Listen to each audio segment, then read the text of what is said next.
Joining us tonight is a living legend. She's the first woman to ever be inducted into the Rock and Roll Hall of Fame. Please welcome Michigan native. She's the Queen of Soul, Aretha Franklin.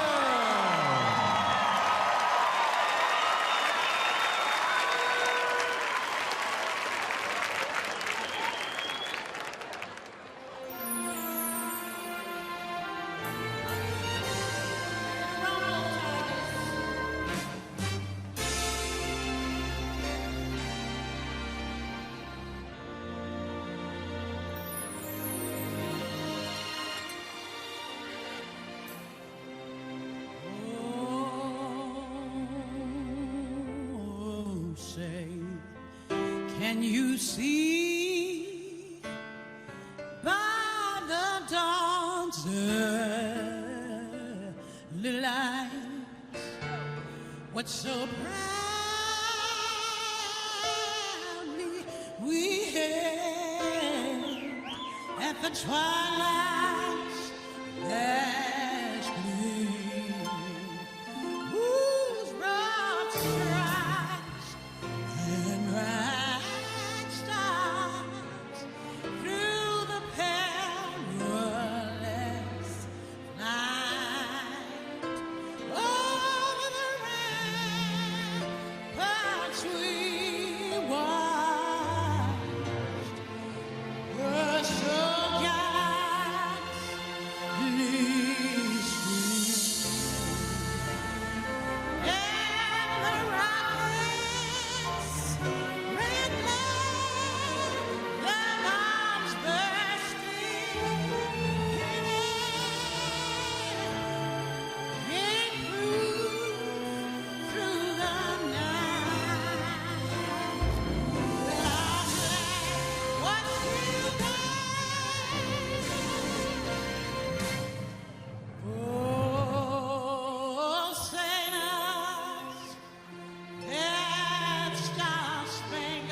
If a chick with me, she like foreign cars.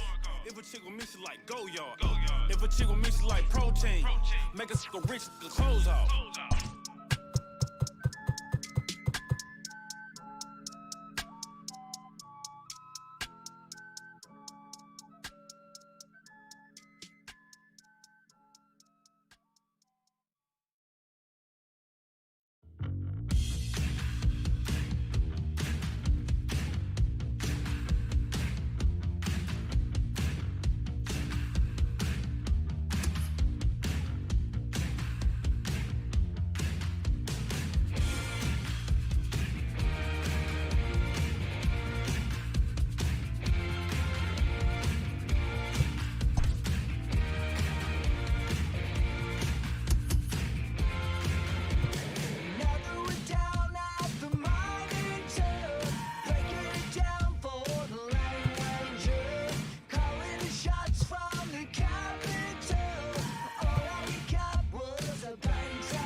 All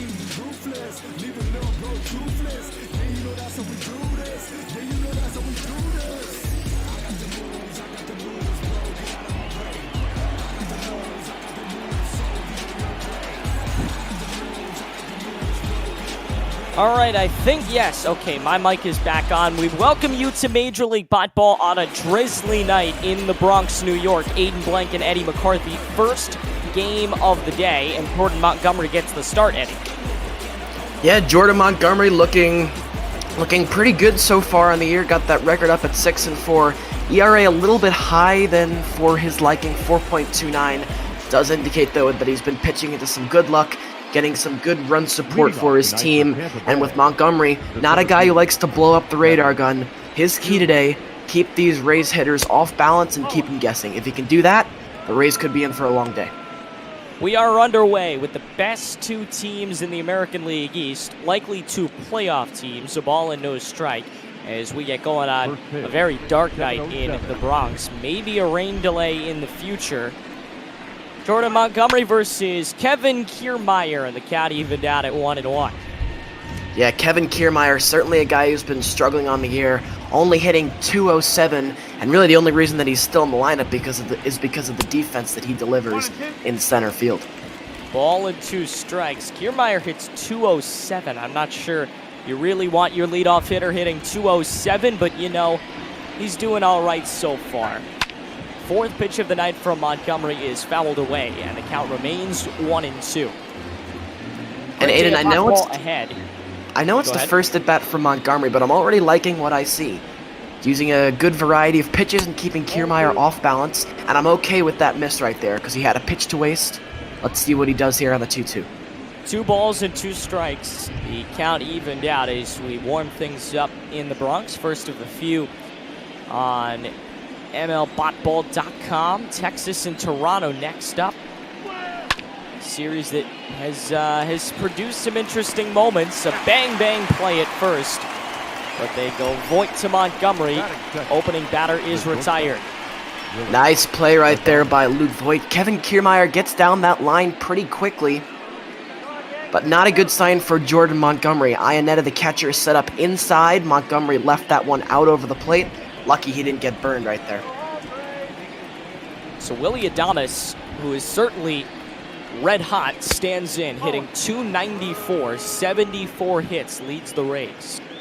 This is a guy who kind of took baseball by a storm last year, and the first time I thought he really came onto the national spotlight was in that division series against the Astros, where he hit a couple of home runs off of some really good Astros pitchers, and he was a big part of the reason why the Rays were able to take that series to 5 games. 2-0 to the number 2 hitter, and now it's 3-0. Montgomery well behind. It's going to be a very interesting weekend series. The Rays come in at 35-29, 3.5 games back of the Yankees, who come in at 38-25. So, if Tampa can sweep this series, obviously there's not a great chance that they will, but if they could sweep the series, they would be just a half game out heading into next week.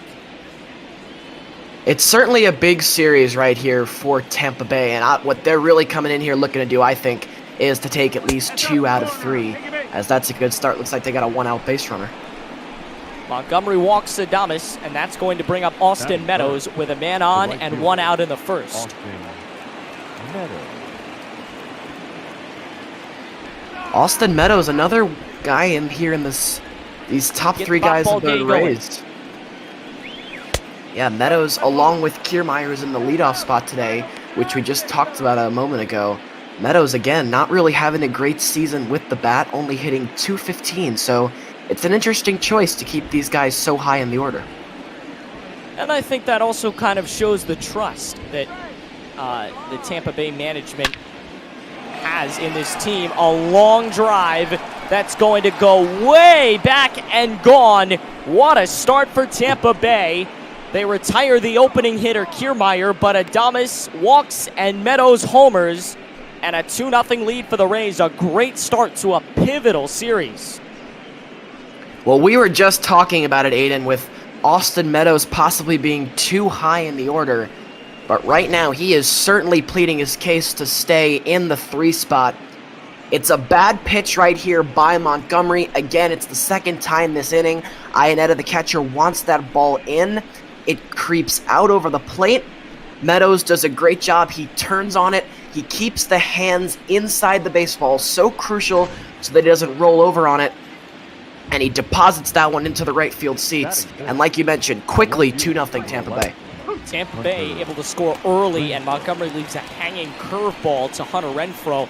You talked about guys that have not done too great. Renfroe's hitting 188, and they keep him in the cleanup spot.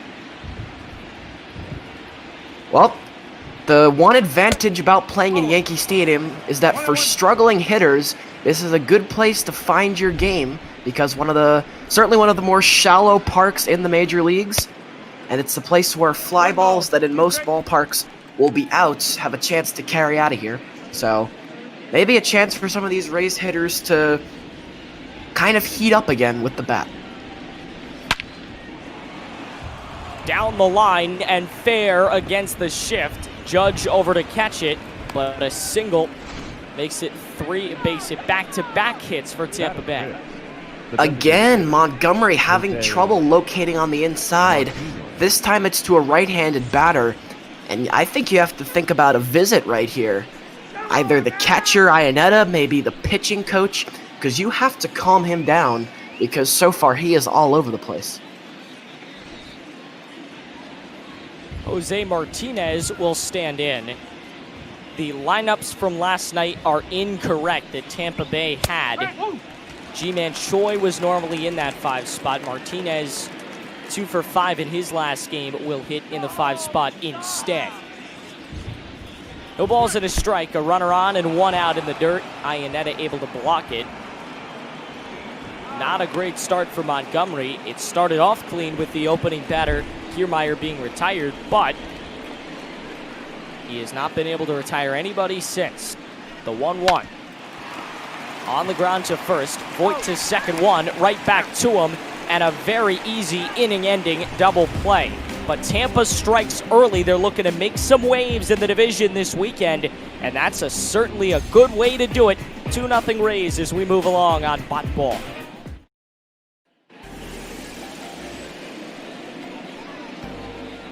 We welcome you back to Yankee Stadium. Charlie Morton getting the start for Tampa Bay. Certainly a crowd pleaser, and no doubt why it looks like Yankee Stadium is at capacity tonight. He certainly is going to have his work cut out for him, but he's a really great pitcher.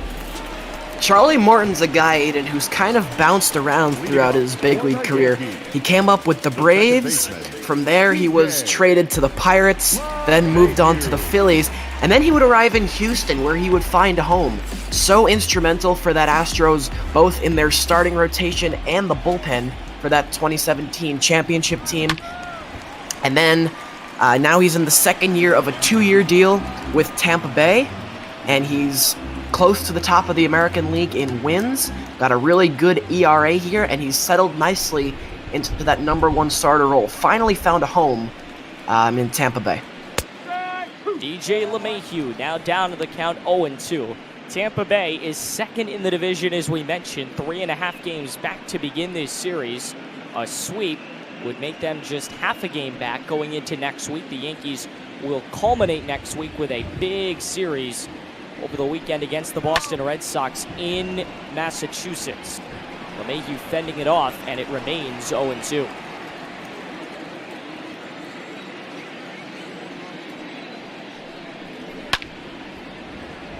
High fly ball on the infield, the third baseman Diaz. First out of the inning, and that'll bring up Gleyber Torres as LeMahieu gets retired.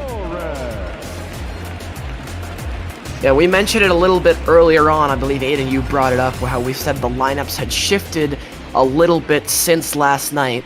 So if you're anticipating last night's lineups, which were published, those are incorrect, as Aiden mentioned, so we may have to make some corrections on the fly.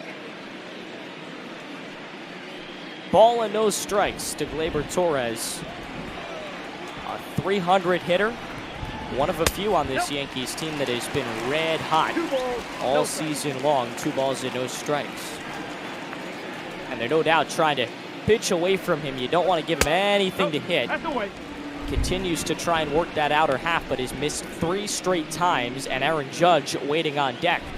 So as quickly as Tampa Bay got the lead, you don't want to put Glaber on base because Judge could then tie it, and he does. A 4-pitch walk. That's not very usual for Morton, but he puts the second battery faces on, and now Aaron Judge with a chance to tie it. Well, Charlie Morton obviously trying to pitch away from Gleyber Torres right there, but that's what's so tough about this Yankee lineup. Who do you pitch? If you pitch away from certain guys, you're going to have to pitch to others. Like now you're going to have to pitch to Aaron Judge. So many good hitters in this Yankee lineup. You can pitch away from some, but eventually you're going to have to face others who are equally as good. So now Judge hitting 321. We thought Glaber was great at 300, and Judge takes a fastball, a meaty fastball that could have been taken for a ride, but he likes to wait for his pitch. Swing and a miss, a home run kind of swing, and now it's 0-2. Interesting you mentioned how Judge let that fastball on the 0-0 count that had all kinds of plate go, probably taking all the way because Morton had just issued 4 balls, but now he finds himself in an 0-2 hole. And he misses inside, 1-2, trying to work Judge off the plate a bit. Again, Judge, even at 0-2, a very dangerous hitter. He strikes out a lot, but he hits a lot of home runs, and you don't want to give up the lead this early in the game. Another one that could have been blasted, but a swing and a miss. He changes him up at 79, and Morton's got his first strikeout, and probably the most crucial out for a little bit. See, what I don't like about that swing from Aaron Judge is that it's a 2-strike count. You have a runner on base.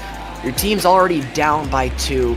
Not looking to hit the ball out of the ballpark there. I think you got to shorten up, try and put that ball in play.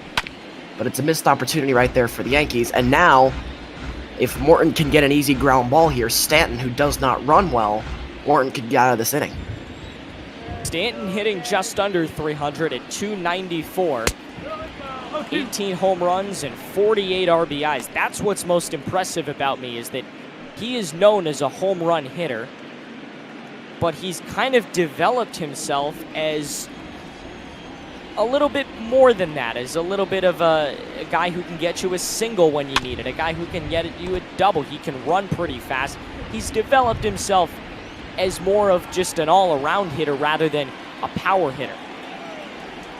Yeah, for so long in his career, Stanton was kind of known as like, to use a comparison, he was kind of like the Adam Dunn of baseball. I don't know if you remember, Adam Dunn would either hit a home run or he would strike out. And that's what it was for so long with Stanton.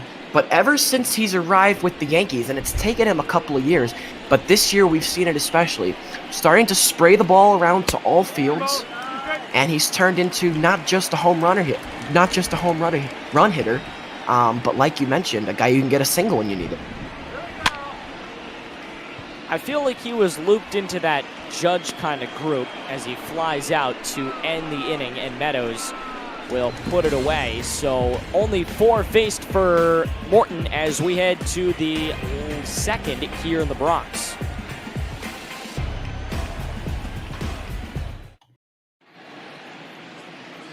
And we're back at Yankee Stadium on a very dreary night, although the rain seems to have at least died down a little bit. Still seems to be coming down, but not as hard as it was in the beginning of the game. It is kind of that kind of day. Again, about an hour out of New York City is where I'm located, so I wouldn't say that's wrong. I think that's about right as we get set to start the second. And G-Man Choi, who would have hit in the 5 spot, but is bumped down because Martinez is going to hit in there. So it looks like they have Martinez as the DH, and then Choi is going to play first base today. Interesting. Yeah, that's what he was originally scheduled to play, so they don't really change his defensive position, just his batting lineup. 2-0 Tampa Bay lead, and Choi, you talk about the guys that were a big part of that offensive squad last year. He was huge. He had some big hits in those playoff series, and Tampa Bay, again, a lot of people feel like with a little bit more spending money, they could really be a powerhouse ball club that really legitimately competes with the Yankees. Yeah, Tampa Bay is one of the smartest teams in all of baseball in the way that they continually put a good team on the field every year. They don't have some of the, as you mentioned, they don't have the money that the Yankees do, but their scouting is on point. And last year, no one saw that team taking the Astros, even many people, 4 games. They took them 5 and gave them a pretty good scare. And a reminder that they were down 2-0 in that series. They were 1 win away from winning 3 in a row to beat a team that eventually went to the World Series. Yes, unfortunately, I believe it was Garrett Cole, I think, who pitched Game 5, and they ran into Garrett Cole, and nobody, until he pitched in the World Series against the Nationals, was able to solve him. And I did a Rays game the other day. I talked about a little bit, it was Tampa Bay and Toronto. And we talked a little bit about how their attendance does not at all reflect the quality of their play. I know it was a big story last year when they had their games 3 and 4 at their stadium. It was relatively quiet for a playoff atmosphere. The fans that were there were loud, but it was relatively a small crowd. They don't deserve that kind of crowd. They deserve a crowd like the Yankees are getting. They just are in a kind of tricky market, which is why they were talking about playing some games in Montreal to count now full. They're definitely in a tricky market, and they're also in a tricky stadium for baseball in general. Fly ball to Talkman. 2 down, 2 quick down in the inning. Batting 8, the third baseman. Yeah, Tropicana Field, not exactly your dream baseball park, as it's a bit of an awkward indoor stadium to play. The players really don't like it. You have those catwalks that are up there in the outfield where the balls can hit them, and they have to have specific ground rules for what happens if a ball hits catwalk A, B, C, or D. The J-Man gave me a lesson on what each catwalk means and what happens if a ball hits it last time, but I don't really recall. I know there's one that if you hit it, it's a home run, but I can't really recall the other 2. So let us know in the Twitch chat, what do you think about this Tampa Bay squad moving potentially to Montreal? Maybe not permanently, but splitting their home games between Montreal and Tampa Bay. Do you think, Eddie, that it might be beneficial in terms of making some more money, developing a bigger fan base in Canada? It might be more beneficial for them as far as making more money, but I don't really think you could pick 2 worse locations to split time in. Maybe if they wanted to split between, like, I don't know, maybe Georgia and Tampa, that would be fine, but you're going basically as far south as you can go, and then pretty far north that if you were going to Montreal. Another strikeout, that is Montgomery's second. And we are going to the last of the second here in the Bronx. Yankees still looking for that first hit, trailing by 2.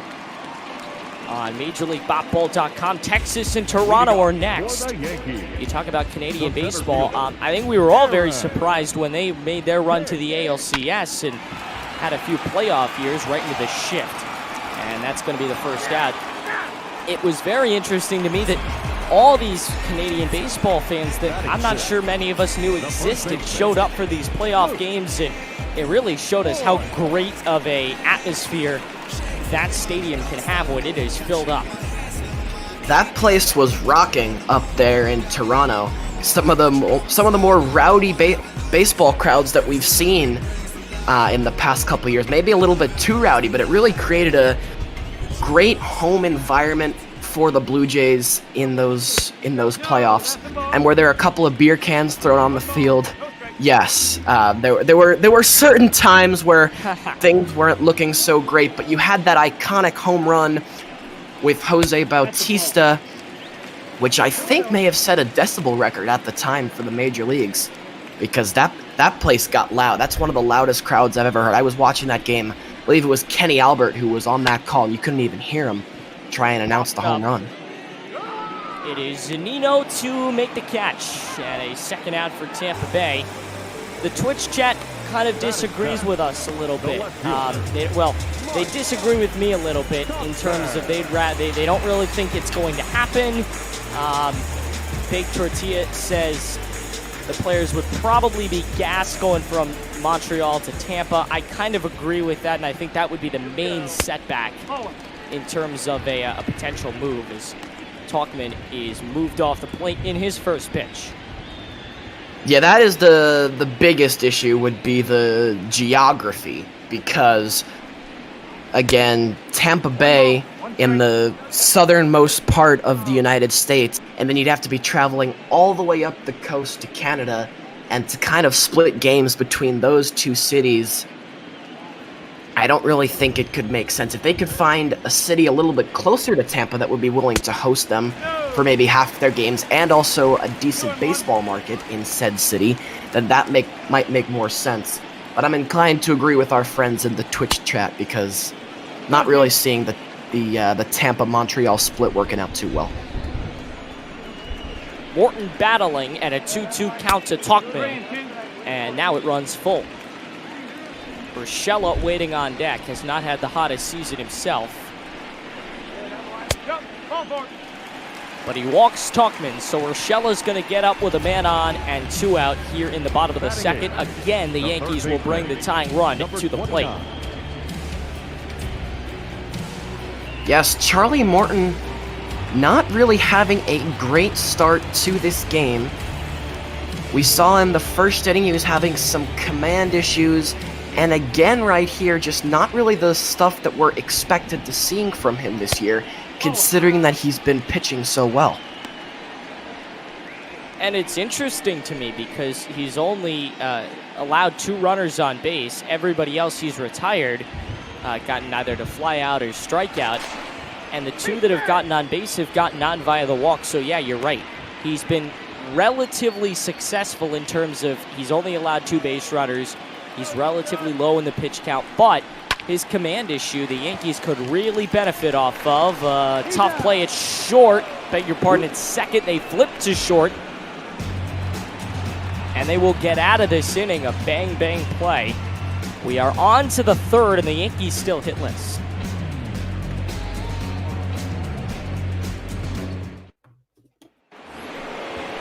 Back in the Bronx, a 2-0 lead for Tampa Bay on a rainy night. To begin this weekend series, it is a crucial weekend series, as we've talked about oh so much.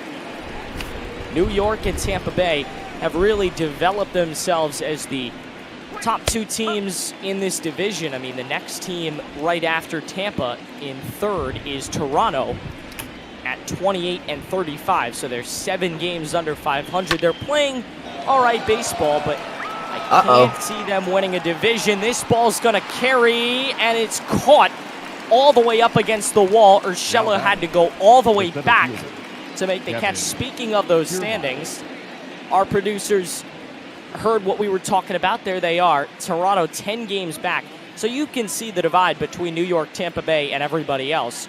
Boston is playing okay. Toronto's playing all right, and Baltimore's down in the cellar. So it's not really, nothing has really changed from last year, at least in the American League East. I have to expect, though, that the Red Sox are going to make a run. That team just has too much talent to stay back so many games. And look, they have not gotten off to a great start, having to adjust to a new manager, and the pitching hasn't been great. But so much talent on that roster, top to bottom, you have to expect that they'll make a run for it at some point. Ball and no strikes. Mo Red Wings in the chat wanting to know if this is the only Yankee Ray game this weekend. It is the only game right now. The Sunday schedule will likely come out tonight. The schedule for next week should be coming out relatively soon.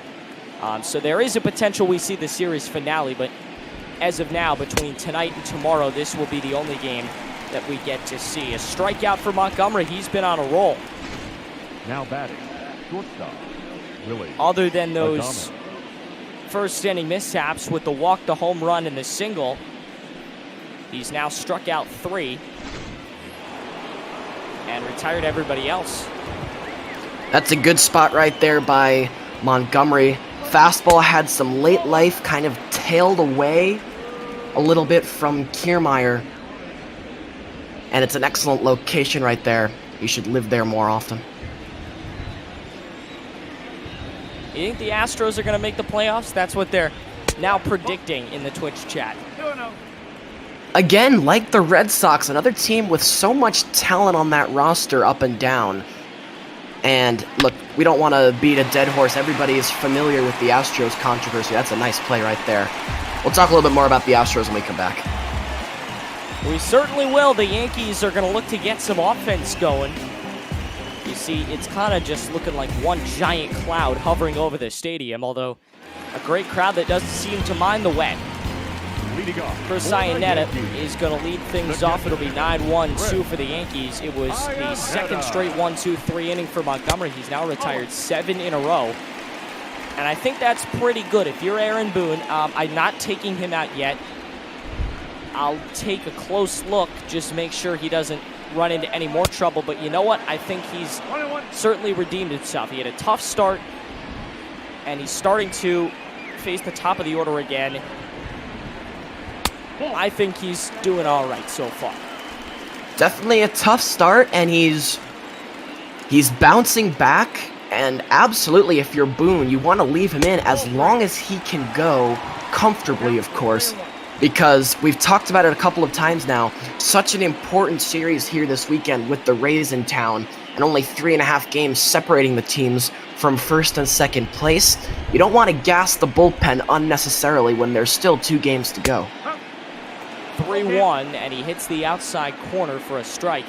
3-2, he does not want to walk his third batter of the night, especially Iannetta, who will hit a fly to center, so he'll avoid the walk as Kiermaier ranges over and catches it for out number 1. But like we were saying last inning with the Astros, again, I think it's a team very similar to the Red Sox in the talent that both of those rosters have from top to bottom, and they're not clicking just yet. And the Astros, they have their own set of issues that they're going to have to overcome. Of course, we don't want to beat a dead horse unnecessarily. Everybody knows the situation with the Astros. It's kind of hanging over them like a black cloud. But every time you watch an Astro game, there's so much talent, so much skill, both in that lineup. The pitching rotation is their weak spot. That starting rotation is a bit rocky. Obviously, no more Cole and Verlander sidelined.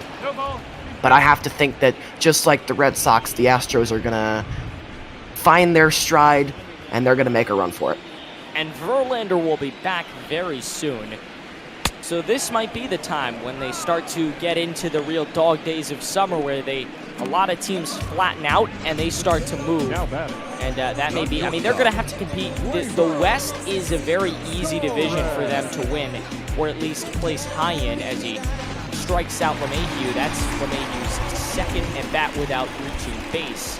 A tough start for him, but again, if you can, the A's are really the only challenge in that division. They're playing very good, but it certainly would be possible to win that division because you can almost guarantee they're going to finish second unless they implode. They've got Los Angeles, Seattle, and Texas, none of whom are really a threat to finish high. So it's certainly possible they get a wild card game. And it's, again, certainly possible they win the division again. I know that would, making the A's play in the wild card game would really give them headaches, but that will do it here in the bottom of the third. On to the fourth, and the Yankees are struggling at the plate. Tampa Bay, all the contrary, only 2 hits, but they've hit the ball hard.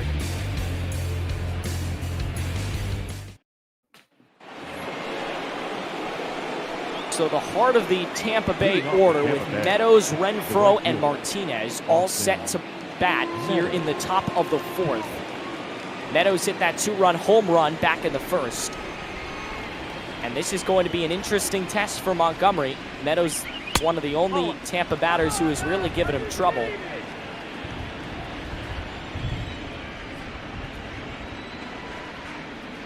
The 1-0 to the 3-hitter. In for a called strike, 1-1. You notice how he's trying to keep it low. He doesn't want to give him anything high in the zone like he did last time. Yeah, that's where he got burned high in the zone, and you could see the catcher Ionetta setting up away. Last time they set up inside, and Montgomery let one creep out over the plate, and Meadows turned on it. So, good adjustment right here so far by both Montgomery and Ionetta, the catcher. 2-2 now. More Red Wings giving props to San Francisco, turning around their season. They've now won 10 in a row. They got a big 2-game series against the A's. That's a team, and I did their game yesterday. We talked about how important it is for them to continue to win. They started out very poorly, but it doesn't make much sense because a lot of those players have been on multiple world championship teams. It was kind of a little odd, and even last year it was a little odd they finished poorly, but you know, I think they're turning it around. I think you talked about Houston maybe making a turn from around worst to almost first. I certainly think that could be the case in San Francisco. They're not going to beat the Dodgers for the division title, and I know Duggo's Diamondbacks are playing pretty well, but they might be able to sneak into wild card contention if nobody's careful. They certainly could sneak into wild card contention, and again, today is June 5th. We haven't even reached the halfway point yet, haven't even hit the All-Star break. So lots of stuff that can still happen. We haven't even started talking about trade deadline madness yet, and all these teams, especially the contenders, are most likely going to look very different following the deadline. No balls and one strike. 2-0 Tampa Bay, Aiden Blank and Eddie McCarthy. Opening game of our Bot Ball Day. We are headed to Toronto for the Blue Jays and Rangers next. 0-2 the count. Montgomery had a tough first inning, but he's had back-to-back 1-2-3 innings since. The Yankees, on the other hand, still yet to get a hit, despite two base runners reaching the 1-2. Montgomery trying to change him up at 81. Renfroe, one of two Rays to get a hit so far. He singled back in the first coming out of the home run. Thought maybe there could be a two-out rally as he swings and misses, and he is retired for the first time today. Montgomery's starting to move into a nice little rhythm. 4 strikeouts for him. He is, and what I've been really impressed with for not just Montgomery, but for both pitchers is it is drizzling, and at times it's been raining pretty hard at the stadium. But both pitchers have excellent command of their off-speed pitches, which can be very hard to snap off in rainy weather, and I commend them both as they've been doing a very good job keeping their command and their control so far tonight. Montgomery versus the 5-hitter Martinez in the spot that was originally slated for Choi. Big leg kick and a drive out to right. Judge near the wall, another ball that is carried. The ball is flying tonight here at the stadium, and that may be because of the weather or just because it's a smaller ballpark than most, but the ball has really carried off these Toronto bats. That's the second one we've seen that's been near that sort of area around the warning track. And obviously the home run too. Yeah, indeed it has. Ooh, that one's a little bit too close for my liking right there. Good move over there by Montgomery. But that was a really good pitch, actually, by Jordan Montgomery. It jammed Martinez inside. He had to go inside out on it. And I was shocked to see that Judge nearly crashed into the fence on that one. 0-1. Judge was near the warning track, had dirt under his feet. He's going. A strike, and the throw down was perfectly timed. Ionetta didn't even need to get up. What a Martinez throw will from get the a new knees. at-bat when Tampa comes up next, but what a throw by Ionetta as we end 3.5 here in the Bronx. Leading off for the Yankees, Aiden Blank and Eddie McCarthy, opening game of the Bot Ball Day. Excited to have you with us on this Friday, getting your weekend started. Aaron Judge is 0 for 1. Remember, he had a chance to tie the game when he came up last, was the tying run. They put a big shift with Lowe, Adames, and Diaz all on the left side of the infield.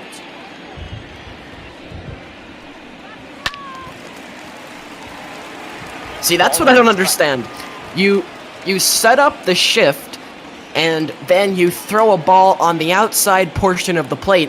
Judge has right field power, so I don't understand why, if you're going to set up the shift, at least pitch him inside so there's a better chance that he can hit it right into it. 2 balls and a strike. The Yankees trailing by a pair of runs. Judge trying to chip away at that deficit. That would have been a good breaking ball to swing at. He's taken some really meaty pitches tonight. He's been a little gun-shy with the bat.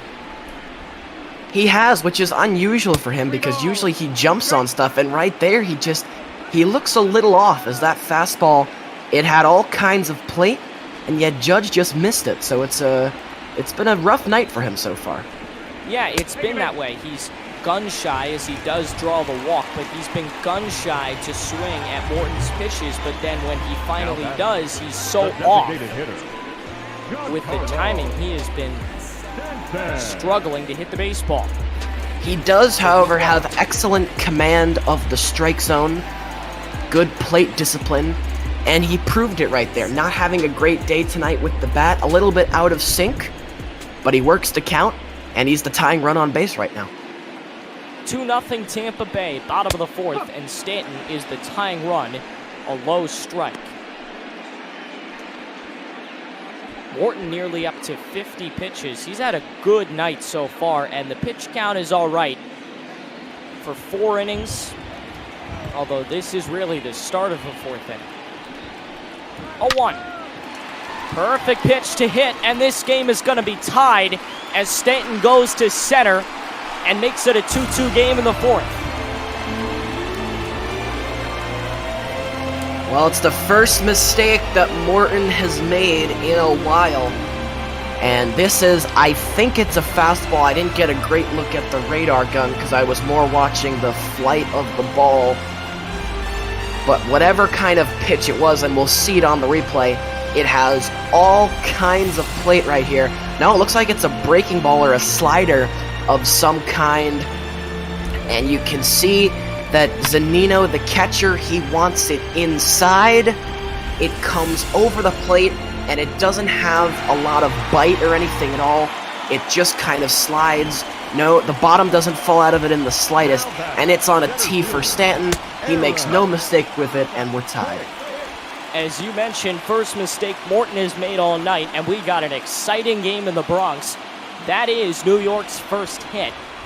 Morton was dealing with a no-hitter all the way until that at-bat. A fly ball to left center, a little more shallow. And Renfroe makes the catch. But again, that's a ball that kept on carrying as well, a lot deeper than what it usually would have been. The ball is starting to fly, and you saw it, 422 feet from Stanton. The ball is moving tonight. Yes, but for Stanton, that's kind of that shallow distance for him. As True. Some of the moonshots we've seen from Stanton have been pushing the 500 mark, and I don't know for sure, but I know he's eclipsed 500 at least a couple of times in his career. Couldn't tell you the exact number, but I'm just relieved that we have a good ball game, because so many times on a rainy night you get one team who kind of runs away with it, and it's such a gloomy night for baseball visually, and then you have the score. You have some kind of 9-1 score, and it's kind of a brutal game. But so far, it's been a tightly contested matchup. These two teams know what's at stake. It's about as big a series as you can have in early June, and we've been entertained so far.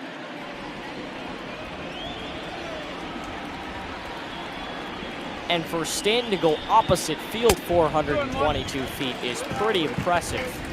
I could understand if he was going to left 422, but to right, that is some major power from the Yankee slugger. Here's Luke Voit in the 6th spot after Hicks flew out. Only 1 out in the inning. A chance still to take the lead for New York. Swing and a miss. Voigt was a little off, and Morton is lucky he didn't make contact. Yeah, that's a 96-mile-an-hour fastball, and it's got a lot of heat, but no movement. And that's not going to fool Major League hitters a second time. So, have to be careful there. I wouldn't rely on that pitch too much if I was Morton, especially against this potent Yankee lineup.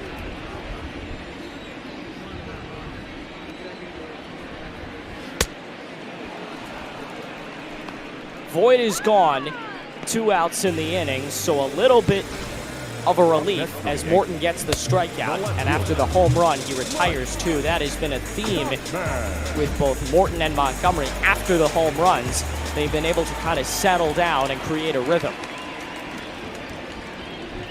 Well, it's very important, and we have to give them credit. So easy to go into the tank, especially right here for Morton after it ended his no-hit bid, but give him credit, he gets right back on the horse, strikes out Voigt, and now if he can get Tauchman here, he can get his team back into the dugout and hopefully get him some more run support. Ball and a strike with 2 gone in the 4th. Aiden Blank, Eddie McCarthy, crucial series in the Bronx. The first of 3 between New York and Tampa Bay, separated by 3.5 games in the American League East standings. The 1-1, a crazy breaking ball. It was a great breaking ball, but a crazy curve. And now 1-2. And a fly to right center, shallow. And the inning is over as Kiermaier makes the catch. But Stanton does what Stanton does. The Yankees finally get a hit. It's a home run, and we're tied at 2, heading to the 5th.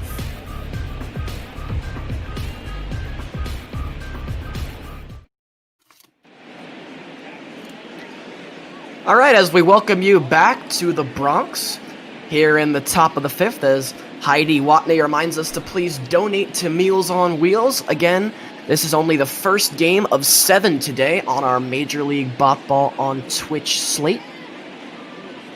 As for the Rays, we're going to see G-Man Choi, Lowe, and Diaz this inning.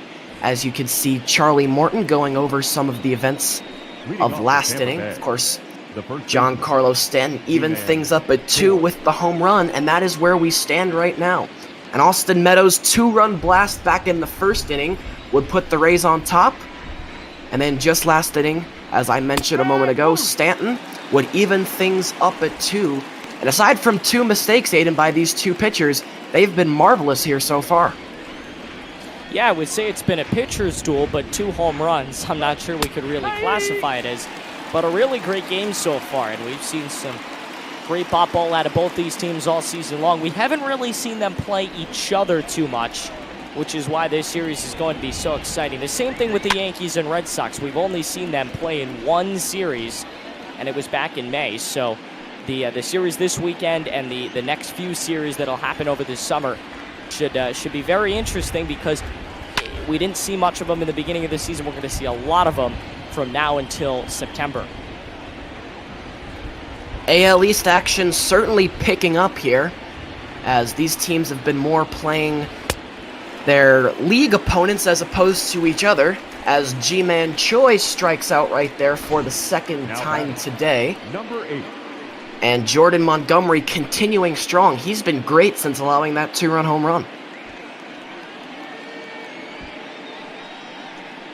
More Red Wings 13 says that Stanton is dangerous when he is healthy. I have to agree with that. When he's healthy and he's hitting the ball hard, I think he's as good as anybody, and I think eventually he will win another MVP award.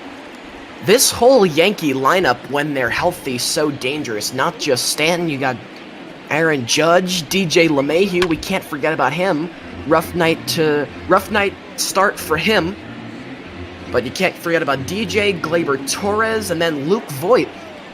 For the Yankees, Luke Voigt hit 6th. How many teams would Luke Voigt be hitting 6th on around the major leagues? Just a credit to how much talent this order has, 1 through 9.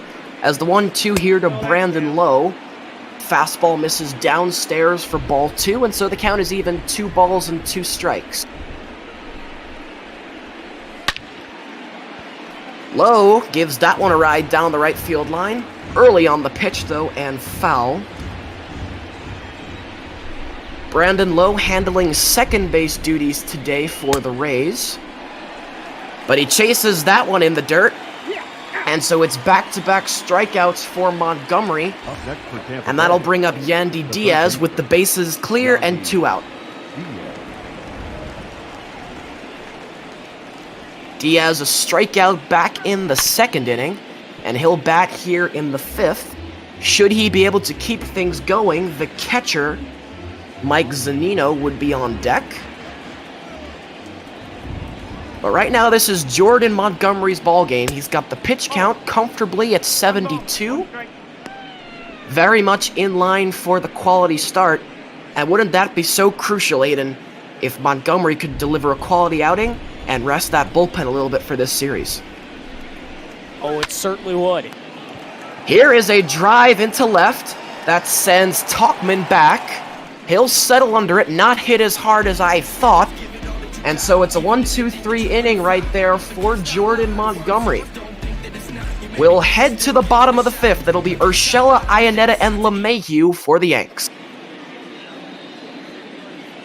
As we welcome you back to Yankee Stadium here in the Bronx, it's Eddie McCarthy alongside Aiden Blank here, giving you Major League Ball on Twitch coverage. Again, only the first game of 7 on the day today. Some really great games. Texas, Toronto next. Milwaukee in Massachusetts to take on the Red Sox, followed by the Mets and Nationals.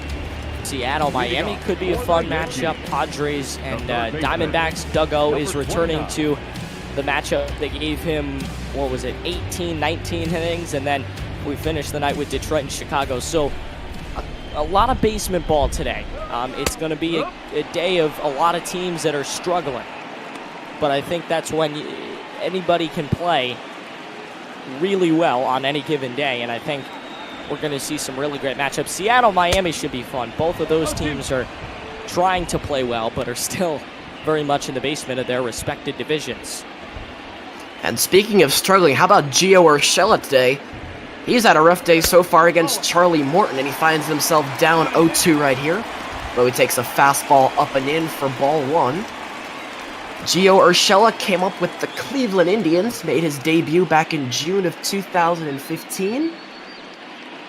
From the Indians, he moved on to the Blue Jays briefly, and then he was traded to the Yankees back in May of 2018. He gets a piece of the curveball right there to stay alive. And Aiden, he's delivered a really quality third base for New York. He most certainly has, and I think they're really glad that they found him. 2-2. Watches that curveball outside, and so what was once an 0-2 count, Urshela has now evened at 2 balls and 2 strikes. Again, it'll be Urshela, Iannetta, and then the leadoff man LeMahieu. As Urshela, good plate discipline again, full count. Charlie Morton in his 5th inning of work here. As Urshela once again fouls down the right field line. And Aiden, these Yankees hitters so tough to strike out. Even the bottom guys do their job. Yeah, top to bottom, they are just a destructive group. Lined into center, hit hard, but right at the Gold Glover Kiermaier. And so it's an emphatic out, but an out nonetheless for Urshela. And so with one man retired, that'll bring up the catcher, Chris Iannetta, who's hitting in the 9 spot today. Iannetta shouldering the brunt of the catching duties until Gary Sanchez makes his return to the lineup with that torn groin. But of course, with the nature of that injury, so volatile, not sure when Sanchez will be back. So the Yankees, they have to get comfortable with Iannetta for a little bit longer. And they can get comfortable with him if he keeps doing that. Base hit through the 5-6 hole, and so Iannetta is aboard, and that'll bring LeMahieu to the plate. Yeah, kind of sneaks it through the gap there. But like you were saying, this Yankee team has had 2 huge injuries this season. They lost Sanchez and they lost Chapman. They're without their closer and they're without their catcher, who can really hit. So they are they're without 2 of arguably their best players, which I think is just a testament to how great this team can be. Frightening, isn't it, that this Yankee lineup, which is loaded with all-star hitters, 1 through 9 is missing one of their biggest pieces. And Yankee fans surely hoping that Gary Sanchez will be able to make his return soon. But right now it's Chris Iannetta who's filling in, doing a pretty good job. He leads away from first here with DJ LeMahieu at the plate. And the count 2-1 now to LeMahieu as Morton misses outside on the fastball. LeMahieu, a 3-time All-Star and also a 3-time Gold Glove Award winner, as he flares this one, but foul down the right field line. Struggling a little bit so far today. He's been very hot the past couple of games. 0 for 2 though today thus far. Popped out to third back in the first and then a strikeout in the third, and he's gone again. So Charlie Morton, the bane of DJ LeMahieu thus far, as he strikes out for the second time in back-to-back at-bats. And so that'll bring up Gleyber Torres now with 2 out and a man on. I cannot be prouder that you just brought in a Batman reference. You know, I didn't even really think about it when I was doing it, and then it slipped out, and I was thinking, hopefully nobody notices, but you got me right there, so apologies. And Bane does get defeated, so I'm not sure that bodes very well for Charlie Morton. Apologies to for the Batman reference. I thought it fit rather well, though, as now anyway we see Gleyber Torres, who takes a curveball outside, and he's run the count to 2 balls and a strike. If Torres can keep things going, Aaron Judge would be next, as this one's fouled down the right field line. Again, it's Iannetta at first with Torres at the plate. The count 2 balls and 2 strikes, 2 out in the inning. The 2-2 to Torres. Curveball misses low, and so that creates a full count, and Iannetta at first will be in motion. The 3-2 to Torres just missed inside, and so 2 men on now as Torres works the 2-out walk. That'll bring Aaron Judge up, and Aiden, not the guy you want up when there's a runner in scoring position. Absolutely not. He's had his chances so far tonight, and he's going to get another one here. Aaron Judge struck out back in the first and walked back in the 4th inning. He's been a little gun-shy, as Aiden phrased it, in his first couple of at-bats, not really jumping on first-pitch fastballs, although he does jump on one there. A little bit late, but still gave it a good ride foul. The count 0-1 to Judge, as again, Morton does not get the inside corner on the curveball, and he'll look skyward at that. Morton is continuing to have control issues. We've talked about it all night. He's been lucky enough that it hadn't really affected him until he missed on the pitch to Stanton. But now it's starting to come back and really hurt him. Judge, 39 RBIs on the year. The Yankees would love to see number 40 right here. But that time Morton located the curveball, and now it's a 1-ball, 2-strike count. Fans on the stadium at their feet. It's Judge against Morton. And Morton misses high for ball 2. It is Torres at first and Iannetta at second, with Aaron Judge at the plate. This will be Charlie Morton's huge pitch. 87th pitch of the game. The 2-2 to Judge is fouled once again down the right field line, and Aiden Judge not going down without a fight. And it's good to see after he was so shy to swing in his opening few at-bats. He's starting to get a little bit harder to beat at the plate. Not there. Swung on and missed, strike 3, and Charlie Morton allows 2 base runners, but the Yankees do not score. We're through 5 and deadlocked at 2.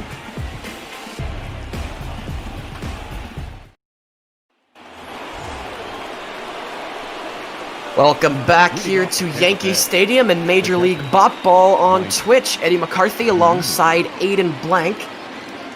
As Mike Zunino, the Rays catcher, he'll get things going here in the top of the 6th as Jordan Montgomery commences his 6th inning of work. It'll be Zunino and then the top of the order in the form of Kiermaier and Adames for the Rays this inning, as Zunino chases after a good changeup for strike one.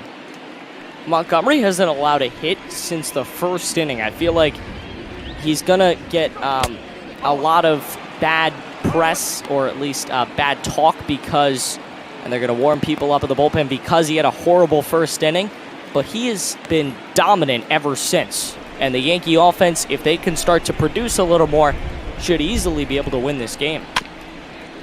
Chad Green, Tyler Lyons both up in the bullpen as a tapper back to the mound is handled by Montgomery. It's 1-3 on your scorecard and 1 out.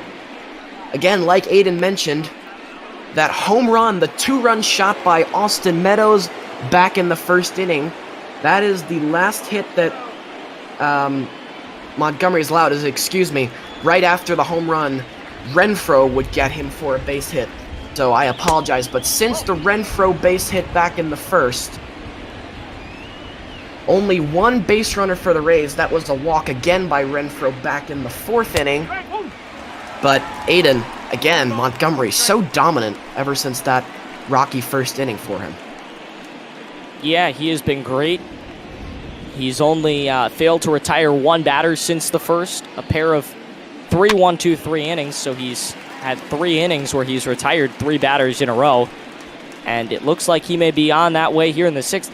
I don't even know why you would need a bullpen in this situation. If he can keep pitching like this, he could probably throw a complete game if the Yankee offense can start to move. That Kiermaier pop-up represents 6 straight batters retired by Montgomery, as he will now face Willy Adames, one of the more dangerous hitters in this Rays lineup. Adames at shortstop today, as per the usual. Willy Adames, the only Ray in this lineup today who has appeared in all 64 games that Tampa has played this year. And here he is appearing in Game 65. So the Tampa Bay Iron Man this year, as he's behind in the count 0-1, but the curveball misses. Count now even at 1. Willy Adames, 24 years of age, out of the Dominican Republic. Came into tonight hitting .292 on the year. So far, 1 for 2. Singled back in the first inning. It's going to be a weird day across spot ball. I'm going to predict that right now because I feel like it's a lot of dumpster ball.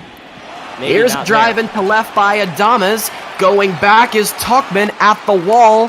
Back to the fence, and he'll make the catch. Willy Adames hit that one about as far as you can get it in Yankee Stadium without it being out of the ballpark. Inches shy, but we go to the bottom of the 6th, and we're still locked at 2. And he was so cool about the way that he caught that ball. He was catching it like it was a routine fly, and he was on the very edge of the warning track. Nothing routine about that put out there from Tauchman. But Aiden, a nice job, as he really seemed to know his bearings, and he got back to that wall in a hurry. As we see some action in the Tampa bullpen. Have to think this may be the last inning of work here for Charlie Morton, who started off so strong, but has shown some signs of fatigue in the last inning. And now he's facing Giancarlo Stanton, who burned him with that 2-run shot last time up. And Stanton was looking for another long ball there, but he swings through it. Count 1-2 to Stanton. This is not the part of the lineup.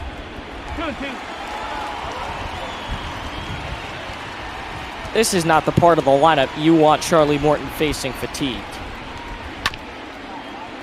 Good curveball right there from Morton, but Stanton manages to get a piece. And so it's still a 2-ball, 2-strike count here. Stanton chases after the splitter, 83 on the gun, and so Charlie Morton has got his first out of the inning. Aiden, pretty good pitch right here. Yeah, Stanton was way off. He was almost finished with his swing by the time that ball came to the plate. He was way off. That's more in line with the Charlie Morton we saw in innings 1 through 3 when he was still working on that no-hit bid. But now he'll face Aaron Hicks. And he deals a first pitch strike right there to him. That was a perfect pitch to Belt. 92 right down the middle of the plate, the pitch you don't want to throw to a guy like Hicks. Exactly, all kinds of plate right there. The question for Hicks now, will he get a better pitch to hit than that? As the 0-1 offering is down for ball 1. It'll be Hicks followed up by Luke Voigt this inning. And if they can keep things going, Mike Talkman, the left fielder, will bat. 1-1 the count to Hicks, and that one misses all 2. And we wonder, Aiden, how long will Kevin Cash ride Charlie Morton? Yeah, that's going to be an interesting decision. We do have our trivia question of the game when we can get to it. But, yeah, that's going to be a very interesting decision. A lot going to ride on this inning. 2 balls, 2 strikes, the count to Aaron Hicks. And it's back-to-back strikeouts now for Charlie Morton. So Morton making us eat our words, Aiden. We thought he was showing signs of fatigue. Excellent start to this inning. Yeah, he's now got 3 straight strikeouts. He's got 4 in 5 batters saying, you know what? I'm not done quite yet. I'm still battling.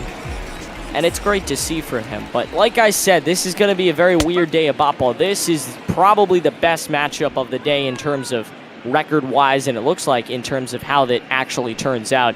Every other game is basically dumpster ball. None of these games are really can't-miss ball. So it's going to be a very weird day with all these weekend and the entire weekend, because all these games are starts of weekend series. It'll be fun to see how these series play out, especially with the teams that are in the bottom of the division. Voigt strikes out. And Charlie Morton, fatigue, strikes out the side right there. Maybe the end of Morton's day, but we're through 6. And we're still tied at 2. So we do have our trivia question of the game. Who has the most career strikeouts as a hitter?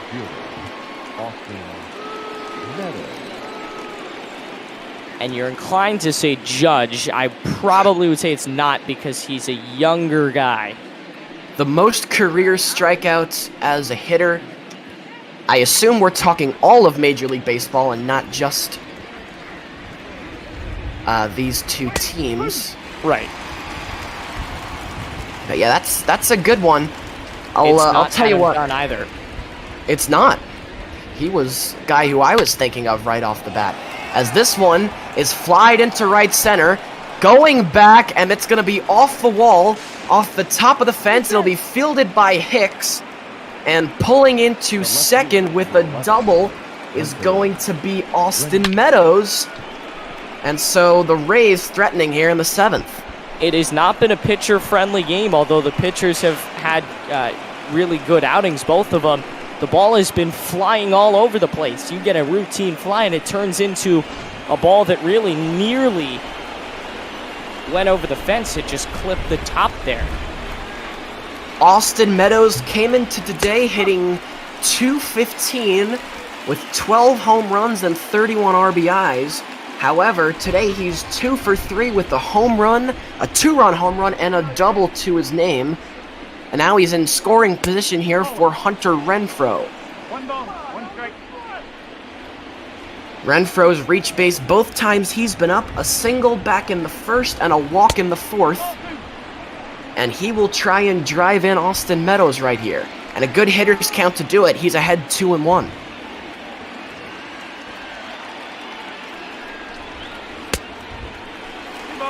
The 2-1 to Renfroe is swung on and missed. And so the count even now at 2 balls and 2 strikes. And Aiden, really big pitch right here for Jordan Montgomery. This is a huge pitch. He does not want to put 2 runners on base. I don't think he's done that all night.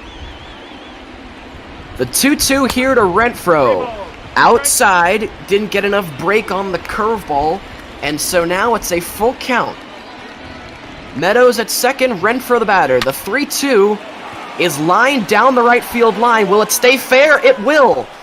That's going to hop over the wall, and it's a ground rule double from Hunter Renfroe.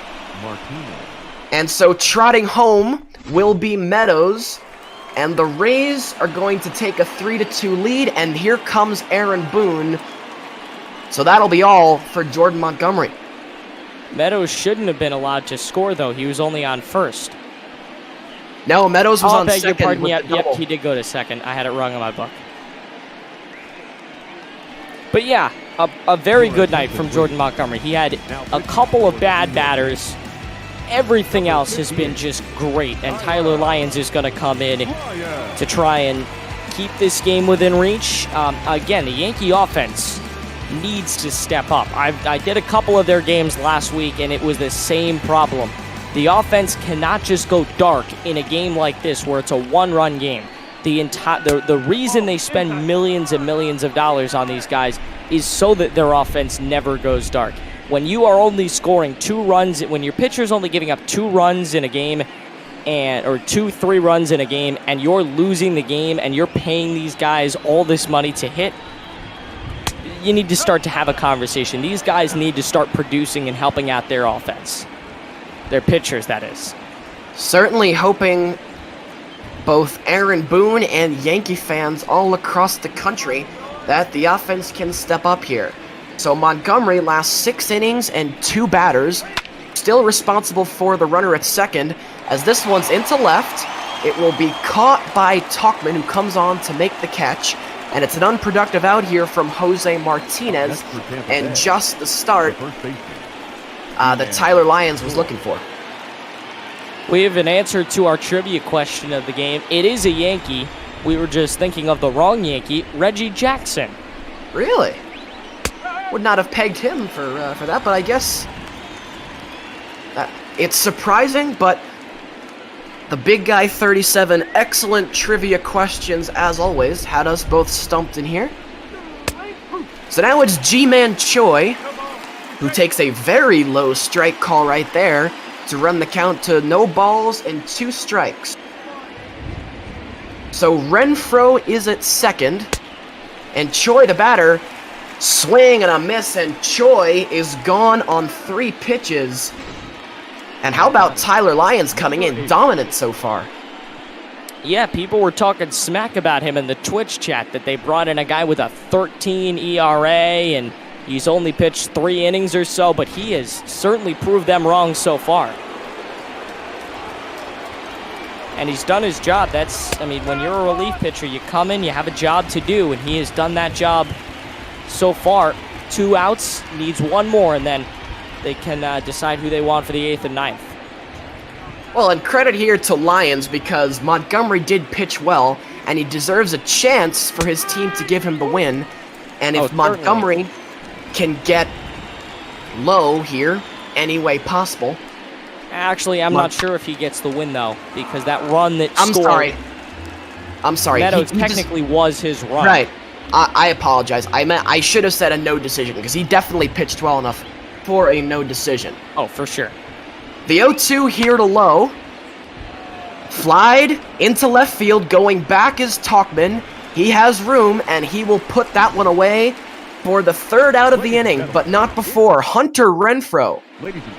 A ground rule double. Time to stretch here at the stadium. And we are through 6.5 in the Bronx.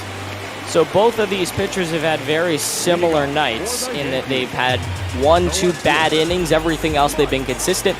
Well, they both get taken out around the same time. Oliver Drake, that is, coming in to try and finish things off for Tampa. I'm not sure if you give the win to Morton if Tampa could finish. Yeah, we'll have but to it's possible.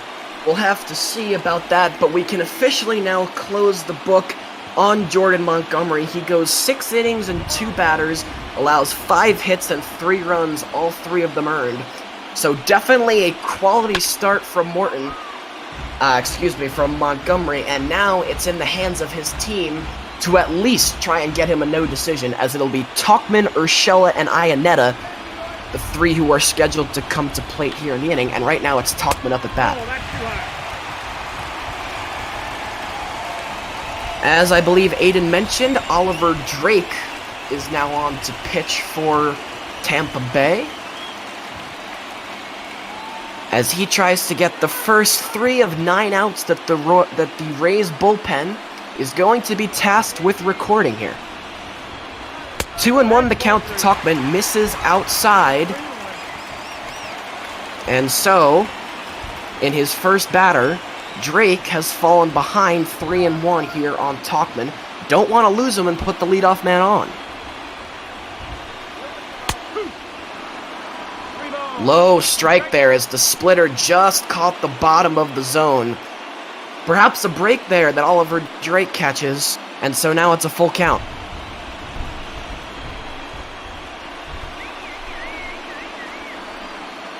Big pitch here. The Yankees want to try and tie this game, maybe take the lead. And if they can get a leadoff walk or a leadoff hit, that would be a good start. We'll do the 3-2 again after Tauchman spoiled the first one. Yankees really need a base runner right here. Can Tauchman deliver? Yes, he can. A quality at-bat there from Tauchman. He works the walk. 7-pitch walk right there issued by Drake, and certainly not the start he was looking for, as now Gio Urshela will come to the plate with nobody out and a man on. And you know what? After 4 straight Yankees struck out and 5 Yankees struck out in 6 batters, that is a very good start and a good thing to see to start the inning. Morton was mowing guys down, which is really why he probably shouldn't have been taken out, but now the Yankees are starting to bounce on him. That's a ground rule double, and it'll put runners on the corners. Urshela comes through. That one's into right. It falls just on the west side of the foul line. May have actually caught a piece of the chalk. And so in the first 2 batters Oliver Drake has faced, he's allowed 2 base runners and consequently 2 runners now in scoring position for the catcher Iannetta. And Aiden surprised here that Kevin Cash leaving Oliver Drake in this ballgame. Yeah, I was surprised Oliver Drake came in at all. Not that he was the choice, but that Morton came out. Again, Morton struck out 4 in a row, 5 and 6 batters. He was starting to mow people down. But now the Yankees are starting to jump on this Tampa bullpen. Morton got the best of them, but the bullpen certainly isn't. And I think the offense is starting to wake up a little. So here's Chris Iannetta, the catcher, who singled his first time up. And Drake really having command issues here. He's behind in the count 2-0. This has been the issue for Tampa this year. They have a good 8-9 punch in Diego Castillo and then the closer Nick Anderson. But the setup has been the problem. So Iannetta helps out Drake there. So you were talking about why Drake hasn't left, and the Twitch chat immediately jumped on the 3 batter rule. I guess that is now a thing in the show, but he has to face at least 1 more here. Once Iannetta is done, if Iannetta reaches, he's done. If he can retire Iannetta, maybe he has a chance to stay in. The 2-2 to Iannetta is grounded foul down the first base side. Iannetta wastes that one. And he's keeping everything low, which is a good thing. Any ball that's hit could turn into a double play. Iannetta fly ball into left. This sends Renfroe back. This should get a run in. Tagging at third, Tauchman. The throw home, not in time. And so Chris Iannetta, the catcher, does his job. It's a deep fly ball to left. It scores Mike Tauchman. And so now DJ LeMahieu will be the batter, still with Urshela, who is in scoring position at second.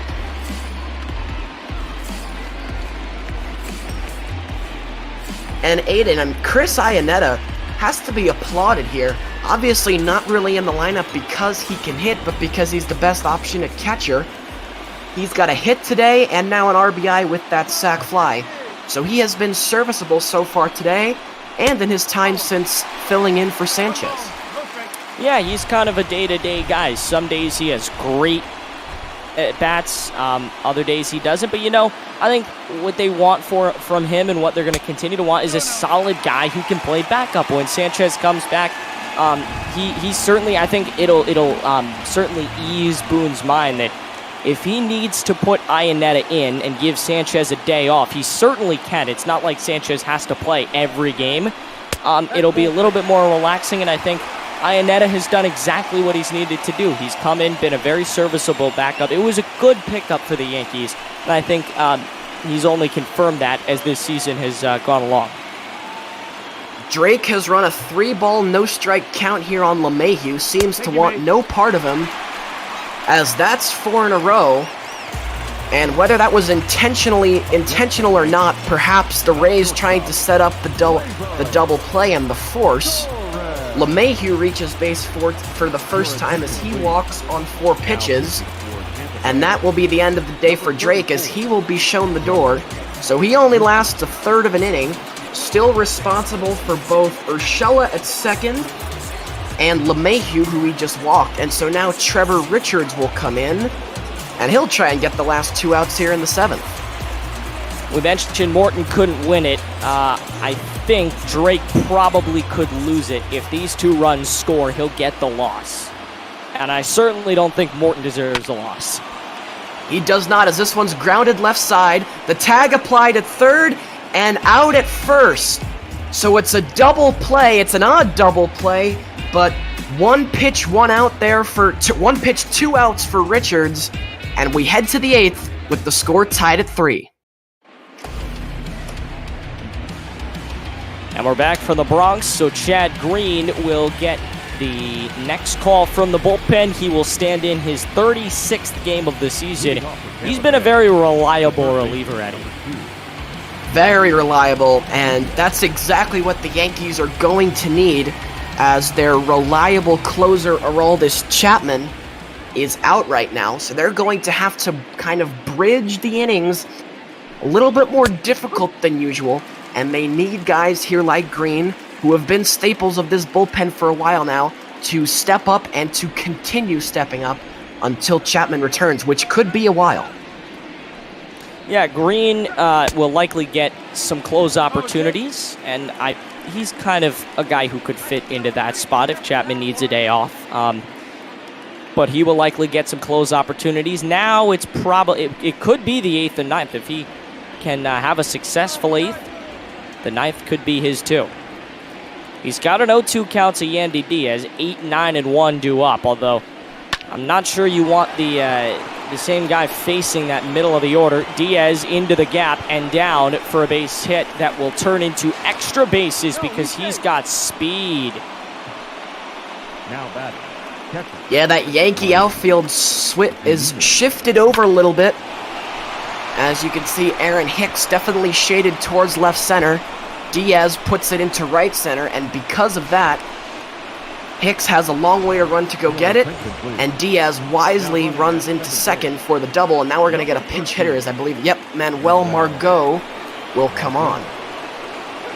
Yeah, Margot's going to step in at second, and now Zunino to the plate. The 9-hitter, 0 for 2 with a flyout and a groundout, strike 1. One base hit from him could give the Rays the lead. Certainly not the start that Chad Green was looking for. Now he's got to deal with a runner in scoring position, Margot, who should score if anything is gotten into the outfield. That is, after all, why he was put into the game. Ball and a strike. Zunino has been miserable this season. 143 with runners in scoring position. Pitch number 6 from Green, already running into trouble, but he's ahead of the count, 1-2. You can see action in that Yankees bullpen, and in a hurry, as it looks like Ben Heller and Jonathan Holder both getting loose quickly. Of course, Green only at batter number 2 of the 3-batter rule. Got him on a slider. If he can throw pitches like that and strike out batters like that, I would give him like 3 more innings. But a good strikeout of Zunino with a runner in scoring position still, but that's going to bring up Kiermaier. 0 for 3 in the day. Both leadoff hitters have certainly struggled. LeMahieu walked in his last at bat. Kiermaier 0 for 3. Ball 1, missing low. Yeah, and as nice as that slider looked from Green right there to Zunino, remember Zunino hitting in the 9 spot for a reason. Now the toughest part of this Rays lineup and the righty-lefty matchup is in Kiermaier's favor right here. 1-1.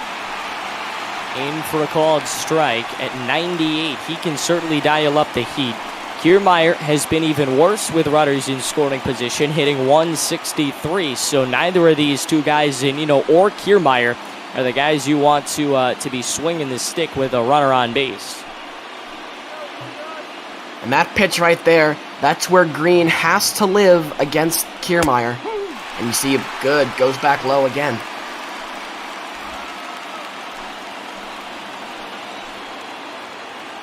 Trying to move him off the plate, and this is a big 1-2 pitch. Winds and deals, and he stays alive, fouling it down the line. Kiermaier has to put the ball in play here. Can't be an unproductive out. To short across the diamond, and they get a big second out. The runner remains at second base, but back-to-back batters retired, and now it's Adames. He walked and scored a run back at the first, but again, he has also struggled. Well, it is an unproductive out from Kiermaier despite putting the ball in play, and give Chad Green some credit. A leadoff double, he has rallied since. And now only Willie Adames standing in between him and the Yankee bats in the bottom of the 8th. Ball and no strikes.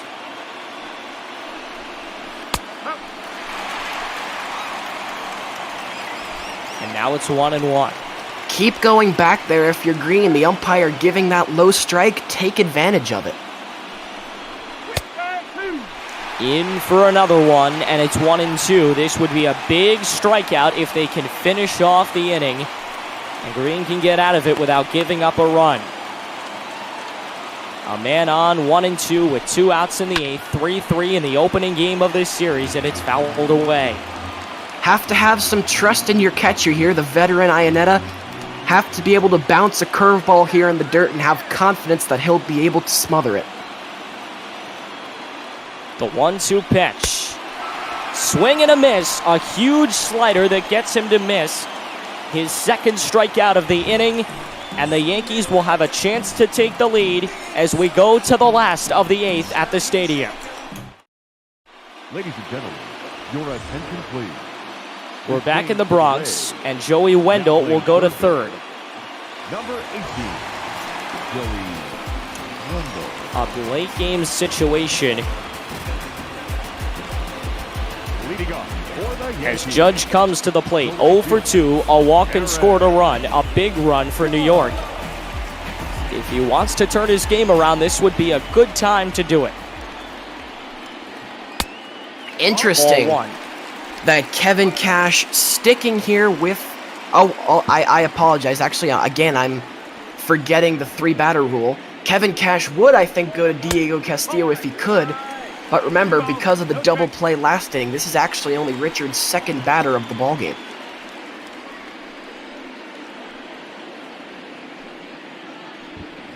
Two balls and no strikes. Nobody on, nobody out. Bottom of the 8th, 3-3. Opening of a huge weekend series down the middle, and Judge cranks it deep to right field, way back, and it's caught at the warning track. Another ball that has had warning track power but is not quite carried out. Well, Aiden, like you said, this is hung over the middle of the plate. No movement whatsoever. But this is a ball that I want to see Aaron Judge turn on. Instead, he's a little bit late, and that's why it didn't have the strength to get out of the ballpark.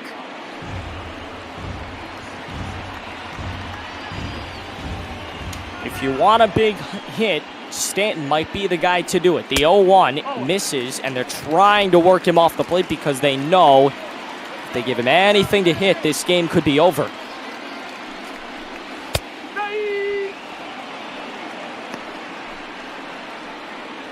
Judge flies out to right to begin the bottom of the 8th, and now Stanton working on a 1-2 count. Base is empty, 1 out, and we're tied at 3. What a great way to start what should be a fun series. High fly to right. This has got Carey back near the wall, and it's gone. No, he got it. Oh, never mind. Thought he got it. Sorry. Stanton with his second of the game. He's going to be the player of the game if New York can hang on.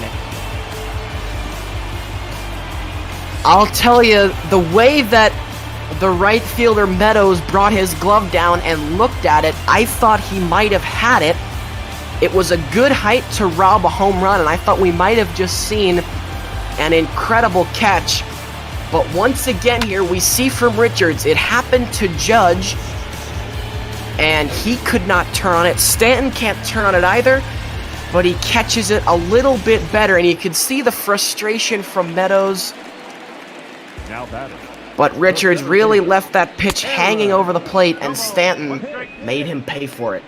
Another pitch that hangs, but Hicks can't catch up, and it's 0-1.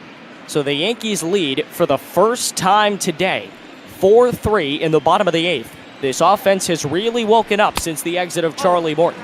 Misses inside and low. Ball and a strike. This crowd has certainly gotten into it. Rowdy all night. Just waiting for the Yankees to come alive, and they certainly have in the last few innings. Another one that misses low, 2-1. You don't want to walk this guy right now. Now that's the last thing you want to do, especially with a guy like Luke Voit on deck. Not sure why Kevin Cash staying with Richards here. Again, we're past the 3-batter limit. And showing signs that he's losing control. And look out here. A deep drive to right. And insurance for New York here in the bottom of the eighth. Hicks goes yard and a 5-3 lead as the offense begins to wake up on a dreary night in the Bronx. Well, back-to-back home runs here allowed by Richards, and just as I was saying, Kevin Cash sticks with his reliever at least one batter too long. And once again, for the third consecutive at-bat, this is a pitch that's left right over the middle of the plate with no movement whatsoever. And Hicks turns on it, and it's a no-doubter into the right field seats. And yeah, long overdue right here. Chaz Rowe coming into this ballgame. Chaz Rowe will pitch in his 22nd game, and a tough situation to come into. Coming into the inning, the game was tied at 3, and it looked like Tampa might be able to squeak out a win. Again, like you said, Eddie, earlier, the goal here is to take 2 of 3. They would love for the sweep and have a chance to pass the Yankees for the division lead during the week, but that's likely not going to happen. This is going to get down and into left field for a base hit. So 3 straight hits for New York. It was Stanton and Hicks with home runs, and now Voit with his first hit of the day, and it's a single. I have to say, I'm surprised that wasn't a double. When that was first hit, I was thinking down the line and into the corner. But for some reason, the left fielder Renfroe almost guarding the line right there and able to cut that off. This is low to Talkman, who has walked twice and scored a run. Only 1 out with a man on here in the bottom of the eighth. The game was tied coming into the inning. The Yankees, with back-to-back home runs, have taken a 2-run lead, swing and a miss, and the count evened out.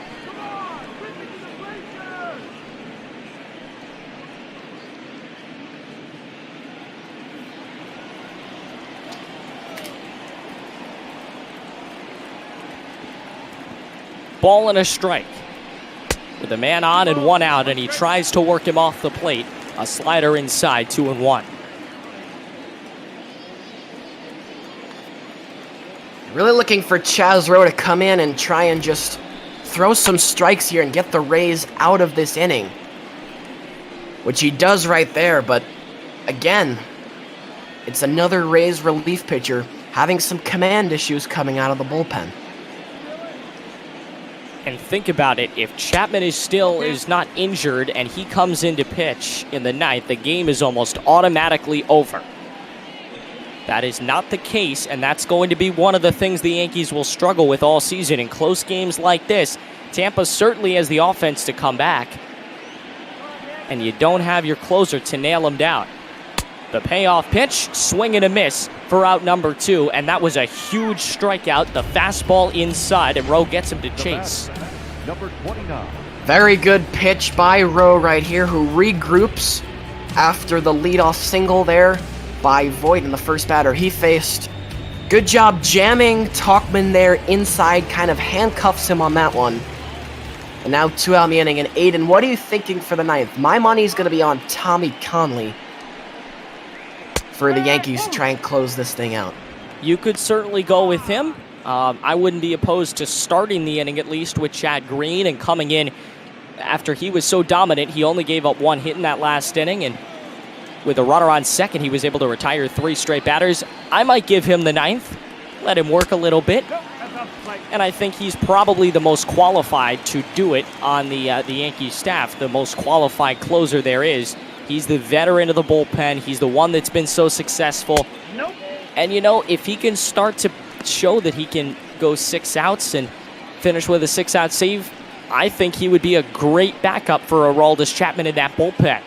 He was such a great setup guy, usually going 7 and 8, and Chapman goes 9. Why can't he go 8 and 9?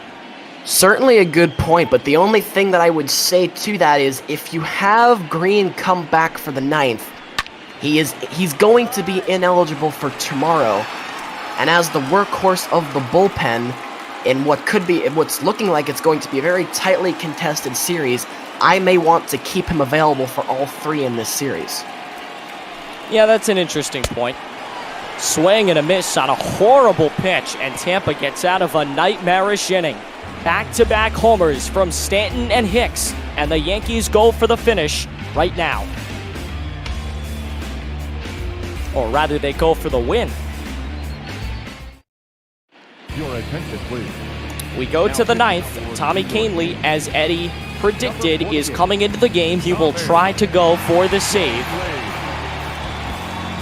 3-0. Over 24 innings this season. Back Tommy in the first, Kahnle. we saw Austin Meadows with a blast to give Tampa the early lead. Yeah, Aiden, Austin Meadows, Hunter Renfroe, really the only 2 guys who have been offensively productive here for the Rays.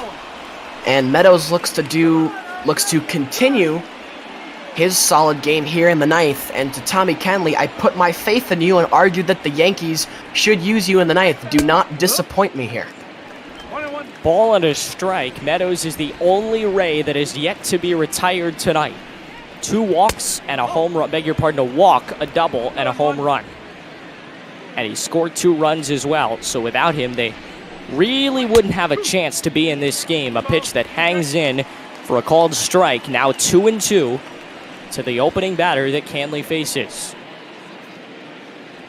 The Yankees can really be holding open auditions here for the closer position, and who knows, maybe you find somebody that can be a good backup to Chapman. Kahnle certainly establishing himself that way. A strikeout to start the ninth. Well, it's a good pitch right there, and for the first time today with Meadows, when they come in, when Ionetta sets up inside, it doesn't come back to bite them because it's a good slider, it's not out over the plate, and Meadows really handcuffed right there, and it showed. Excellent job by Kahnle, 1 out. Fouls it off of Ionetta. 0-1 with nobody on, 1 out in the ninth. Tampa needs 2 to tie, 3 to take the lead, and another breaking ball. This one misses outside, a ball and a strike. The 1-1. Inside, and now Renfroe ahead, 2-1. He's been everything you've wanted out of a cleanup hitter tonight. Single, doubled, and struck out, 2 for 3, and now he's battling at 2-2 in the count. A very economic start for Kahnle. Strikes out his opening batter and strikes out his second, and Tampa's down to their final out on a dreary night of the Bronx. Notice back-to-back 2-strike pitches to 2 consecutive batters in basically the exact spot. The only difference, Meadows is a lefty, Renfroe a righty, but it's the same idea. It's that backdoor pitch. That time it looked like a cutter or maybe a 2-seamer, and then to Meadows, the batter prior, it was that curveball. Marvelous spot both times, and 2 out in the inning. Ball 1 misses on the corner inside. I stand by my phrasing there. Kahnle has been economical, if anything, to start the inning. 2 strikeouts, Nobody on base. He's done a very good job of starting this inning. A ball that really could have been taken for a ride that hung up for a little bit, but it's in for a strike in the count 1-1. Yeah, sometimes hitters are hesitant to swing before they have a strike in the 9th inning, especially guys towards the bottom of the order. Pitchers know that. That may be why Canley snuck that one in there. 1-2, and Tampa's down to their final strike as he blows one by Martinez. He's really got that slider working right there, as it has stymied these Rays hitters. I see no reason why he wouldn't go back to it on the 1-2 right here. 1 ball, 2 strikes, looking for the save. And Mrs. Lowe will do it again, this time 2-2. Back to the slider. No one's been able to touch it. I know it's back-to-back pitches. Head right back to it. On the ground to short. This is Torres, and the Yankees with a hard-fought victory to open up a huge weekend series. They win it 5-3 tonight in the Bronx. It's Extra a great innings job will by... not be necessary. The back-to-back homers in the 8th blows it open, and Canley shuts the door in the 9th with 2 strikeouts and a ground out. It's a great job by the Yankees as they immediately faced some adversity with that Austin Meadows 2-run home run in the 1st inning, and it took the bats a while to get going. But what's really great about this win for the Yankees is Jordan Montgomery, who when he left was actually in line for the loss, absolutely pitched well enough to at least earn a no decision, and they deliver that for him. So job well done, eventually, by the Yankee bats. The win actually goes to Chad Green, believe it or not. He comes in, he pitched very well. I made a case for him coming on in the 9th, but again, for reasons that they'll need him later in the series, they decided to keep him out. Giancarlo Stanton, no doubt the player of the game. 2 home runs. He had a monster night. And the Yankees get the win, 5-3. This is a major loss for Toronto in their, for Tampa Bay in their wild card hopes, Eddie. I know that's basically their best chance. I can't see them taking down the Yankees for the division. They really need to win these kind of games for the wild card. We'll take a look at the highlights, and Meadows got the scoring open early. We thought that might be a tough start for Montgomery, and it was, but he settled down after that. Meadows homered. Yeah, I really liked what Montgomery did after that, settling down after the home run. But like we were saying a little bit earlier, Aiden, it's certainly early to start going on about wild cards and playoff positioning. As you can see in the highlights here, the Rays would take the lead on this Renfroe ground rule double. But it was looking really good for the Yankees for the Rays for a while there in the 1st inning. After that 2-run blast by Meadows, Charlie Morton almost hit that ball out. That was close. But he gets the sacrifice fly. The game gets tied. They did miss that Stanton home run that tied the game. I think that's really what woke up the Yankee bats. Torres grounded into a very tough double play. That was lucky, because if he had not grounded into a double play, the game could have been over earlier than it really was. Right there with that Torres double play, I thought we were looking at a game breaker. I thought that was going to be the play we were going to have to mark on our scorecards as the difference. But Giancarlo Stanton, he would have a different idea. Yeah, he homers. His first one was 450, I think, or 422. This one was a little bit shorter. He just sneaks it over. Another home run, the next batter from Hicks, and then Renfroe strikes out in the top of the 9th. Yeah, really dominant here from Tommy Conley, making an excellent case if he keeps delivering games like this to be the closer, the replacement for Chapman. It's a 1-2-3 9th for him, and it's a quality victory for the Yankees, Aiden. Chad Green will take the win. Trevor Richards the loss, because Charlie Morton left the game tied. Tommy Canley will get the save. He was terrific tonight. So was Stanton with 2 home runs and 3 RBIs. We welcome in Mike Koski. He is going to do the next game and he's in our broadcast booth right now. First of all, what a great game we just saw, and are you ready for Toronto and Texas? As I'll ever be, guys. This is exciting to be part of Major League Ball this season, making my debut from my home studio here in McKinney, Texas. We'll magically transport you to virtual Toronto here in a couple of minutes with Justin D'Ambrosio. So I look forward to him joining the call, and we'll have Blue Jays and Rangers in about 5 minutes. Also being virtually and magically transported, and Aiden, it's amazing. She does it every game. Heidi Watney seems to be in so many different cities at multiple different times. For her sake, I hope she's getting a game check in every single one of these virtual appearances. The things people will do for Meals on Wheels, man.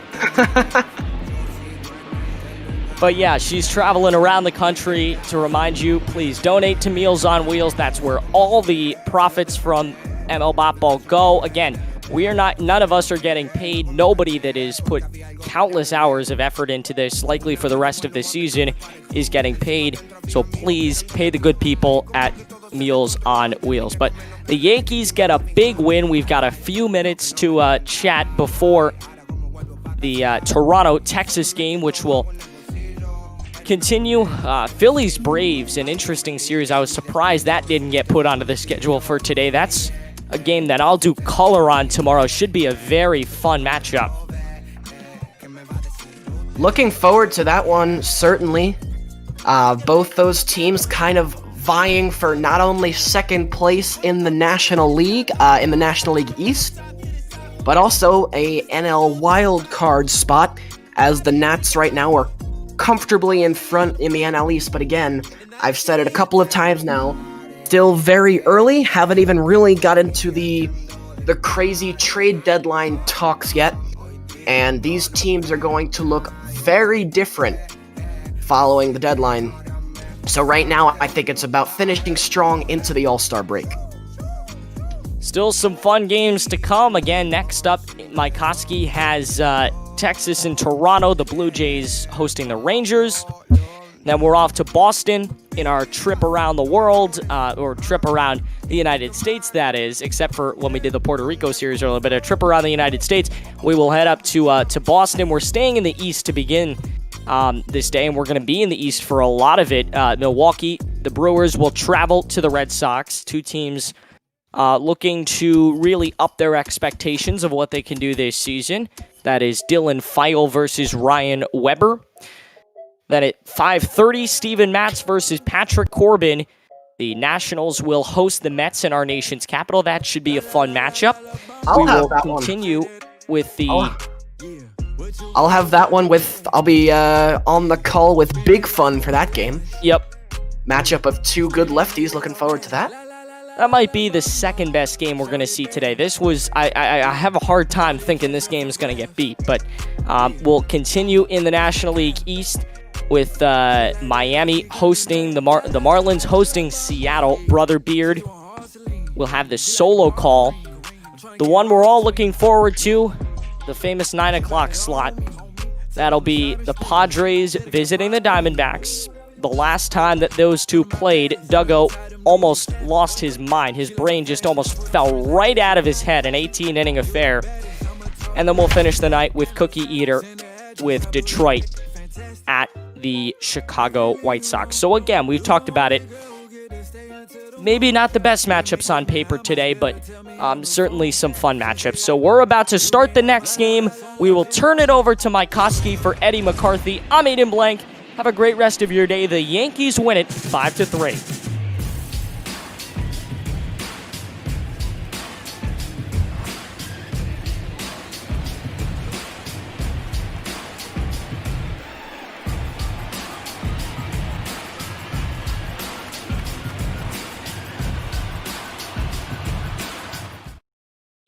All right, guys, thanks for the introduction. Waiting on Justin D'Ambrosio to join us in a minute from the color analyst position. But you see, Nate Pearson heading to the mound as we begin here from Rogers Center in Toronto. Chris Mykoski in the booth with you. The Texas Rangers and the Toronto Blue Jays in this Friday afternoon matchup.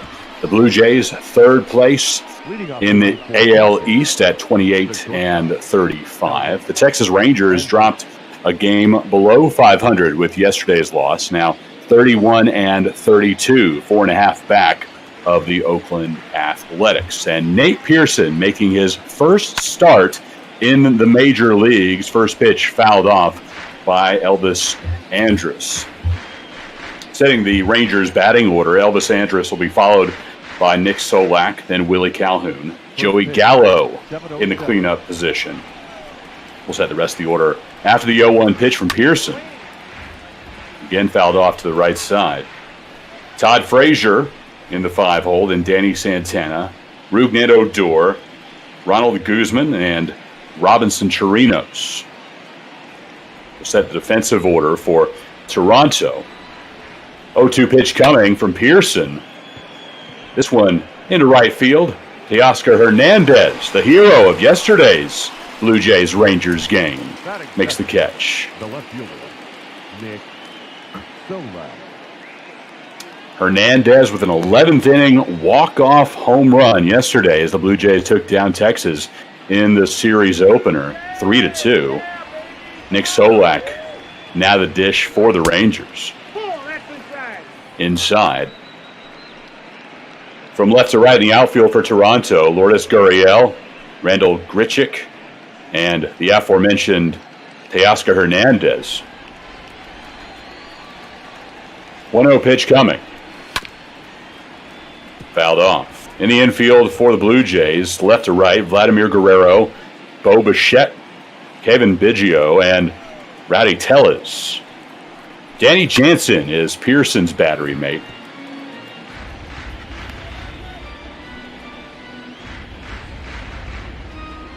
Pearson has made 5 relief appearances so far this year, but again making his debut as a starter for Toronto. 1-2 pitch.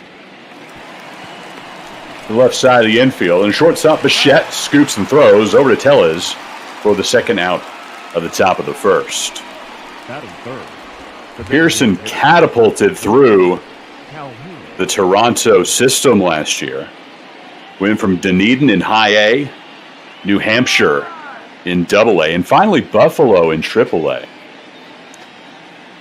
Between the three, racked up a 5-4 record with a 2.30 ERA. Inside to Willie Calhoun.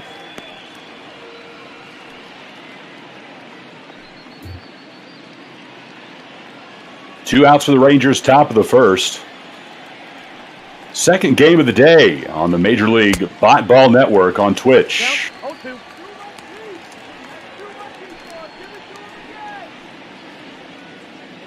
Coming up after this one's complete, it'll be the Brewers and the Red Sox. That's set for a 3:45 Eastern first pitch. 0-2. Inside, misses the zone to Willie Calhoun. Calhoun 0 for 5 yesterday. 3 strikeouts. Looking to right the ship here on Friday. Calhoun hitting .241 on the year. 13 homers and 29 runs batted in.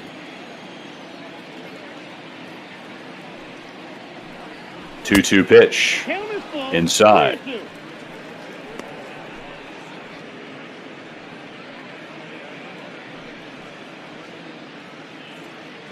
Full count, top of the first inning, nobody on. Willie Calhoun against Nate Pearson. Pearson rocks and fires. Fouled off, and we'll do it again.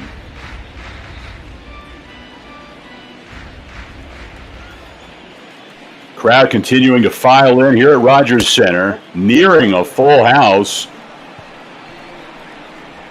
Top of the first inning will be extended as that does not find the corner, and Calhoun aboard with a 2-out walk. That brings in Joey Gallo. Gallo successful last month in the Major League Players Challenge for MLB The Show 20. he seemed to be able to hit home runs better than anybody else in that challenge, as 30 different Major League players represented their own ball clubs in a tournament broadcast in full on Twitch and the championship round on ESPN and Fox networks. Justin D'Ambrosio joins us now. Justin, welcome to the broadcast. Hey, how's it going? I think I had the time wrong on my list. I thought we were on the 3:45 one. That's all right. Better late than never. Good to have you here in Toronto. Rogers Center, Rangers and Blue Jays.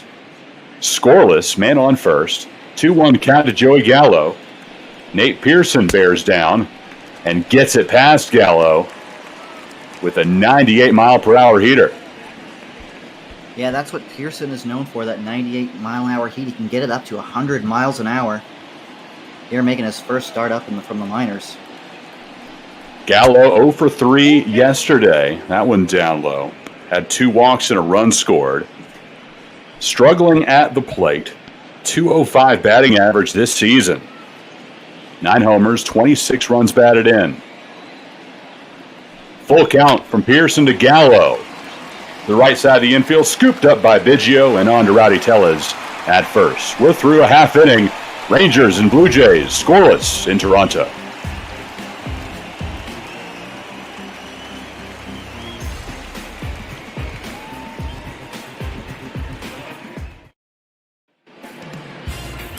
Bottom of the first inning on the Major League Ball Network on Twitch. Kyle Gibson gets the start for the Texas Rangers, making his 13th appearance of the season, racking up a 6-4 record with a 3.99 ERA, facing off against a Toronto lineup that is stacked with young talent from top to bottom. Yeah, this lineup does have a lot of young talent, a lot of very familiar names. Bo Bichette, Kevin Biggio, Guerrero. These are names, if you're a 90s baseball fan, you are very familiar with. First pitch coming from Kyle Gibson. Rangers offseason acquisition. First round pick by the Twins back in 2009 out of the University of Missouri. Spent his entire big league career there until signing a free agent deal with Texas in November. Outside to Bo Bichette. Yeah, he was a very highly regarded prospect, too, in that Minnesota system. He was once ranked as high as 34th overall prospect by Baseball America. But never really got to his full potential in Minnesota.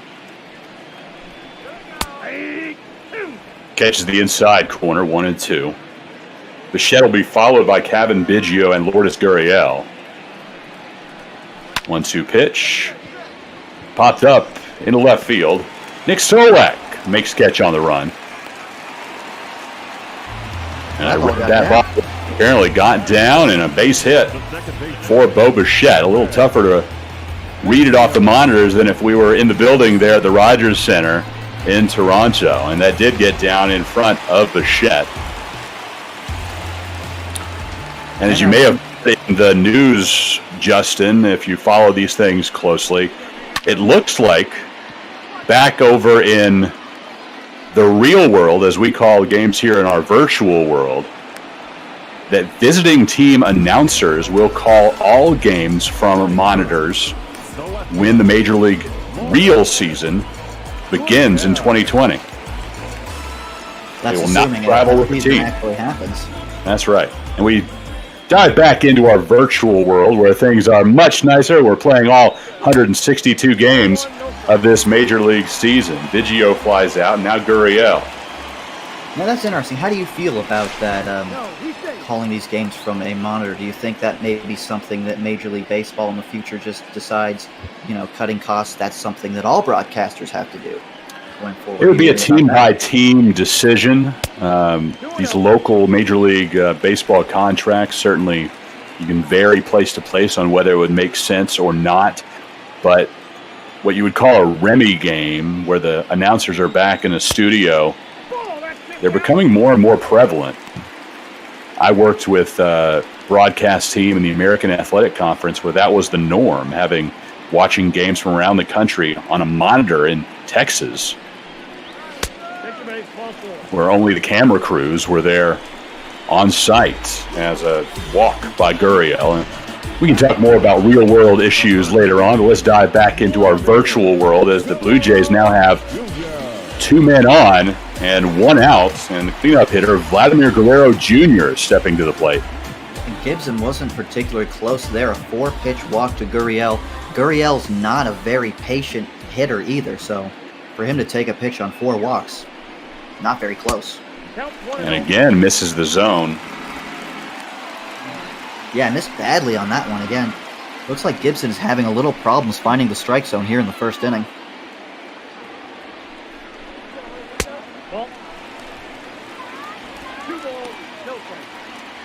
Yeah, 2-0 is not where you want to be going up against Vladimir Guerrero.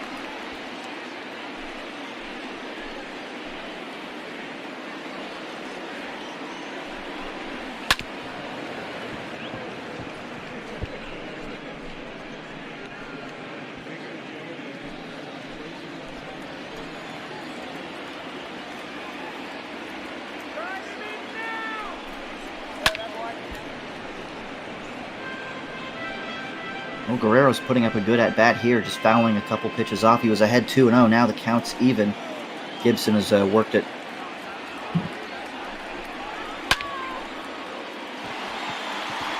That one's sent into center field. And Santana's going to make that catch easily for the second out here in the first inning. Batting fifth, the designated hitter, number 44. So 2 men reach, and then Santana puts 2 away. That's going to be 2 on and 2 out here for Rowdy Tellez here in the bottom of the first inning. Tellez has been struggling a little bit lately. Comes in today with that average down to 262. I need a piece of paper.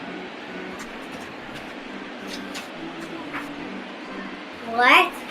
Dad gave me a new piece of... Justin, back with you. I'm sorry for the technical difficulties. That's all right.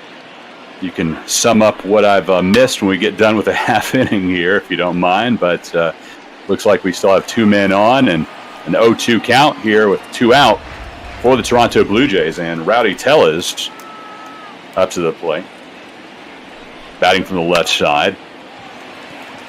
Ups this one into right field. Backtracking is Joey Gallo, and it'll carry over the fence.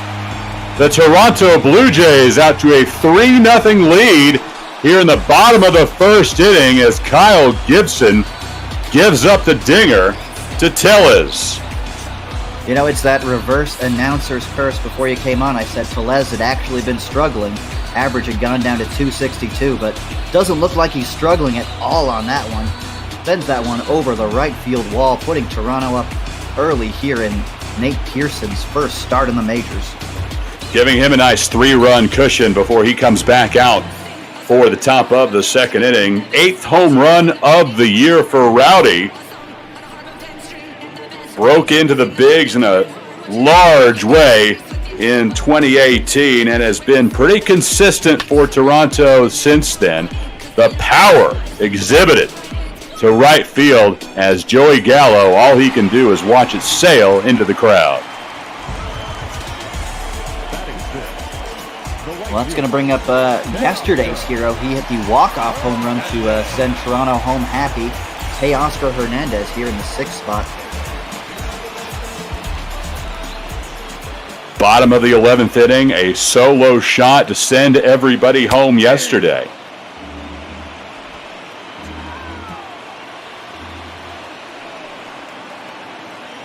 Oh, 1 pitch coming from Kyle Gibson in the zone. Yeah, that was a real close game yesterday, back and forth affair. Reese McGuire ended up hitting a home run yesterday. He's on the bench today. Hernandez hitting .234 on the season. That was his 8th home run on the year yesterday. 17 runs batted in. The left side of the infield, Elvis Andrus. Guzman able to scoop it out. But Rowdy Tellez, the story of the bottom of this first inning, delivering a 3-run shot to right field. And the Blue Jays up 3-0 here on the ML Ball Network. Todd Frazier will lead things off for Texas as we start the top of the second inning from Rogers Center in Toronto. Chris Mykoski and Justin D'Ambrosio with you. Live on Twitch.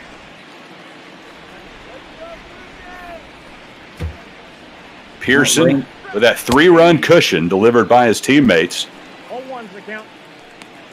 Starts Frazier off with that slider. That is his money pitch. He throws 100 miles an hour, but that slider is just as good as that fastball, making things really tough for hitters here today. Left side of the infield for Guerrero. Easily over to Rowdy. 1 up, 1 down for Texas. The center fielder. That'll bring up Danny Santana. Rugnet Odor due up third in the top of the second for the Rangers. I expect to hear those boo birds when Rugnet Odor comes up to the plate. Yeah, that moment will never be forgotten by fans on either side as these ball clubs met in some very contentious playoff series a few years ago, and then the regular season moment that nobody would forget. And if we had rights to that video from Major League Baseball right now, we'd show that replay of 2016 when Rugi decked Jose Bautista after a hard slide from Jose. Let's not forget, though, that it was also Rugi's error in that 2016 AL Division Series that sent Toronto to the championship series. So we could also play that one, too. Good memories and bad memories from both sides, but of course Toronto winding up victorious in those playoff series mean more than anything else. That punch certainly did feel good. It was cathartic for Rangers fans, but it doesn't bring back any of those results. But the 2-1 offering, now 3-1. Yeah, and both teams have really struggled since that playoff series. No team has made the playoffs since then, and neither are really that close, it seems like. Up high, Odor swings and misses at a 98 mile per hour heater from Pearson. Now the payoff pitch with 2 out. Up high, Odor will take first. Runner on with 2 out for Texas, and the Condor, Ronald Guzman, coming to the plate. Now, Odor does not walk very much, so him drawing a walk there is pretty impressive to me. Blue Jays clad in their all whites at home today. Texas going with the alternate blue tops here on a Friday in Toronto. Yesterday was Throwback Thursday around Major League Ball, and the Rangers went with their early 1990s road look, while the Blue Jays decided to stick with their modern uniform, the new powder blues. Which is in itself, those powder blues are in and of itself a throwback design. A little bit of a different, modernized take on those old powder blues for Toronto. Now does Texas also have a powder blue look this season? They do. They've added it for Sunday home games only. As that one's hit right back at Pearson. Struggles to pick it up, but does. And that'll do it for Texas in the top of the second inning. Blue Jays lead 3-0. Shaw, Grichuk, and Jansen due up for Toronto.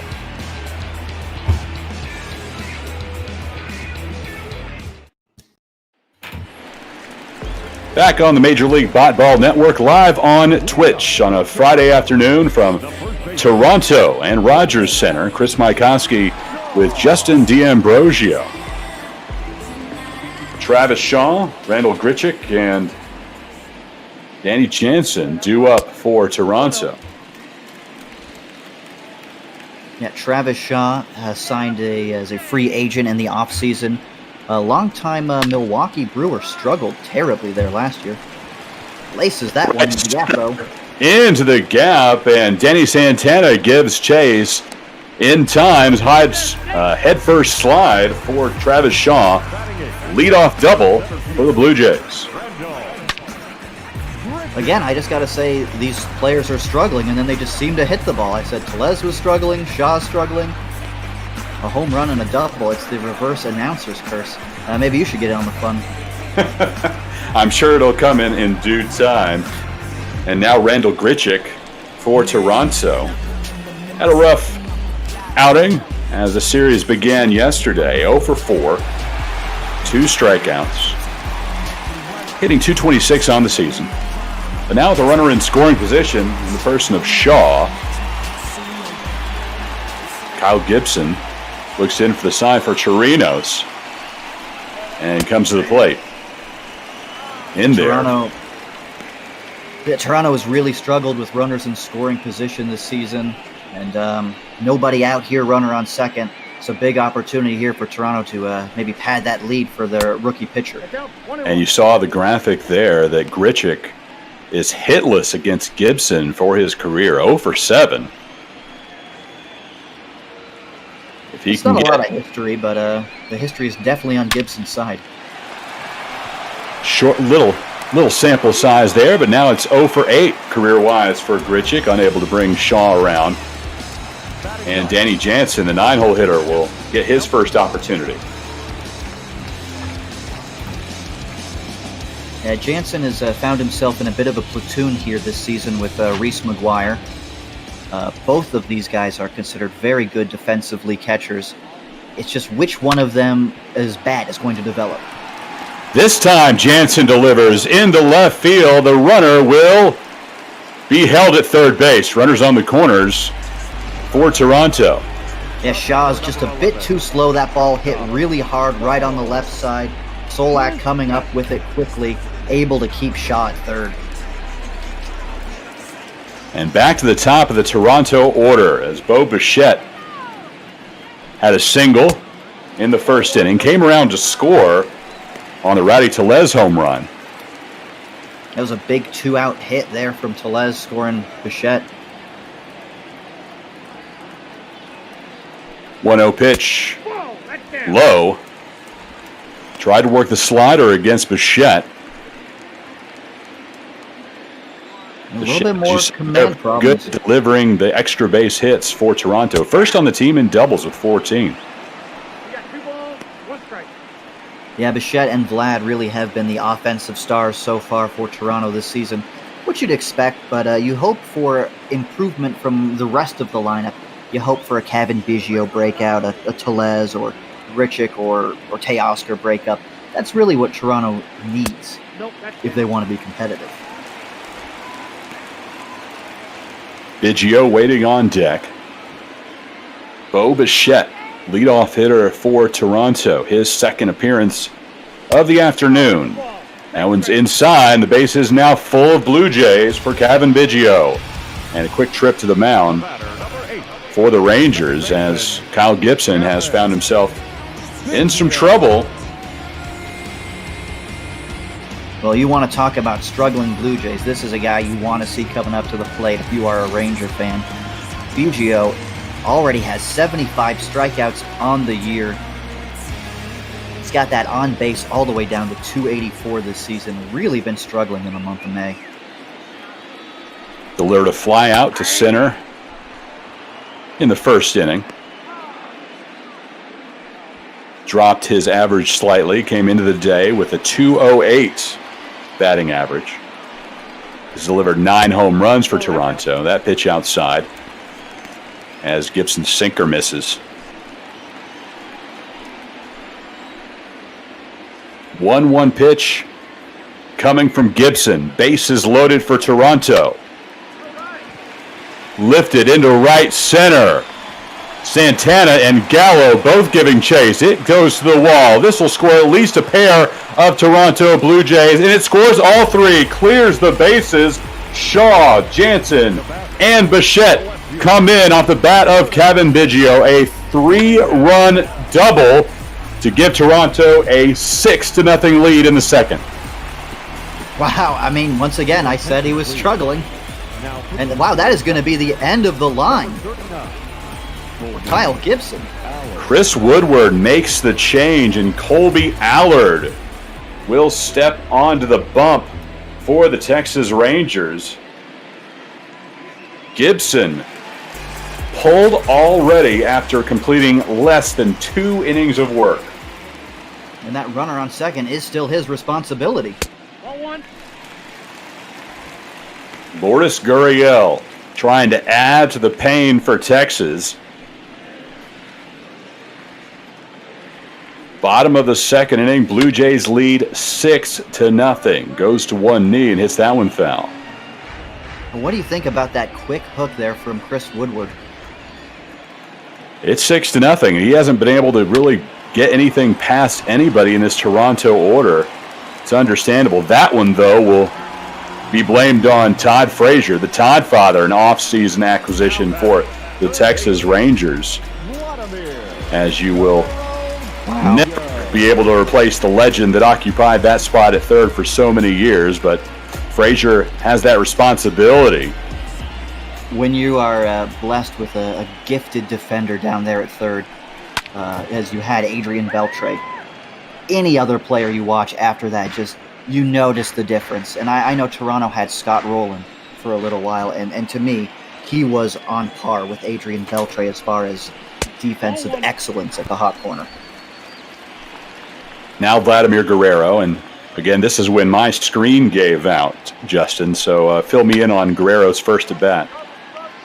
Well, Guerrero, he had a 2-0 advantage, but was unable. He flew out to Danny Santana, and he pops out here for the second out. Number 44. So 2 out, 2 men on for Toronto, and here's Rowdy Tellez, who delivered a 3-run homer in the first inning. Gave the Blue Jays that 3-0 advantage. Struggling. He's definitely struggling. He couldn't do it a second time. That's what I say. Let's see if that jinx will work again.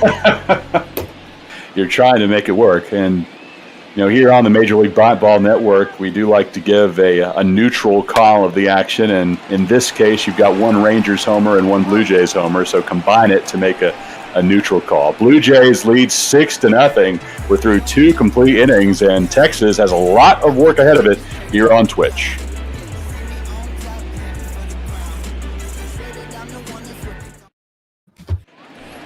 Yeah, I absolutely always try to give a neutral call, but I figure with you also, the diehard Rangers fan, it might be a little fun having a back and forth.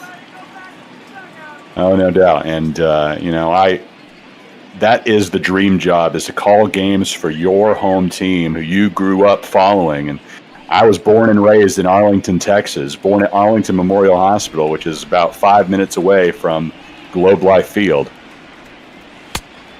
My grandfather was the original team doctor for the Texas Rangers, so I grew up going to spring training, hanging around the clubhouse.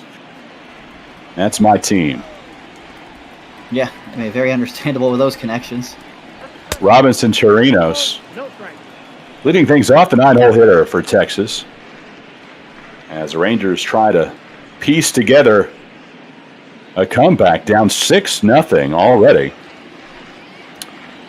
And the starting pitcher for Texas already getting the gate, as Kyle Gibson lasted less than 2 innings for Texas. Well, Pearson's in a whole 3-0 here to start that third inning. The way the second inning ended was a little bit of a hold-your-breath moment for Jays, the comebacker to the mound for Pearson. Pearson missed most of the 2018 season when a comebacker fractured his arm. So, I mean, he's had some arm issues, none of it really the throwing-related kind, so they were very cautious with him last year. It's interesting to see how far and how long Charlie Montoyo lets Pearson go, especially with such a big lead here early. Chirinos, the 9-hole hitter, gets a free pass back to the top of the order. And you don't want to see that, even though you do have the big lead. You never want to put the leadoff hitter aboard, especially when he is the 9-hole hitter for the opposition.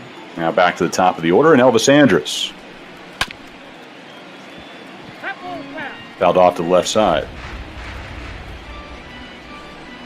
What did Andrews do his first time up? I sort of missed that. Fly out to right field, back in the first inning.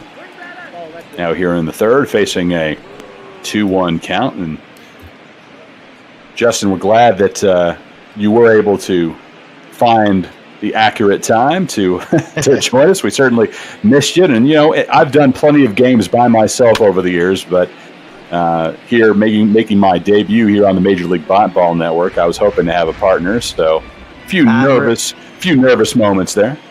I'm really sorry about that. That's very embarrassing. I hope you weren't on too long by yourself. No worries at all. Nick Solak waiting on deck for Texas. 3-2 pitch coming to Andrus. Swings and misses. A 99-mile-per-hour fastball from the young Blue Jays pitcher, Pearson. Wow, and that's his first strikeout, too. And you mentioned consistently throwing at 98 miles per hour when he turns things up, but he found an extra gear to get Elvis. Nick Solak. Lazy fly ball into right. Hernandez under it. 2 down for the Rangers. The batter, number 5. Well, after a long battle there by Andrews, swinging at the first pitch with Solak. Easy out there for Pearson. That brings up Willie Calhoun. Robinson Trinos is on first base. 2 out for Texas. Top of the 3rd inning as Toronto leads 6-0. Calhoun in his 4th season out of the University of Arizona. Came to Texas as part of the Yu Darvish trade in 2017. He's got a lot of power in his bat. He hit 21 home runs last year in only 83 games, so a lot of pop there. Rangers really like that bat. They've got him at DH today. Where do you see him blading on the field? Do you see him as a defensive position, or do you see him more as a full-time DH? I think eventually he'll find a spot in the outfield, but in the early part of the season, I think this is right, that he would be in the DH spot, especially because he's coming off of a fractured jaw that he suffered in spring training. I went back and watched that video yesterday just to refresh myself with that action, and it was brutal. Fastball straight at his face, and Julio Urias offered that pitch for the Dodgers on March 8th, and immediately Calhoun on the ground spitting blood. Yeah, and that's really just terrifying. 20 days later, though, he was cleared for baseball activities and daily workouts, but of course, by that time, on March 26th, back in the real world, he was doing those activities on his own as Major League camps were all shuttered. Good to see him here working in the virtual world, although he does ground out to Kevin Biggio to end the top of the 3rd inning. Bottom of the 3rd on the way for the Blue Jays, leading 6-0.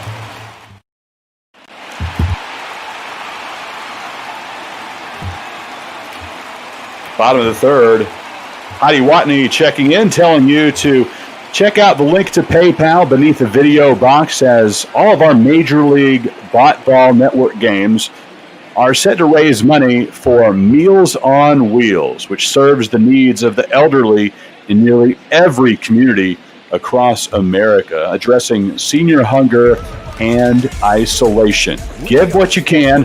Meals on Wheels. You'll see the PayPal button again below the video window here on Twitch. Teoscar Hernandez making his 2nd appearance of the day. Inside, ball 1. Chris Markowski, Justin D'Ambrosio, Heidi Watney with you here as the Rangers and Blue Jays square off. Our previous announcer team for the Rays-Yankees game was mentioning the amazing frequent flyer miles that Heidi has put on this season, all for the sake of getting people to donate to Meals on Wheels. She has been at every single game of our Major League Ball campaign. All doing it for charity. That's really great. Exactly. And she's going to Boston after this one. Hernandez with a deep shot to left, a no-doubter. And 2 days in a row, Teoscar Hernandez delivers solo home runs. This one puts his team up 7-0. Well, they say home runs come in bunches, and maybe Teoscar Hernandez is finally going to start heating up and hitting some home runs. home runs in back-to-back days here. Toronto really putting it on early, 7-0. Hernandez, the hero yesterday. Today, not quite as pressure of a situation, but he delivers a big shot nonetheless. 436 feet, the projected distance on that dinger. His 9th home run on the season. His 5th year out of the Dominican Republic, and Blue Jays fans have been enjoying what they've seen out of him since he came over from Houston in 2017. Yeah, he came now out Travis Shaw. Came over in that Francisco Liriano trade. Toronto's been trying a lot of different guys in their outfield. Hopefully they have one that can stick there. Defense is the issue with Teoscar, though. Puts it in the left field, drifting over towards foul territory. Solak can't make the catch. Long way to run. If that ball had stayed foul, that would have been trouble for Texas. But luckily for Texas, that one went foul. Solak unable to track it down as it went past the chalk line. Travis Shaw now with a 2-2 count. Bottom of the 3rd inning. This one to left field as well. Working against the shift. Delivers what will be a stand-up. Well, he'll stay at first base. I thought he'd have some time to turn and go to second. Yeah, that looked like that double written all over it, but Shaw runs really slow, and Solak, not known for having the strongest of arms, could have possibly tested that arm there, but with a 7-0 lead, Shaw maybe feeling like he didn't want to test it. Grichuk, first pitch swinging into right center. Gallo after it, as is Santana. Neither of them can get to it before it bounces right in front of the warning track. And as you mentioned, a slow Shaw, no chance of sending him with a speed of 25. Well, as you can see, Shaw has to hold up there. He's unsure if that ball's going to be caught. And Randall Grichuk was breathing right down Travis Shaw's neck right there at second. He had to hold up and just wait for Shaw to get to third himself. That could have been a triple for Grichuk. Absolutely could have been, but you have to work with what's in front of you. And Shaw now at third base. Grichuk at second. Bottom of the order for Danny Jansen. And there's still nobody out. Singled and came around to score in the second. Colby Allard working in relief. Replaced Kyle Gibson in the 2nd inning as the Texas Rangers starter has a day that he'd rather forget. He's already hit the showers here at the Rogers Center. Yeah, very, very short outing for that for Kyle Gibson. Kyle Gibson was actually an off-season target of the Jays, but he decided to sign in Texas instead. I'm sure there are plenty of teams across Major League Baseball who are looking to grab his services. Up high, and Toronto will turn the order over after this hitter as Jansen tries to deliver with 2 men in scoring position. Fouled off, still 3-2. Yeah, Toronto went out and signed a lot of free agent pitchers. Pitching was their number one concern. They, of course, went out and got Ryu, Tanner Roark, and Chase Anderson. In the zone, strikeout looking as Jansen can't believe it. Thought that one was high and outside, but as we can see in our K zone, that one perfectly acceptable strike, and Colby Allard gets his first K in relief. Bo Bichette, first pitch swinging, lifts this one into left center. Danny Santana will track it down, but not before Shaw and Grichuk both score. And Bo Bichette with a 2 RBI double. Toronto extends its lead to 9-0 here in the 3rd inning. Wow, I mean, the hits just keep on coming for the Jays. Bichette not wasting any time swinging at that first pitch, lining it right into the gap. Kevin Biggio now. You know, Justin, I started my broadcasting career doing play-by-play for University of Missouri softball. And if we were playing college softball right now, we'd be contemplating the mercy rule coming up here in a couple of innings. At least in non-conference action that was available back when I was there, and the Tigers were the Big 12. Well, crazier things have happened. You know, this still is only the third inning, and you do of have course. a rookie pitcher on the mound. But you are right. This is looking like an early blowout. And that's something that maybe in the benefit of Nate Pearson doesn't have to worry, be too fine with his pitches. He has a big lead. Maybe can really help his confidence here in his first big league start. I think at this point, Toronto would just like to see him work through 5 innings, be sure he can get his first major league win as a starter, and then give it up to relief by committee for the rest of the way. Absolutely. You don't want to push him too much, and Toronto's got a lot of arms down in that bullpen that are capable of going 2 innings. Anthony Kay just went 2 innings yesterday, though, so you probably don't want to use him again today. Biggio had a 3-run double his last appearance. This time, swings and misses, and he'll go down. Got a little bit of that baseball, but Torino's able to hang on. And Allard with his second strikeout. And it seems with Kevin Biggio, it's 3 true outcomes. He's either going to get a hit, strike out, or he's going to walk. Lourdes Gurriel now takes first pitch for a strike. Walked in the first, reached on an error in the second. There's a 4-pitch walk there for Gurriel. Really wasn't close at all. Really the beginning of the problems with Gibson. Fouled off. Because he's an aggressive hitter. He quickly finds himself in a hole here, 0-2. Down low, and they'll give it to Allard, his 3rd strikeout of the game, and that ends a rough frame for the Texas Rangers. The lead extended by Toronto. It's now 9-0.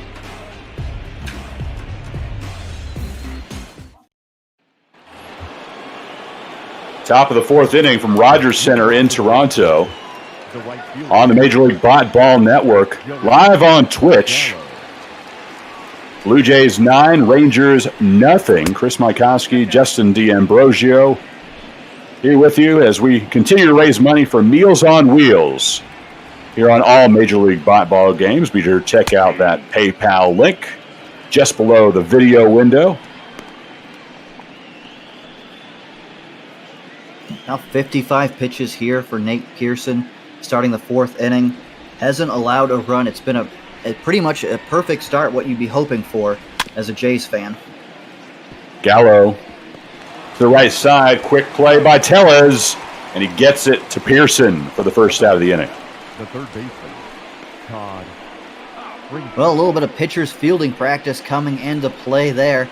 Really tough play. Pearson had to hurry to get to the bag there covering. Wasn't hit that hard, but they make the nice play to get the first out here in the 4th. Now Todd Frazier in his 10th Major League season, signed by the Rangers as a free agent in January on a 1-year deal worth $3.5 million. First round pick by Cincinnati back in 2007, was a Rutgers Scarlet Knight in college. Now he's from New Jersey, and he's been able to play for both New York teams, which is pretty great. And actually won the college or the Little League World Series. And the Yankees invited that team to stand on the field, and he got to stand next to Derek Jeter, which was his icon, you know, being from New York. I do remember that story being told on a Little League World Series broadcast in one of these recent years. Always locked into that from Williamsport. And I tell you, if we could program this to be a little shorter guys and get that Williamsport experience, I'd love a Major League Ball Little League World Series option here. I'd be thrilled to call that too. As long as those 12-year-olds are getting the royalties for their likeness being used. I do wonder on the settings on this game, how short can you make players? Could we make a Little League World Series simulation? I don't know if that'd be an option. It'd be fun to try. 3-2 pitch coming to Frazier. Swing and a miss. Oh, nice slider there by Nate Pearson. Talked about at the beginning of the show how he likes to go to that for his out pitch. When you got to stay honest on that 100-mile-an-hour, it's just not fair for him to be able to dump a slider just like that. Really nice pitch from the rookie as he continues to work with a 9-0 lead, throwing his 63rd pitch of the day. That one catches the inside corner to Danny Santana. Santana has yet to register a hit here in Toronto during the series. 0 for 4 yesterday with 2 strikeouts and a walk, and then retired back in the second. This time lifts it into right field, and Hernandez with the easy grab. And that'll do it for Texas. 1, 2, 3, and we've got the power of the Blue Jays order coming to bat in the bottom of the 4th. Major League Ball Network live on Twitch. Toronto leading Texas 9-0. The 4, 5, and 6 batters for Toronto due up Guerrero, Tellez, and Hernandez. All to face Colby Allard, relief pitcher for the Rangers. Allard is staying in this game. He's the long man for Chris Woodward, former Blue Jay Chris Woodward. We'll get him a little bit more into Woodward's story, I think, as we go forward. That's the thing in a blowout, plenty of time to tell stories. But Woodward, spending a lot of his time in Toronto. Met his wife there, as that one's a single over the head of a door for Guerrero. Leadoff man aboard for Toronto. But he feels like Toronto is really his home now, and he met his wife there. His daughter was born there. He got his first dog when he was living in Toronto. So a lot of his heart there in that city. Well, that's the best way to ingratiate yourself to a Canadian is to marry one of them. You know, it's just, he's a good guy. He married one of us. He really likes it. Rowdy Tellez delivered a 3-run homer in the first inning. Gave the Blue Jays a 3-0 lead, and they have padded 6 more runs onto it since then. So does that mean Woodward has gotten used to milk in a bag? Is that a thing up there? You don't know? No. It's specifically an Ontario thing where we get our milk in bags. It doesn't come in plastic gallons. It just comes in a little bag. You cut the tops off on it, pour it in a little container, and you just pour it that way. Okay. Jay Happ was very confused by the milk in a bag. I'd imagine there'd be a lot of little things that I'm sure I'd pick up on after I spent some time up there. To the left side of the infield, little dribbler Frazier picks it up and rifles it at first. Not in time.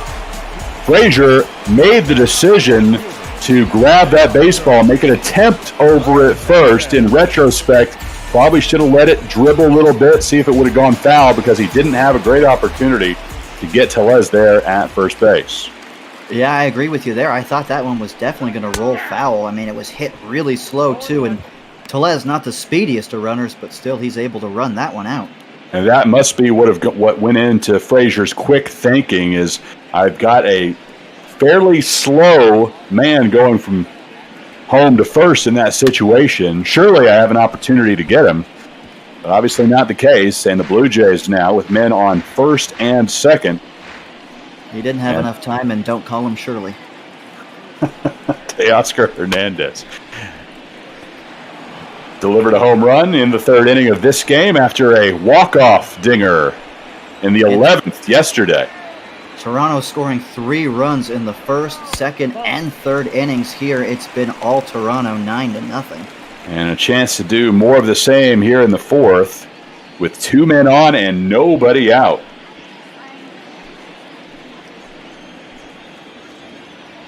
Playing an afternoon game here at the Rogers Center, and the Rangers maybe getting online and trying to figure out what we can do for fun tonight in Toronto after this disaster is over. But as you mentioned, still plenty of time to eat away at the lead with the Ranger bats. But right now, things not looking too good for Texas. Trying to turn 2 here. Maybe this changes things for the Rangers, trying to get some momentum in their direction as Andrus to Odor to Guzman, and a pair of Blue Jays are retired. Oh, nice little double play there. Turned by the Rangers. Andrus very sure-handed at short, of course.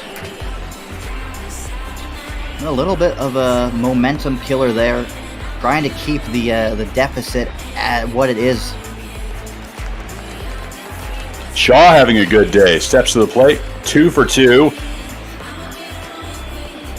A double and a single, and both times coming around to score. He has Guerrero on third, 90 feet away from making a double-digit lead for Toronto. And that at-bat by Teoscar really exemplifies, I think, that whole Toronto offense. You know, it's very boom or bust. You've got a game where they're up 9-0, but it's all based around the power, you know, and most of the runs scored today have been by home runs. So you're going to get a lot of games where there are blowouts, but you're going to get a lot of games yesterday where it's 2-1, no one's scoring. A lot of close games up and down the schedule yesterday on the Major League Ball Network, including the series opener here between Toronto and Texas. Lifted into right center. Santana and Gallo both after it, off the wall, and Gallo will grab it after a couple of bounces. 10-0 Blue Jays after an RBI double by Shaw. Wow, I thought Guzman had a chance at catching that one. That ball was up in the air a long time, but, you know, 2 outs, running on contact. Vladimir Guerrero was able to score that one. Just bounced off the wall, and that's going to be the end of the line there for Kobe Allard. Allard sits in favor of Jesse Chavez. The Rangers already on their third pitcher of the day as Chris Woodward makes another change. Well, Jesse Chavez is a former Blue Jay as well. Not the greatest of trades. They actually traded Liam Hendriks to Oakland to get Jesse Chavez. I mean, Liam Hendriks has been one of the better relievers in the game since that time. So maybe a trade Toronto would like to have a little bit of a do-over. But they wanted a long man in the pen, and Chavez is that guy that's able to go multiple innings in a game. So maybe that's Woodward's thinking here today, trying to get anybody that can get a couple outs, a couple innings. Usually, as that one is fair, Guzman scoops and throws, unable to get Grichuk in time. A base hit for Randall Grichuk, and Shaw moves over to third. Now Jansen. Danny Jansen, first pitch swinging. Singled and scored in the second. Struck out in the third. Just looking back on Chavez's history in the game, and he has been around for a very long time. Usually when a player who reaches the major league level, as they continue to develop, you'll see that if they were drafted twice, once out of high school and then again out of college, as this one's lifted into right field as Gallo brings down. I'll continue that note next time Chavez comes to the mound in the bottom of the fifth inning. But for now, we're done with the fourth. Blue Jays lead 10-0 here on the Major League Ball Network.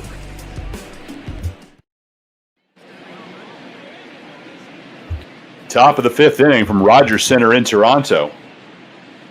Chris Majkowski, Justin D'Ambrosio, and Heidi Watney joining us from the dugout as we look to raise money on these streams all year long for Meals on Wheels. Right below the video window, you'll see the PayPal logo. Meals on Wheels serves nearly every community in America, addressing senior hunger and isolation. Whether it's $1 or $100, whatever you can give, we'd appreciate your donation to Meals on Wheels as we raise those funds through our Major League Ball broadcast. A complete volunteer effort here for every single game of the Major League Baseball season, what would have been in 2020 in the real world. But here as we play in the virtual world, the Blue Jays lead 10-0, and my name's Chris Majkowski. I am a long time, well, since birth, Ranger fan. Justin D'Ambrosio on the other side supports the Toronto Blue Jays. So combine those two things together, and you've got a somewhat neutral call here on Twitch today. We'll try to be as neutral as we can. It's interesting because, I mean, there is that big rivalry between those teams. I'll let you take this one. Odor into right field. On the track, Hernandez under it. Wow, and Rudy Odor nearly, with all the boo birds around him here in Toronto, nearly delivered a leadoff home run, but instead a long out into the glove of Hernandez. Yeah, I said I better stop talking. This one looks like it's got a chance of going out. And now Ronald Guzman, and you're right, usually teams in different divisions, you don't see a huge rivalry develop, but when you have that postseason history, it happens, and it obviously boiled over and incorporated the fist of that previous batter, Odor, when he knocked out Jose Bautista and ended up getting a 7-game suspension back in 2016. Yeah, and the rivalry has fizzled a lot lately as this one's grounded to Biggio. I think as long as Odor is on the Rangers roster, it'll still be fairly heated. I think once all the players involved in those playoff games and that fight, once those all are gone, then maybe the rivalry will kind of wear away. But for now, at least, I think people see him and they remember that moment, and the rivalry still has a little bit of fire to it. Yeah, the Rangers still have a few players left from that team. Of course, Toronto has nobody left from that 2015-2016 teams. So, I mean, I don't know really who you can be mad at on the Toronto lineup. But, I mean... as Jerry Seinfeld once said, we're all just rooting for laundry. So I think that's the case for Rangers fan. They just see that Blue Jays logo, and immediately their heart starts boiling a little. Their blood starts boiling a little bit. Their hearts start beating a little faster, seeing that rival jersey. Chirino swings and misses. The birthday boy. It's his 36th birthday today. We'll see if he can deliver a present for himself later. But for now, his team trails 10-0 to Toronto midway through the 5th. Wow, a pretty good start here so far for Nate Pearson through 5. Bottom of the 5th inning, Toronto leading 10-0 here on the Major League Bot Ball Network. Live on Twitch, Jesse Chavez back out for his 2nd inning of work. The 3rd pitcher we've seen today for Texas, as Kyle Gibson was sat down quickly. Then Colby Allard came out and also had a lot of trouble. Jesse Chavez on the hill for Texas. Finished out the 4th inning. Now here to start the 5th. And Rangers continue work in the pen. Brett Martin getting in his tosses. Lefty Brett Martin maybe coming in to face the lefties Biggio or Tellez. Bo Bichette, 2 for 2. Had a 2 RBI double his last time up back in the 3rd inning. Singled and came around to score the first run of the game in the 1st inning. Yeah, I'm surprised to see the bullpen already warming here for Texas. I mean, Chavez, it's already 10-0. You can go another inning or 2, possibly. I would think so. Bichette pops this one up to Guzman, and you get into this much of a disadvantage, I don't think you worry too much about. And there you see the aforementioned Gibson, how a rough day that he had, giving up 6 runs on 5 hits through just a 1 1/3 innings pitched. And good on him to stay in the dugout and cheer on his teammates. A lot of starting pitchers in that situation will have already gone back and taken a shower and might just be watching the game on the clubhouse TV, frustrated and wanting their day just to be over, not really wanting to watch a whole lot more from the dugout. So good on virtual Gibson for staying there and rooting on his teammates. He's got the right virtual attitude there, I'll say. Into center field. And an easy grab for Denny Santana. 2 down for Toronto. Santana's had some pretty routine plays there. Of course, there was that ball up against the wall I thought he possibly should have caught. What are your thoughts on the long-term outfield picture here in Texas? It's not pretty. Gallo obviously is very exciting to watch, but struggles batting average-wise. You got to take the good with the bad there with the power. And we'll get more into that next time the Rangers take the field defensively as Gurriel goes down. And for the first time today, the Rangers get the Blue Jays 1-2-3. Leading off for Texas. Well, Nate Pearson is through 5 innings, but Montoya sending him out here for the 6th. Having a pretty special line so far through 5. That's all I want to say about that. Straight up 3 o'clock on the East Coast as Toronto leads Texas 10-0, top of the 6th inning. You're watching the Major League Ball Network. Chris Mykoski, Justin D'Ambrosio with you. And Justin, this is my debut on the network, and I went into it thinking that I would treat this like I was watching real baseball throughout and not that we're watching a game on our screens of, computerized players, and I think that's probably the best way to do it. But every once in a while you drift into wanting to talk about reality and what would be happening in the real world at this time. So I apologize for drifting back and forth, those of you who are used to somebody strictly acting like this is the real thing. I'll try to do better next time.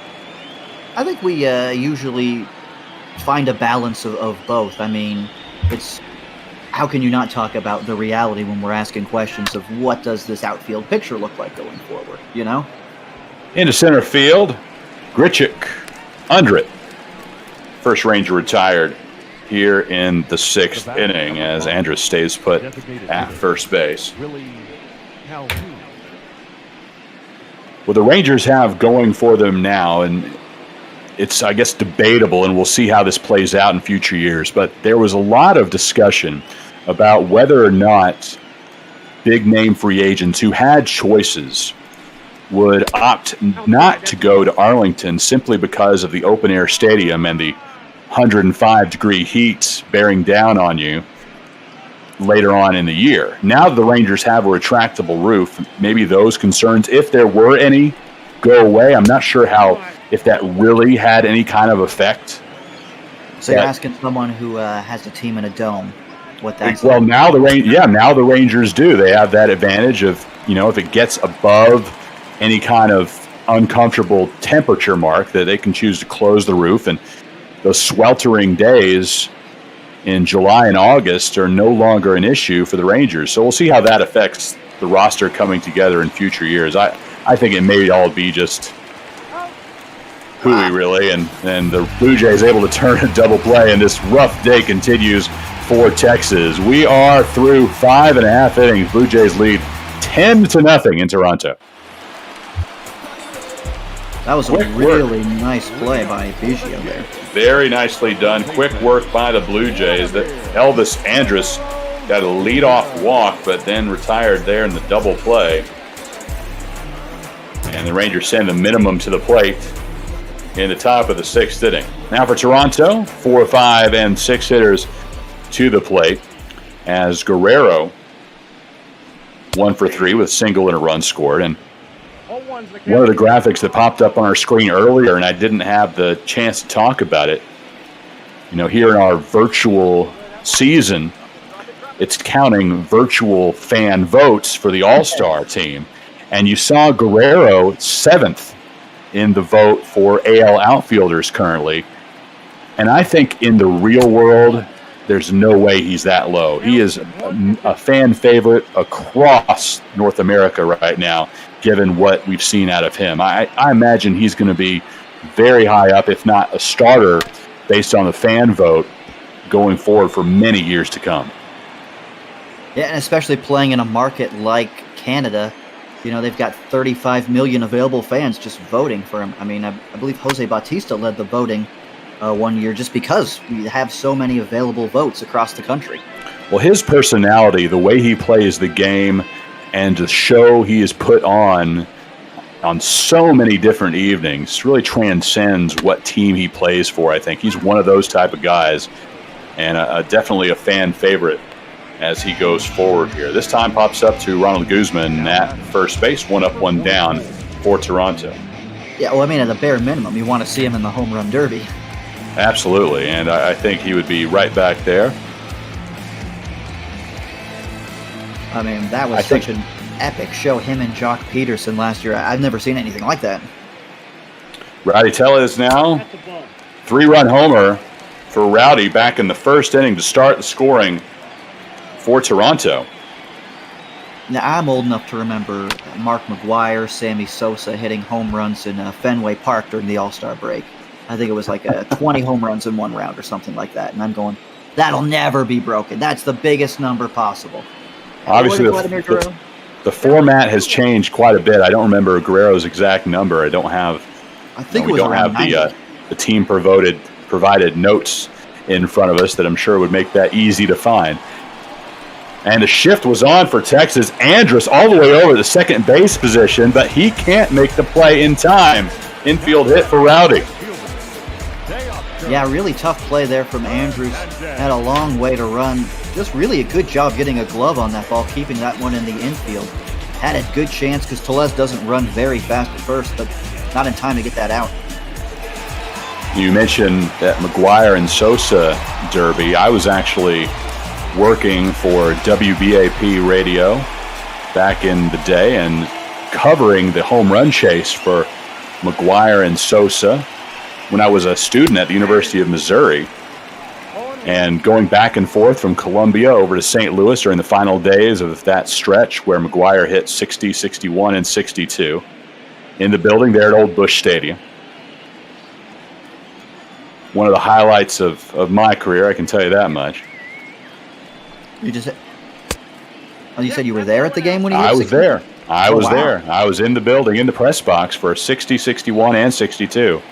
That is really amazing. I mean, I watched it live on TV, but to be there in the press box. Hernandez takes that one inside.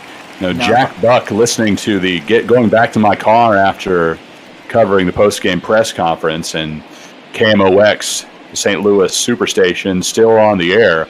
And Jack Buck, who had been the voice of so many great moments in American sports, is still on there talking about the experience of calling home run number 61.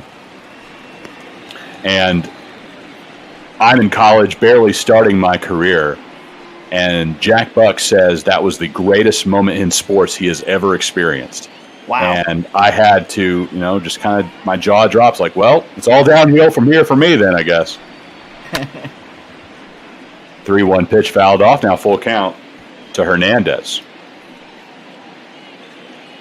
I remember every summer you would look at the home run hitters and go, does anyone have a chance to break 61? And, outside of the McGwire Sosa years, no one else has hit above 60. No, back now that the bodies aren't juiced quite as much. Maybe the baseballs are, some people would say, but things have gotten a little bit more back to normal as far as power outputs throughout the major leagues. Absolutely. I mean, Ryan Howard gave a nice run at 60 one year. I thought Giancarlo Stanton was going to hit 60 one year down in Miami, but no one's really hit 60 since, I think Barry Bonds hit 73, right? I think that's right. Travis Shaw, huge day for him so far, 3 for 3. Doubles in the second and fourth, sandwiching a single in the third. He's also scored a couple of runs, and that one gets past the diving Elvis Andrus. And the Blue Jays have 2 men on and 2 out. What a day at the plate for Travis Shaw. 4 for 4. Just putting the ball right out of these fielders' reach. Just a huge series for him altogether. Had a solo homer in the bottom of the third yesterday that started the scoring for the Blue Jays. Shot over the wall and right against Mike Minor, and continues his success against a litany of Texas pitchers today. Now Grichuk. Infield single his last time up. 1 ball, 1 strike. Yeah, 2 hits for Grichuk, too. I mean, a lot of Jays in this lineup getting hits.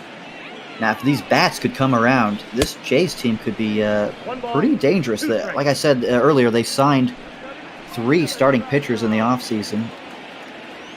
Starting pitching was their biggest issue, but it's been one of their biggest strengths so far this year. 1-2 pitch misses low. Now 2-2 with 2 on and 2 out for Toronto. Randall Grichuk waiting on the delivery from Jesse Chavez. To the right side of the infield for Odor. Easy throw over to first, and the Blue Jays are retired in the 6th inning. Toronto leads 10-0 as we head to the 7th. Gallo, Frazier, and Santana due to the plate for Texas.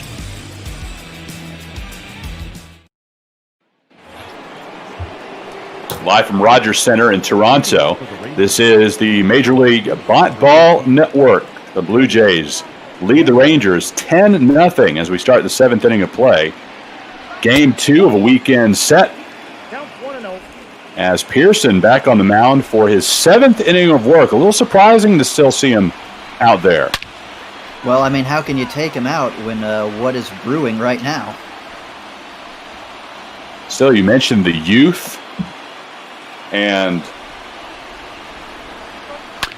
how they might not want to let him work too much, but you're right. Sometimes managers just say, you know, I'm going to forget what I'm thinking as far as wearing him down. This is a special day. Why would I want to ruin it? But you've seen it in previous years. You've seen those combined efforts because a manager thinks, you know, it doesn't matter. I'm worrying about a pitch count. I'm worrying about a young arm. 1-0. Down low. Pitch count is already at 86. They don't really like to extend him much past 100, so something's got to give one way or the other. Todd Frazier. Off secret. Frazier knows that, being a little bit patient here.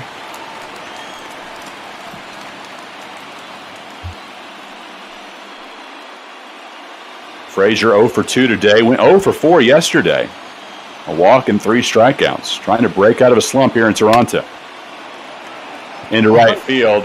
Hernandez has to back up just a couple of steps. 2 up, 2 down for Texas. There's a fan in the front row right behind home plate.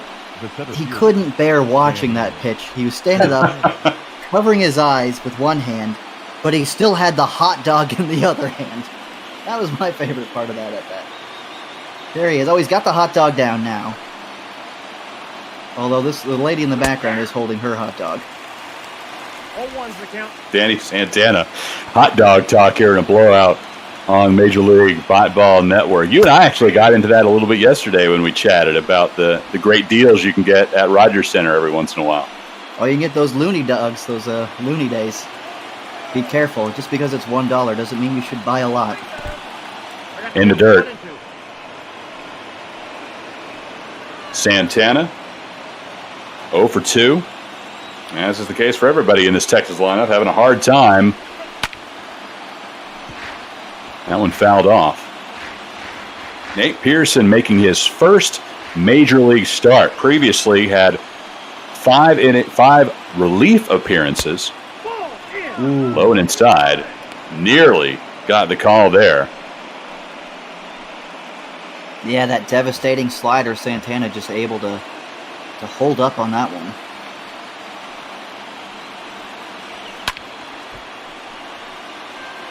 Swing and fouled off by Santana. He stays alive with a 2-2 count. 95 pitches now for Pearson, and you mentioned this is about his ceiling in normal circumstances. Into center field, Grichuk under it. Easy grab for him. And the Blue Jays will send Jansen, Bichette, and Biggio to the plate, looking to pad their lead. Stands at 10-0. That's really interesting. Do you send him out for that 8th inning? I mean, he's already at 95 pitches, but, you know, it reminds me of Roy Halladay. One of his very first major league starts. It may have been his first major league start. Got to start to end the season against Detroit. And he ended up going 8 2/3 without giving up a hit before Bobby Higginson ruining it all, giving up a hit and then blowing the shutout with a home run. You're getting very, very close to mentioning what's happening today. We'll let it slide. We'll let it slide. I don't think you got close enough. I don't think you violated any protocol quite yet. I was wondering how close I was getting. Bo Bichette. Now as we go back to the top of the Toronto order. My philosophy is when you get 3 outs away, you really start having to hammer it home. But for now, we'll just be very vague and just kind of painting a little bit outside the lines to let you know something's brewing that's very special here in Toronto. Bichette pops this one into left field, so like giving chase. It goes fair, and again, having a hard time off the monitor reading whether it's a fly ball or a ground ball to the left side, but on that one, goes beyond third base bag, fair, and it's a single for Bichette. Yeah, it was almost a carbon copy of that hit he had that first inning, bouncing that That's right. ball in front of Solak and left. That's right. That's the ball. Now Kevin Biggio. And we mentioned earlier that if and when the 2020 season begins in the real world, that the reports are that visiting team broadcasts will all be generated from a studio back in their home city. They will not travel with the team. So they will experience very close to what Justin and I and all the announcers here on the Major League Ball Network are experiencing, although they would certainly have access to multiple monitors showing them various angles of the field, not just the single monitor that we have here. Yeah, and hopefully they don't have streaming issues wherever they are. Maybe it's never guaranteed. That is one of the things that you have to just adjust to it. But Remy Productions are becoming more and more normal in the broadcasting world, and you see it in the Olympics every 4 years, especially where announcers are back in a home studio in the U.S. And for the bigger events, they have announcers there on site in the city, but a lot of the lesser events are called from a studio. Well, that'd get crowded real fast with, every different country having an announcer there needing a different language. Absolutely. Biggio waiting on 3-2 pitch. Pop foul. Biggio, it will be retired by Robinson Chirinos, the birthday boy, making the grab behind the plate. The batter, the left fielder. Happy birthday to Real Robinson out there.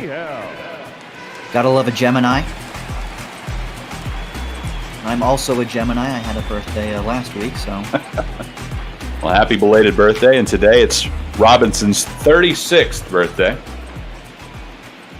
Not going to enjoy the result of this game more than likely, but hopefully can have a good time somewhere in virtual Toronto tonight. If you had to go to dinner, a nice dinner, anywhere in Toronto, where would you suggest that Robinson go tonight? That's a good question. There's a lot of really good restaurants in Toronto. It's a very international city. I don't live there anymore. It's been a few years since I've been there. But I know for me, I'm a pizza guy. And there's this really good pizza place. I can't remember the name of it, but it's like Napolitano style pizza. It's a thin crust. It's Very like good. It's the best pizza. You see the line score there. It tells the story. 10 runs for the Blue Jays, 16 hits. No runs, no hits for Texas. We head to the 8th. I'm not going to recommend Eastside Mario's or Alice Fazzuli's, though. I see in the Twitch chat some people recommending that old Spaghetti Factory. See, here making my debut, I'm trying to keep things fairly simple, not worrying about the chat quite yet. We'll open another window and get a little bit more used to the format. I hope you can go ahead and take care of any of those Twitch comments that you'd like to mention. Well, I usually have another computer sitting next to me that just has the Twitch stream going up, and so since I was late today, I forgot to do that. So I have been left on Twitch as usual today. double barrel action for the Blue Jays, and you imagine that Pearson has a very short leash at this point, but for now, Toronto deciding to let this play out, see if Pearson can make history in his first Major League start. The fans behind home plate definitely are aware of the situation. 28,000 in attendance here. They're seeing something special. As hated as Rugi Odor is in Toronto, imagine if he breaks this one up. That'll be a rise to a new level. He faces a 2-2 count as Pearson delivers his 100th pitch on the day. Now bearing down, trying to end this at bat against Odor. Pitch 101, inside, full count. Yeah, getting a little bit less fine with those breaking balls as the pitch count has gone up, but this has been a very, very impressive start for Nate Pearson. Pearson has issued 4 walks on the day, trying to avoid number 5. He would have had it, but Odor swings and misses at a pitch in the dirt, and Pearson continues the no-no bid. Oh, huge strikeout there from Nate Pearson. Odor has a lot of swing and miss in his game, doesn't walk a lot, and exploited it there, getting Odor to chase what would have definitely been ball 4. And I mentioned I don't like to talk about it a whole lot until we get down to the very end, and we're now 5 outs away from potential history here in Toronto. Guzman. That one's outside. First Major League start for Nate Pearson, and through 7 1/3 innings, has yet to allow a hit. He has let 4 base runners get on base via the free pass. So you decided to go with the jinx. No, I said when we get late, you have to start letting viewers know. And again, 96-mile-per-hour fastball to retire Guzman. But I think you owe it to people who aren't quite catching on to start talking about it a little bit, and they're going to tell their friends. They're going to switch over to the Major League Ball Network to catch what could happen here in Toronto as we get to the 9-hole hitter and Robinson Chirinos. Well, the graphic teams has let everyone know now, too, so I guess the Band-Aid has been ripped off. No, we're on the same page. I think our graphic operators back in our virtual production truck are on the same page as me, that it's time to start talking about what could happen here on what could be a very special day here in Toronto. Chirinos takes that one inside. Wanted in a chase there. Pitch 110 coming up for Pearson.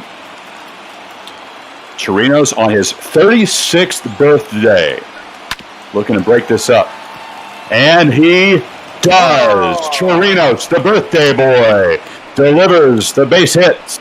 And that will do it for the no-hit bid for Nate Pearson. But what an incredible effort in his first Major League start to take it all the way to the 2-out mark in the 8th inning.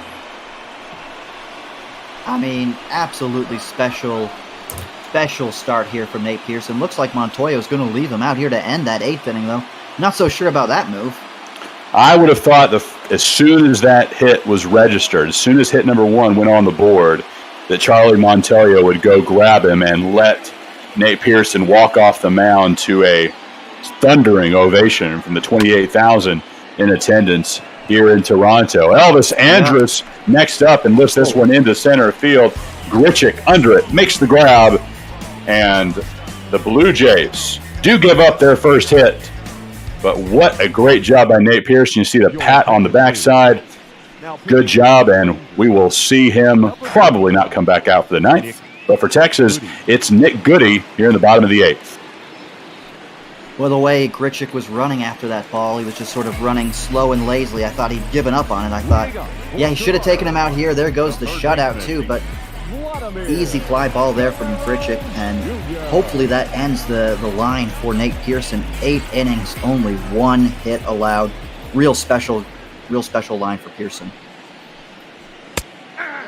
And my screen has started to lag a little bit here, and it looks like I've got it back here. I apologize. Just wanted to make sure Justin knew to cover the play-by-play if it went away, but we appear to be back to normal. Yeah, it must have And been. Vlad Guerrero facing Nick Goody. Yeah, I was seeing the same stream issues you were, so maybe it was maybe not our own individual Wi-Fi, but something else. 1-1 count to Vladimir Guerrero. Fouled off. Guerrero in his second year at the big league level. Native of Montreal. Born there with his father playing for the Expos. Into right center. Under it is Danny Santana. 1 up, 1 down for Toronto in the bottom of the 8th. So I guess that means he's eligible in the World Baseball Classic to play for Canada. You would think so. I think he'd rather play for the Dominican, though. They've got a little bit of a better chance of winning.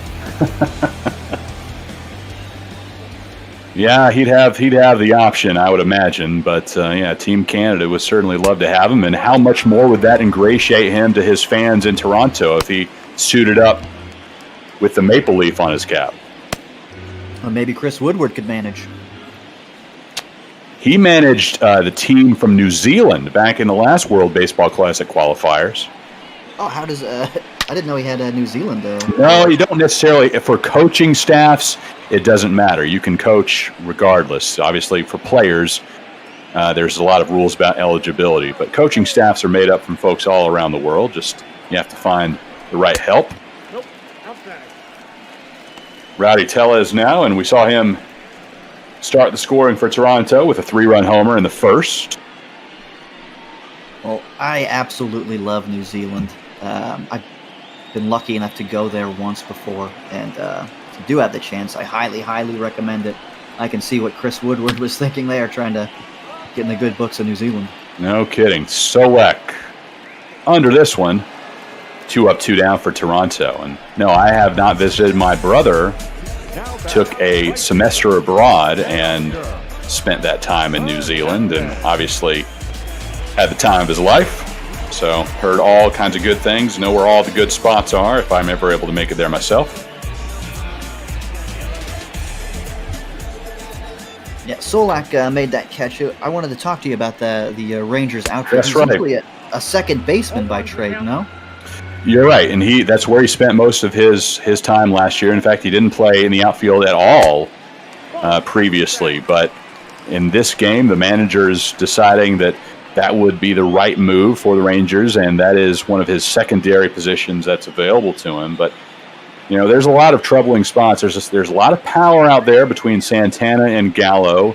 Solak has a lot of need to develop. So between the youth and lack of hitters who go for any kind of decent average, there's certainly some troublesome spots out there. This one's lifted over Solak to the wall. And in this particular season, as Hernandez registers a double to go along with his home run from earlier, Sin-Chu Chu has been benched by the Rangers here during this Major League Ball season. And that's a big contract for the Rangers, and I can't imagine him seeing the bench a ton when and if the real season begins. But here in Ball, when you've got a cold bat, you need to see if you can find a bat that can come through for you. Well, and the decision made to bench Shu for the time being. As my dad always said, you got him, you use him. You use him, he kills you. What do? Travis Shaw. This is the 4 last for year 4 of his day. contract. Yeah, and it's a big number, and 21 million. a lot of Ranger fans are going to be very happy to see that go off the books. I personally loved Chu as a player when he came to the team, but yeah, that contract was a little bit too much. Certainly think you could have got him signed for a lesser number, maybe fewer years. But John Daniels making the decision to lock him in long term for a healthy salary. Travis Shaw having a great day, 4 for 4. I thought Chu had a pretty decent year last year. Had a good on-base percentage. That's usually what he's been known for. It was, I believe, around 370. I mean, that'd be top on the Jays. Now, he's had his good moments, and there's certainly a lot of good things about his game, but I think you weigh the amount of money that he's making versus his production, and it just doesn't seem to measure up. Yeah, not absolutely unplayable, though, like a Chris Davis, though, who's got even more years left on his contract. Oh, my gosh. Than Chu. Former Ranger there who everybody who liked him as a guy was really hoping that he would right the ship by shifting over to Baltimore and not having to worry about playing in front of his hometown fans, as he is a Texas native. And a lot of pressure goes on that when you're playing for the ball club where you and all of your friends, all your family, you root for that team, and it adds to that pressure that's bearing down on you. But obviously, something's wrong in his head there in Baltimore. Same thing happened with a Blue Jays farmhand, Dalton Pompey. You know, even bigger if you're just from a Canadian player playing in the only Canadian team. So there was a lot of pressure on him. And yeah, everything I've read about Chris Davis sounds like he's, a really great guy, and he's had like a really great attitude this whole time with these incredible struggles he's going through. Grichuk. That one misses down low. Now 3-2 with 2 out, 2 on. Nick Goody trying to retire the Blue Jays here in the bottom of the 8th inning.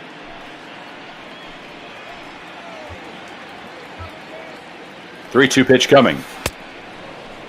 Swing and a miss by Grichuk, and that'll do it for Toronto.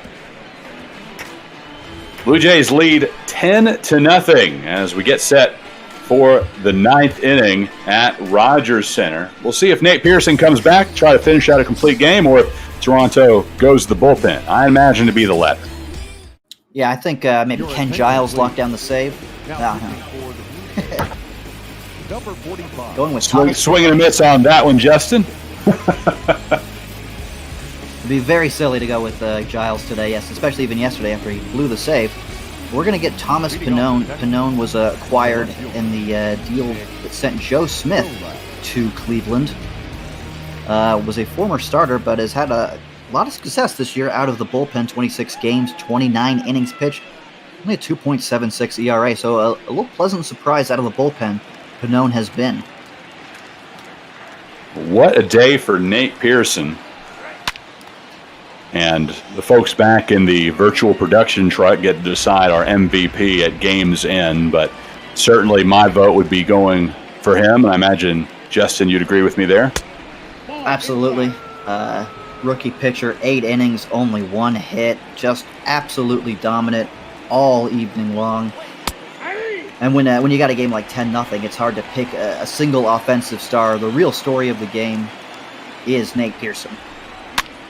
Nick Solak will be followed by Willie Calhoun and Joey Gallo here in the 9th inning, unless Chris Woodward decides to let somebody else off the bench get some hacks to close things out today, as the Rangers will look to recover tomorrow as they'll go down in this series 2-0, barring an unforeseen comeback. Lost yesterday on a walk-off in an 11th, and today losing in blowout fashion. Another question, something we were talking about earlier, I wanted to ask. So the new Rangers ballpark, is that going to have natural grass, or is that also an AstroTurf situation? It's AstroTurf, and it's artificial. It's the same turf that is used in Arizona. So as far as the story goes there, it's the most lifelike artificial surface in pro sports, or in sports altogether. And a lot of people have looked at how it's held up after a year in Arizona and are singing its praises. And the Rangers had that advantage where the Diamondbacks were the first to go with that particular brand of surface. It's a lazy fly out into foul territory by Calhoun. One out for the Rangers with Solak at first base. But again, they had the advantage of letting the Diamondbacks try it out, and it went well. So the Rangers installed that during the offseason as they put the finishing touches on Globe Life Field. Yeah, it'll be strange for the first time in franchise history since moving to Arlington in 1972, and I'd assume in all of those years in D.C., natural surface throughout their entire existence. And now on to the artificial stuff whenever the real 2020 season begins. Yeah, well, you were talking about having trouble luring players to Texas because of the heat. Well, at Toronto, not only the border, but also the turf has been an issue in luring players there. So something that I'm always interested in is hearing which other teams that have domes, how their turf situation is. Yeah, I think that's a TBD situation just because it is, while it is artificial, it's not, it is more lifelike than anything. It's as close to real grass as you can get as the story goes. I think Miami also has that turf too. Someone said that in the chat as well. So yeah, Miami does have that. Okay. Todd Frazier waiting on deck, 3-2 pitch. On the way from Thomas Pannone to Joey Gallo. Gallo looking to break out of an 0-for-3 day, unable to do so. Big hack, swings and misses at the fastball offered by Pannone. Now batting, the third baseman. Yeah, Pannone doesn't throw that fastball very fast, but it's got a lot of spin movement on it. So it appears a lot faster coming out of the hand, but he only really throws that around 90 miles an hour. Todd Frazier trying to keep this game alive for Texas. Rangers dropped a game below 500 with yesterday's loss. That put them 4.5 games back of Oakland in the AL West. They'll drop to 5 back with this defeat. Toronto was 10 back of New York heading into the day. 3rd place in the AL East. Yeah, them and Boston have been fighting all year long, seeing who wants to claim that 3rd spot in the AL East. 1-1 pitch to Frazier. These teams will go at it again tomorrow and Sunday. Closing out a 4-game set here at Rogers Center. Swing and a miss by Frazier. 2-2 Rangers down to their final strike.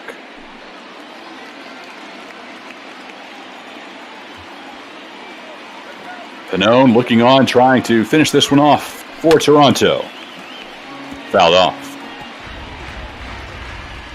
I'll remind you one final time, check that PayPal link right below the video box. Donate to Meals on Wheels. That's why we're bringing you all these games here on the Major League Ball Network. 2-2 pitch. Swing and a miss, and that'll do it. Toronto with a 10-0 win over the Texas Rangers to go up 2-0 on the weekend series. Nate Pearson with 8 innings of masterful work in his first Major League start. Brought that no-hitter all the way in to the 8th inning before giving it up. But man, what a day for that young man. He will never forget this appearance here at the Rogers Center today. Yeah, real impressive outing there. He had 7 2/3 without giving up a hit. Montoyo letting him finishing that 8th inning. So in all, 8 innings and just the 1 hit allowed. I mean, you can't ask for more. And he's our player of the game right there. 4 walks. So, I mean, command wasn't that on, but it was a... he knew where he was throwing it. He was trying to get the batters to chase on those pitches with those walks. A lot of full counts. Coming into the spring, MLB.com ranked Pearson as the 8th overall prospect on its top 100 list, the top prospect in the Blue Jays organization. And we got a good glimpse of why today. Nate Pearson, 8 innings pitched. Again, 5 strikeouts. Allowed just that 1 hit in the 8th inning, offering 4 bases on balls. And Justin, it's been fun. We'll see if we can get a look at some of the highlights before we head out and give way to the Brewers versus Red Sox broadcast. That's due to start here in about 7 minutes at 3:45 Eastern Time. And this game got started with a Rowdy Tellez homer to right field, a 3-run shot to give the Blue Jays the early advantage.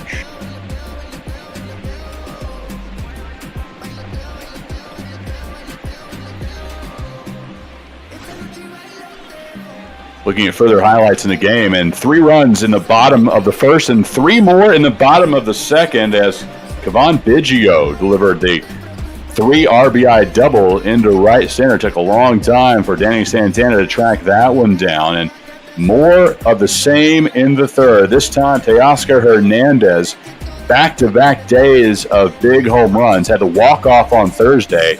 Now they're on Friday. The solo shot in the bottom of the third to give the Blue Jays a 7-0 advantage. And then later on in the bottom of the third, Bo Bichette with a 2 RBI double to center. Yeah, Jays scoring 3 in the first, 3 in the second, 3 in the third. This was all them early, scoring early and often. Travis Shaw, one of the other players to watch today, and if Nate Pearson hadn't had the day he had on the Hill, I think Travis Shaw would have gotten some votes for MVP on this Friday afternoon. Put together a solid performance, 4 for 4, including an RBI and a couple of doubles. Robin Chirinos, the birthday boy, finally getting a hit for the Texas Rangers. Took until the top of the 8th for the Rangers to register one, breaking up that no-hitter bid for rookie Nate Pearson. But all things get closed out as Toronto wins 10-0. Todd Frazier, the final victim there for Texas in the top of the 9th inning. Justin D'Ambrosio, it has been fun. This has been my Major League Ball debut, and I appreciated you carrying me along for the ride today. Hope to work with you again soon. Absolutely. We're joined in the booth right now by the next game's broadcaster, Adam Giardino. I've called a game with him already.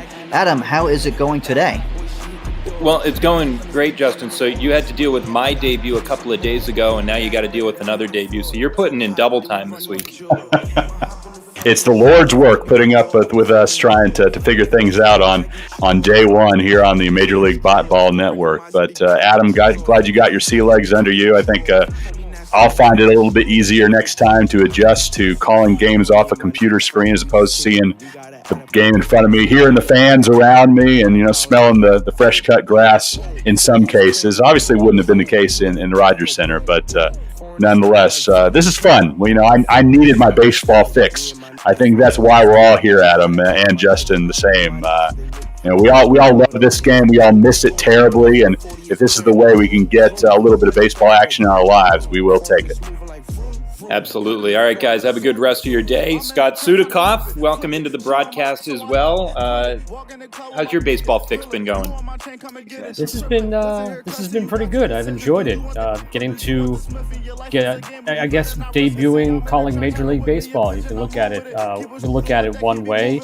It had been 7 years since I'd been involved in any type of Major League Baseball broadcast in some sort. So pretty fun to pull out the old scorebook that actually has some of those games that I scored back in 2013, 7 years ago, and add into it with these games. So it has been fun. It's been fun so far, and looking forward to working with you for the first time in a while, actually, but virtually for the first time ever.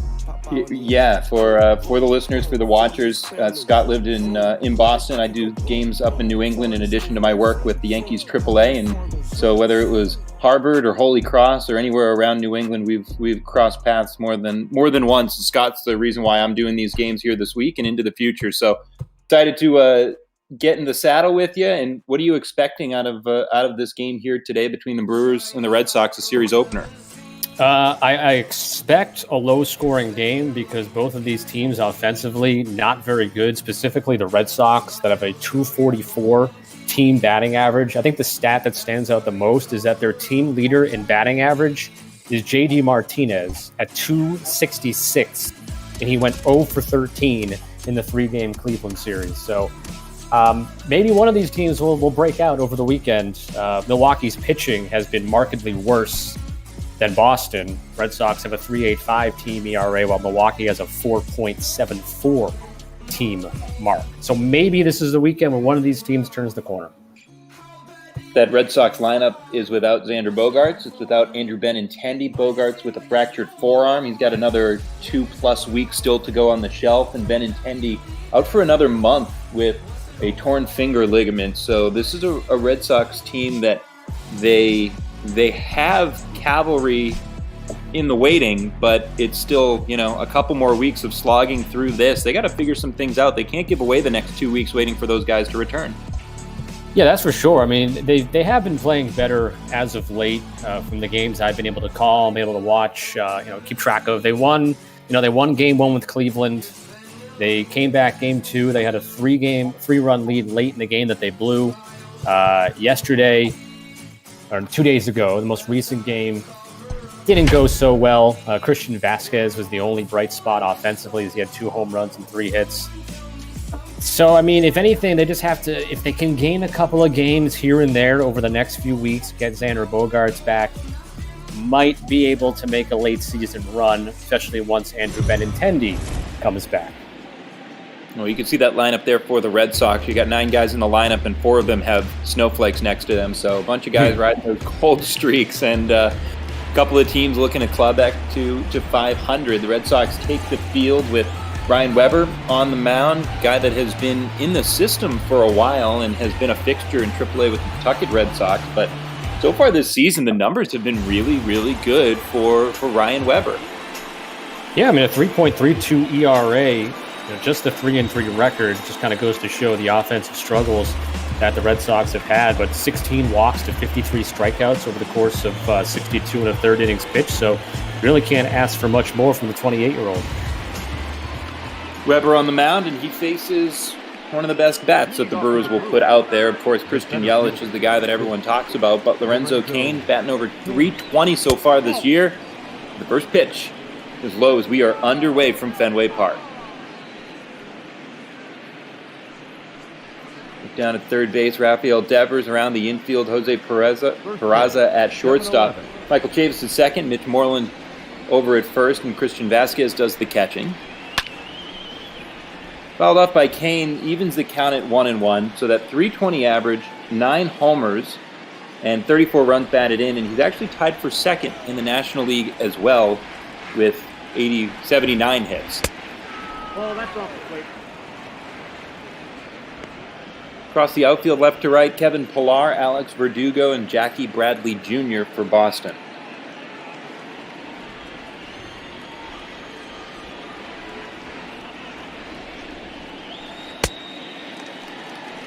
Good off-speed pitch there by Weber. Cain over the top of it. The count evens at 2-2. Now, if either of these two starting pitchers were in the bullpen and keeping tabs on the previous game between the Rangers and the Blue Jays, they'd love to take a page out of Nate Pearson's book. There's a swing and a miss. A little bit of Nate Pearson there. Only 93 on the gun from Weber, not quite triple digits. But you had Pearson in the game prior to this, if you're just joining us. In his big league debut start, he had pitched a couple of times for Toronto, but in his debut start took a no-hitter until there were 2 outs in the 8th inning before having it broken up. Yeah, pretty strong performance, and obviously Toronto with the very easy victory over Texas, and now Toronto at 29-35, so they're a full game ahead of Boston right now in the standings.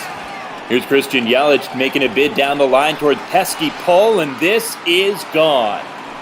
The NL MVP, Christian Yelich, with number 17 on the year.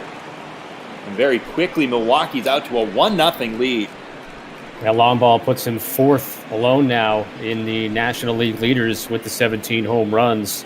This was an issue for Red Sox pitching against Cleveland a couple of days ago as the Indians hit a pair of solo home runs in the first inning off of Nate Eovaldi, and the trend continues here on this Friday afternoon at Fenway Park as Yelich, it's the 13th home run that Weber has allowed. So we had some praise for Ryan Weber, but 13 home runs over the course of now his 13th start, that's a number that most certainly has to come down. Yeah, when you think that that's 13 home runs out of his 65 hits allowed. Keston Hiura, the batter, one of the bright spots for the Milwaukee Brewers. Of course, it helps to have Christian Yelich in your lineup, but Keston Hiura, an up-and-coming second baseman, a 23-year-old, looking to build off of a really strong 2019, his rookie debut season. Off the plate, ball 1. Backed off the plate, 93 on the fastball.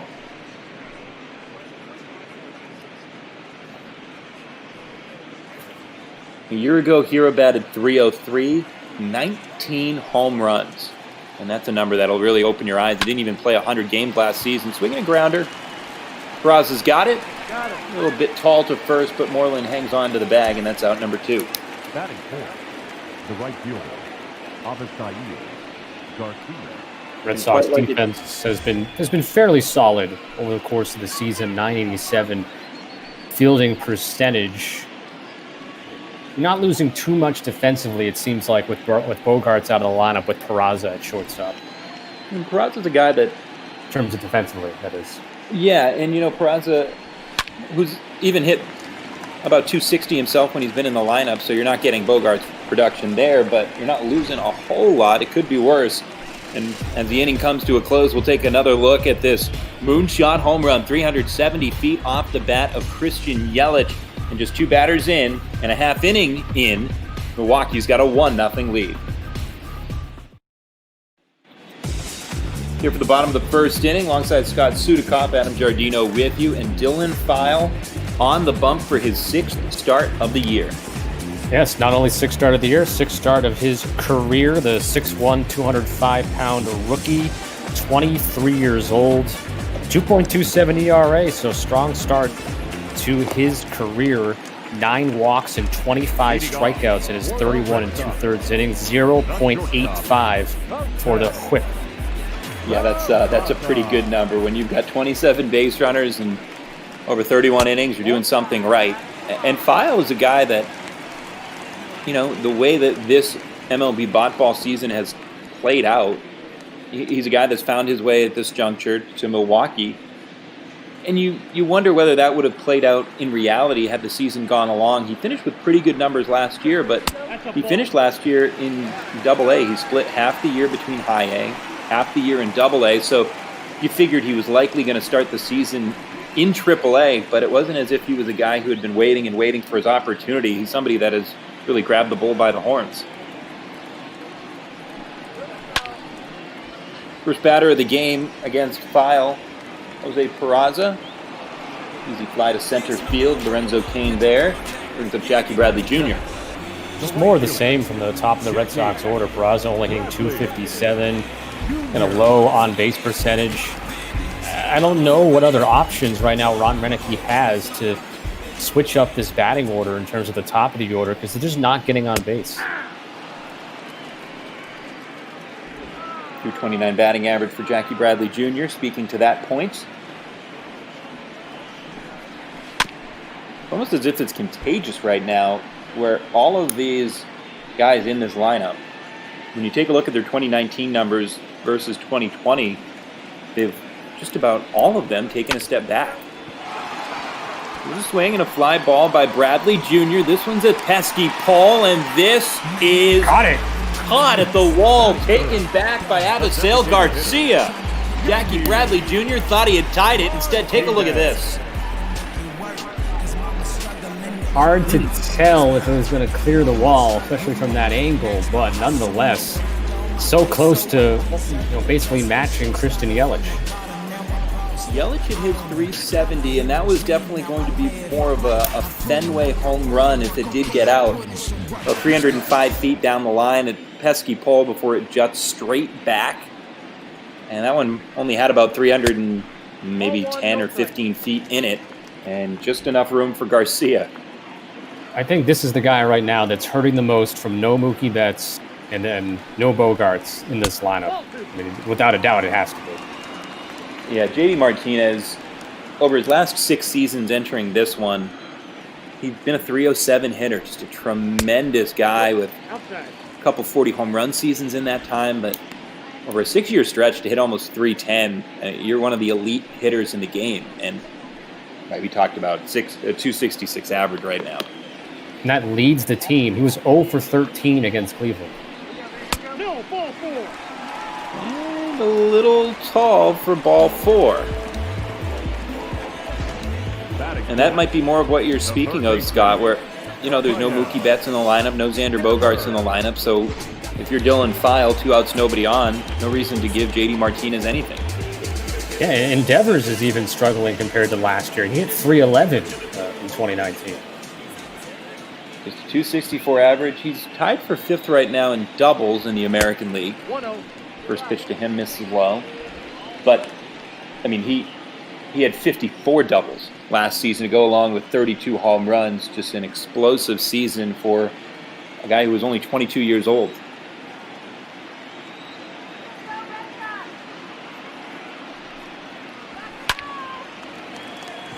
Swing and a pop-up right side of the infield. Justin Smoke barely has to move, and he makes the catch. And that ends an eventful bottom of the first inning with a home run robbery from Abisail Garcia. We go to the second. Christian Yelich and the Brewers up 1-0. 5, 6, 7 due up. Justin Smoke, Ryan Braun, Brock Holt. First baseman, number 12. Smoke, Braun, and Holt. And, you know, when filling out the lineup earlier today, it really is stunning where 36-year-old Ryan Braun has fallen in this lineup for the Brewers. With nobody on the left side of the infield due to the shift, here's a pop-up, and the pitcher goes over and makes the play. Well, you'll notice that a little bit more in our bot ball world, where pitchers will make plays more often than not. And I'm all for that. I mean, why can't the pitcher just catch a fly ball? Why is it so hard? And Weber even glided over. It wasn't as if he got there and staggered beneath it. He had that the whole way. You mentioned Ryan Braun, though. I mean, right, you know, getting in the lineup basically probably all 3 games this weekend because of being able to hit as the DH. You're right. He's fallen a long way. 6-time All-Star, 2011 MVP, a .298 hitter over his 13-year career, but batting under .240 this year. Oh, that's out. Weber, a steady diet of breaking balls. That one misses off the plate.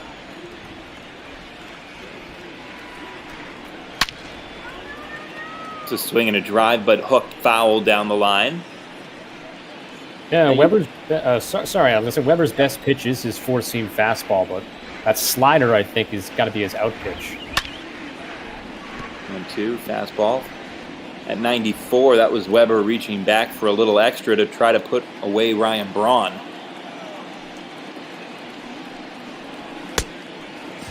Into a swing and a miss. Threw a fastball, and that is out number 2. Yeah, so stays with that 94-mile-per-hour fastball, slightly moving it maybe right at the edge of the zone, and Braun could not get the end of the bat on it. Here's a guy that's familiar with hitting at Fenway Park. Yeah, just got a standing ovation for about half a minute that we cut through very quickly, but a fan favorite for sure at Fenway Park, just mostly due to his value as a utility player. Came up with some big hits and had some surprisingly very strong seasons when it was not expected of him. Slap the other way. Kevin Pillar is there, makes the catch, and that ends a 1-2-3 second inning for Ryan Weber. So far, Brock Holt 0 for 1 in his return to Fenway Park. Bottom 2 here at Fenway. Mitch Moreland, Kevin Pillar, Christian Vasquez. 5, 6, 7 due up for the Boston Red Sox. Christian Yelich with a home run, 2 batters into this one, and that is where Milwaukee has this 1-0 lead. Dylan File from, you guessed it, Dixie State University. Breaking ball. Division 2, right? See, that's where my smugness gets away from me. So I was pandering him, and I didn't. I don't even know that for sure. I just know for sure that they're not Division 1. Yes, I can agree with you on that one. I know they're definitely not Division 1. I'll effort to find that out. Picked on a backhand, Justin Smoke, easy play. Retires his opposite number. The first baseman, Mitch Moreland, retired 3 unassisted. Here's Kevin Pillar. You know what? We would both be wrong because Dixie State, maybe recently, has moved up Division 1, and they are a member of the WAC. Son of a gun. Ball fired into second base, and Kevin Pillar with a single, first hit of the day off of Dylan File. Final base runner for Christian Vasquez. Oh, it's a possibility that I think Dixie State actually is transitioning to D1 starting next year, but it looks as if the baseball team was playing in Division II this year. And they're making the bump up. Christian Vasquez, still in file, looking for a double play. Here's a swing and a line drive through the hole in the right side. Base hit, throwing to second, not in time. Pilar had to freeze momentarily to make sure Keston Hira didn't catch it on the fly. And Garcia's throw is just a touch late, so runners at first and second with just one down. Well, the bottom of the order did most of the damage in Wednesday's game against Cleveland. Vasquez is now 4 for his last 5 with that hit. Here's Alex Verdugo.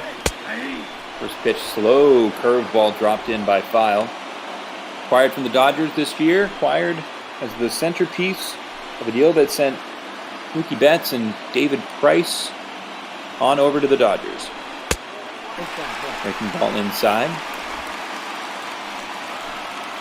The way that baseball in the real world could shake out this season, it'll be interesting to see whether bouncing ball right side, here has got it. Backhand flip to second, that's in time. Return to first is not nearly in time. Runners at the corners, 2 down. It'll be interesting to see whether, if baseball is or is not played, what that could mean for Mookie Betts' tenure with the Dodgers, and whether the Dodgers gave up an Alex Verdugo and a couple of other prospects without ever getting anything tangible in return from Mookie Betts. Right, it appears to be if there is no season played, the contract still ends. Is that correct? Even if nobody plays, it's still contracts are over. Right. So he would be a free agent. Mm-hmm. And the Dodgers are one of the logical landing spots, even still. But you never know how that could all shake out. Fly ball right field, Abigail Garcia makes the catch. And it's another scoreless inning by Dylan File when we return, 3rd inning, and Scott Sudikoff on the call.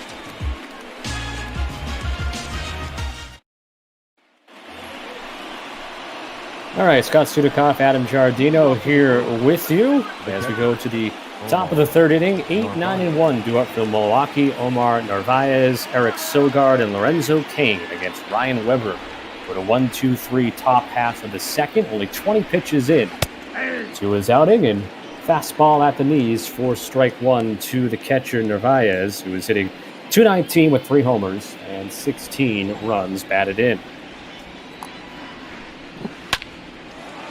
And Narvaez hits one high and deep to right field, a no-doubter.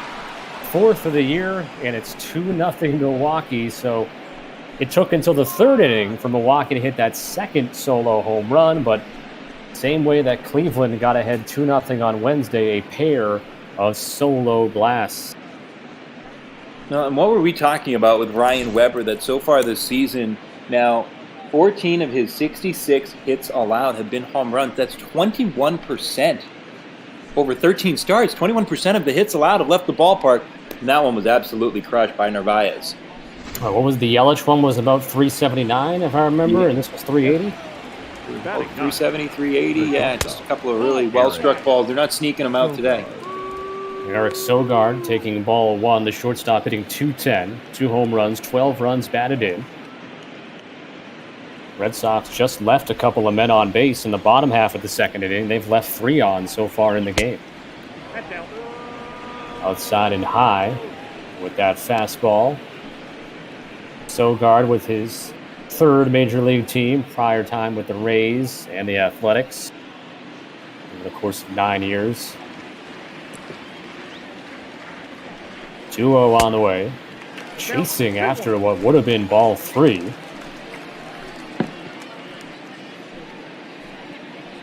Lorenzo Cain waiting on deck for Milwaukee in this interleague matchup. 2-1 high slider. Getting away with it was Weber, and it's 2-2. Adam, to this day, I still sometimes forget that Milwaukee is in the National League and that Houston is in the American League.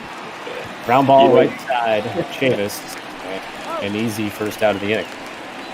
Yeah, I think based on our age, we're a little more apt to forget the more recent transition of the Astros, right, from the NL Central over to the AL West. But Yeah, Milwaukee still sneaks up on you every once in a while.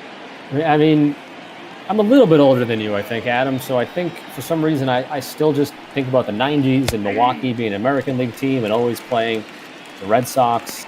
I don't exactly remember when Milwaukee moved to the National League, but had to have been, what, late 90s, early 2000s? Had to have been. Yeah, I think we can get the bottom of that. Kane hits the 0-1 sharply on the ground the opposite way, but stabbed by Moreland. And that's the second out of the third inning. The inning began with a solo home run by Omar Narvaez, joining the solo home run that Christian Yelich had in the first inning. 1994 is the answer. What? No. That is... That can't be right. Yeah. Milwaukee went to the National League in 1994. Huh.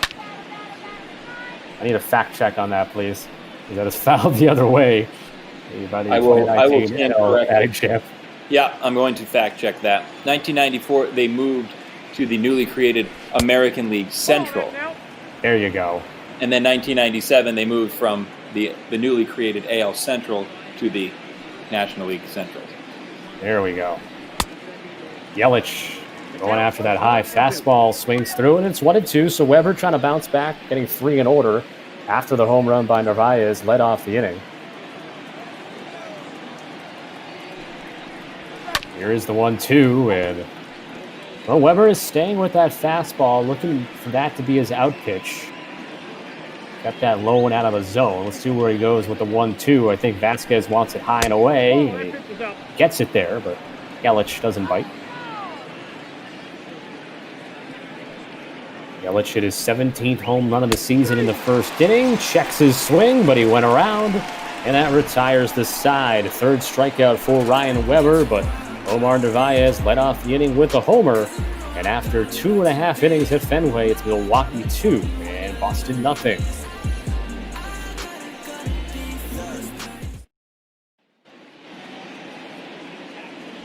Well, as Heidi Watney discusses some things from the dugout here, run through the couple of scores from earlier. New York beat Tampa Bay. It's the Yankees 5-3. And Toronto whacked Texas 10-0. As you see those ranks, by the way, for the Red Sox in the American League, towards the bottom in just about every single category. Yeah, and when you just take a look, you're in the bottom of the American League, you take a look at the total Major League Baseball numbers, you're bottom 10, most of those as well. So just a tough year for this Red Sox lineup. All these guys are underperforming based on what they've done to this point in their careers. Called strike one to Jose Peraza, who is 2 for his last 11. Checks his swing at the breaking ball. He went around, also could have been a called strike. 73 mile per hour curveball. Flying out to center field his first time. Back outside. And now the count 1-2. The Red Sox are now 11 games out of first place with the Yankees win earlier today. And they are just about a similar amount of games back from the wild card spots as well, as the Indians and White Sox hold the wild card spots out of the Central, as the American League Central has been the top division in the American League. Another 1-2 from File. 2 balls, 2 strikes. Raza showing good discipline in this at bat. 2-2. Now the count full. 3-2. That didn't look to be too dissimilar from a pitch away to Christian Yelich that he was rung up on, and Peraza lives to see another one. Payoff pitch.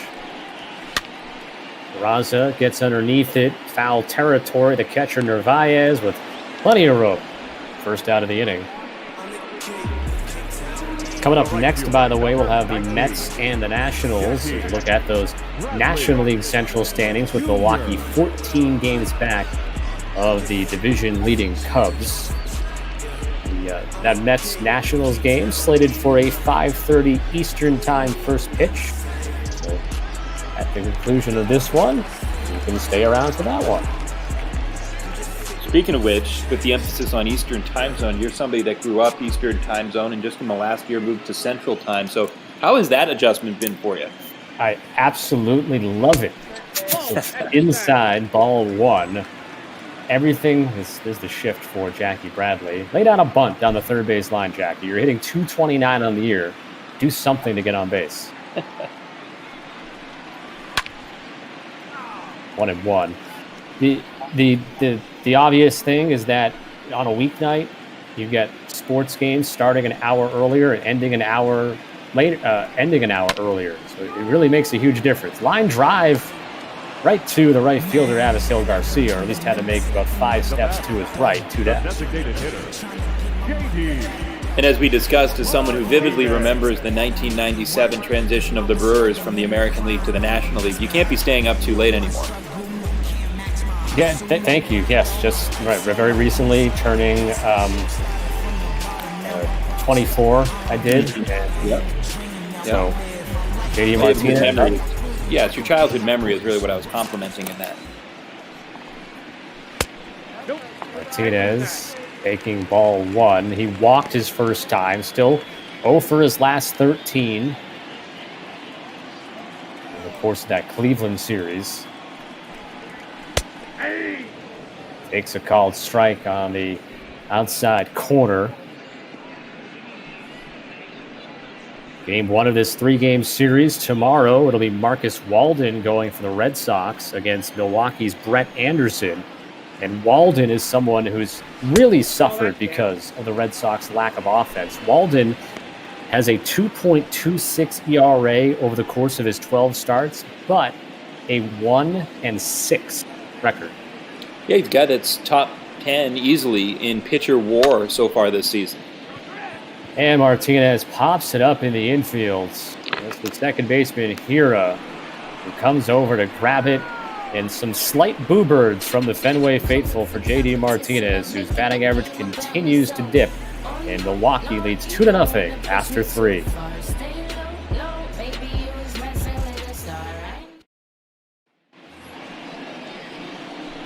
Scott Sudikoff, Adam Giardino back with you into the top of the 4th inning, where it will be Keston Hira and Avisail Garcia, followed by Justin Smoke against Ryan Weber.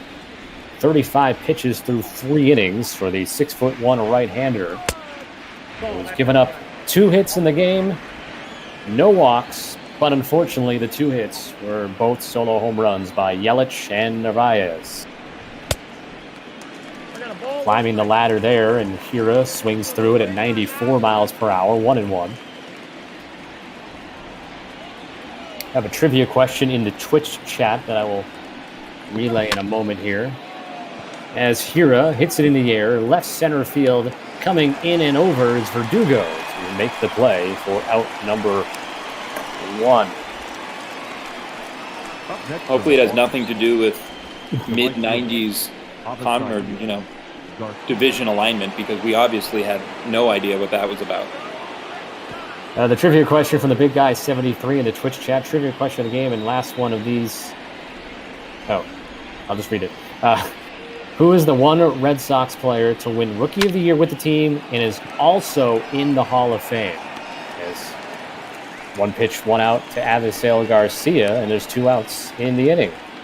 So Red Sox player that was Rookie of the Year with the Red Sox, also reaching the Hall of Fame. Got it. You know, you think you know it?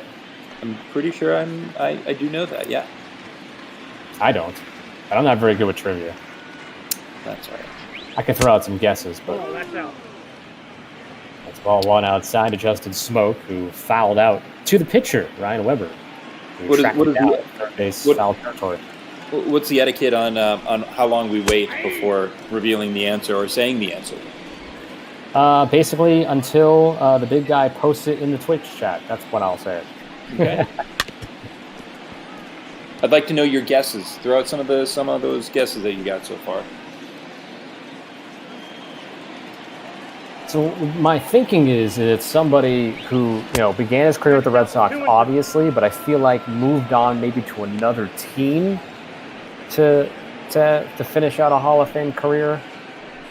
Not somebody that's super obvious. I would say all of these thoughts are correct. On the right. First name that popped in my head was Carlton Fisk. Okay. Is he a Hall of Famer? He's got to be, right? Yeah. So I know that Nomar Garciaparra was a Rookie of the Year. Fred Lynn, Walt Dropo.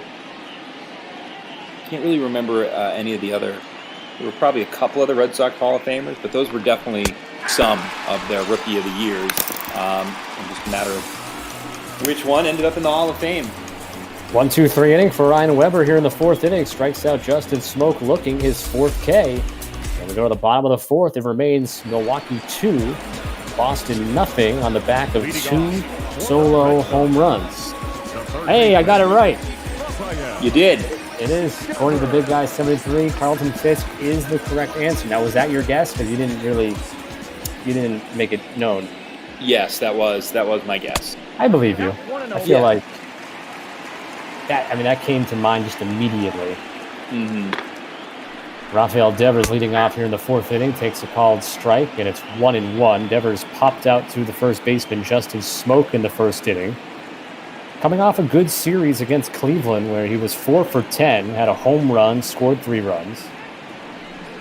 1-1. Low in the dirt, 2-1.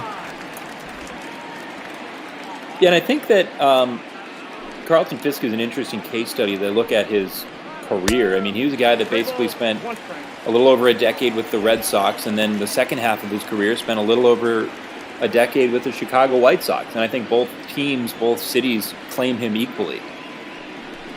3-1 off the end of the bat, and the count runs full. Dylan File taking on Rafael Devers to lead off here in the bottom of the fourth inning. And Milwaukee leading 2-0 on the back of 2 solo home runs. Devers, good eye, ball 4, and that is the second walk issued by the rookie right-hander. The first baseman, Milwaukee's done it with 2 separate swings or only 2 hits with 2 solo home runs. The Red Sox have been active. They now have 4 base runners and 3+ innings off of File, but nothing to show for it yet. Inside, ball 1. Mitch Moreland, 240 on the season, 0 for 1 today. Had a home run in the Cleveland series, his 8th of the season. Other games today mentioned the Mets and Washington coming up next. Then you have the Mariners and Marlins, followed by the Padres and Diamondbacks. And our late night game today, the Tigers and the White Sox. Foul ball by Moreland makes the count 2-1. File delivers. Moreland fouls it at the plate off the catcher. 2-2. Red Sox just 12-17 at Fenway Park this season. Have gone 16-19 on the road as Moreland swings and waves at a pitch in the dirt, strikes out. Can't go to first base, though, obviously, with it occupied. First strikeout. Yikes. He swung. He didn't start his swing until the ball had actually hit the plate. The face that Moreland made afterwards is kind of like, ugh. Hope nobody saw that. Yeah, unfortunately, about 35,000 people live in the virtual Fenway Park, and our viewers did see it. So, sorry, Mitch. Kevin Pillar, 1 for 1. Goes after the high one there, and it's 0-2. He was stranded at third base in the second inning when the Red Sox had 2 on and 1 out, but a fielder's choice and a flyout ended the inning.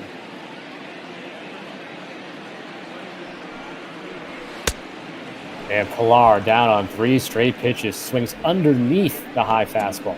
Back-to-back strikeouts for File. Well, that's exactly what he's needed to do. And, we talk about coming into today how his whip has been below 1, less than a base runner per inning, and he has allowed 4 of those so far, but he's made some big pitches and gotten big outs without allowing that leadoff base runner to advance so far. First pitch to Christian Vasquez, who continued his hot play over the last 2 games. He was 3 for 4 in the game against the Indians on Wednesday with 2 home runs and a single after going 1 for 8 to begin the series. He's 1 for 1 today with the single. Got underneath that one, though. Shallow center. Lorenzo Cain there. And the side retired. So the leadoff walk to Rafael Devers, but he is stranded. We go to the 5th. Milwaukee 2. And the Red Sox nothing.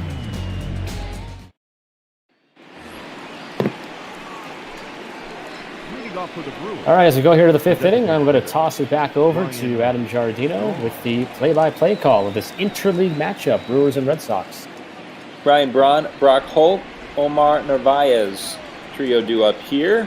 Braun awaits the first offering. That's a little tall from Ryan Weber, who's made just the 2 mistake pitches so far. A homer in the first, a home run in the third allowed. Breaking ball high, and that's ball 2. Now I'm curious, Scott, we've already covered a number of issues, including you living in Central Time Zone. You mentioned at the outset of this broadcast that back in 2013 you had a couple of opportunities to do things involving big league games. What exactly was that? During the course of the 2013 Red Sox season, I served as a fill-in studio host for the Red Sox radio network, the flagship WEEI in Boston. Got to basically, as it says, the studio host. So I hosted the pregame show, and then during the game, I would pop in 3rd inning, 7th inning with the scoreboard update. I'd interact with the announcers that were live at the game, which in 2013 varied. I'll mention a few names in a moment to that fly out or line out there by Ryan Braun. Jackie Bradley Jr. makes the catch. Pretty routine for him.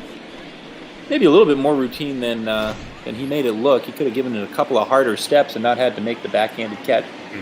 Regardless, Brock Holt is up with 1 out, nobody on. Yeah, so that 2013 season, of course, ended up being a World Series championship for the Red Sox.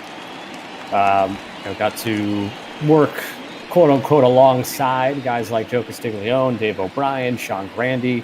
Was even filling in on some Red Sox games that season. So that was a lot of fun to be a part of that, and something where I have my scorebook and I scored the games just like I was calling them normally, and I have those filed away in a book in my shelf.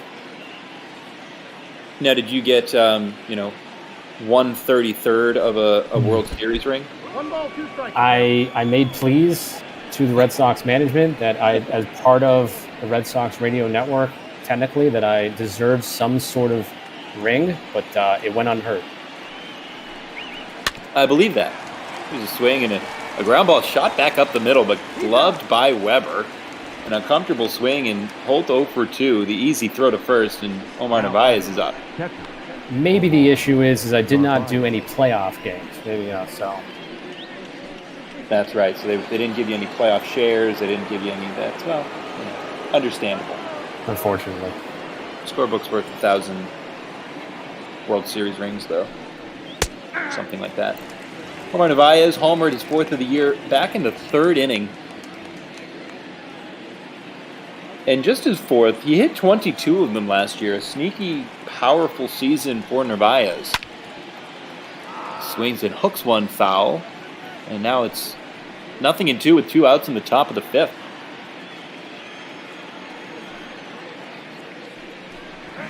The 0-2 pitch. Just a little outside.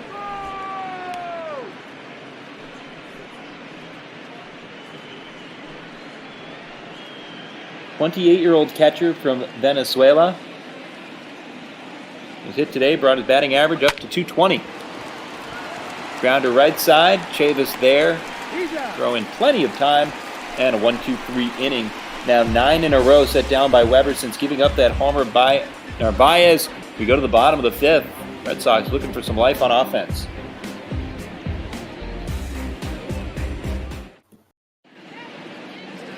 Bottom 5 at Fenway. It's Verdugo, Chavis, and Peraza due up here for the Boston Red Sox against Dylan File, who's been on cruise control. He gave up that leadoff walk last inning and only once felt like he was really in trouble. That was back in the second when it was runners at first and second with one out.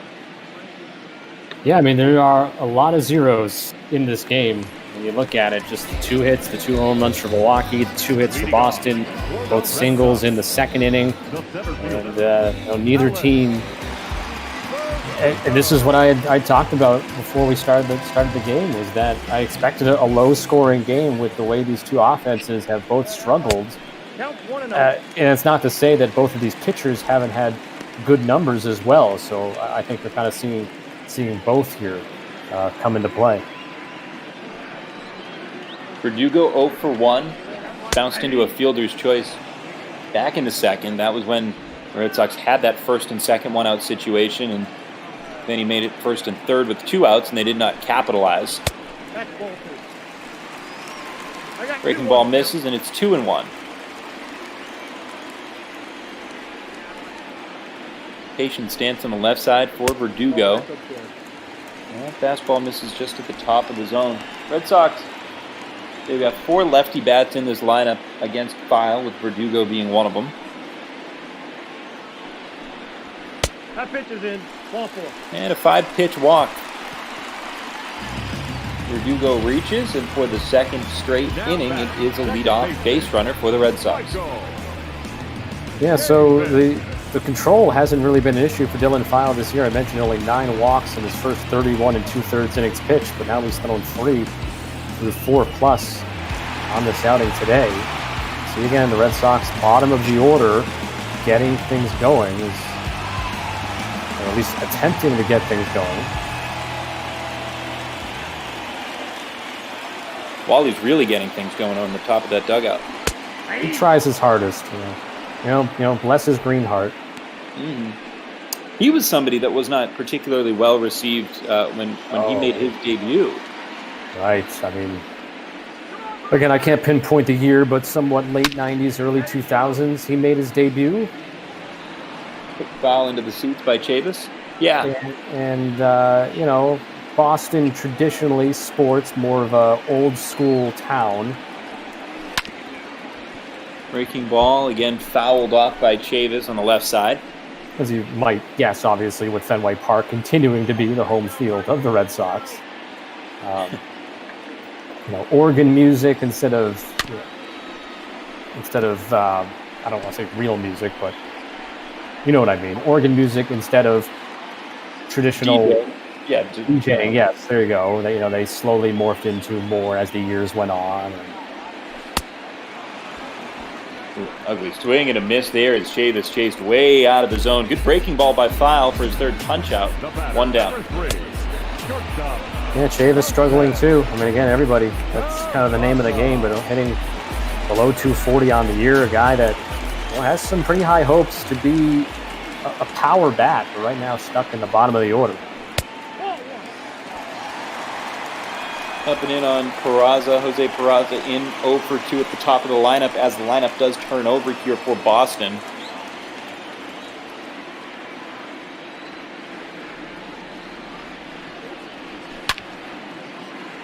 Swings and flies one foul, got it in on the hands and couldn't keep it fair. Interesting though with Wally that I feel like the negative reviews of him, the Red Sox mascot, lasted for a year or two. It took a while for Wally to be accepted, I guess. I mean, I think people eventually, stopped caring because it's just a mascot and understood that what it was for. It was to engage younger fans, which is something that baseball desperately, even way back then, needed. So another strikeout here, 2 in a row for File. Yeah, File didn't strike out anybody over the first 3 innings. He's now struck out 4 of the last 6 men he's faced. And that leadoff walk, Alex Verdugo, he's still standing at first base as Jackie Bradley Jr. comes up. And following the same script as the 4th inning, when Devers led off and Moreland and Pilar struck out, and then Vasquez flied out to end the inning. Bradley Jr. with the fly out and a line out under his belt already today. By the way, there was a similar blowback when the Celtics started to use cheerleaders. swinging a ball inside out to left center field. It's cut off in the gap by Lorenzo Kane. He fires to third, keeps Verdugo at second. Runners at first and second with 2 outs here in the bottom of the 5th.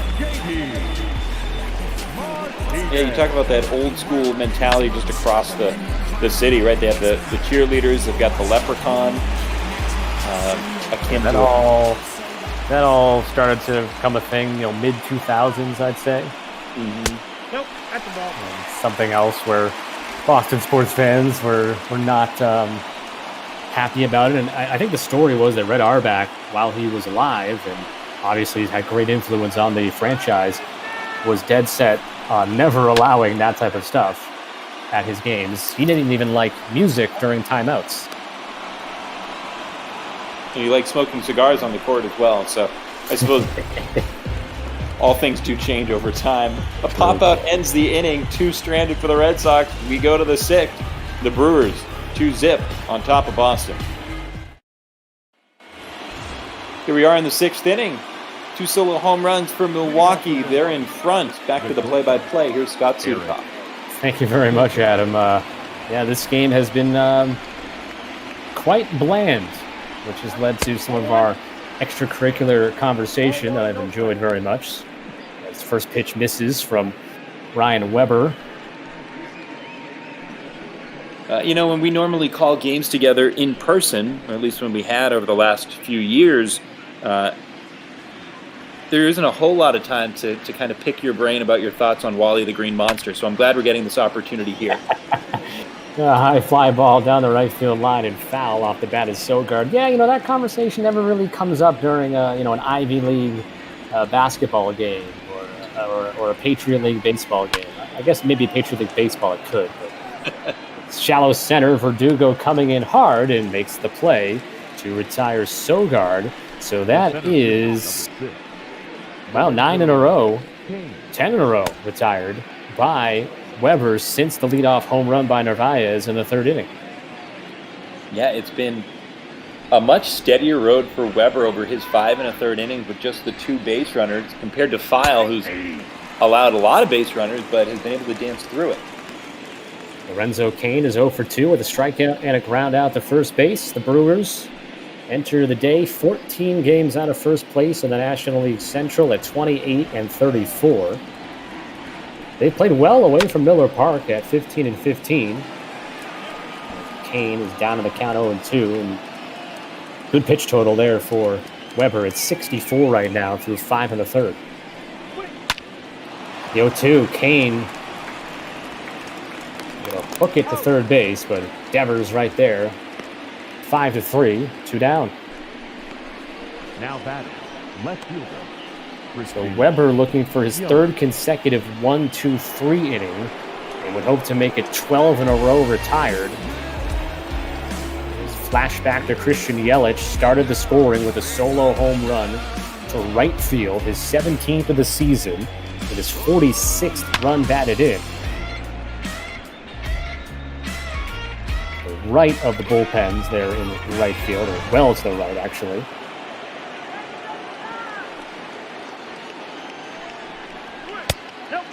Low ball 1 to the left fielder.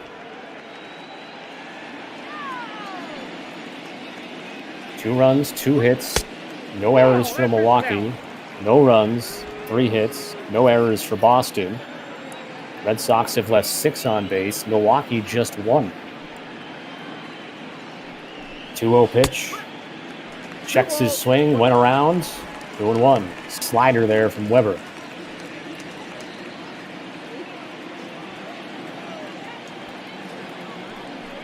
Now the 2-1. Good breaking ball. Bottom of the zone, the slider, 2-2. Boy, Weber's just really feeling it right now. He is not intimidated by Christian Yelich at all.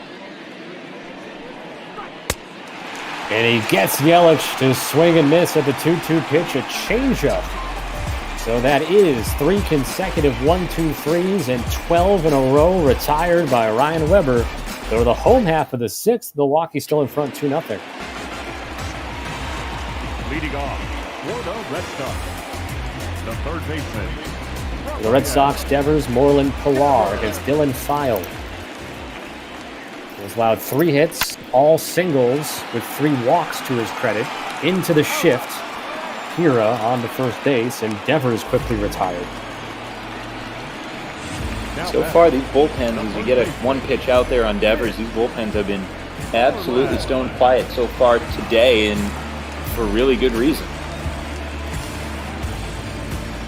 Mitch Moreland stands in 0 for 2, a ground out and a strikeout. One of 4 strikeouts that File has. Takes the first pitch, breaking ball inside corner for strike 1. That slow curve at 75. We've seen it as low as 73 miles an hour. No ball, 2 strikes.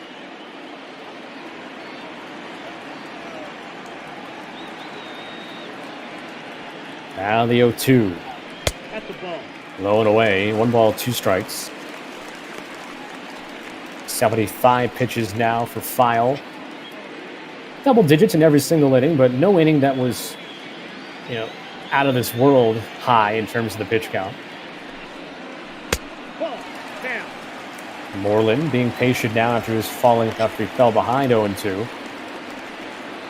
Yeah, it's just been a steady, consistent effort all the way so far here today. Again, to both these pitchers. That's high. Kevin Pillar on deck as one of the 3 Boston hits.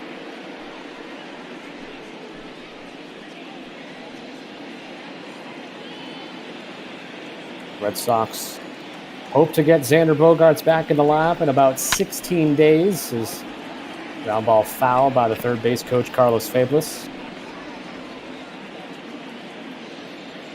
Andrew Benintendi has at least another month on the shelf with a torn ligament in his finger. That's a called strike 3 on a pitch that Mitch Moreland thought was inside. I agree. 5th strikeout for Dylan File. Check it again. Maybe caught a little of the inside corner, but a little tall, a little inside, and maybe the pitchers have deserved the benefit of the doubt here today. Pillar takes a low strike.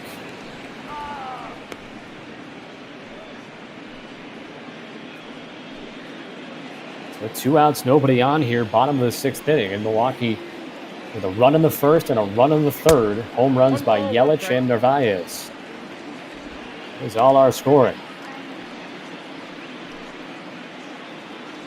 Ron Renneke in his first year as the Red Sox manager, of course, taking over for Alex Cora after all the hubbub in the offseason.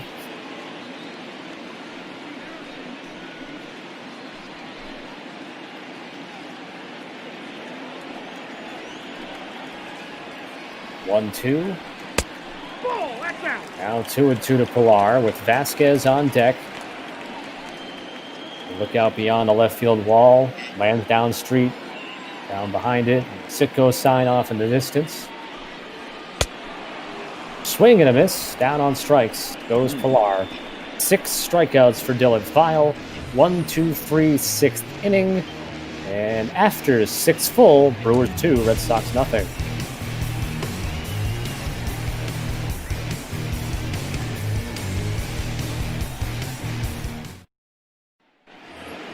So as we come back here for the 7th inning, I mentioned the Sitko sign, and one thing you do notice with MLB The Show is that you don't really have you have some quote unquote real advertisements. You see Nike, obviously because of the uniforms, but instead of Coca-Cola out in left field, it just says Cola. So I'm wondering actually the Sitko sign, what it took to be able to have the Sitko sign. As far as I know, Sitko is still a company. It's a real thing. So I'm very curious because in past Major League Baseball games, instead of, say, the Sitko sign, it would just be a sign that had something else on it to mimic it. So maybe somebody in the Twitch chat knows a little bit about that. That was 2-1 to the man leading off here in the inning, Keston Hira. And it's not that I don't have anything to say to that. I'm just processing it all. You understand what I mean, right? Oh, 100%. Yeah, absolutely, 100%. I'm almost wondering if they're able to get away with saying it's a landmark. It's almost a Boston landmark. You know what? Actually, I have a close personal friend who is actually involved in that type of stuff, and I think that Sitco sign actually may have been deemed a landmark recently. Well, we're going to get a pitching change. One of the Ron Renicky MLB The Show specials, the early pull, as Ryan Weber gives up a lazy single in the left field, and he's out of the game. Just like that. He was around 70 pitches. I always forget to mark it right before they take it off the screen as Matt Barnes comes into the game. Obviously, Barnes is, you can see the batting average against, and the walks need to get fixed a little bit for Barnes this year, but the numbers are really good. The walks have led to some more runs, but yeah, just a leadoff single by Keston Hira, and after retiring 12 in a row, all of a sudden you got a new arm in the game. 6+ innings, 3 hits, no walks, 5 strikeouts. As you just said, had retired 12 in a row before that single. Now Matt Barnes faces Avisail Garcia. Now trying to steal second is Hira, and he is thrown out at second base. Just the 3rd attempt of the year for Hira. He's been thrown out twice. Well, you just don't run on the arm of Christian Vasquez. That pop time is elite, and that was a close play. Hira got a pretty good jump, it seemed, and Vasquez just a little bit better than him there. There's someone in the chat mentioning that Topps shows up as an ad as well, and we see that throughout the MLB The Show game. One of the sponsors of the game, you would say, or there's money exchanged for advertising. Again, the Sitco thing is what interests me, and maybe we can look it up after the game and see. But you're right. It basically is a landmark, and it may have been deemed a landmark recently. I got to count 1 and 2. All right, so after the caught stealing, it's now 1-2 to Garcia with 1 out here in the 7th inning.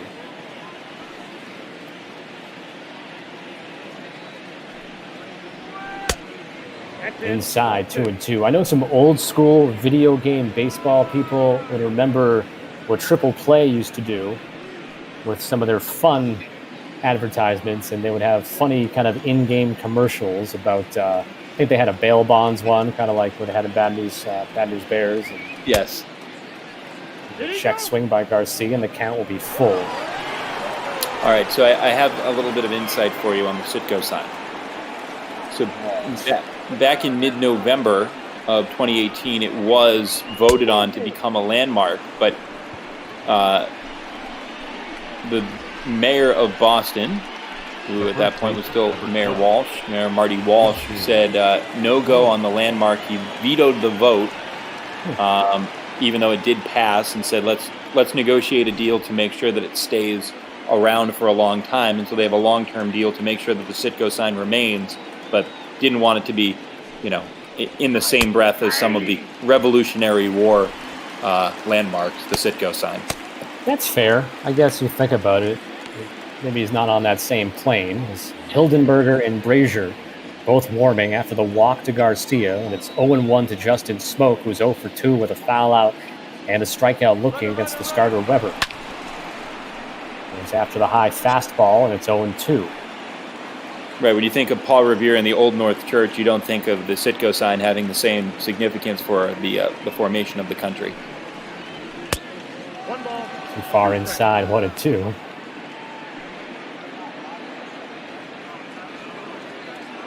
It's leading me down a rabbit hole in my head here in terms of real life in video games, where Ron Renicky running through some signs here. Count 2-2, runner at first, 1 out. You could see action on the base paths, but let's see.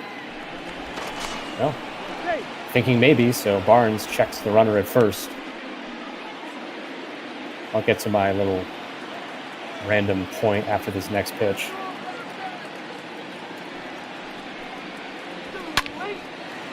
And Smoke popped it up.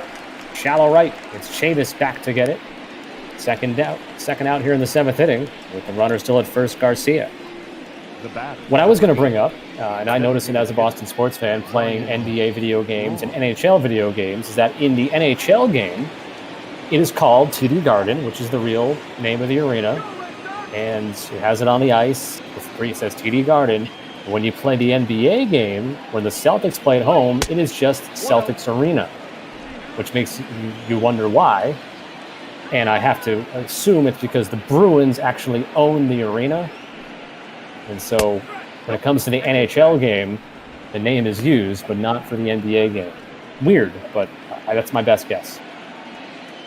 Interesting. I also just wonder whether in an NHL versus NBA game, whether one group of producers, designers decided, we'll see if we can get some money out of TD Bank. And one said, the heck with it, we'll just go with the name. We won't make them pay for the advertising dollars. And then the other one might have said, let's see if we can get some money out of them and not give away free marketing, so to speak. I suppose it's a possibility as Braun hits it into right field. Bradley in and over. And after a single, a caught stealing, and a walk, a runner gets stranded on base. 7th inning stretch, still Milwaukee 2, Boston nothing.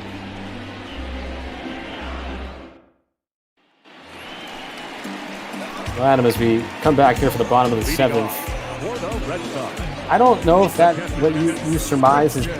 I don't really, because in the NBA game they have the real arena names from most of the places. Just not, okay. Boston is just not one of them. So there has to be something, I think, having to do with the fact that the Bruins own the TD Garden, and they don't. And a question in the chat asking, they don't even call it the Garden, which I feel like they could call it the Garden at least, or even Boston Garden in the video game, but it just says Celtics Arena, Boston Arena. Christian Vasquez leading off, 1 for 2 in the game. Outside, 2-0. These are the things you think about when you've been stuck inside for 3 months and you are virtual play-by-playing sports games. There's a strike at the knees. I think that real flying, and these are things I think about anyway. So it's that real-time stream of consciousness that I think we can all appreciate, Scott. Thank you. Vasquez softly in the air. Right fielder Garcia. That dropped. I will skip in my video there, but Christian Vasquez drops it softly into right field. Let's see what happened here. It just didn't look like Garcia really made a hard beat at it off the bat. That it was a flare to right, and it's as if Garcia thought, okay, this one's going to drop down, and it didn't seem like it landed too far in front of him. So, Red Sox have the leadoff man on for the 3rd time in the last 4 innings. Obviously have not taken advantage of it yet. The 4th hit of the game. They've out-hit Milwaukee 4-3, but Milwaukee's out-homered them 2-0. Here comes the 1-0 to Verdugo. Got on top of it, grounded to right side. Hira to second, Sogard to first. No, safe at first base.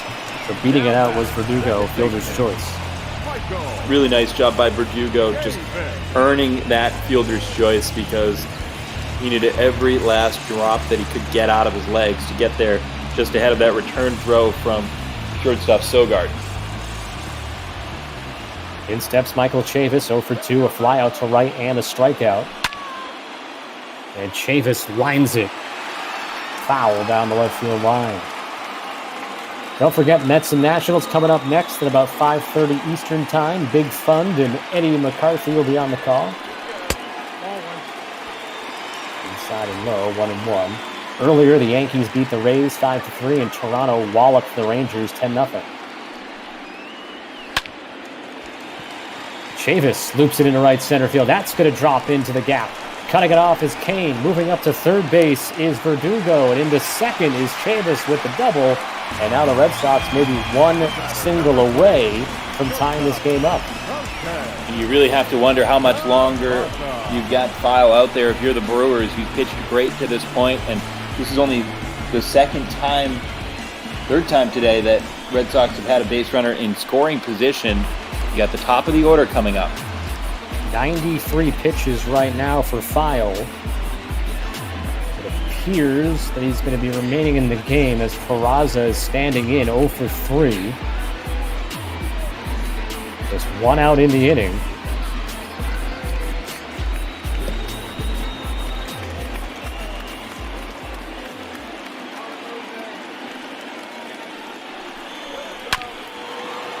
And Peraza goes after the first pitch, hits it to third base, and it's Brock Holt making the play. And saw diving back into the bag at third was Verdugo. I don't know if you like that approach from Peraza going after the first pitch. I think you got to make File work a little bit harder there. Yeah, I mean, you can go both minds where you're thinking, all right, 93 pitches, he's going to try to fill the zone here and come right after me. So if you get that first pitch fastball, but you got to do something with it. File going to stay in, take on Jackie Bradley, who's 1 for 3 with a single. Thinking of Bradley a left-hander now, and then Martinez followed by a pair of left-handers. So maybe Milwaukee manager Craig Counsell trying to hold out going to the bullpen maybe until it gets to that Devers-Moreland part of the lineup where you have Brent Suter and Alex Claudio as left-handed relievers, and of course Josh Hader, the left-handed closer if needed. 3-0. About to be the 98th pitch. Could load the bases up for Martinez. That's out. Ball 4. Bradley takes a close one just off the outside corner.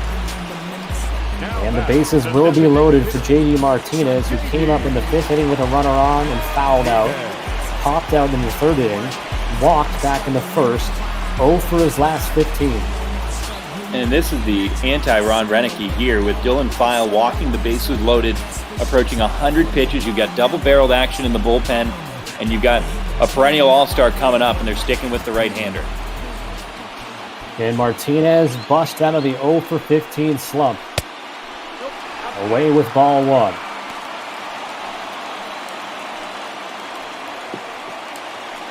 Next one going to be pitch number 100 for the rookie Dylan File in what could be his toughest situation to date in his very young career. His 6th career appearance, 6th start. Martinez the other way into right field, a base hit, 1 run in, and here comes Chavis, and he slides in safely, and the Red Sox tie it. J.D. Martinez finally comes through an opposite way, 2-run single. Let's take a look at this throw. If it is a little bit more on target, and if it's any less than a perfect slide by Chavis, that, boy, this game would not be tied. That was very nearly an out at the plate. Instead, it's 2-2. And that will signal the end for Dylan File after 100 pitches. 5 2/3. Giving up 2 runs here in the inning on a couple of hits. 5 hits in total for the game. Ends up walking 4 and striking out 6. The new man on the mound will be left-hander Brent Suter. And those numbers for Suter, you can see what lefties are doing against him. And the next 2 guys coming up, Rafael Devers and Mitch Moreland, a pair of left-handers. So this is no sure thing coming up for Milwaukee. It's so interesting that a lefty would have so little success against fellow lefties. Oh, that's out. Ball 1 to Devers. Saw 2 righties in the bullpen. Warming up now for Milwaukee. Red Sox tying it up here in the bottom of the 7th inning. J.D. Martinez with RBIs 36 and 37 on the year. The 1-0. Breaking ball inside. 2-0 to Devers. Just 224th runners in scoring position this season. That's a team-wide trend. Devers goes after the 2-0, chops it right side, charging is Hira, tosses to first. And that is going to retire the side, but not before the Red Sox score the 2 tying runs.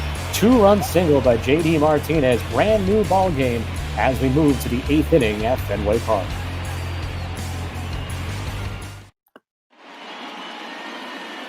All right, to take us through the final couple of scheduled innings, I toss it back to my partner in crime. No, not Heidi Watney, Adam Giardino. Scott, why did you put an emphasis on scheduled innings? It seems like you're insinuating something there. Well, I mean, it's tied going into the 8th inning. You know, extra innings are looming. 2-2 our score with 2 runs in the bottom of the 7th. Yeah, the Red Sox tied it up. They stranded a pair And here comes Ryan Brazier, who had a breakout campaign a couple of years ago. 39 strikeouts over 34 innings. Somebody that truly came from off the radar to find a home in the Red Sox bullpen. He was simply too good to ignore down in AAA Pawtucket at the start of the 2018 season, and really made his home at Fenway Park. Brock Holt, one of the former teammates for Ryan Brazier, takes as see the crowd in excess of 35,000 in attendance here at Fenway Park. Holt swings and chops one to first, glove flip, and an out, one down. Pretty fancy there for Mitch Moreland, respecting the speed of Brock Holt. 0 for 3 in his return to Fenway Park. No doubt a big portion of the 35,000 in attendance to see the return of Brock Holt. It was the Brock Holt game, is how they were pitching it all over the local news before today's game. Yep. Headline news in the, I can't think of anything witty to say. Thinking of yeah. Oh, I was trying to think of a fun virtual newspaper, but did not work. The Boston Times Picayune, how about that? There you go, I like that one. Nothing in one pitch is a pop-up off the bat of Omar Narvaez. Easy play, Mitch Moreland, foul ground, 2 gone. Here comes Eric Sogard, 0 for 2 at the bottom of the lineup. And Sogard is somebody that, you take a look at him, you see the bespectacled glasses that he wears. You can see, those aren't rec specs, those are genuine glasses. He's got the high sock. He sort of looks like a caricature of a baseball player. And, the internet took him as such a few years ago, back in 2014, when he was the Oakland Athletic submission for Face of MLB. And it wasn't necessarily to vote for the most caricature version of a baseball player. There's a good look. Our producer and director listening to you. Yep, thank you for that.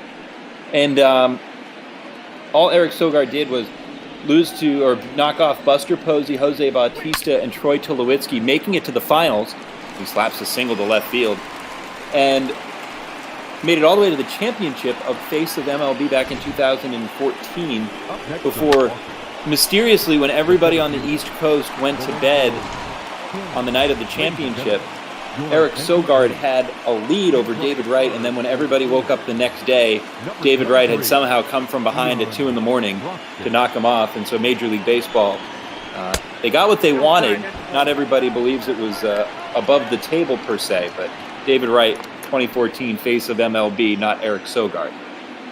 Saw Keon Broxton go on to pinch run for him at first base. Let's see if he's going to be going here. I mean, big reason why you'd bring Broxton in at this point would be to swipe second base, try to steal the go-ahead run.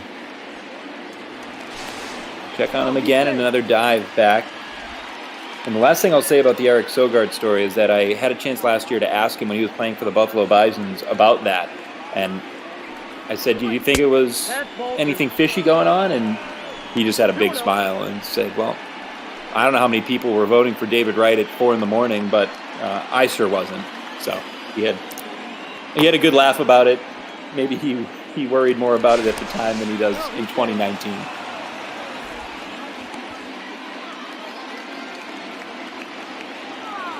Red Sox tying it up with 2 runs in the bottom of the 7th. 2-0 pitch to Lorenzo Cain, the called strike 1.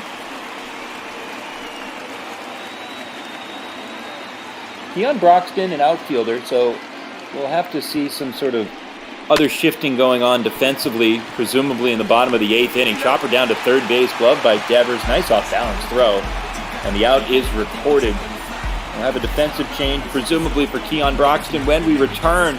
Bottom of the 8th, next, Fenway. Your attention, please. Now playing shortstop. And here it is. Luis Urias takes over at shortstop for Eric Sogard, who was replaced with the pinch runner. And now Mitch Moreland stands in. It's Moreland, Pilar, and Vasquez here in the 8th inning, going off against Brent Suter, who faced just one batter and got an out in the 7th. So Broxton basically just got wasted there, unfortunately, for Milwaukee. Chopper to the mound. Suter's got it. 1 gone. Yeah, basically. And you can understand the idea, you know, a ball in the gap. You've got Broxton running around the bases rather than a slower 33-year-old than Eric Sogard. By the way, shame on us for not talking more about Brent Suter, the former Harvard Crimson pitcher. That's right. And well, what sort of insight do you have on Suter? Did you ever call games for him in his time there? Maybe at the tail end. He is, I believe, a 2013 graduate. So, honestly, I can't think back that far in terms of games that I broadcasted. But I knew the name was familiar and maybe caught the tail end of his Harvard career. So, no, I have no real good insight for you. That's basically the answer. Well, once it gets to spring sports, that's when I back out of my college sport duty. So I would never have crossed paths with him either.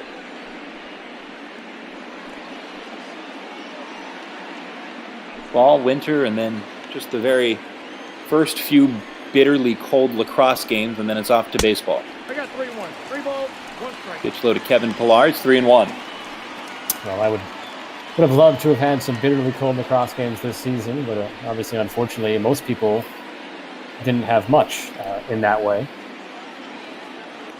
Did you have any baseball games in person out there in Chicago? Here's Kevin Pillar. He swings and flies one in the air to left field. Yelich was frozen for a moment before he carries back to the wall and makes the catch. My seasons were wiped out the day before my first weekend of baseball and or softball. So it was very, it was unfortunate. I was scheduled to do some Big Ten softball and some Big Ten baseball, and just happened to everybody. So it's hard to lament too much with it, but it was a bit of a bummer, and I was looking forward to covering a couple of new leagues in my career. I was able to get a UConn Hartford baseball game in on March 12th. So I got one game in, and then the hammer came down with everything that's been going on with COVID-19. 1-1 breaking ball, swing and fouled away, and it's 1-2. Well, fortunately, there seems to be a little bit of light at the end of the tunnel when it comes maybe to late summer and into the fall. In terms of, my fingers crossed for some professional lacrosse that I will be taking part in, hopefully, in the month of July and August. Brent Suter makes quick work with the Red Sox here in the bottom of the 8th inning, and they're not able to do anything against him. We go to the 9th, tied at 2. Backside Fenway Park alongside Scott Sudikoff. Adam Giardino with you. Christian Yelich is the guy you want up leading off the 9th inning if you're Milwaukee. Ryan Grazier, not a bad guy to have out there if you're the Red Sox. First pitch, 97. Well placed down and away, and Yelich has to spoil it.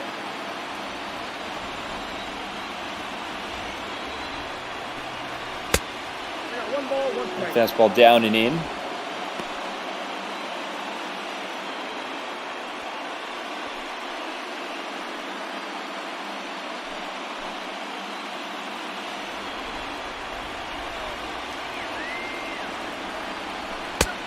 Nope, inside, ball 2. Christian Yelich homered 2 batters in, his 17th of the year, puts him alone. He's one of the top 5 guys in the National League. Swing goes down to a knee. 2-2. But after that home run, he struck out twice. Strikeout in the 3rd, once in the 6th. First time going up against the bullpen. Fastball, races outside.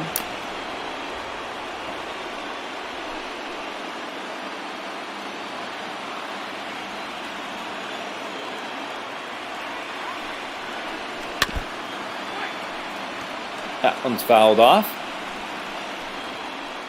Pretty good battle put forth here. Pitch number 7 coming up between Brazier and Yelich. Fouled back 98. Yelich may have expanded the zone a little bit.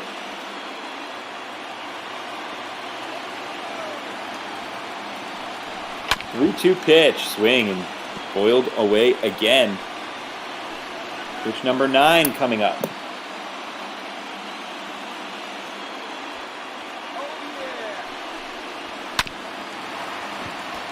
one chopped to the right side. A modest shift is on. Out recorded. Yelich gone to begin the ninth. Well, Adam, of course, game 2 of this series comes your way tomorrow. Milwaukee will have lefty Brett Anderson on the mound, 5-5, with a 4.28 ERA, taking on Marcus Walden, who I mentioned earlier, 1-6, but with a 2.26 ERA. He's been one of the best half dozen starters in the American League, and yet just hasn't been able to get any run support. I'll be back on the call of that one tomorrow, late afternoon, early evening. So what hotel in Boston are they having you stay at? Hotel Commonwealth, of course, right down the street. Yep. I demand in my contract, in my rider, I demand high quality hotel. Yeah, non-chain, like boutique or non-chain, bus. yes, non-chain hotel, and I don't do Uber or Lyft. I need a private, town car to and from the park, even though it's a 5-minute walk. Yeah, it seems walkable. It almost seems like it would take longer, right, with traffic. Yeah, no, I don't walk.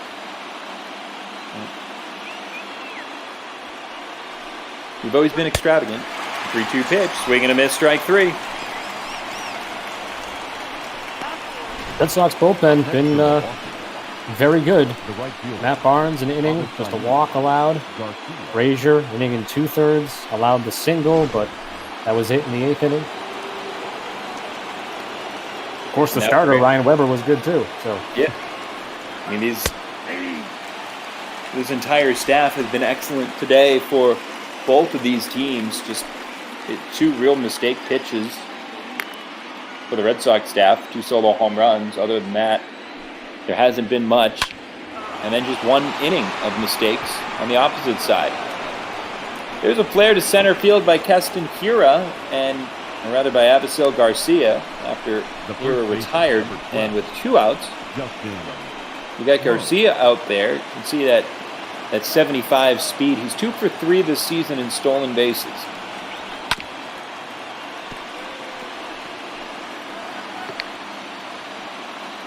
certainly a threat to swipe second base is Avisail Garcia. We've seen Christian Vasquez already throw out a runner back in the 7th inning. Other than that, not much movement on the base paths either side. Haven't really been many base runners to even have that opportunity.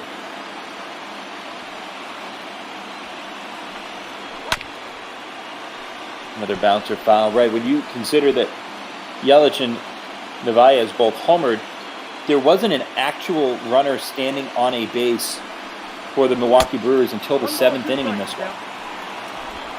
Right, yes, until the 7th inning with the leadoff single and a walk. Which is to say that Ryan Weber never threw a pitch out of the stretch here today. All 70-plus pitches came out of the windup before he was lifted. Brewers 5 hits now. Red Sox with 6. Ball 2. Breaking ball down and away, tried to nibble the back door. Smoke, long-time Toronto Blue Jay. They're very familiar with Fenway Park, that's for sure, and maybe the benefits of going the opposite way to the monster.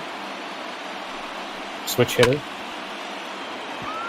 A swing and a fly ball center field. This one's hit pretty well. As Verdugo reaches out and hauls it in. Bit of an adventure for the final out in the top of the 9th, but he makes good on it. We go to the bottom of the 9th. Red Sox look to walk it off. Your attention, please. Now pitching for the Brewers. Traditionally, they'd have their hands full with this guy, Josh Hader. The numbers are not quite where they normally are. That ERA up over 4.5, but still 15 out of 17 in save opportunities. This is not one of those. This game's tied at 2, and a run wins it for Boston. Somewhat surprised to see him being used right here in the 2-2 game. 0-1's the count. We've only used Suter out of the bullpen until Hader now. That's a ball. Slider low. It's 1-1.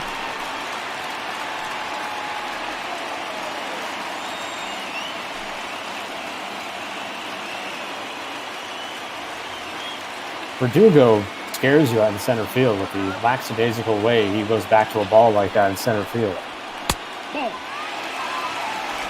Hopefully he's a little more engaged in the batter's box here as he faces off against a tough lefty. It's also interesting that he's been playing center field with Jackie Bradley in right field, but I feel like the reasoning has to be is that right field is so unique and that Jackie Bradley is used to that, having played a lot of right field over the years, even though mostly center, that it makes more sense for the new guy, Verdugo, to play center field, which, again, has its quirks, of course, when you go out to the triangle, but a little more traditional, I'd say. A lot of ground to cover, but yes, I would agree with that. On the bench right now for the Boston Red Sox, Zue Lin, C.J. Chatham, Cesar Pleo, when you consider who could pinch run. But instead they opt to keep Verdugo in there. Here's the pitch to Michael Chavis. He wanted to end it with one swing there at strike one. I think the problem with the bench right now is there's just no real option. And I mean, I know you're saying pinch run, but then assuming that player stays in the game, nobody off the bench gives you any real offensive threat either. So it's just a very thin team right now. The count is 1-2. We talked about Xander Bogaerts, 16 days, give or take, till his return. About a month left for Benintendi. Chavis fouls off 97 from Hader. Hey, you know, Dustin Pedroia is still bouncing around somewhere, but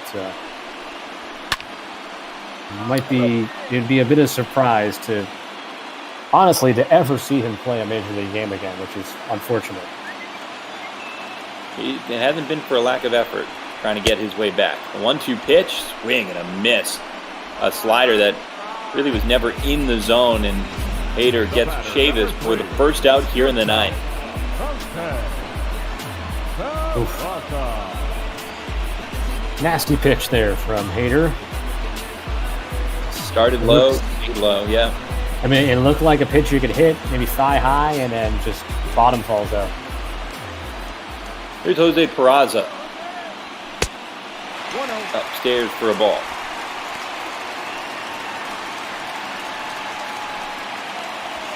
Really, the ninth inning, when you need one run, could be the one situation where you think about asking Chavis to lay down a sacrifice bunt just to get that runner in scoring position and give your team two cracks at it to try and drive them home.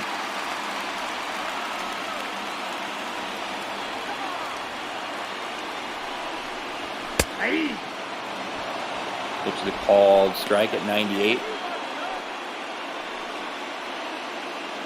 Sacrifice bunts have gone by the wayside in Major League Baseball, except for late game situations where you know you need just the one run to tie it or just the one run to win it. I mean, unfortunately, half the time it seems like most guys aren't even able to lay a bunt down. Right.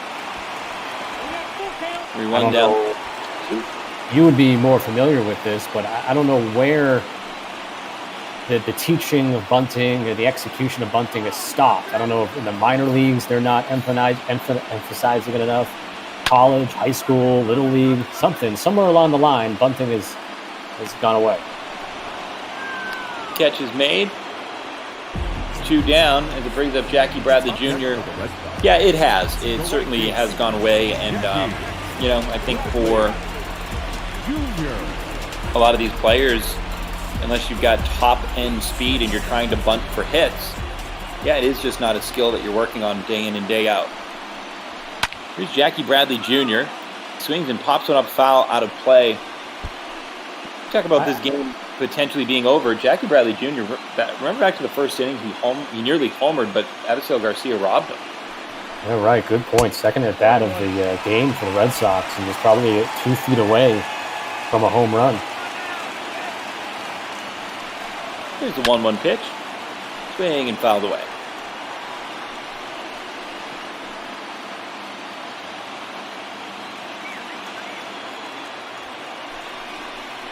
A ball, 2 strikes. Bradley Jr. swings and lines one out to right. Dive, and it gets past Garcia. It's a merry-go-round for Verdugo, and he comes around to score. A do-or-die play for Garcia, and rather than trying to keep it in front of him, It rolls all the way to the corner, and the Red Sox win it. What a brain fart by virtual Alcantara Garcia. That is just an awful play. Just awful. Bad. Very bad man right now. What are you doing? What in the world are you doing? If I'm Craig Counsell, I'm telling him right now, you're out of the lineup tomorrow just for the stupidity of that play.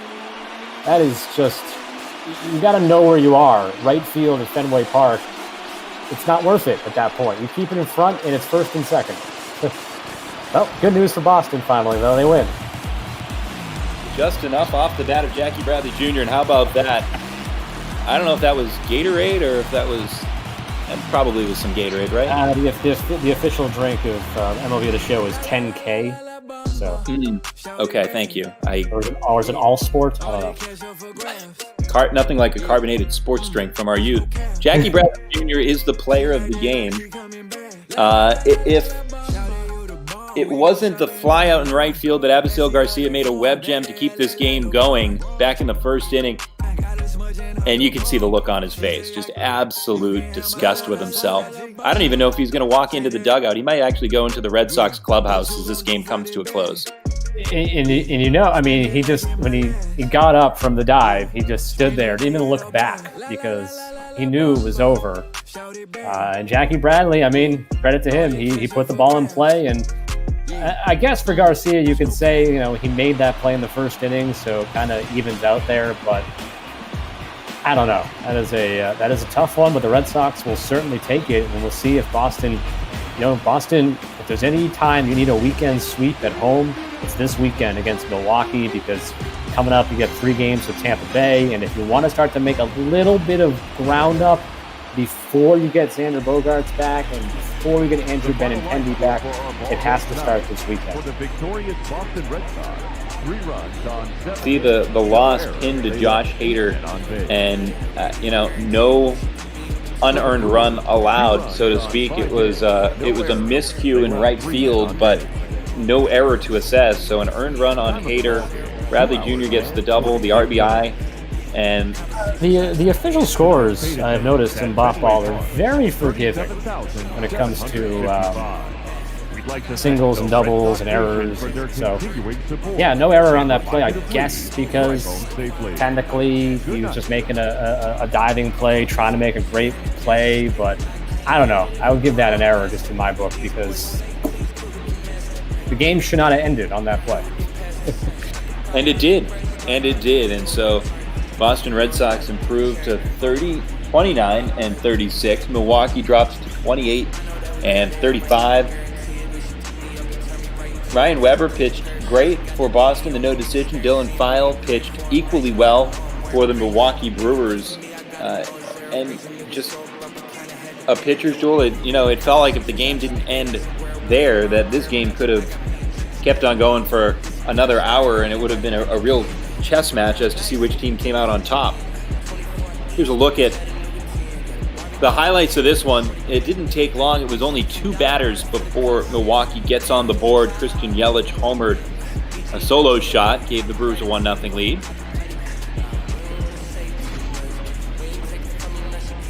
And then 2 innings later, it was the catcher, Omar Narvaez, his 4th of the year.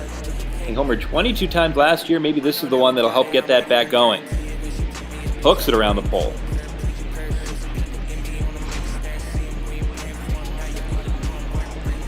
And then bases loaded. This one's in the bottom of the 7th inning. There are 2 outs. They needed 1 more pitch. They left Dylan File out there, and the All-Star gets it done. And then this highlight ground out to second base. Yeah, I don't know why that one's in there, but hey, you got to fill a highlight reel, so you got to make up some stuff. And then this is the play that ended it. Keep it in front of you, Abisail Garcia. Instead, he dives, it gets past him, and Alex Verdugo scores all the way from first base instead of runners at first and second with 2 outs in the 9th. That baseball, a sad sight in the right field corner. Well, final thoughts on this one, Scott. I know we're certainly ahead of schedule, and so I don't know what the proper protocol, whether we're going to roll right into the next game. Well, I mean, generally do is we shoot it around for a little bit and wait till everybody's ready to get going. Big fun. Do not talk until spoken to. No, I'm just kidding. The Big Fund is waiting. I keep calling you by Big Fund because that's what you are in here, even though I know your real name. But I'll keep that. You can use my real name. I always advertise it. I'm gonna keep it hidden. No. All right. But I was just gonna say though, I mean, for the Red Sox, you will take it any way you can get it. The old cliche. Now 29-36 on the season, and like I said, if this can be the springboard to sweeping this weekend series with Milwaukee, maybe going to Tampa and taking 2 of 3. I know I'm setting the bar high, but you got to start to shave off a game or 2 here and there. And once you get Bogarts and Benintendi back in the lineup, if maybe you're 5 or 6 games back of either first place or the wild card, you might have an opportunity through July to the rest of the season to sneak in to October at the end of the day. Yeah, it certainly seems like, that the old mantra in baseball is take 2 out of 3. And if every series you take 2 out of 3, then all of a sudden you're on a pretty good run. Then best way to do that is to take the first game of a 3-game set. And so Red Sox are off on the right foot, at least for now, with grabbing game number 1 unexpectedly and an unexpected finish against the Milwaukee Brewers in a walk-off fashion. All right, so I think Big Fund is ready to go. I don't know if his partner is in here yet, Eddie McCarthy, but the Nationals and Mets is the game coming up next. And hey, it's always good to be a little bit ahead of schedule, right, guys? So if you're ready to take over, I know I'm ready to hand it off and go make some dinner. Yeah, definitely better to be ahead of schedule than behind. You think maybe, I think it was last week or 2 weeks ago, who can keep track of the time anymore? Our 9 p.m. game turned into a 19-inning affair. Didn't end until about 12:30 Eastern time, so the 10:45 first pitch didn't happen until about 12:45. So definitely take being out in front instead of being behind. Let's take a look at the Astros shutting out the Orioles on the road. Astros just coming off getting swept in a little 2-game set by the Mets, who you will see first pitch in roughly 10 minutes time. Jose Urquidy, strong over 7 innings, 8 hits but no runs. And you see right at the bottom there for Baltimore, you see some of the idiosyncrasies of ball managing.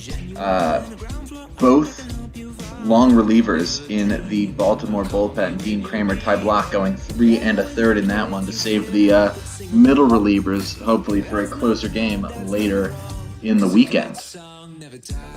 Right, and Asher Wojciechowski just didn't give him much length at the beginning, but for Baltimore, it's a tough lineup to go up against when you're facing off against the Astros. Yeah, and especially doing it without Trey Mancini, of course, gone for the year due to his cancer diagnosis and his recovery, and we hear all at Major League Baseball hope that he has a full recovery. Of course, as we simulate the Cardinals and the Pirates. Maybe. Oh, you know what that is? The Cardinals just got Tyler O'Neill back, so I know exactly what we can do, Garrett. If we head over to the Cardinals, that's a quick fix.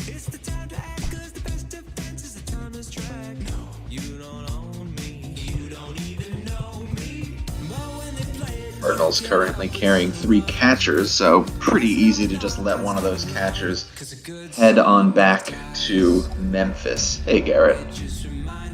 How about Josh Taylor still with a 0 ERA in early June?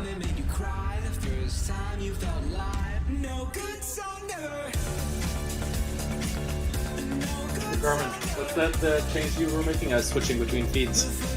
Yes, we need to.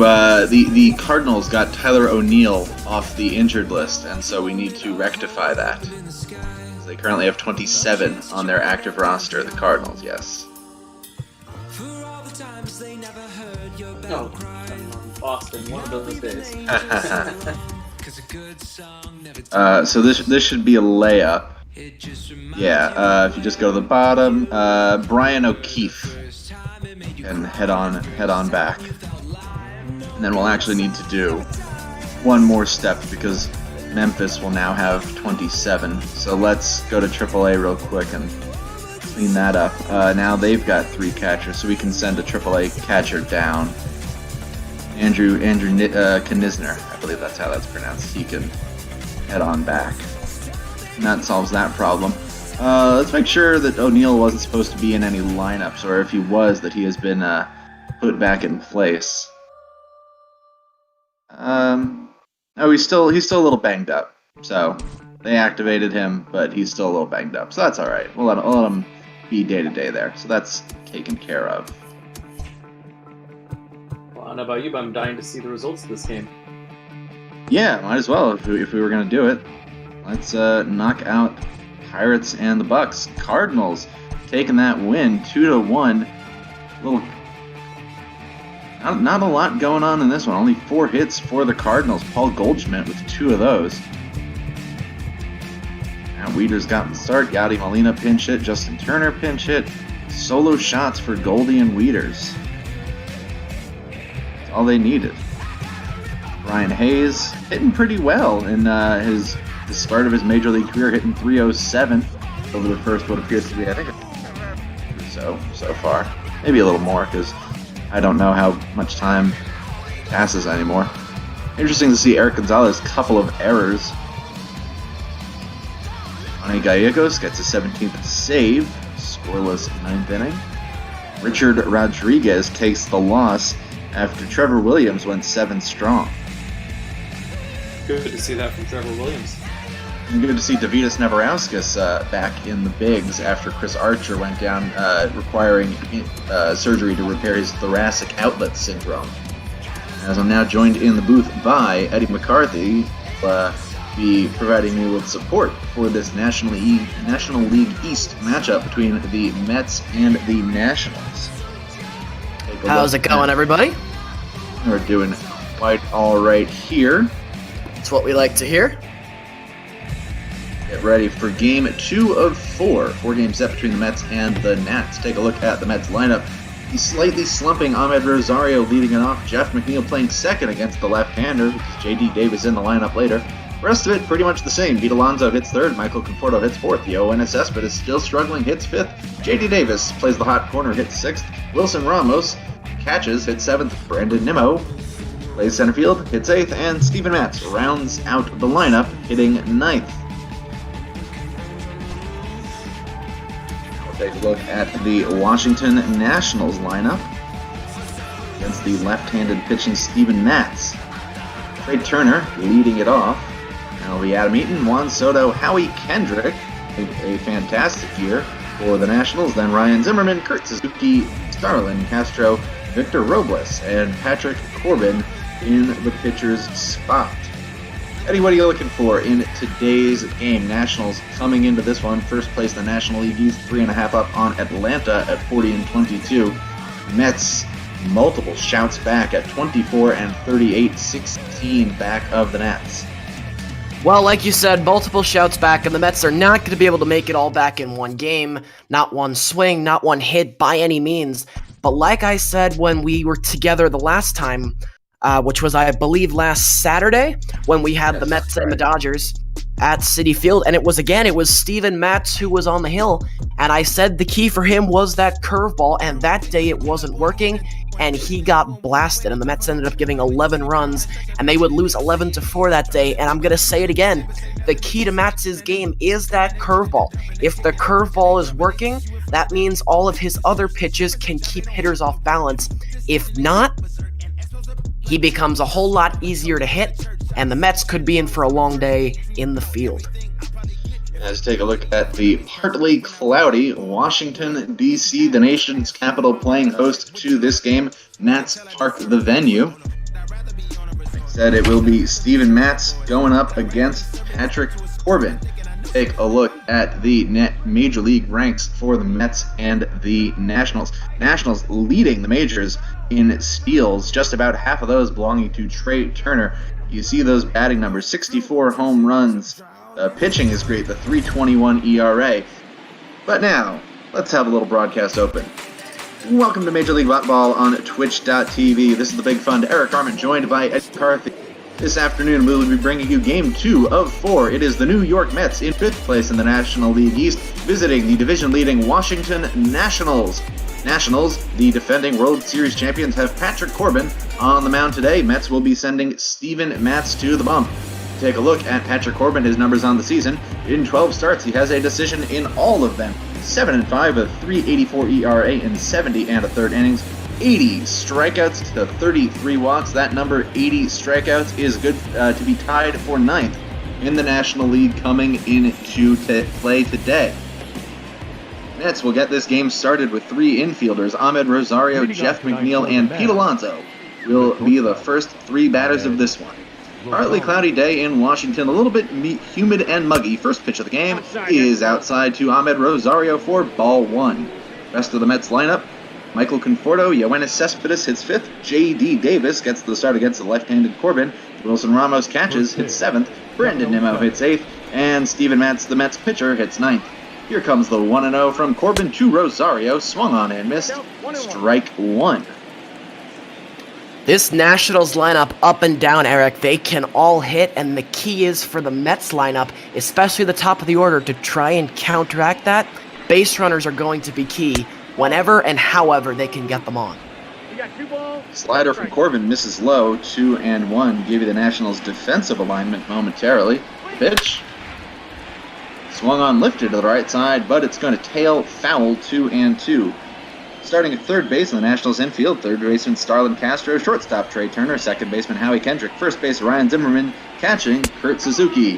This one misses, count now 3-2 to Rosario. In the outfield, left to right for the Nationals, Juan Soto, Victor Robles, and Adam Eaton. The full count to the first batter of the game, Corbin facing Rosario. Pitch. Swung on and hit to left field. Going over for it, picking it up, is Juan Soto. So Ahmed Rosario works a full count and gets himself a leadoff single to start things for the Mets. Mets, during the middle of the week, got a 2-game sweep of the Astros, and last night lost 2-0 to these Nationals. It's a great start right there by Rosario. Great at-bat as he battles with Corbin right there, not giving an inch. Gets that fastball on the inner half, turns on it, keeps the hands inside, and all in all, great start for New York. Now Jeff McNeil up. McNeil 4th in the National League and batting at .333. Takes a fastball inside, 1-0. Mets pretty anemic yesterday, just 5 hits. All of them coming off of Steven Strasburg, who also recorded 12 strikeouts over 8 scoreless innings. 1-0 to McNeil. 2-0. Way inside to the RBIs from the Nationals yesterday, coming from the top of the lineup. Michael A. Taylor had a solo home run, and Wilmer Difo added an RBI. Here's a 2-0 pitch now. Fastball outside, 3-0. Waiting on deck, Pete Alonso. Corbin struggling a little bit early on. Yeah, certainly struggling here is Corbin. Perhaps his concern well-founded, though. McNeil, the one guy on this Mets team who's been a consistent source of offense in what's been a miserable start to 2020 for them.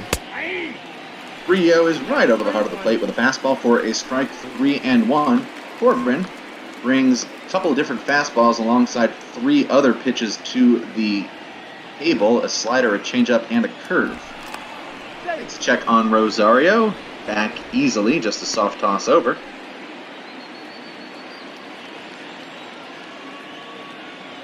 That's looking to bounce back and have some offense in this one. Corbin ready, 3-1 to McNeil. In there for a strike. Another full count as the slider gets right over the middle. McNeil might have been sitting on a fastball. I don't love that from McNeil right there. He got 2 pitches that had all kinds of plate. 3-0, gotta be smarter. You have to know the pitcher's going to come to you and you're gonna get a good pitch to hit. Full count pitch, swung on, grounded to the left side. Making the play is Castro. Return throw for a double play not in time, so it'll be a fielder's choice. Jeff McNeil reaches, Ahmed Rosario retired, and Pete Alonso will come up with 1 out. I thought for a moment right there. That was a poor choice over at third base by Castro. Usually the rule of thumb is if you have to come in that far for a ball, unwise decision usually to throw across your body to try and get the force at second. Lucky to get the out there. Would have been very bad if everybody had been safe.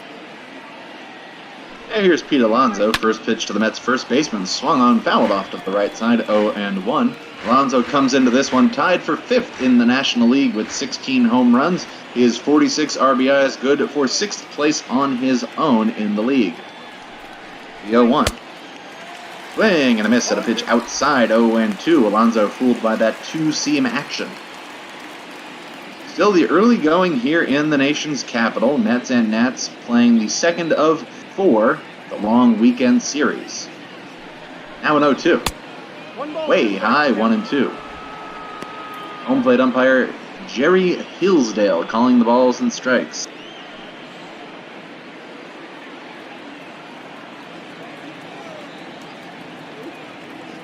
With McNeil on first. 1-2 to Alonso. Grounded foul, keep it 1-2. Remember, folks, please consider giving a donation to Meals on Wheels, as we assist people who have been adversely affected by COVID-19. Swung on, popped up behind first base and foul ground. Moving back on it is Zimmerman, settles under it, makes the catch, and there are 2 outs. Good job by Corbin right there. Knew exactly what pitches to throw to Pete Alonso, who is a scary hitter, but as pitchers around the league have found out, he can be pitched to. There are certain holes in his swing, and Corbin, an excellent job exploiting those holes right there. And here comes Michael Conforto, Mets right fielder, has been struggling of late. First pitch to him, swung on and missed. Strike 1. A meaty fastball from Corbin that Conforto could not catch up to.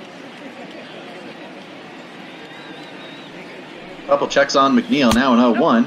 High and away with a slider, 1-1. Got Crown King Curly W in the chat. Rooting hard for the Nationals. If you're a Mets fan and you're in that chat, make yourself known. Or if you're a fan of any team, make yourself known. We love that interaction. 1-1 is high, 2-1. Mets will be sending Corey Oswalt to the mound tomorrow for his first start of the year after a month or so in long relief. Swung on and missed by Conforto with the inside fastball. Count now 2-2. Will be Anibal Sanchez in Game 3 of this series for the Nats. 2-2. Swung on, fouled off. Count stays 2-2. Good swing by Conforto right there, but I'd like to see him turn on that ball instead of trying to go inside out. Part of the reason he's been struggling as of late. Not turning on those inside pitches like we usually see from him. Swing and a miss. Corbin fools Conforto with a slider, low and away. His first strikeout ends the top of the first. For the Mets, 1 hit, no runs, 1 runner left on base. We move to the bottom of the first, scoreless from Washington. You're watching Major League Botball on Twitch.tv. And now we're going to get a look at Steven Matz on the mound. Eddie, tell us a little bit about Steven Matz. Well, again, like I said in the open, Matz, the key is the curveball, but in the absence of beating a dead horse, we have 2 southpaws on the mound today who both grew up in New York, and they are very, very similar. They both get their fastballs into the low 90s, but they predominantly rely on their off speeds, especially their sliders and their curveballs. This is both Corbin and Matz. So the key for both starters, very similar today, and of course the usual pitching stuff applies as far as getting ahead in the count and making sure that pitches are being located, especially to the more dangerous hitters, who, speaking of dangerous, Matz faces one of those dangerous hitters right off the bat here with Trey Turner. Yeah, Trey Turner trying to lay down a bunt on the first pitch of the night from Steven Matz, and it went foul. Here comes an 0-1. In the dirt, 1-1. Turner leading the National League in steals, and it's not close. He has 29 on 31 attempts, and that is slightly over half of all of the Washington Nationals steals on the year. Nationals with 57 coming into play. 1-1. Swung on and missed. Great changeup from Matz, low and away there. 1-2.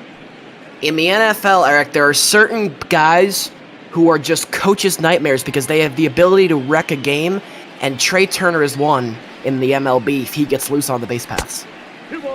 1-2 is a curveball that bounces in. Count now 2-2 to the Nationals shortstop. Adam Eaton and Juan Soto will follow him. 2-2 swung on, grounded to the right side. Coming on for it is McNeil. Makes the toss for the first out. Rest of the Nationals lineup after Eaton, it's Juan Soto, Howie Kendrick, Ryan Zimmerman, Kurt Suzuki, Starlin Castro, Victor Robles, and then the pitcher, Patrick Corbin. Mets defensive alignment starting at third base, J.D. Davis, shortstop Ahmed Rosario, second base Jeff McNeil, first base Pete Alonso, catching Wilson Ramos, left to right on the outfield, Yoenis Cespedes, Brandon Nimmo, and Michael Conforto.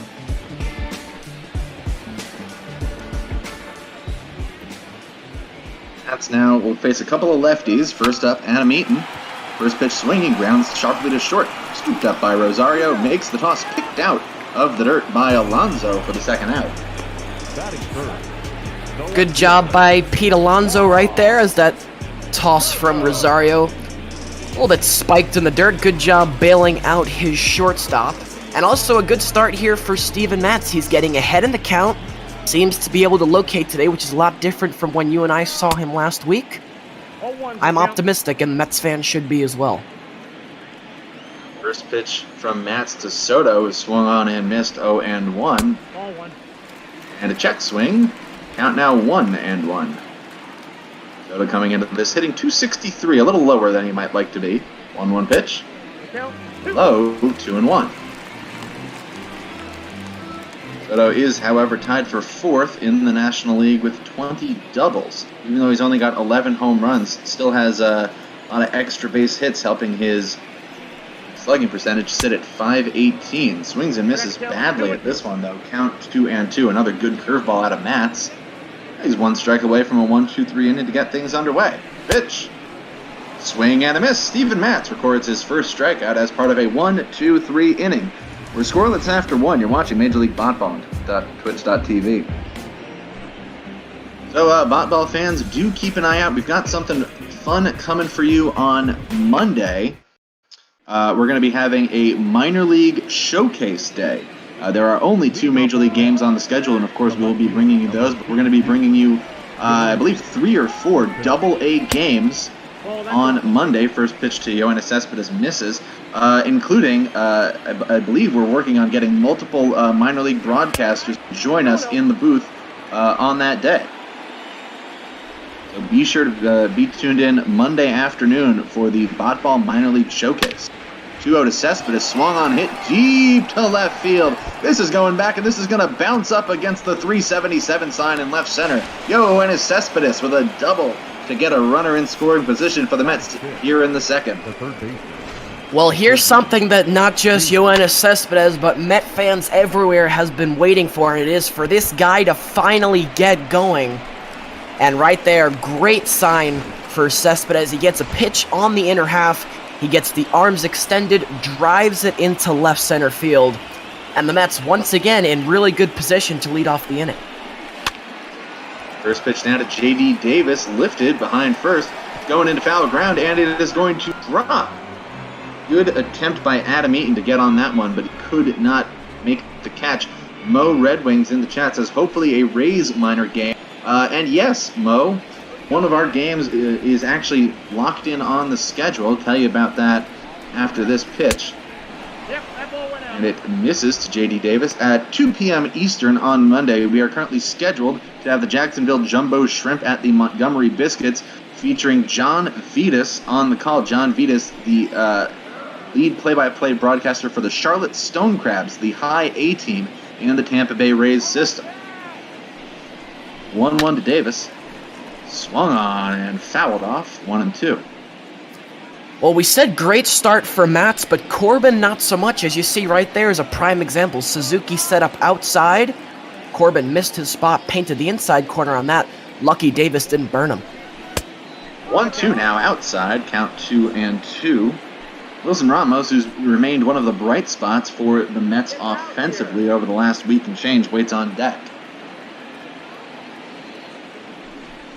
2 from Corbin. Swung on, lifted into shallow center field, coming on for the catch, and Cespedes retreats to second. That's the first out of the inning.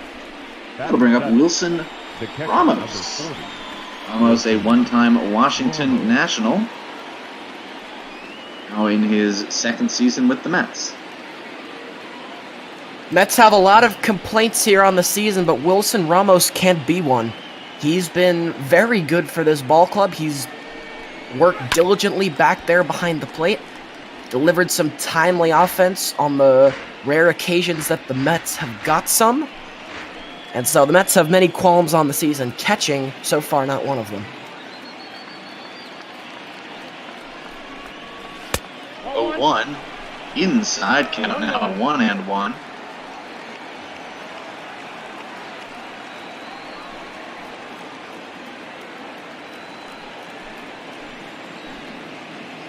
Cespedes taking a lead off a second, not too far away from the bag. Corbin checks him. 1-1 pitch. Swung on and ripped towards left field. This one is going to be a fair ball. The corner off that side wall. Ramos is going to stop at first with an RBI single, and the Mets are on the board with the first run of the game. It's 1-0. Well, Patrick Corbin, once again, Eric, he misses his spot. Suzuki wants that one outside, more on the corner. Instead, it creeps back over the outer half of the plate. Ramos does a nice job. He turns on it. One of the slower men in baseball, so not going to make it to second, but no matter, it's a run. And runs have been at a premium for the Mets as of late. So good for them taking the lead here today. First pitch to Brandon Nimmo is yanked foul. Nimmo has struggled at the bottom of the Mets lineup all season. He actually hit 9th for it. He does have a solid on-base percentage for somebody hitting down there, coming in at .347, but the average just not where he wants it to be. 0-1 pitch. Swung on, lifted foul into the right field stands. 0-2. Even Matz waits on deck. Well, there are two reasons that Nimmo's remained in the lineup. One is because of his glove in the outfield. The second, his plate discipline and his ability to draw walks and get on base. But as far as the offensive production is concerned, the hits just have not been there this year. That one missed inside. It's 1-2. Wilson Ramos on first.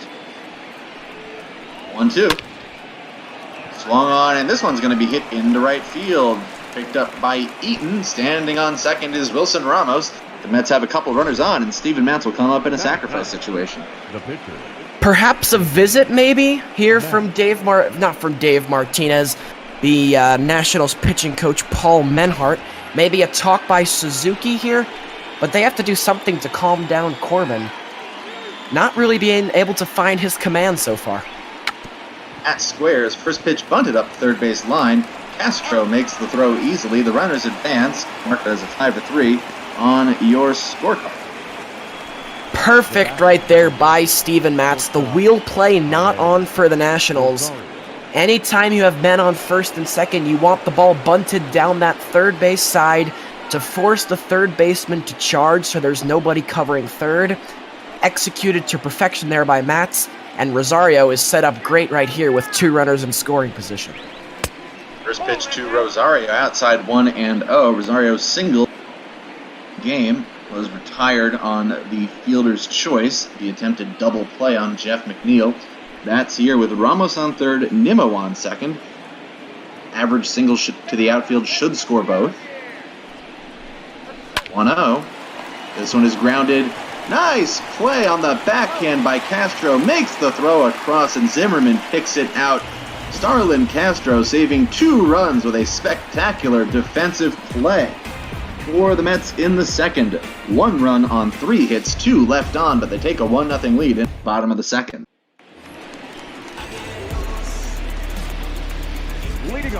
It'll be Howie Kendrick, Ryan Zimmerman, and Kurt Suzuki. Kendrick, take a look at those numbers. .353 average. That leads the National League entering play today. 14 home runs. He's got 49 RBI, which is tied for third. He's second in the NL in OPS as well.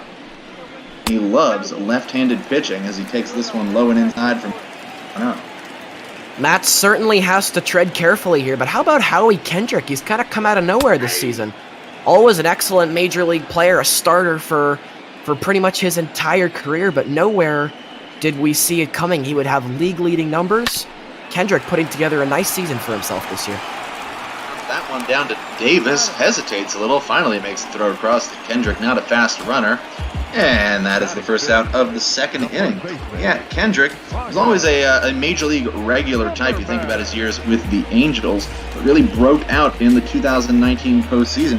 And if you want kind of a similar comparison, a guy who broke out in the postseason, then had great numbers playing second base for the Washington Nationals, look 4 years back to Daniel Murphy, who had a remarkable 2015 postseason for the Mets, came over to the Nationals and kept tearing it up. Fouled into the dirt between the legs of Ramos by Ryan Zimmerman, 0-1. Such a disappointment that the Mets weren't able to hold on to Daniel Murphy, because his talents, which were really uncovered, he was always a terrific hitter, but he really came into his own in that postseason run back in 2015, and he would continue where he left off, but the only difference was it was in 2016 and for a different team, and that was the Washington Nationals. Swing and a miss by Zimmerman on the outside changeup. Got fooled completely. Second strikeout for Matz means 2 outs in the bottom of the second. And I was in the camp of letting Murphy walk, to be honest. Had a great year. Or rather, had a great postseason after an okay year. He'd always just kind of scuffled around defensively. First pitch to Kurt Suzuki, then Alcantara is inside 1-0. And it seemed like just, a little bit of a hot streak at the right time. Obviously, it turned out that keeping Murphy would have been the play, but before that postseason, Mets fans were largely ready to move on, as this one is hit deep to left field by Suzuki, going back onto the Cespedes. It's over his head, plays it off the wall. Suzuki is going to settle into, those are words, he's going to settle into second base with a 2-out double. It'll bring up Starlin Castro. Yeah, let's take a look at this replay. Didn't get a great look at it the first time. Cespedes, not a great jump back there. Granted, the ball is hit very hard by Suzuki, and it's not really a high fly ball, kind of a line drive. The toughest type of ball to judge if you're an outfielder. So Cespedes would have been a tough catch, but one that both Steven Matz and the Mets would have liked to see him make, because now it'll be Starlin Castro who has a chance to score a run here. Or rather, score Suzuki. Go ahead. First pitch to Castro outside 1-0. You saw great value screech, trying to pump up the Nats fans here at Nationals Park. Nats looks at Suzuki, the pitch. In for a strike, that high slider. Nats unique for a pitcher in that he doesn't really bring a traditional fastball to the table. He uses that sinker almost exclusively for fastballs. 1-1. And this one is lifted into right field shallow. Coming on, Conforto plays it on a hop. Rounding third, coming home is Suzuki, and the Nationals tie it at 1 with a couple of 2-out hits.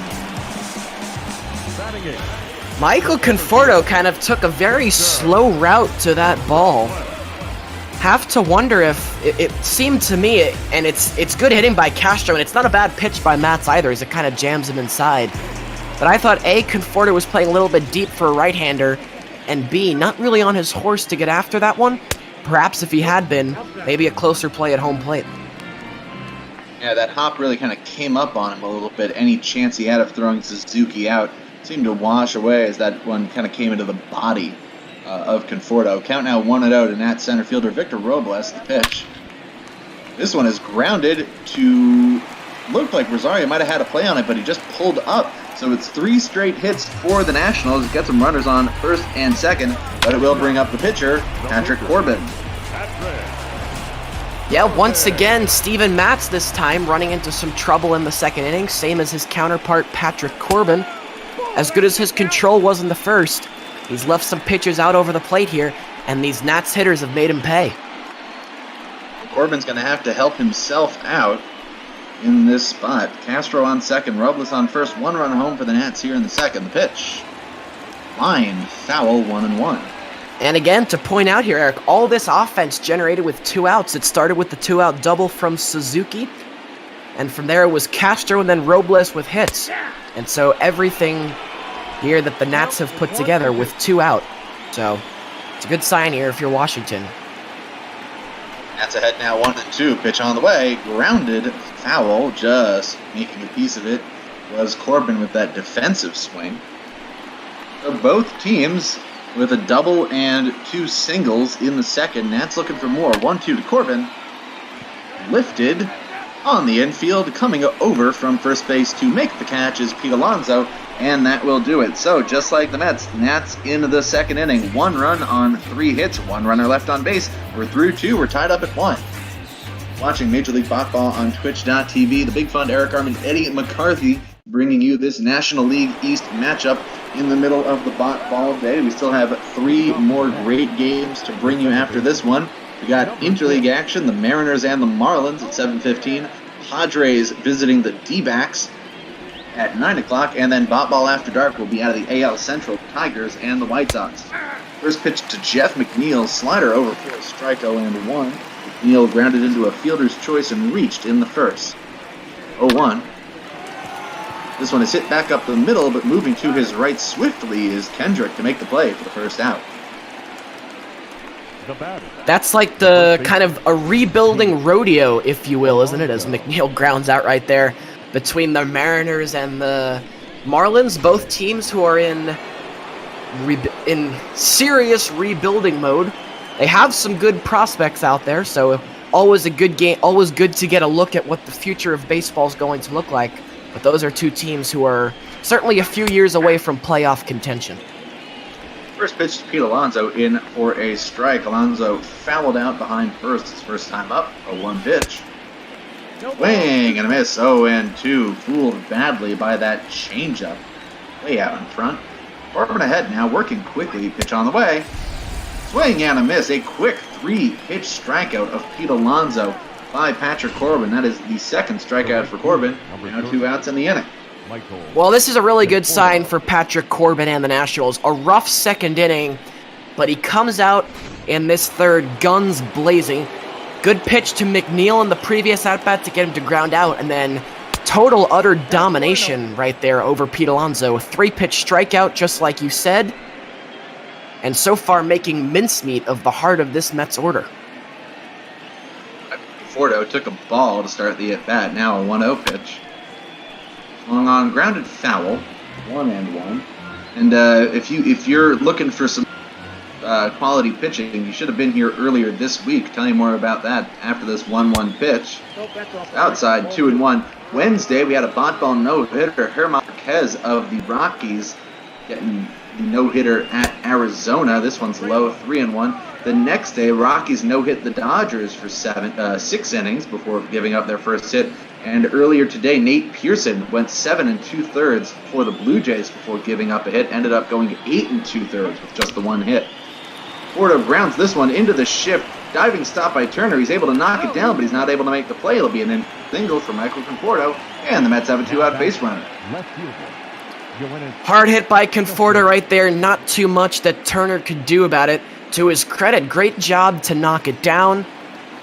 But unless he had snared it cleanly, no chance to get Conforto, who does run pretty well for himself, and it's a 2-out base runner for New York. And here's Yoenis Cespedes, who doubled in his first at-bat. Ended up coming around to score on the Wilson Ramos RBI off that pitch. 1. Conforto should be running on contact, double in the gap, has to score. 0-1 now. Swung on, hit high to the right side, but foul. Corbin ahead 0-2 on the struggling Yoenis Cespedes. Fordo with a reasonable lead over at first base. 0-2 pitch. Just getting a piece of that and fouling it off of Suzuki is Cespedes. Corbin shakes off Suzuki. Likes the second set of signs. Cares for another 0-2. Delivers. Just gotta get a piece of it again is Cespedes. Count stays 0-2. With that pitch count already at 55, and he's not yet out of the third. Still plenty of pitches to waste for Corbin. No need to come to Cespedes here. There's a check over on first base. Conforto dives back in. The left-hander comes set. Checks Conforto. Winds and deals. Just misses low and away. 1-2. Tried to use that 2-seamer a little bit like a sinker. Could not touch the outside edge.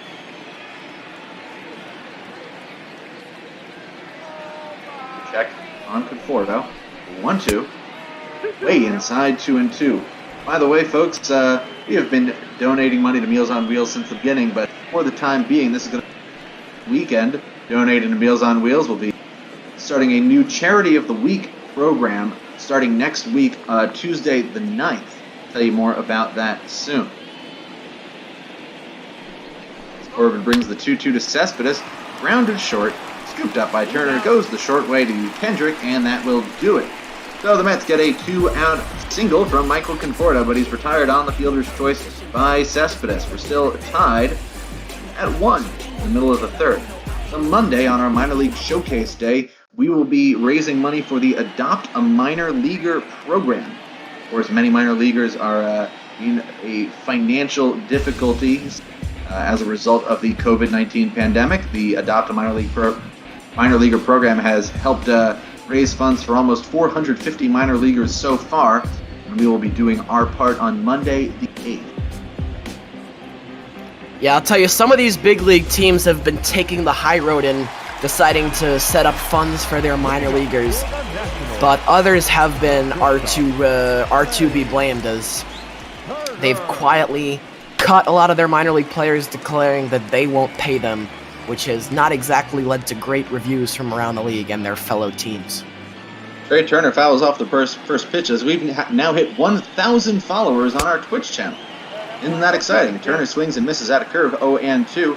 So however many of you watching right now are followers, thank you for being a follower. 0-2 pitch. In there, strike three called. Third strikeout for Matz. Gets his first backwards K for the first out. And as we take a look at the NL East standings, like I said, Washington coming in 40-22, 3.5 clear of Atlanta. And there's Philadelphia, Miami, and the Mets. Mets a long way to go, just trying to catch the Marlins before doing anything else. Gonna hope to take at least a split in this 4-game set with the Nats, if not take all 3 of these games on the weekend. Long way to go for the Mets, but the good news is a lot of time to do it. Can't get too obsessed here since we are only at June 5th, not even hit the halfway point or the All-Star break. Can't get too obsessed here over results just yet, and standings. A lot of stuff can change between now and even the end of the month, as I think the Giants have proved. What have they won? They've won 10 in a row, and I think like 11 out of their last 12. Something like that, as Eaton's going to dunk that one in front of Nimmo for a 1-out single. Fourth hit of the game off of Matz. As you see, Adam Eaton now stands alone in second place. I actually don't know. The game before this was the Brewers and the Red Sox. I don't know how many hits Lorenzo Cain had, so I'm not going to make any speculation. But Eaton did come into the game tied for second in the National League in total hits. And here's Juan Soto. This one was grounded sharply under the glove of Davis at third base. Cespedes, a good job coming over to field it, but it's going to be runners on first and second for Howie Kendrick. Well, if you're Steven Matz right here, what can you do? This is not a bad pitch inside on Soto, and he grounds this one, basically riding the foul line. Nothing J.D. Davis can do. It's just really good hitting by a really good hitter. And sometimes as a pitcher, you have to tip your hat to these major league hitters, and that's certainly the case right there. First pitch to Howie Kendrick, curveball low, 1-0. Kendrick grounded out to third, his first time up, leading off the second. That's here with Eaton on second, Soto on first. Big RBI spot for the 2019 World Series MVP. 1-0 pitch.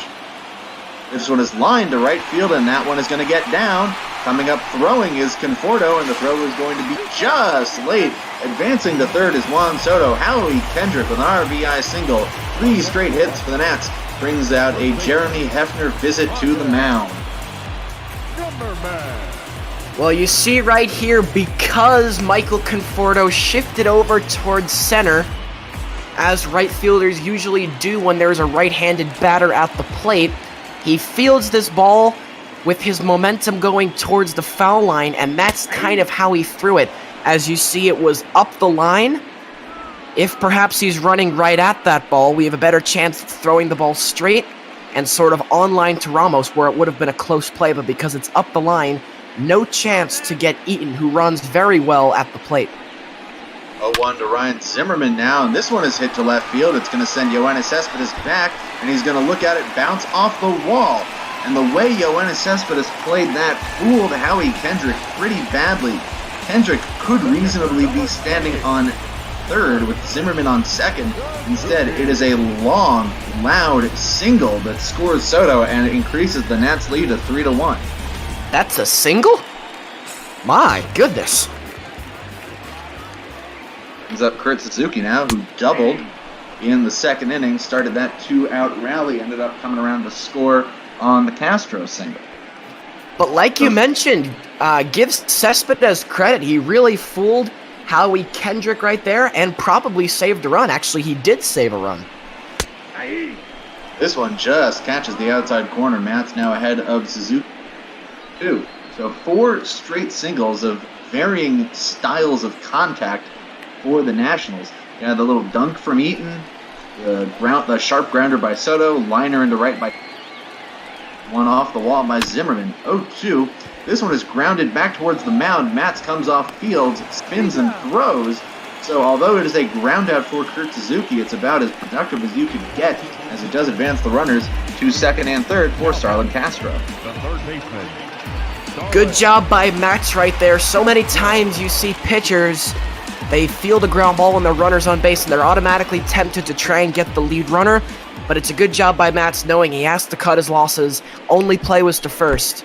And smartly done there by Steven Matz. Pitch in the dirt, and thanks to Crown King Curly W in the chat for the correction. Steven Strasburg was the World Series MVP. Howie Kendrick, the NLCS MVP. Got him mixed up. 1-0 is in there for a strike. Slider from Matz. First time we've really seen the curveball. We haven't really seen it that much this inning from Matz. Could be why he's run into some trouble. Although we see it again there. And that was over the plate. 2 over the plate. Castro didn't get a good eye on it, lined it foul. Now he's behind 1-2. Nats with a couple runs. Pitch. This one is grounded towards third, scooped up by Davis. Takes a little bit too much time with the throw. Only beats Castro by about a half a step, but it is enough to end the inning. For the Nats, 2 runs on 4 hits, 2 runners left on base. We head to the 4th. I'm going to hand the play-by-play reins over. All right, well, thank you, Eric, Eddie McCarthy, and the Big Fund, bringing you coverage here of this National League East matchup with the Nationals hosting the Mets. And the Nets find themselves up 3-1 here as we kick off the top of the 4th. It'll be J.D. Davis followed by Wilson Ramos and Brandon Nimmo as the Mets look to get something going here. As you can see, that conversation looks like between Luis Rojas, the manager, Jeremy Hefner, the pitching coach, as probably discussing something along the lines of how long they want to go with Steven Matz, who, Eric, was looking so promising in that first inning, but since has tailed off a little bit. Yeah, and he had a rough time out last Saturday against the Dodgers. First pitch to Davis, flied into left, chasing Soto back on the track, and he will make the catch. J.D. Davis gave that one a good ride, but Juan Soto did well to track it all the way, and it's an emphatic out, but an out nonetheless. And Corbin has retired his first batter of the inning. Yeah, against the Dodgers on Saturday, 7 runs allowed by Matz, but only 4 of them earned. An error on a Walker Buehler ground ball. It was a throwing error by Ahmed Rosario. Extended, I think it was the 3rd inning, probably the 4th inning. And then next batter up, Mookie Betts hit a 3-run homer, and that completely changed the complexion of that game. Yes, I remember that well as we were remarking in the booth how much the game changed. Of course, I believe Betts 5 for 5 that day, so very impressive for him. As Ramos just missed that one. He fouled that one back to the screen. Count 2 balls and a strike. Yeah, Ramos has been heating up over the past couple of weeks. Hasn't been where you really want him to be as a bat-first catcher as he takes that strike for 2-2. But, you know, sometimes you got to give guys the benefit of the doubt, let them warm up. That one is inside from Corbin, and Ramos has worked a full count here. Patrick Corbin in his 4th inning of work, as Ramos is going to foul this one down the left field line. And Wilson Ramos doing a good job staying alive in the count here. Ramos trying to be a one-out base runner here for the Mets. The full count is once again going to be fouled into the right field line seats. And Eric, Ramos doing a good job spoiling some good pitches here. Yeah, this is big for Ramos just to make Corbin work a lot harder. The full count offering fouled off once again. I believe now this is going to be either the 8th or 9th pitch of the at-bat. This will be 9. This will be number 9 here for Ramos. And he lines this one left center field. That one's going to get down, and that one will get to the wall. Wilson Ramos will pull into second with a sliding double. And after a terrific 9-pitch at-bat that ends in a double, Ramos is in scoring position here as Brandon Nimmo will come to the plate. Yeah, just took advantage of that mistake pitch from Corbin. He wore Corbin down, left that pitch a little bit up and outside in the zone, and Ramos, always with a good level swing, able to lock on that one, slam it against the wall in right center, and get himself into scoring position for Nimmo. So now Brandon Nimmo, who was a first-round pick by the Mets back in 2011. Remember, Ramos does not run well on second base, so your standard single into the outfield probably not going to be enough here to drive Wilson Ramos in. Ball and no strikes to count to Nimmo as Ramos leads off second. Nimmo a big hack at that one, but comes up empty. 1 ball and a strike. Yeah, and even if Nimmo were to get a single and it wouldn't be enough to get Ramos home, then you have the problem of Steven Matz up next. Even if it's runners on the corners with 1 out, you don't necessarily want your pitcher at the plate in that situation. Nimmo swings through it again, and Corbin is now ahead 1-2. Brandon Nimmo a base hit his first time up. And the Mets could really use another hit, although Nimmo finds himself down in the count 1-2 here. Patrick Corbin, so many pitches at his disposal. Which one will he use? He goes to the slider and he just misses. As that one was just an inch shy of that outside corner, Nimmo lives to see another day. The 2-2. Nimmo swings through that one and he's gone. Second out of the inning recorded there by Patrick Corbin, and now it'll be the pitcher, Steven Matz. And he went right back to that slider, knowing that Nimmo has struggled. That is the 7th strikeout for Brandon Nimmo, and that's been part of the problem with his struggles all season, is that he's had bad eyes at the plate sometimes, and he's kind of flailed for that pitch, the same pitch he just saw and took for a ball. So now Steven Matz, who could really help his cause here. Matz has 3 career home runs, which is actually 2 more than Luis Guillorme has. He's on the bench today for the Mets. Matz behind in the count 0-1 right here. And he swings through the Corbin curve, and it is quickly 0-2. So Patrick Corbin trying to erase a 1-out double as he faces his counterpart Steven Matz, the 0-2. Matz skips back to avoid that one, a shin height slider from Corbin, and it's a ball and 2 strikes.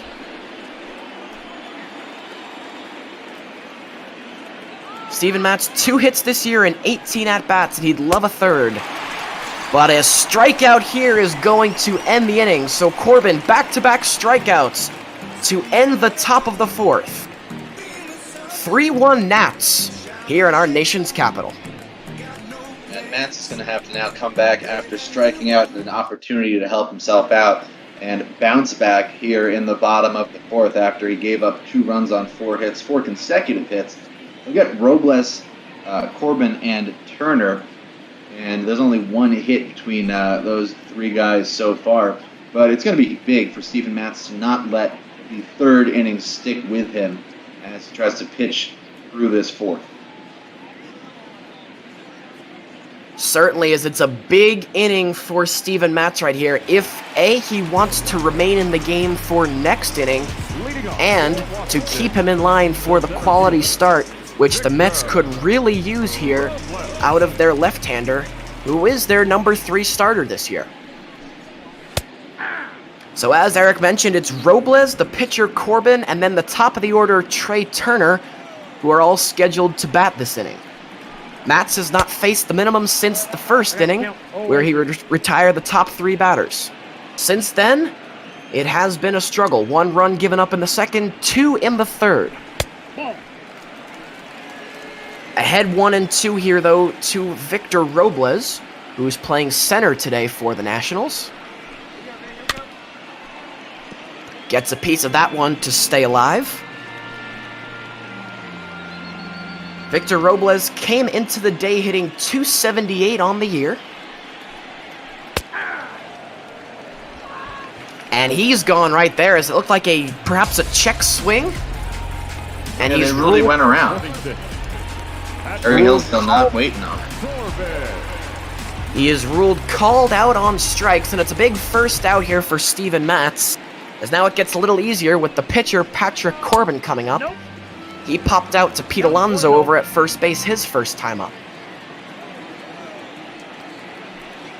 Patrick Corbin, 5 hits and 23 at-bats this year, but he will not have a 6 as he grounds this one to the second baseman McNeil, who makes the routine play, and quickly 2 out here for Steven Matz. That's big for Matz to get that strikeout of Corbin, make him break the wrists on that 2-2 pitch, and then to get Corbin easily. Now, can't assume Trey Turner is ever going to be an easy out, but he is over 2 in this one. So now Trey Turner, who is very dangerous if he can get on base, but the old baseball expression, you can't steal first, certainly applying today, as you mentioned. Turner struggling with the bat today. Ground out to second back in the first, and a strikeout in the third.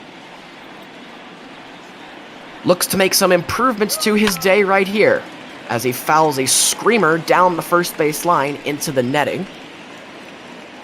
Yeah, through 2 trips through the order, only Turner and Corbin are the National starters who have not gotten on base.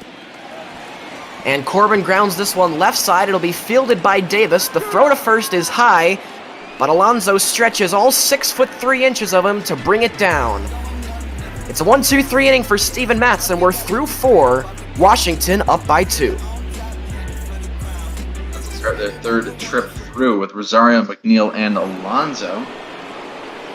Rosario has had a much better time of it overall since returning to the top of the Mets lineup in the middle of May. Lately mired in a bit of a slump, did have that leadoff single to start the game, but he's looking to have that level of success that he did in that first week since he got reinstalled as the leadoff hitter. He had multiple home runs, RBIs, doubles, all sorts of great stuff, and he needs to get that spark going again. He certainly has cooled down since we last saw him. And he looks to try and get a bit of a rally going here for the Mets, who, although they took the lead 1-0 back in the second, 3 unanswered from the Nats, sees this game now with the home squad leading 3-1. Again, as Eric mentioned just a second ago, it'll be Rosario, McNeil, and Alonso, 1-2-3 for the Mets.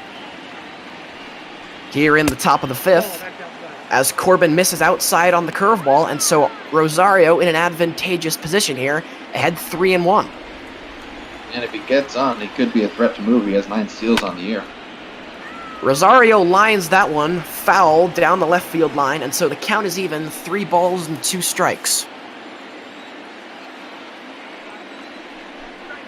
3-2 from Corbin is lined, but grabbed over there at third by Castro, and a good play as he quickly fires to first. Hard hit, but Starlin Castro equal to the task, 1 out. Yeah, that's back-to-back Ahmed Rosario at bats where he's hit it sharp third base line, and Starlin Castro has made a play on the backhand. Bigger in the second inning when there were runners on second and third, and if it had gotten under the glove of Castro, would have scored 2 runs. This is just a leadoff spot. But either way, great defense from Castro at the hot corner. So now Jeff McNeil, who is 0 for 2 so far today, he's hitted to a fielder's choice and grounded to second.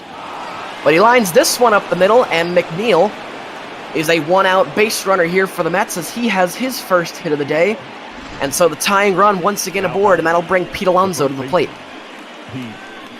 McNeil loves those fastballs, loves them right in that spot in the zone.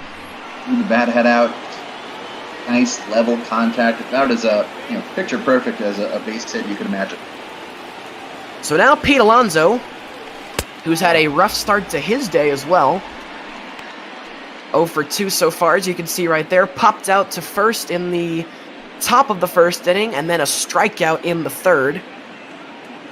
The Mets would love a gap shot right here, or better, from the former National League Rookie of the Year, last year's National League Rookie of the Year to be exact, as Corbin evens the count here at a ball and a strike. Rosario always a threat to run, 9 steals on the year, only been caught twice. Again, Corbin misses outside, 2-1 now to Pete Alonso, who played his college ball at the University of Florida.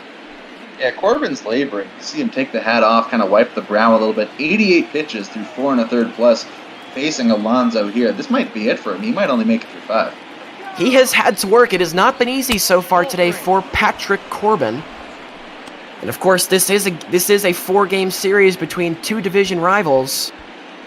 And you don't want to tire out the bullpen too early, because you still have 2 more games to go in this series. But the Nationals bullpen better buckle up. They could be in for a long day. As Corbin behind 3-1 to Alonso. Downstairs for a strike. That's big right there from Corbin. He's made this a full count. McNeil at first. Excuse me, I said Rosario was at first. It's McNeil, actually. I think I said Rosario, too. I'm a little bit slow today. I'm tired. The 3-2 to Alonso. Called strike 3 on the inside corner. Alonso doesn't agree. He'll stalk back to the dugout. But it's a big strikeout there by Patrick Corbin. 2 out. Yeah, that is a borderline call from Jerry Hillsdale. He didn't hesitate for 1 second, though. Rung up Alonso looking. Alonso not happy. Corbin loves the call, but you got to be sure Steven Matz, all the Mets pitchers, are going to be looking for that same call the rest of this game. Borderline, to say the least, but it may have saved Corbin's day, as now if he can get Michael Conforto, he will make it through the minimum 5 and be in line for the win.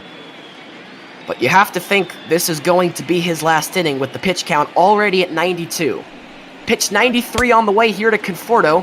He swings through it, count even, 1 ball, 1 strike. Yeah, Bo Red Wings in the chat, the scoring for the Nationals came these ways. In the first inning, Starlin Castro had an RBI single, and then as hits 3 and 4 consecutively, 4 straight singles in the third, Howie Kendrick and Ryan Zimmerman also RBI single. Conforto trying to get some of that back here. A ball in the gap would most likely score McNeil, who, because of the 2 outs, will be running on contact. The 2-1 to Conforto. On the outside corner for a strike, and now it's 2 balls and 2 strikes. Biggest pitch of the afternoon so far for Patrick Corbin. The 2-2 to Conforto is foul. Conforto got a piece to spoil it, and will do it again. And you saw there, Corbin using the 2-seamer, trying to make it look like that pitch going outside and drift back in and catch the corner. The 2-2 to Conforto is grounded up the middle. It will be fielded and stepped on. Stepping on second is the second baseman, Kendrick. He beats McNeil the bag by a step. And so Jeff McNeil a 1-out hit, but the Mets do not score. Bottom of the 5th coming up. The Mets are leading 3-1. Mets will get to keep going in this one. Pitch count only 56 through 4. He's pitched a lot more economically as compared to Corbin, but those 4 straight hits in the third currently drowning him. So that one's going to be bunted foul. Eaton a bunt foul, touched up by J.D. Davis, but yes, you mentioned it. Matz pitching much more economically as he gets Eaton to swing through that one, but he's had trouble finishing off innings as he's gotten out number 1 and sometimes out number 2. But it's been these 2-out rallies from these pesky Nats, no pun intended, who just refuse to go away, and that's why the score is as it is right now. Yeah, Matz has a couple 1, 2, 3 innings. Through 5 innings, Corbin has not retired all 3 in a row. Matz misses outside on the 1-2, so 2 balls and 2 strikes to count here, as it'll be Eaton, Soto, and Kendrick, the heart of this Nationals order, who were scheduled to bat here in the 5th.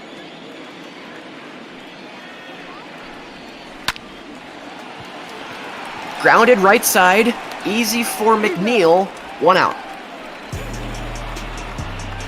You look at Corbin, you see that pitch count up at 96 through 5 innings. You wonder how it gets like that. The first, third, fourth, fifth innings, he's allowed a base runner in all of them. Faced 4 batters in those innings, faced 6 in the second. And you look at that Wilson Ramos at bat in the 4th inning as well, a 9-pitch at bat. It adds up. It certainly does add up, and with Adam Eaton grounding to second, that's now 6 batters in a row that Steven Matz has retired. Although a tough task here, as it's Juan Soto now who he will face. Although he's ahead of on him, 0-2 right here. There you see Matt's pitching spread. 46 strikes to only 17 balls, so almost 3-to-1 ratio right there. Soto grounded to short. Rosario will field. And quickly 2 out here, as Nats now 7 straight that Steven Matz has retired. Yeah, you were talking about, Eddie, Steven Matz has not thrown a lot of balls in this game. He only allowed 12 walks coming into the game on 61 2/3 innings, and the only reason he doesn't qualify and show up in league leaders, he was a third of an inning shy of qualifying. I did not know that, but that is certainly a good observation right there. As now it'll be Howie Kendrick who will bat here. He has cleanup duties for the Nationals today, as he has so many times this season, and why wouldn't he? The best hitter in the lineup right now, and one of the best hitters in baseball. As Kendrick flies this one into left, Yoenis Cespedes, an easy jog over, and Steven Matz back-to-back 1-2-3 innings. We are through 5 here in our nation's capital, and it's the Nats up by 2. Yeah, with Matz, to qualify for league leaders for pitching, you at least for starting pitching, you need to have averaged 1 inning per every game that your team has played. Mets coming into this game had played 62 games, so Matt's just that 1/3 of an inning shy. But the way he's pitching today, he'll qualify. He's already qualification because this is game 63, and he's gone 5 already. So he's up at 66 2/3 on the season just by getting through the 5th. So somewhat surprisingly, Dave Martinez making the executive decision. He sends Patrick Corbin back out to the mound to start the 6th inning, although Ryan Harper and Daniel Hudson both getting loose. As Corbin delivered a fastball there that had all kinds of play to Cespedes, but he laid off. Ball on a strike and 2 strikes to count here to Cespedes, who drives this one a long way, but it's going to be comfortably foul as Cespedes a little bit ahead right there on the curveball. Yeah, don't love Corbin being out here against 3 right-handed bats. 2 balls, 2 strikes. Especially Davis and Ramos, notably better against left-handed pitching than right, and Davis specifically in the lineup because Corbin was starting today. Cespedes swings through the changeup. A good pitch right there by Corbin as he fooled Cespedes. 1 out on the strikeout. Dave Martinez knows a little bit more, but maybe he trusted Corbin to go after the struggling Cespedes, and we might see Ryan Harper or Daniel Hudson come into Davis and Ramos, but see. And there it is. Yep, that is going to be it. So Patrick Corbin comes in. He gets Yoenis Cespedes, but his day will be done. He goes 5 1/3, allows 1 run. So not exactly the length that the Nats were looking for, but enough run support for him so far today that he is in line to pick up the win. Your attention, please. So Corbin makes his exit, and Austin Voth, who was not warming up when we just flashed up the bullpen, he will come in. He's worked 35 games this year, a 5-0 record, 2.28 ERA. Eric, very impressive so far for Voth. Yeah, Voth has been kind of a dynamo out of that Washington bullpen. Somehow, some of these relievers are getting a lot of usage here in Major League Baseball. Voth, one of them. And you saw that stat line, 5-0, 9 holds. He has been really a key member of this Washington bullpen, and you wouldn't expect him to be. They've got guys like Daniel Hudson, Ryan Harper, Hunter, Austin Voth. More often than not, Dave Martinez's reliever of choice. That is not Don Doolittle, of course. And Eric, perhaps Voth is being assigned to produce some length here, to provide some length here for the Nationals. It's possible. See if he can get 5 outs. I can't imagine with someone who's been pitching as well as he has that he's only in here to get the last 2 outs here in the 6th. Well, if the pitcher spot comes up in the bottom of the 6th, you got to imagine he'll get pinch hit. If that doesn't happen, you got to think that Voth will keep going as he's already coming out pitching well, getting Davis to swing and miss it. Final numbers for Corbin: 5 1/3, 7 hits, 1 earned, 6 Ks, no walks. 2-2 the count here to Davis. Voth misses on the cutter outside. And so the count even full count, 3 balls and 2 strikes here to Davis. That one took a chunk out of Suzuki. He seems to be okay. And so we will do the full count over again. Good pitch using that front door slider. The 3-2 to Davis is in there for a called strike 3. J.D. Davis frozen on the curveball. And so it's Voth's first strikeout of his afternoon, and that'll bring up Wilson Ramos with 2 outs. Yeah, you're going to get some more chirping out of the Mets dugout at Jerry Hillsdale. That is twice in the last couple innings. It's been a borderline strike 3 call looking. Ball 1 skips in there to Ramos, and just like you said, a couple of times now the Mets have been burned as Ramos lines this one into right. And at the 2-out base runner, so Wilson Ramos now is 3 for 3 on the day. Best offensive production the Mets have seen out of their lineup so far this afternoon. 2 singles and then a double back in the 3rd. And now Brandon Nimmo hoping, and the Mets hoping that Brandon Nimmo can follow it up and put together the kind of 2-out rally that the Nationals strung together back in the 2nd inning. Yeah, the Nationals just hoping to get out of this inning. And if Nimmo is able to get on base, the Mets are going to get the chance to bring up probably Robinson Cano against Voth. Certainly Robinson Cano would be the ideal pinch hitter, but not unless Brandon Nimmo can keep things going, and he finds himself in an 0-2 hole here. Ramos leading away from first with 2 out. The 0-2 from Voth is inside. And look, we're sitting at our computers. Might not have been the worst thing, though, if Nimmo had let that pitch hit him. Yeah, granted, it is an 87-mile-an-hour slider, but the Mets could certainly use some base runners. Now, though, the count even. 2 balls and 2 strikes to Nimmo. And here is the 2-2. Swung on and missed, strike 3. Austin Voth faces 3 batters. He strikes out 2 of them. And we are at the middle of the 6th, and Washington is still up by 2 on the Mets. Yeah, that called strike 3 to Davis on the curveball inside and low. That was a big called 3rd strike. The one to Alonso was a big called 3rd strike. You know, sometimes if you're an offensive player, you got to understand the zone, you got to understand the way an umpire is calling it. But those both really close pitches. As Steven Matz comes back out. No surprise there, as he's been, as you said, to use your favorite phrase, he's been economical with the pitch count, only at 68 pitches as he heads into his 6th inning of work.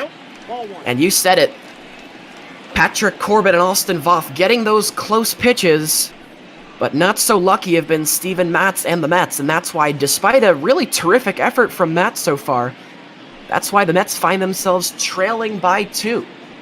Yeah, that last pitch was Matz's 69th of his outing, and the 69th pitch of the game is brought to you by Childish Humor. You are never too old for Childish Humor. 1 ball, 2 strikes to count. Zimmerman swings through the 1 ball, 1 strike offering, so the count now 1-2 here. 2 balls. Curveball on the dirt. Zimmerman lays off, and we're even 2 balls and 2 strikes. 3-2. Sinker misses downstairs, and so Zimmerman now has worked a full count. It'll be Zimmerman, Robles, and then the pitcher spot, currently occupied by Austin Voth this inning for the Nats. Grounded softly, left side, Davis. The throw to first in plenty of time. 1 out. Sorry, I think you might have scrunched up your score sheet a little. We got Kurt Suzuki and Starlin Castro up next. Yikes! Yeah, you're absolutely right. I don't know what I was thinking right there. It is Kurt. Sometimes you fold it up a little bit and you can't see things straight. That's all right. Happens to the best of us. It's Kurt Suzuki and Starlin Castro. Good thing you're on the spot today correcting me, because that would have been bad. If you're a Nationals fan, you certainly hope that they get to Victor Robles and Austin Voth. But right now, we're only at the number 6 hitter, who today is Kurt Suzuki. Suzuki a double back in the second. He would score the first Nationals run of the game.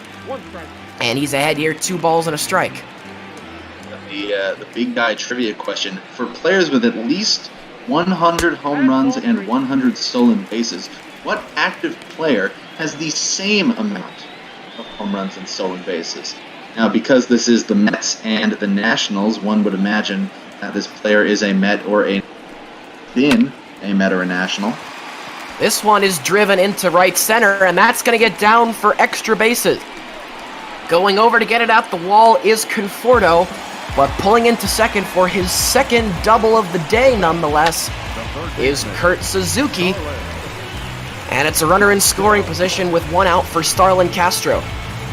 Yeah, and this is what happened in the second, of course, with 2 outs instead of 1, but Suzuki with a double brought up Castro singled him home. Robles got a hit behind that, and that's it for Matz. Impressive to see, surprising to see, really, with the pitcher spot due up, and I wonder if it's going to be a double switch considering the number 8 batter just hit, but it does not look like it. It looks like it's just going to be a straight move to the bullpen. So both starters only going 5 1/3 in this one. So Matz's day is done, like you said, only goes 5 1/3, and that's going to bring on Edwin Diaz, who usually closes out games for the Mets, so very interesting move here, bringing him in for the 6th inning. Well, Diaz was removed from the closer's role back in April. Was kind of being used as a setup platoon with Seth Lugo, but Luis Rojas in his first year as Mets manager kind of leaned on Lugo a little. And there was some rumbling that he didn't trust Edwin Diaz anymore. He just said, I haven't found the spots for him, so he's been moved into more of a middle high leverage role, kind of like this, where his quality can be used in a way.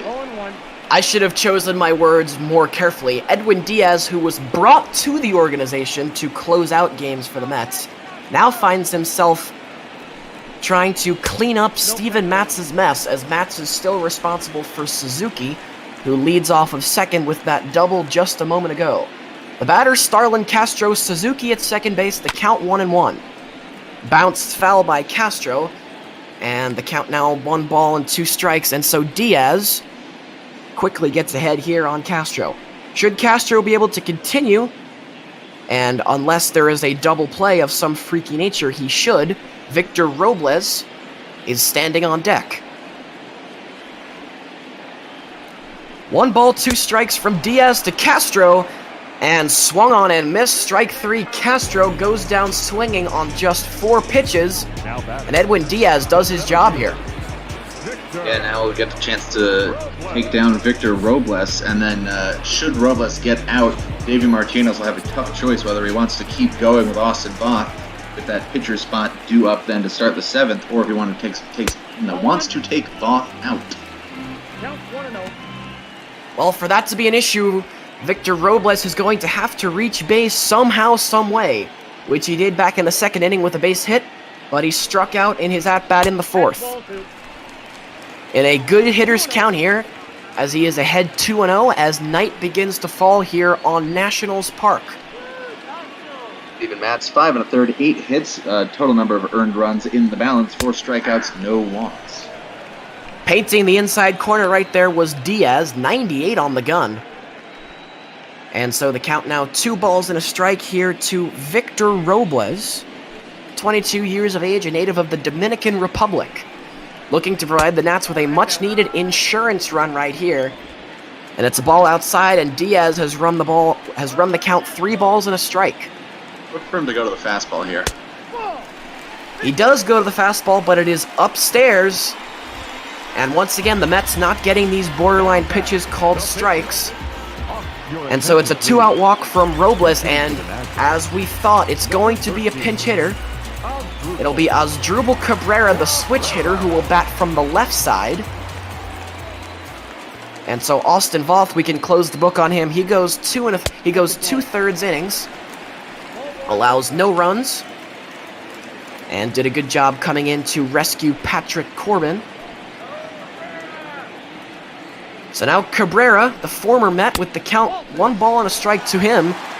And now Diaz has thrown 4 straight balls here.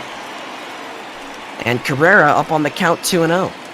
Yeah, now Cabrera can just sit, wait for his pitch as Diaz needs to work his way back into the at-bat. That's ball 3. Ooh. Again, Steven Matz misses. You can see Wilson Ramos trying to calm him down, saying, look, that pitch is there. But once again, the Mets getting the short end of the stick here from the umpire, Jerry Hillsdale. Taking all the way on the 3-0 is Cabrera, and Diaz finally finds the zone. 3 balls and a strike, now the count. Again, it is Suzuki at second and Robles at first, who just worked a walk. You saw that body language from Diaz, like, finally I got one over. Still a big hole in this bat. Cabrera swinging on the 3-1, fouls that one left side. And so now the runners will be in motion. Big pitch right here from Diaz, the 3-2 to Cabrera. Swung on and missed, strike 3, and Edwin Diaz mops up here for Steven Matz. Couple of base runners, but no runs scored, and the Mets still trail by 2 as we head to the 7th, and I hand things back over to the Big Fun. Thank you, Eddie, as Ryan Harper will come on and make his 30th appearance out of the bullpen for the Washington. Harper knows the 8 ERA, 28 strikeouts in 27 2/3 innings. He will get Robinson Cano, Ahmed Rosario here in the 7th. So Edwin Diaz coming on in relief of Steven Matz after he allowed that 1-out double to Kurt Suzuki, sandwiched a walk with a couple of strikeouts to keep the score 3-1. First pitch to Cano, inside, ball 1. So Matz in line to lose, Corbin in line to win. Harper, the second reliever for the Nats. Facing the Mets, Robinson Cano. This one is hit deep to right field, but it's going to hook foul. Out in front of that a little bit too much was Cano. Going to get his 1 pinch hit opportunity here against a right-hander. Nationals, other than Roenis Elias, do not have any other lefties in the pen. And you wonder if Cano might stay in the game potentially, because it is predominantly right-handers who will be coming in here for Washington. With the top of the Mets lineup coming up, it would require quite an interesting spot for that lineup to end to consider keeping Cano in with a double switch. 1-2. Popped up into shallow center. Coming on is Robles. He makes the catch on the run for the first out of the inning. The bat, number 1, shortstop. So difficult. Turn it over for Ahmed.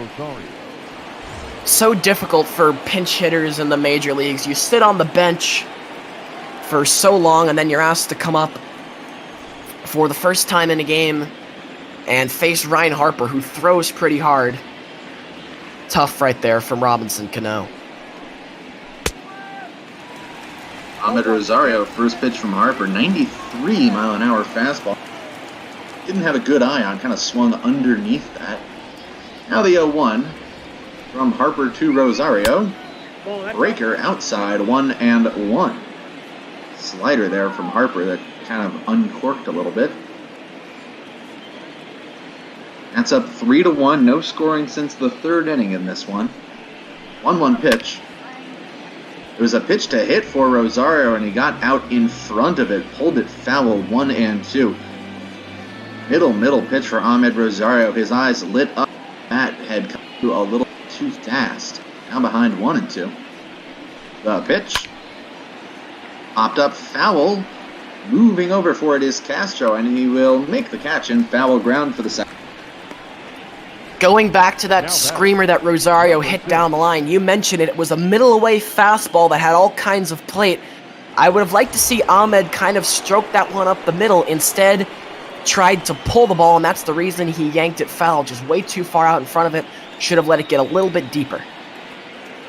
Interesting action in the Washington bullpen as there are 2 outs here. First pitch from Harper to McNeil is swung on and deep to right field, but this one is foul. I think that's 3 or 4 times that a Met has pulled that ball deep to right field, but seen it just drift into the seats instead of into that bullpen down there. 0-1. Low, 1-1. So in the Washington bullpen is the setup man, Will Harris, but also interesting, Sean Doolittle is tossing around out there. 1-1 to McNeil. Nope, that's the ball. Low, 2-1. Pete Alonso waits on deck, hopes to come up. Tying run. That's down 3-1, top of the 7th, 2-1. Outside, that's Outside, 3-1. That's the kind of pitch that Jerry Hillsdale has been giving Reich every so often. That one is a little further outside than some of its similar pitches. So Harper now behind 3-1, hoping to get through this scathed. Jeff McNeil waits for it, pitch on the way. Swings and lines this one back through the box. It's a base hit, Jeff McNeil's second single of the game, and Pete Alonso will come. Harper has the potential tying run here in the top of the 7th. Back-to-back singles by Jeff McNeil, and it's a good job right here. Not hit very hard, but he goes with the pitch, drives it up the middle, and finds a soft spot in the infield defense. And just as you said, Pete Alonso now representing the tying run, although he has struggled mightily today. Struck out in consecutive at-bats, has Alonso. Yeah, he struck out swinging in the 3rd on a 3-pitch at-bat where he was fooled badly each time, and then struck out looking on a pitch that he did not like the call of in the 5th. Facing a right-hander for the first time in Harper, McNeil leads off first. First pitch. Inside, 1-0. Waiting on deck, Michael Conforto. I would imagine the Nats would like to attack Alonso here, considering you have the right-hander. 1-0 now. Swung on and fouled off. That was a fastball about middle in. It was a good... kind of getting underneath it with the bat head. Harper ready. Now a 1-1. Another pitch to hit, and this one is hit under the glove of Kendrick at second. So McNeil advances to second base. Pete Alonso gets his first hit of the game, and now he's the tying run on base with Michael Conforto coming to the plate. And we're going to get a pitching change, and Daniel Hudson is going to come on. Once again, Nationals only with Rowanus Elias. Not sure why I get Rowanus Elias mixed up multiple times. They're not going to the left-hander Elias here. They are making his 8th appearance. It'll be Hudson the righty to face Conforto. Harper done after 2/3 of an inning, responsible for both runners on base. Not exactly the outing that Harper was looking for. That ball was absolutely smoked by Alonso, and so nice right there to see Pete go the other way. He's been in a bit of a rut lately, and sometimes that's the best way for hitters to break out of their slumps. Try and hit that ball right up the middle and into the opposite gap. This one is going to be hit. First pitch swinging was Michael Conforto. It's a liner through the hole between short and third. It's a single. Now the bases are loaded for Yoenis Cespedes. Well, the theme of today and how the runs have been scored have been 2-out rallies. And once again, this time we saw it with the Nats back earlier in the ballgame, and now it's the Mets. 3 consecutive hits from the heart of their order, McNeil, Alonso, and Conforto. Now load them up for Cespedes, who can tie this thing up with one swing. Cespedes doubled in his first at-bat, grounded into a fielder's choice in the 3rd, struck out in the 6th. He was the last batter that Patrick Corbin faced. First pitch here, inside from Hudson to Cespedes. As you see there, Cespedes, who has struggled all year, actually marginally better with runners in scoring position, as he's hitting 154 coming into play today with runners in scoring position, just hitting 116 in general at the start of play. As the bases loaded, ahead 1-0, Mets down 3-1, top of the 7th. Pitch from Hudson. Fouled up over the screen by Cespedes, tried to jump on that high fastball and beat him.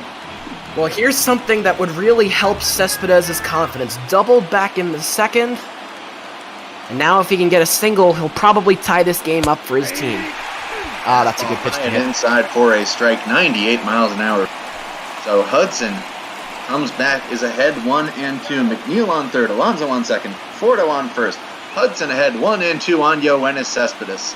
Pitch on the way. Swing and a miss. A slider that was outside the zone is chased by Cespedes, and that is going to do it. No runs, 3 hits, 3 runners left on base. It is stretch time in the nation's capital. It is Nationals 3, Mets 1. Number 38, Justin Wilson. Bring on Justin Wilson, the Mets' lone lefty in the pen, to face Turner and Soto. Seth Lugo also getting loose behind him. So Mets missing out on a big opportunity to get back in this one. Now they're only going to have 6 outs left, and first pitch swinging is Turner, flies it to left, caught by Cespedes for the first out. I thought that ball might have been hit a little bit harder by Trey Turner, but he kind of got that one off the handle.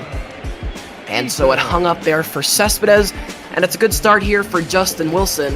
And now he gets down to business, and he'll face the 2 batters he was really brought in to face, Adam Eaton and Juan Soto. First up, though, was Eaton. Yeah, first pitch to Eaton, another first pitch swing, and this one is lifted into right field, and it's going to drop in. Looked like Brandon Nimmo was settling under that one, but looked like instead he was trying to back it up as Eaton just kind of once again dunks in a little single. I had already marked down an F8 on my scorecard because I thought Brandon Nimmo was settling under that, but for some reason he gets undercut by Michael Conforto, and seeing where that ball landed, no reason why Nimmo wouldn't have been able to run it down. First pitch swinging Soto, sending Cespedes back towards the corner, and so only 3 pitches for Justin Wilson, and he's dealt with all 3 batters so far. A couple flyouts to left, and the single by Eaton. We'll see if Wilson is kept in, face Howie Kendrick, or if the Mets go to a righty reliever, and Rojas is going to stick with Wilson, despite Paul Sewald and I believe Seth Lugo getting loose behind him. Check on the runner Eaton, who dives back in safely. For the Mets on the top of the 8th, it'll be Davis, Ramos, and Nimmo. He's going to face Daniel Hudson, or more likely Will Harris. Another check, diving back in as Eaton. Mets anticipating the run, and they're wise to it. Good time to run here if you're Adam Eaton, especially early in the count. See if he can get into scoring position for Howie Kendrick. Finally, the first pitch is inside to Kendrick. First batter of the bottom of the 7th that has not swung away. Signs being sent down to Eaton at base. Nationals up 3-1, hoping to add. Mets missed a big opportunity to get back in.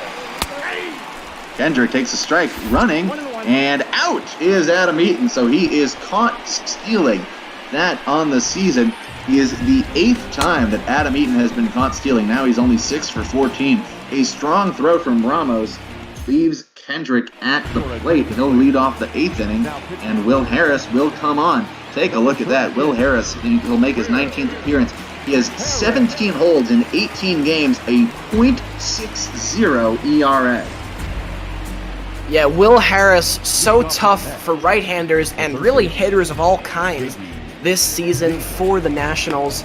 Big reason why this bullpen is so good, and why this pitching staff as a whole, both the starting rotation and the bullpen combo,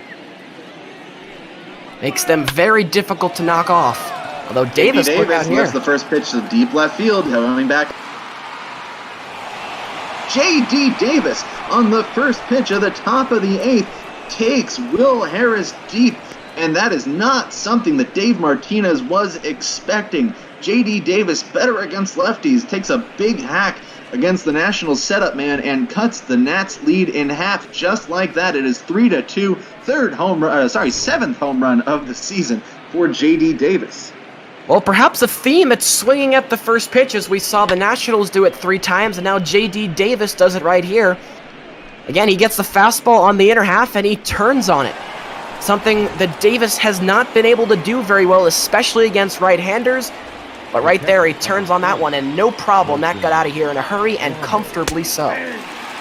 First pitch to Wilson Ramos, a curveball taken for a strike. Ramos 3 for 3 in this one. Home the Mets' first run with an RBI single in the 2nd inning, then doubled in the 4th, singled in the 6th. Now up here against Will Harris, and the Mets are halfway to making it back in this one. Curveball high for a strike as Sean Doolittle gets loosed in the bullpen. That is not a pitch you see very often, and you saw it in the body language of Wilson Ramos at the plate. Just wasn't sure what he was seeing. Now Harris ahead to 0-2. Sean Doolittle getting up, meaning possibly a multi-out save here for Doolittle, although that could help Harris's cause to stay in the game. Harris getting Ramos fooled badly, flailing at that pitch. A 3-pitch strikeout sets Ramos down for the... It'll bring up Brandon Nimmo. Nimmo 1 strikeouts in his last 2 at-bats.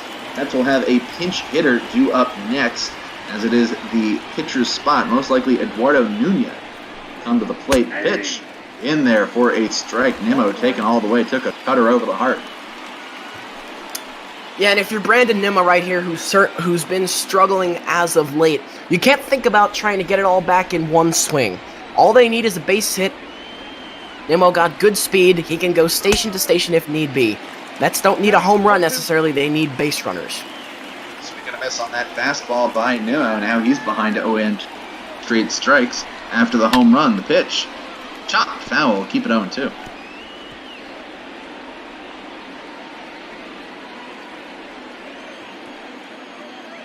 Harris gave up a homer to J.D. Davis to start this inning, struck out Wilson Ramos ahead, 0-2 on Brandon Nimmo, slider way inside 1-2 now. Good crowd here on a Friday night in Washington. See in the background there some Mets fans in the stands. Mets fans always well represented in games in Washington, D.C. Harris ready, 1-2 to Nimmo. In the dirt, 2-2. Good job by Nimmo working the count here. Now it starts to swing back in his favor. Let's see what he can do with it. 2-2 pitch. Grounded to the left side. Scooped up by Turner. Makes the throw. Beating Nimmo by half a step. And there are 2 outs in the inning. Mets will go to their bench for the second time in the 7th inning. Robinson Cano flew out center as a pinch hitter. I wish you'd have him here, but instead it will be Eduardo Nunez. Nunez, the utility player, making the Mets out of camp, comes up here to try and extend the 8th inning. Yeah, Nunez, a career pinch hitter. He's delivered every place he's gone as far as the pinch hitting is concerned. And one of the big things that he provides is the home run off the bench. The Mets have yet to enjoy that luxury, and what a great time it would be to start right now for Nunez and the Mets. Nunez just with 1 RBI on the season. It came in his 65th at bat. Had an RBI against Houston earlier this week. He's ahead 1-0 against Harris now. Pitch on the way. Inside, setting up is Suzuki, and that pitch drifts way too far inside. Cutter did not cut. Count now 2-0. Nunez in a good count now against Harris. Sit fastball right here and pick a spot. Do not chase anything that is off the plate. 2-0 fastball high for a strike, 2-1. He got the fastball, didn't get.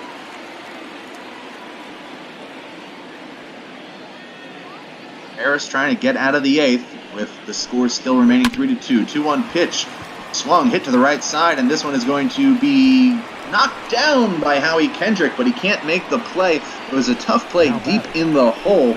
Got the glove on it, but it is going to be a 2-out single for Eduardo Nunez, and it'll bring up Ahmed Rosario. With solid speed at first, could score on a gapper. First pitch to Rosario, outside 1-0. Tough play right there from Kendrick because in the way that ball's hit, as he's running to try and track that thing down, he's watching Nunez break down the line. So he's thinking he's got to get the ball out of his glove as quick as possible, but he forgot to secure it, and that's why he bobbled it right there. 1-0 to Rosario, grounded weakly right into the glove of Zimmerman. But the Mets, off the bat of J.D. Davis, cut the Nationals' lead in half. 1 run on 2 hits, 1 left on base. Middle of the 8th, it's Nationals 3, Mets 2. You're watching Major League Baseball on Twitch.tv. We're raising money for Meals on Wheels. This is the last weekend, for the time being, that we are for Meals on Wheels. So if you want to get those Meals on Wheels donations in this weekend, we'll have more information about the our change to a Charity of the Week plan in the near future. Here is going to be the middle of the order. Howie Kendrick will lead off the 8th against Seth Sarandon after Adam Eaton was caught stealing to Evan 7th, and Zimmerman and Suzuki to follow. Seth Lugo. Uh-oh. First pitch swinging, and this one is lifted to deep left field. Moving back is Cespedes. Catch on the warning track. So, same as J.D. Davis, first pitch swinging a high fly ball to left field, but this one just dies on the track. So, a first pitch out for Lugo brings up Ryan Zimmerman. Aries Familia Paul Seawald staying loose just in case Lugo pitches himself into danger. Looked like Kendrick just got that one a little bit off the handle. That's why it kind of died on that warning track.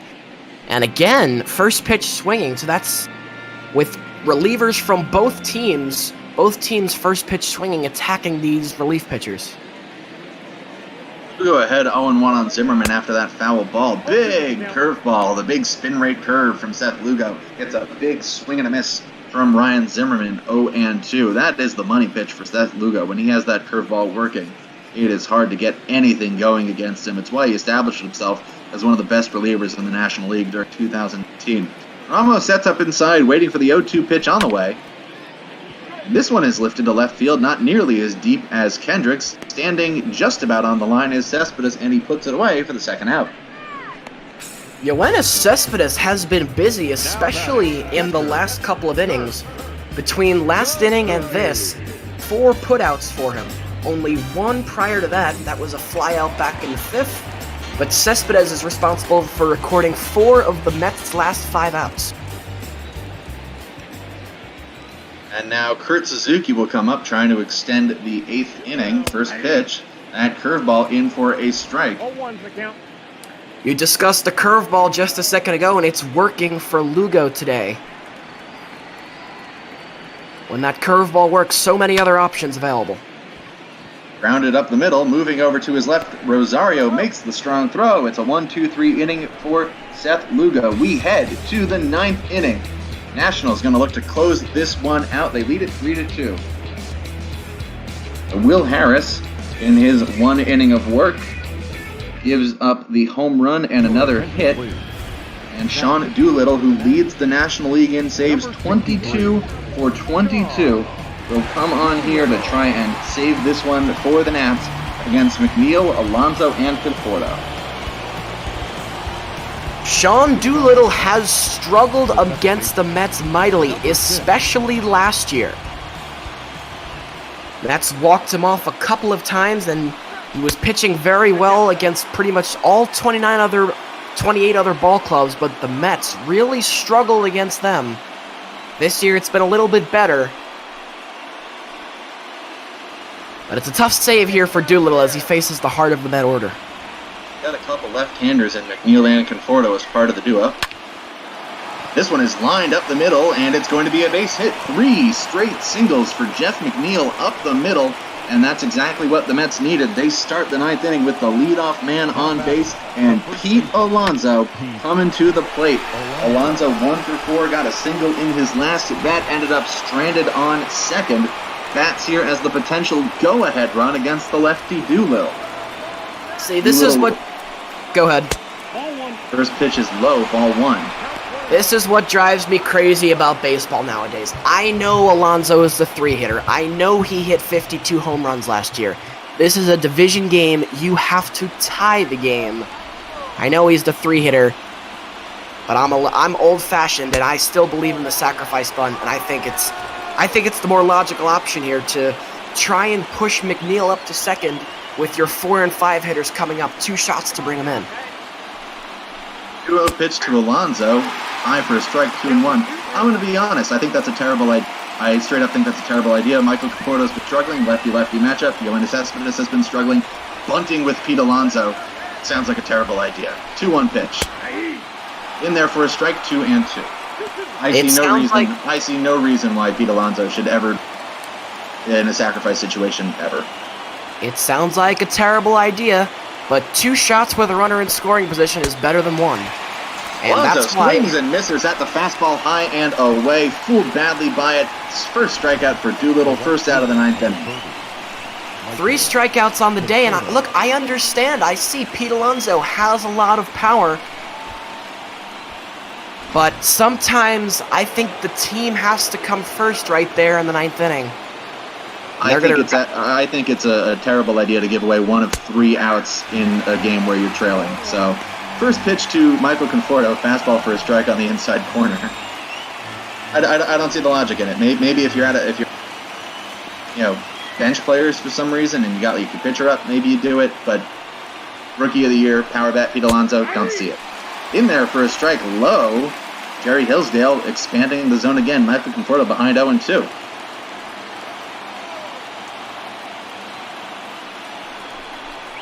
0-2 pitch now. Outside 1-2.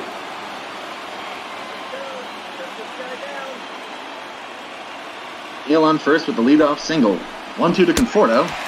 Swung on and missed. Back-to-back strikeouts for Sean Doolittle and the Mets. Final out of the game. Now you see what happens. It's a good pitch by Doolittle. Gets Conforto to swing and miss on the curveball, but right now that leadoff base runner essentially being wasted by the Mets.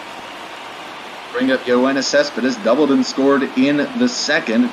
Struck out his last 2 times up. First pitch, high and away, 1-0. Should Cespedes get on, keep the inning going, J.D. Davis would be up next. Davis hits better against lefties, homered off a righty in his last at-bat. He's just waiting on deck, chomping at the bit, trying to get up in this one. The 1-0. Lifted into left center field, moving over is on the run, and the Nationals have won the first 2 games of this 4-game series. The final score, 3-2. Patrick Corbin picks up the win. Steven Matz takes the loss. Sean Doolittle saves his 23rd game in 23 tries. And Yoenis Cespedes is going to be kicking himself tonight. Had a chance to help the Mets out in the 7th inning with the bases loaded and 2 out. And then here in the 9th inning, the last flying out to Robles to end it. The Mets had their opportunities, but they just could not take advantage of some of them. Nationals did not score from the 3rd inning on, but 3 runs was enough. 2 runs on 14 hits for the Mets, just 3 on 9 for the Nationals, but those 3 runs proving the difference as Sean Doolittle once again coming on to shut it down.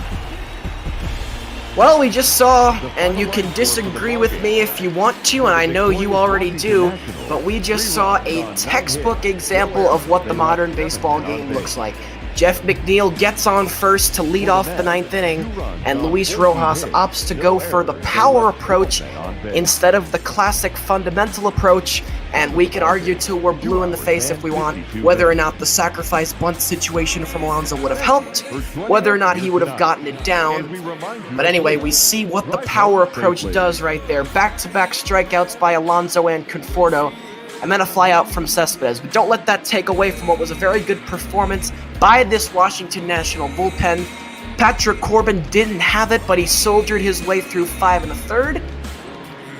And while the Nats put together 9 hits, only able to score 3 runs, but they were 3 timely runs and then some good defense, and they'd stymie the Mets the rest of the way, as I think we're going to take a look at some highlights here in just a second. It's always a gamble if we're going to look at highlights or not, but you talk about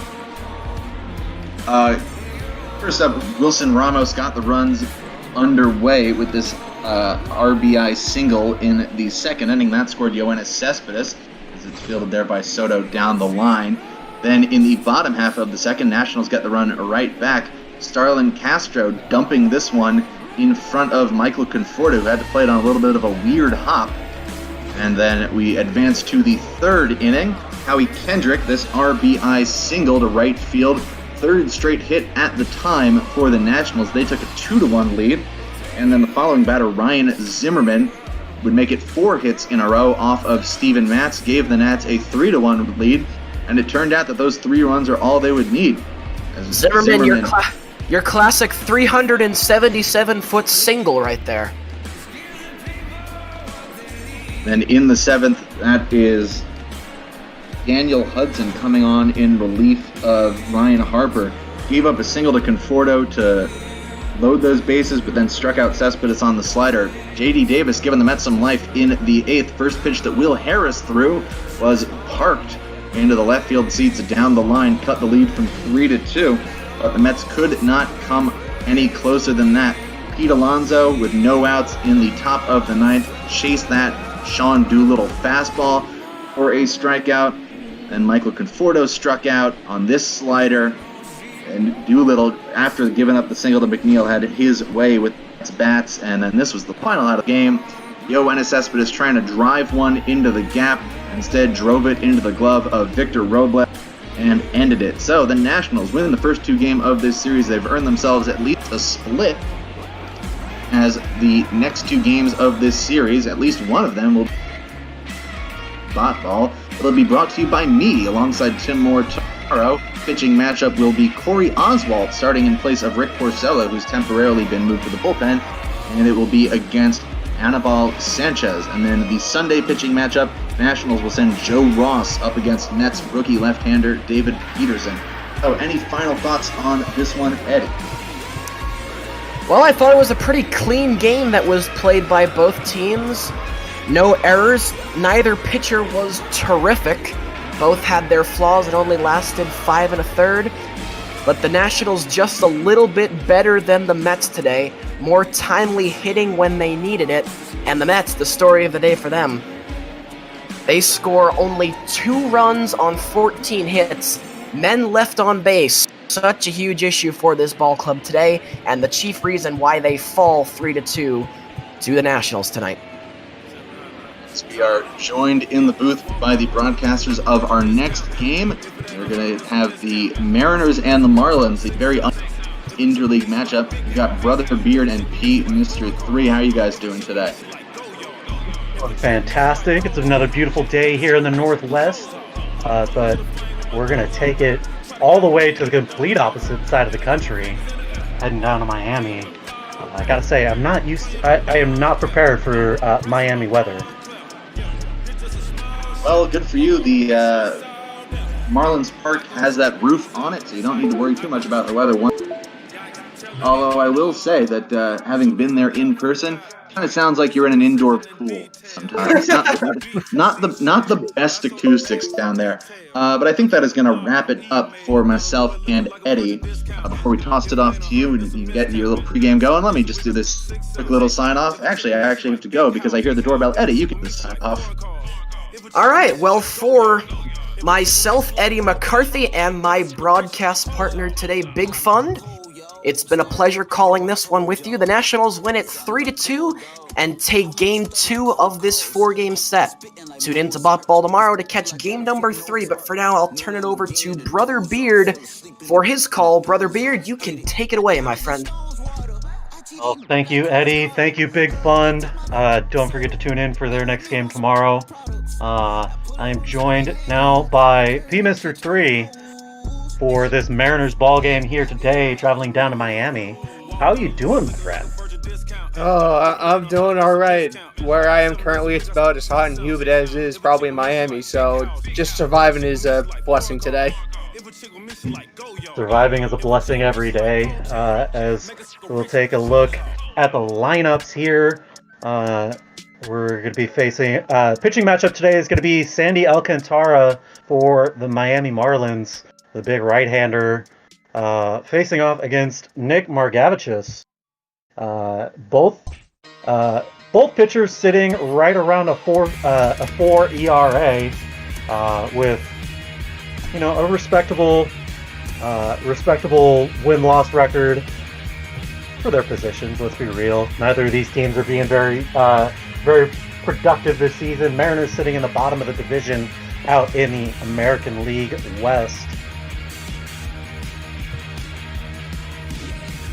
So we're gonna see this right-handed lineup going against Sandy Alcantara, the left-handed lineup going against Nick Margevicius. Do believe everything looks okay there. Of course, we've got all the injuries in the world in the middle infield for the Mariners. It started with D. Gordon and continued with one Shed Long out at second base. So Tim Lopes is going to be out at shortstop today, and Dylan Moore is going to be out at second base. And Well, we'll see how they do up the middle there. It's been a treacherous position for these Mariners. Yeah, it's definitely not been the best spot for the Mariners, but honestly, it's played by platoon nowadays with basically two of the bigger injuries on the team going towards that middle infield. So we'll see if these guys can shore up a little bit. Shed was having a little difficulties anyway, so the injury might be a little bit of a blessing in disguise for him, getting a little reset on his mojo. As we get ready to head down to the ballpark, take a look at the overalls there for each of these teams. Miami sitting at 28 and 35. Mariners sitting at 27 and 37. It will be a interesting ball game to say the least. I can't even remember the last time the Mariners faced off against the Miami Marlins. It has to be several years ago. I don't remember in any recent time, past 4 or 5 years, these two teams facing off. But unfortunately, both sides missing their favorite home run target now, as the center field statue in Miami was taken down prior to the season kicking off. So rest in peace there. Well, it's getting into game time here as we open on the ballpark here. Going to be a showdown between these two teams. Miami Marlins going to take the field here. Sandy Alcantara is going to take the mound and the start here for Marlins. Look at the crowd here showing up in Miami today. I gotta say that looks like probably the biggest crowd they've ever seen. I know it's the biggest one they've seen in a while. I'm wondering if they did a $2 ticket, sit anywhere you want in the building type night. Sandy Alcantara is going to get his 13th start of the season, a 2-4 record with a 3.96 ERA, 63 2/3 innings of work, giving up 57 hits. He'll face off against the Mariners lineup that will feature a rare pitching spot. Nonetheless, the top of the order is going to stay the same, with Malik Smith, the American League leader in stolen bases, leading off.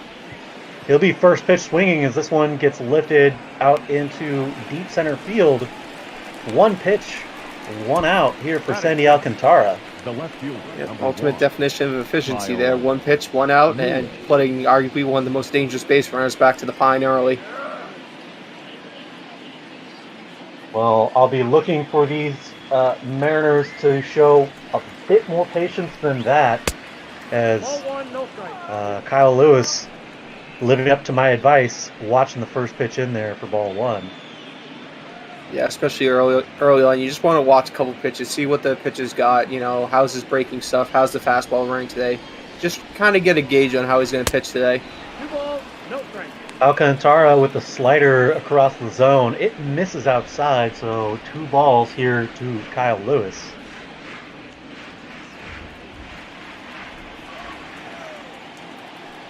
See a 2-0 pitch. This one's over the heart of the plate.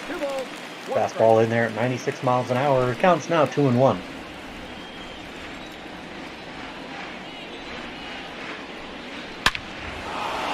The 2-1 pitch is going to get ripped down the left field line.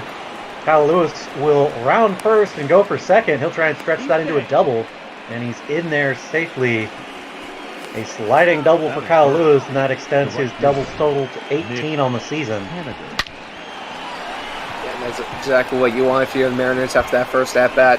Work a couple pitches and then rope one down the line to get yourself on second with the chance to score here. So we'll see the number 3 hitter, Mitch Haniger, step in here. He's been absolutely smashing against lefties. So but not so well against righties, and he will face off against the righty Alcantara here today. Yeah, sometimes you just see the ball batter coming out of lefties or righties. There's no real good explanation for it. Sometimes it just happens. First pitch is going to miss high, ball 1.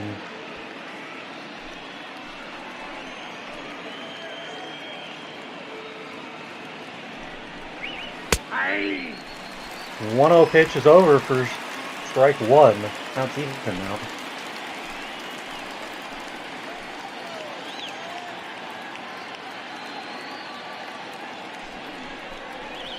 Whoa, damn.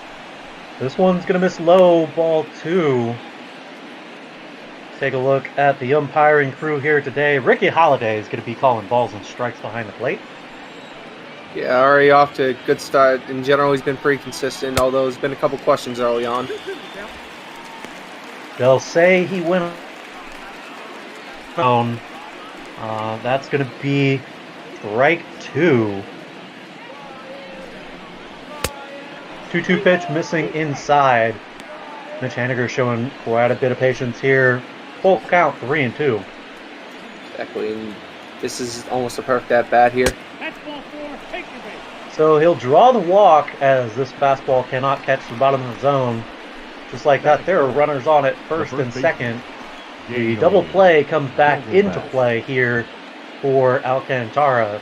He'll face off against the big left-handed bat of Daniel Vogelbach. They'll look to drive a couple of runs in here. Yeah, not the best average, but when he makes contact, the ball goes far. And he's well known for his big blast on the team. Very much so. You say his average not looking that spectacular, sitting right about 200, but he can put some drive into it as he fouls this one off. Counts even now at 1.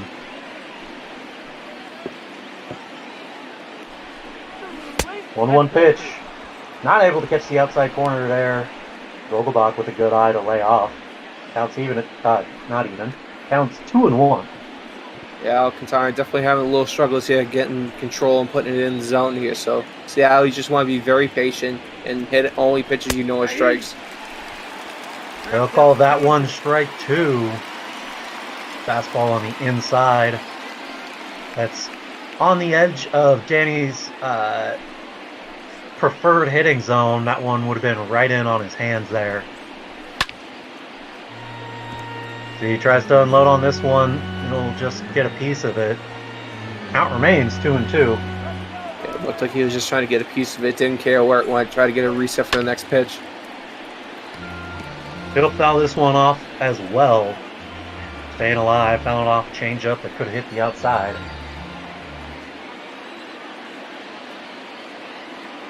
Two-two pitch. Missing ball 3. So another full count here. Back-to-back full counts to Haniger and Vogelbach. 3-2 pitch from Alcantara. Swing and a miss. And there's one of the more frequent results when Daniel Vogelbach steps up to the plate. That's his first strikeout of the ball game. Yeah, definitely known a bit more as a gambler as the hitter. Either he's going to hit a home run or he's going to strike out like that. So just got to live and learn. Well, another big fly hitter, Kyle Seager, going to step in here. He leads these Mariners with home runs. Again, not such a great average there, hitting 192, but he does have those 14 home runs for the Mariners, enough for first place on this team. He'll check his swing as that fastball misses high, 1-1. Yeah, that last fastball clocking in at 98 mile an hour, so we got a little bit of a fireball up on the mound. Alcantara tries to hit the outside black, and that misses ball 2. 2-1 pitch to Kyle Seager here. He'll foul this one off. That one is low and outside. Counts even at 2 here.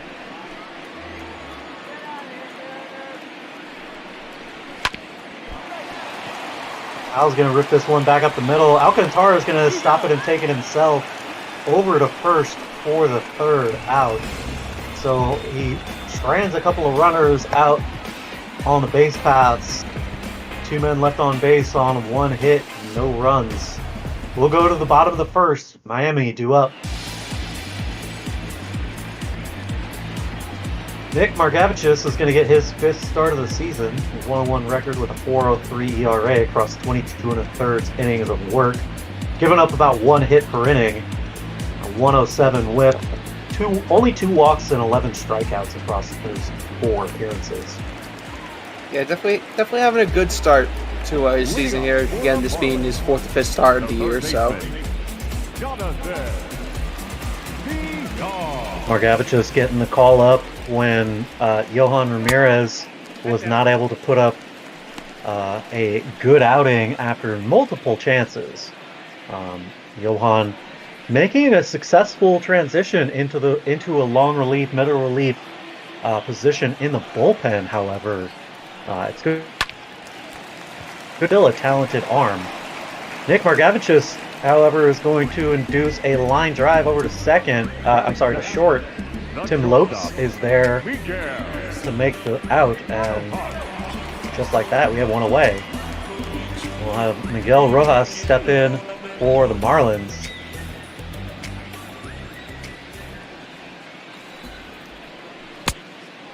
First pitch from Margevicius, trying to catch the outside corner with that curveball, just misses. 1-0.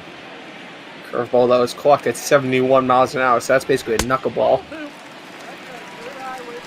Well, he misses here with the changeup, says the umpire, though I'm not quite sure where, as perhaps it just dropped off too much for the umpire's eye.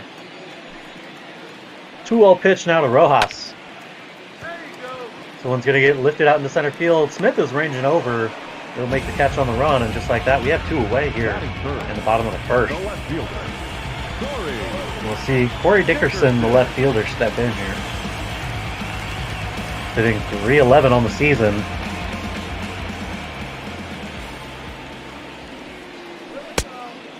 First pitch to him, we'll get a swing and a miss. That slider coming in at 83 miles an hour from Margevicius. Wasting no time here, he'll come back with a fastball low and inside, 1-1. 1-1, he induces the ground ball up the middle. Lopes is there easily to make the throw. And Vogelbach with a scoop at first. We'll go to the top of the second. Nothing doing here in Miami. Leading off for the Mariners, the second baseman, Dylan Moore. Dylan Moore is going to step in here. Count 1-0.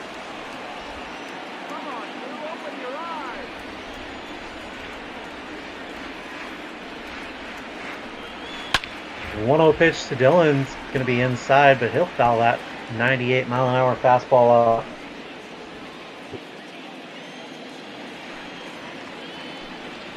One pitch that misses inside with the slider.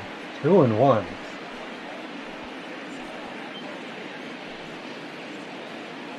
Alcantara already up to 28 pitches here with this 2-1 delivery. It's going to be a ground ball over to third baseman.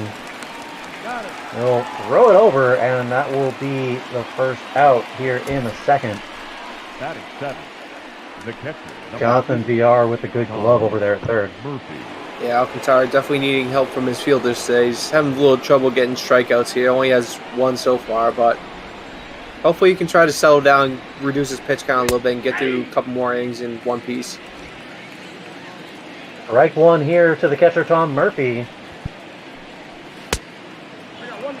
He'll miss low with that sinker. 1-1. Counts even here.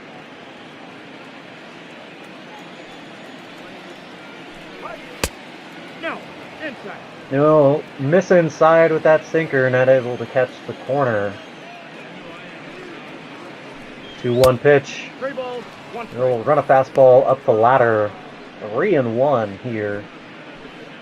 First, we'll see the shortstop Tim Lopes on deck.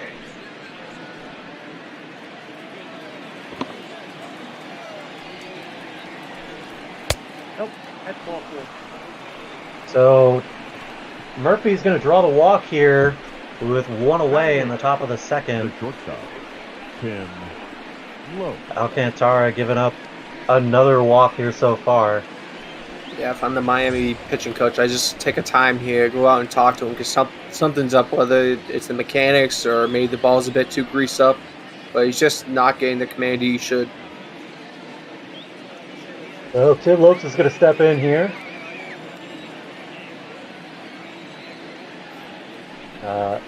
One of these guys that has been vital on the bench. And stepping up here with the That's a ball. With all of the injuries in the infield, he's been invaluable to the Mariners here.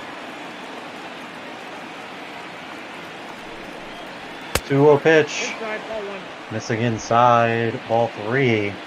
Alcantara's got to get this together here.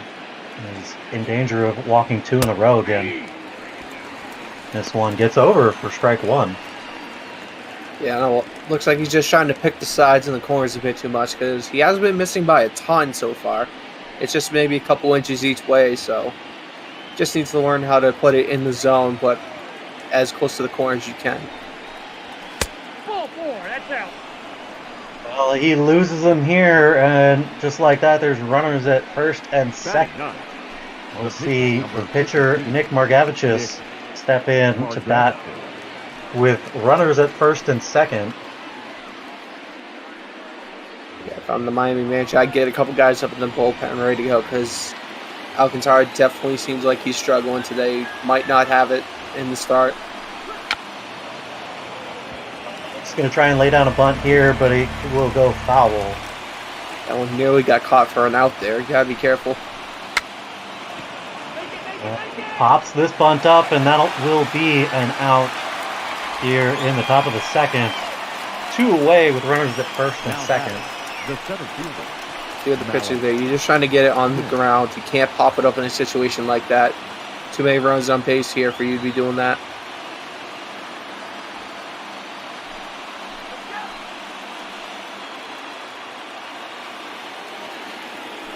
Go back to the top of the order. Now Smith looking for another first pitch swing here. And he misses 0-1. Yeah, if anything, hopefully his teammates told him to just take a couple pitches here because this guy has no control so far.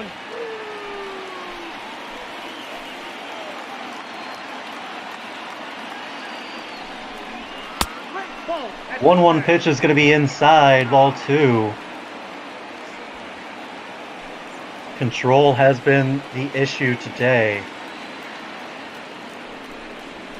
Alcantara pitches a fastball here. That's his 44th pitch here through the second inning.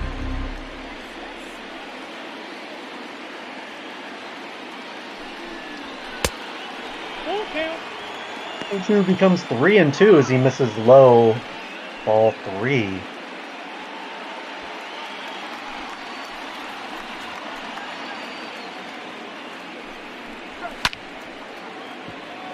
It's going to pop this one up into shallow center field. Ranging in is going to be Birdie, John Birdie. And that's going to be the third out. Nothing doing here for the Mariners. They strand 2 more out on the base path. Still only the 1 hit in this ball game. And no score. Jesus Aguilar is going to step in.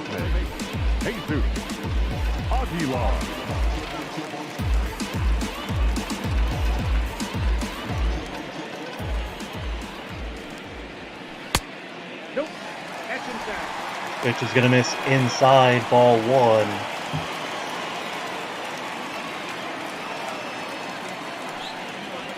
One-0 pitch.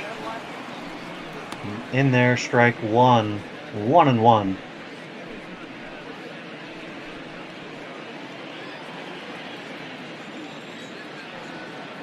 Here's the 1-1 from Margevicius. This one's going to be popped up into left center field. Smith is there to make the catch, and we have 1 away. Marlins still hitless here in this ball game. Well, there goes that chance. Commentator's first and now in effect, but hey, you never know. It's the second inning. There might be a chance for a comeback here. But he has been really good putting the pitches in spots where Miami, the best thing they can do really is just pop it up.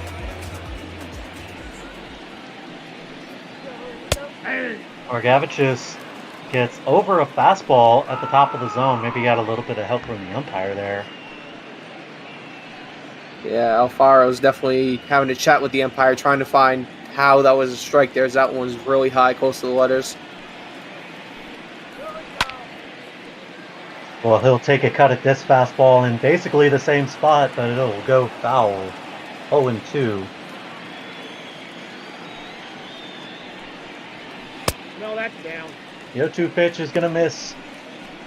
Low and inside. 1-2 here. And in an 0-2 count there, you can afford to try a pitch like that, low and inside, see if you can get the umpire to bite. 1-2 to Alfaro. No assistance from the umpire here, as that one's going to be ruled a ball. That one's over, and he swings and a miss. So Margevicius getting his first strikeout of the ball game here against Jorge Alfaro.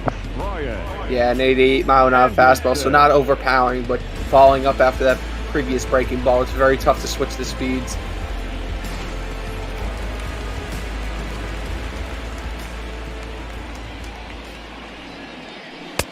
Brian Anderson's going to step in here. He'll watch the first pitch over for strike one.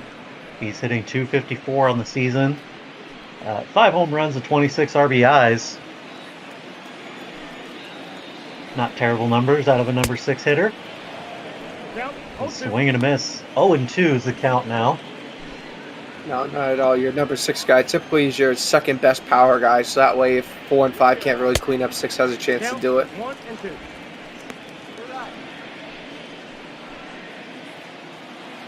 So Margevicius missing inside with this one. 1-2 now to Anderson. He'll miss low, just trying to get him to chase something. As the count's even at 2 now.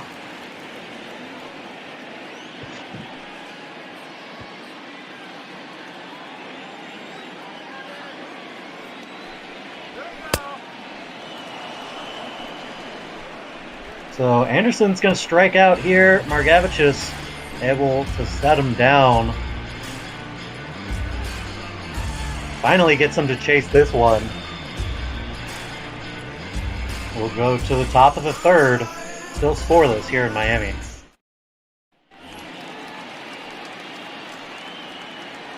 Leading off for Seattle, the left fielder. Kyle Lewis going to step in. He doubled in the first. He's got the only hit of the ball game for both teams, really. Yeah, definitely been an interesting start here. Alcantara definitely not having the best control day, but nothing's really cost him yet. Has 3 or 4 walks already, so it's a little bit worrisome. Kyle Lewis is going to pop this one up into left center field. John Birdie is there to make the catch. There's one away. The batter, the right fielder, Mitch Haniger.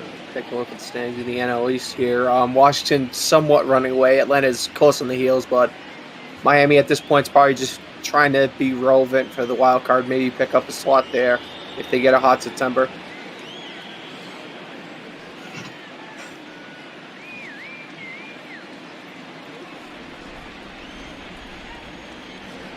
Sandy Alcantara is going to deliver the first pitch to Haniger here. That one a bit up the ladder.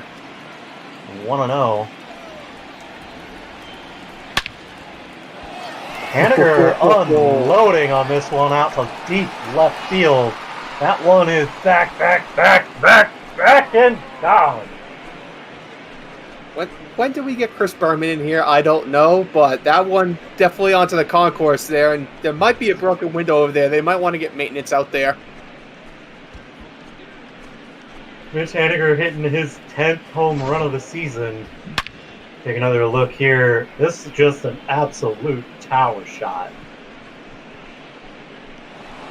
And no broken glass as that looks to be getting down into the fans. Perhaps need a bit of first aid, but nonetheless, we have a score in this ball game. Seattle leads 1-0. Big Daniel Vogelbach says, anything you can do, I can do better, as he will try and put one of his own. Vogelbach would be the one to try to break the glass there, try to reincarnate Giancarlo Stanton down Miami for once. 2-0.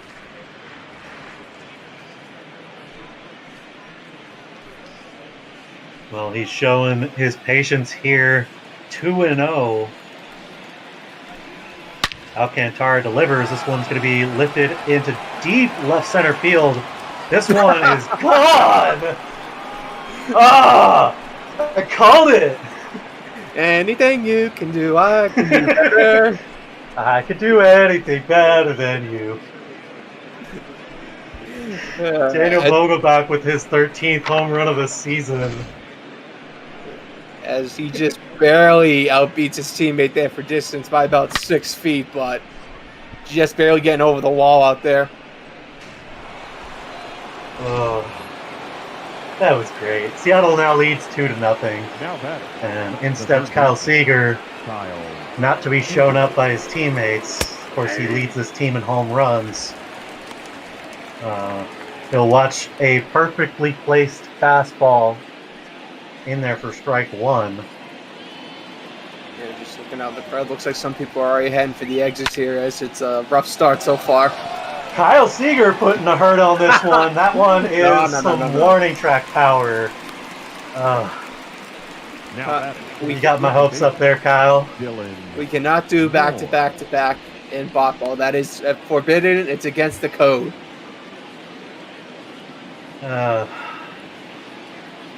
In steps Dylan Moore now. We need some water after that. Yeah, definitely down here. I'm sorry.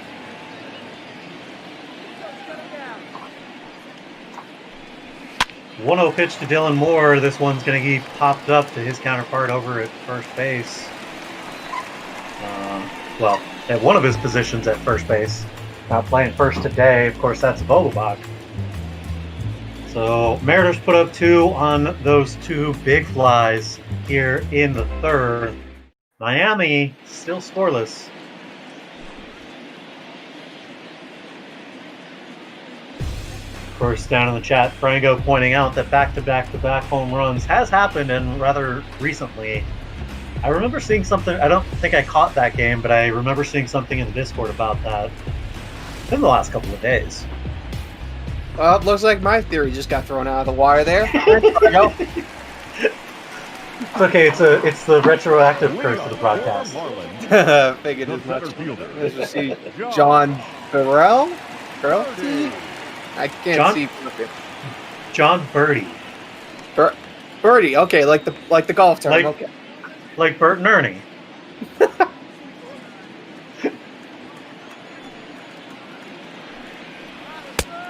First pitch to John's going to be in there.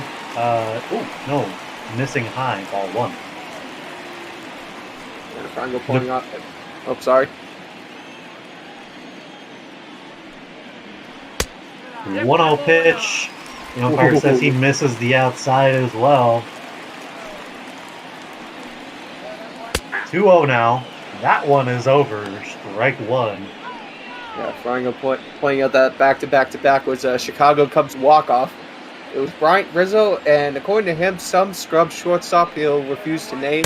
I feel like there's some salt in that one. I don't know.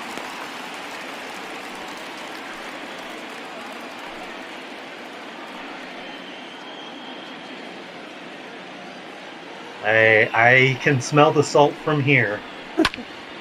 It's in the air. So Birdie working the count back to full here. 3-2. 3-2 pitch from Margevicius. This one's going to get lifted out in the right field. Haniger's there in plenty of time to make the catch, and we have one away. Batting eight, the second baseman. I can. It's called the New York Yankees. Oh. Hey. No, it's the Boston Red Sox. That's the ultimate overrated team right now in ball. No, that's low.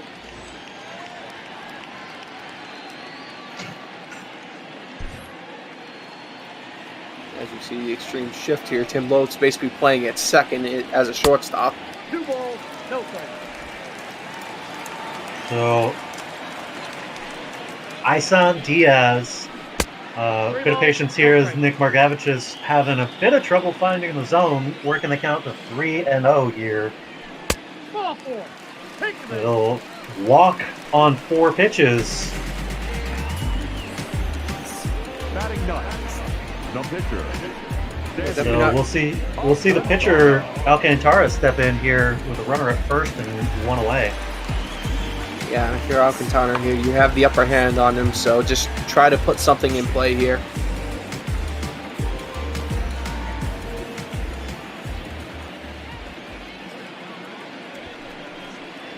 They'll show bunt here, but pull it back. Ball 1.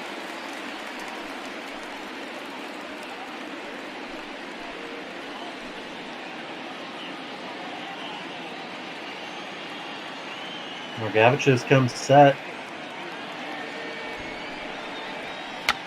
He'll show bunt again and put it down on the first base line. He'll bring it back over to first for 2. And the inning is over. Miami's still hitless here as they get out of the inning with the double play. Mariners still lead 2-0.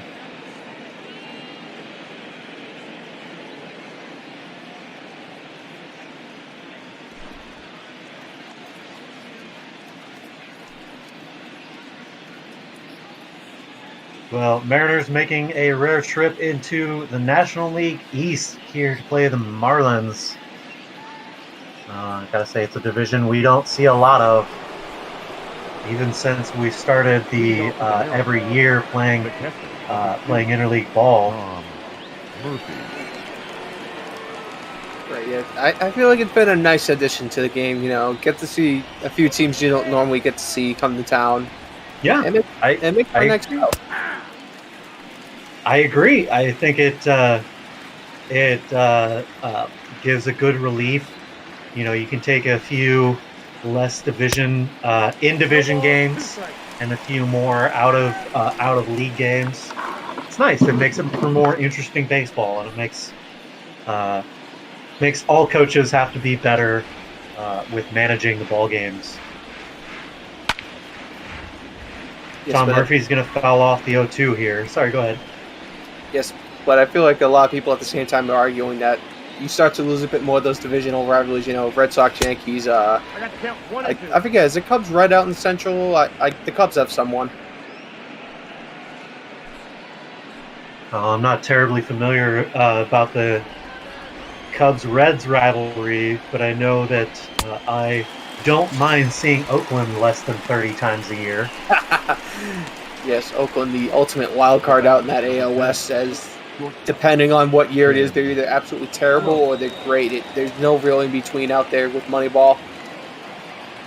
It seems like every season as well, there's some measure of both throughout the season.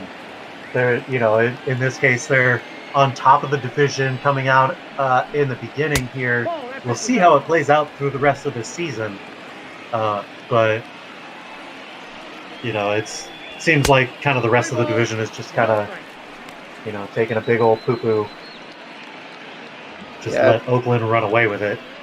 Yeah, that's what kind of happens sometimes. And trying to go again, thankfully jogging my memory, it's Cubs-Cardinals out in that NL Central. I had the color right, just not the right team. Ah, there you go. Well, Tim Lopes is going to draw a walk here with 1 away. Sandy Alcantara already getting up to 66 pitches. Yeah, Mattingly, I think, is the manager down there. He's got to probably got to get a bullpen arm up soon because there's just nothing working today for him. Well, Nick Margevicius is going to lay down a bunt here.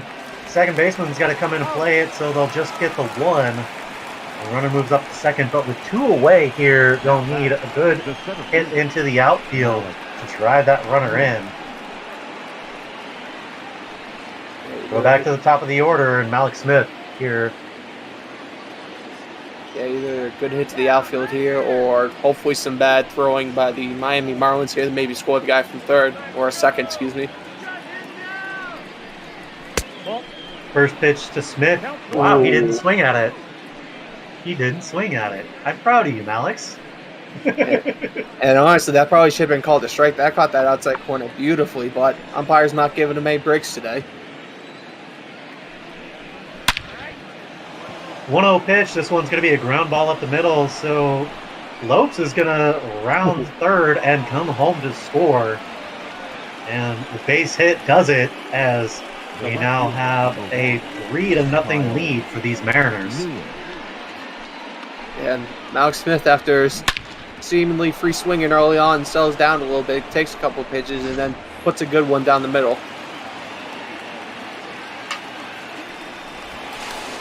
We'll get a pickoff battle over here at first with the American League leader in steals over there at first base. You know he's going to be taken off. This one's going to be a little dribbler right in front. Lewis with a unsuccessful swinging bunt there. As the inning is over, we'll go to the bottom of the fourth. Here, Mariners lead 3-0.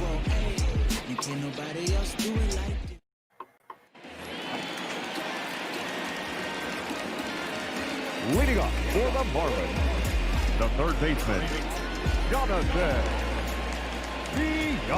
Jonathan BR is going to lead off here for the Marlins. Nick, having faced the minimum through 3, goes back to the top of the order. 2-0 to Jonathan BR. Yeah, Nick showing a little bit of cracks and wear in the back half of the last inning there, but hopefully he can try to settle in and continue his good streak so far. That's ball 3. Missing here 3-0. Falling behind. That pitch is in. Ball 4. So ball 4 on 4 straight pitches. That puts the leadoff hitter aboard here to lead off the fourth. I believe that's just his second walk of the ball game.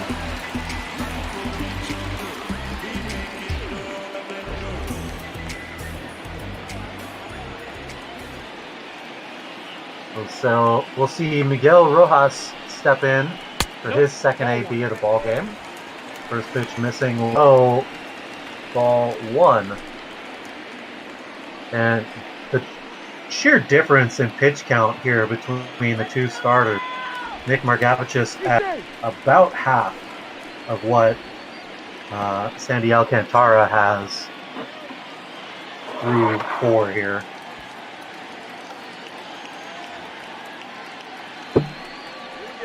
1-0 pitch, catches the outside corner, says the umpire. 1-1.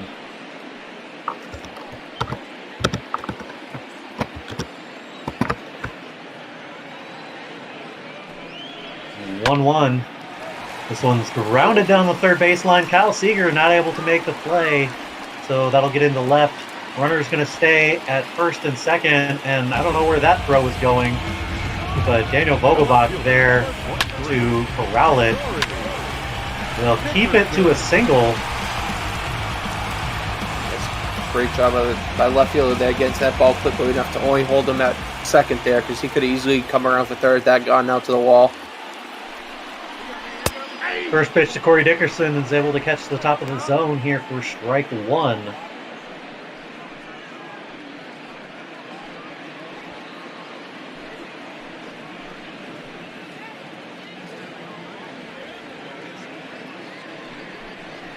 The 0-1 pitch. Outside, that's a ball.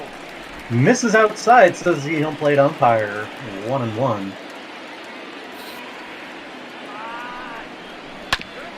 1-1 pitch to Dickerson. He will foul this one off. 1-2.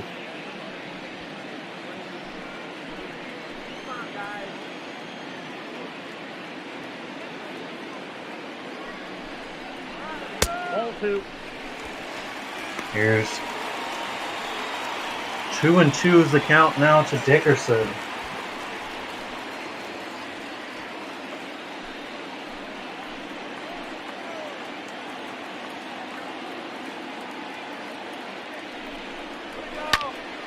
Two-two pitch. This one's going to be popped up into shallow left field.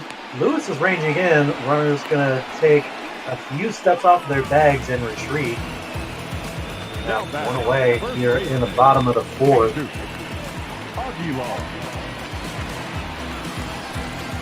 Runner in scoring position for Jesus Aguilar.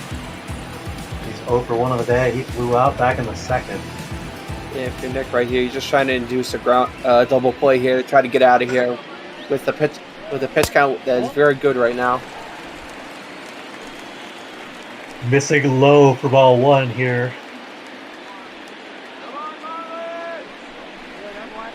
1-0 pitch. This one's inside. Runner's going to take off for third. Poor decision as he is picked off by Kyle Seeger. And so there are two away here in the bottom of the fourth. The runner at first did not go. Strike one here to Jesus Aguilar. It's got to be a huge weight lifted off of Nick Margevicius' shoulders with that failed stolen base attempt. 2-1. Ball getting in there for strike two.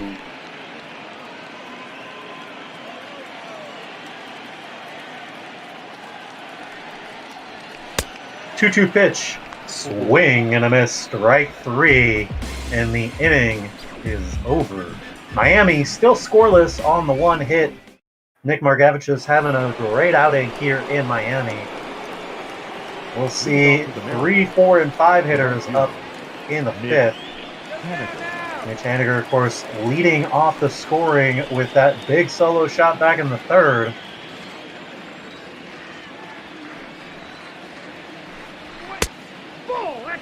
First pitch to him, missing outside, ball one. Marlon's Take a look. Oh, sorry. Go ahead. Yep, Marlon's having a righty and a lefty up in the bullpen as the starting pitching for Miami has just not gotten it done today. 3 runs and just can't seem to find the strike zone for the life of him. Yeah, already here at 72 pitches through the top of the fifth, and no real sign of any more control out of Sandy Alcantara as this one goes 3-0 to Mitch Haniger now.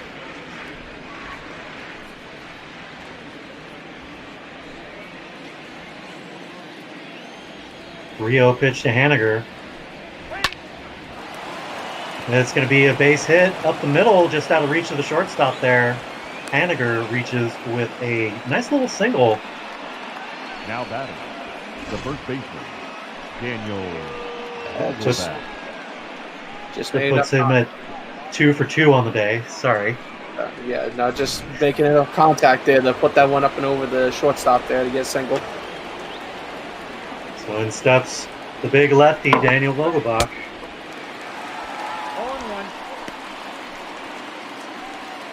That one will catch the zone, says the umpire. Strike one.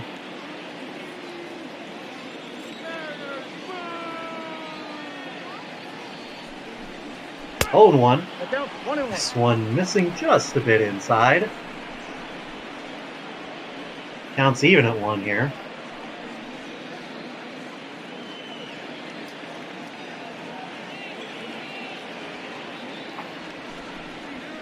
That's the ball. 1-1 pitch. He's trying to catch that low inside corner. No offer from Vogie. And his count runs to 2-1. He'll offer it that one. Counts even at 2.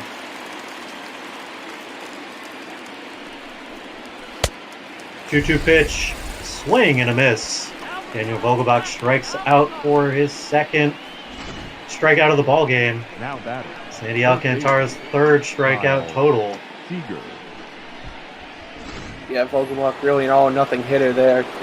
Strikeout to a homer to strikeout again. We'll see Cal Seeger step in here. First pitch missing low, ball 1.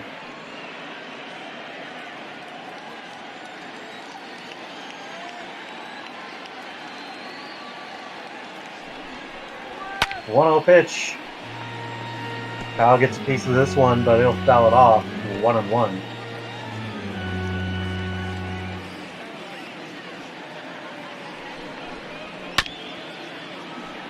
Kyle's gonna foul this one off. 1-2.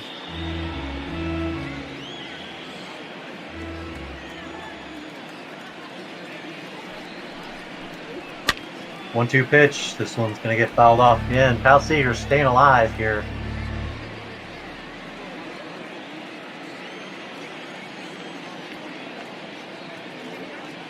One-two pitch from Alcantara. I got to count 2-2. He'll try and get him to chase a slider at about shin level. Counts even at 2. Kyle's just going to foul this one off as that slider might have dropped into the zone. Pitch count's really getting up there but for Alcantara. 85 pitches here through the fifth. This one's going to be a grounder up the middle. Alcantara is going to swing around and go to second for the first out. He'll try and turn two, but Kyle Seeger is able to beat it down the line. The second baseman, Dylan. A very athletic play there by the pitcher. Yeah, if I'm the manager here, I might be holding play for a second until you get a better look at that tag, because it looked like his foot might have came off there on the tag.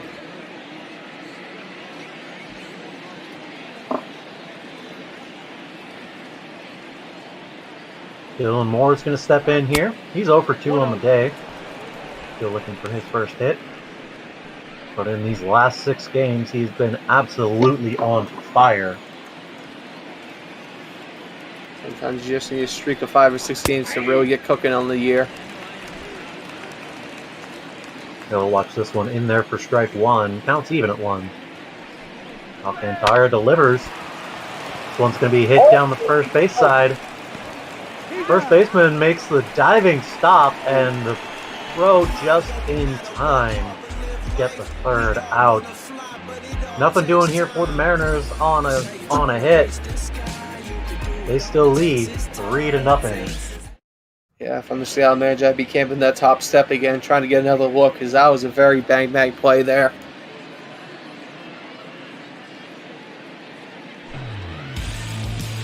And someday we will get Heidi's mic working. I don't know when. Budgets are very tight around here. But if you do got an extra buck, compare it to Meals on Wheels. Great people doing great things in these times.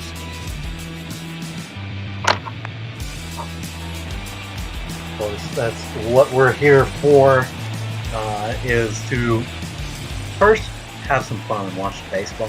Let's be real, that's why we're all here. We just want to watch some baseball. And for 2, if we're going to be watching some baseball, why not raise some money for Meals on Wheels while we're at it? Ball inside. Of course, they provide a vital service, getting meals to seniors that cannot get out of the house. And, well, doesn't that just sound like something we need right now? Exactly. As several states are still in some form of lockdown or stay at home or something like that.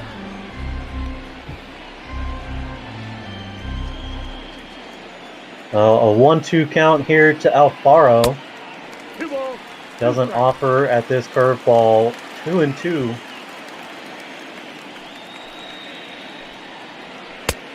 Full count. 3-2. 3-2 here as that fastball misses way high out of the zone.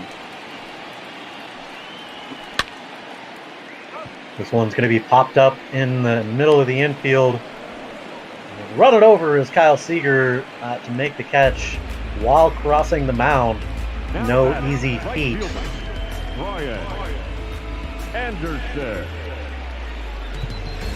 Yeah, and again, just a really good placement there. That one, again, to pop it up high and tight. It's very tough to play it there without it trying to clap the guy in the hands.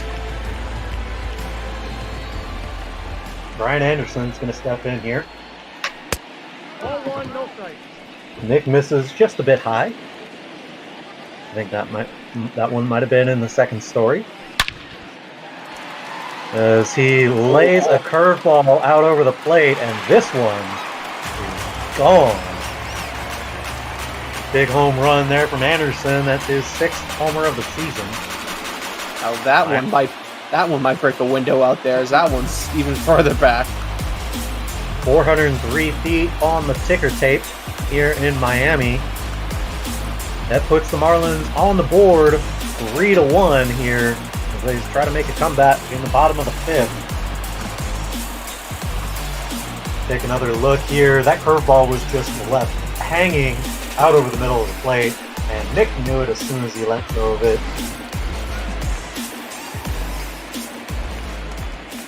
Not a lot you can do with those except for come back and try and not make that mistake again. If you're going to give up a home run, you'd rather it be a solo shot. Marlins haven't been able to string together a lot of hits here so far yet, but we're getting in through the second time around. The center fielder is going to lift this one out into right. Haniger's going to track it down. John Birdie's going to be the second out here in the bottom of the fifth. We'll see Isan Diaz step in here. He walked back in the third.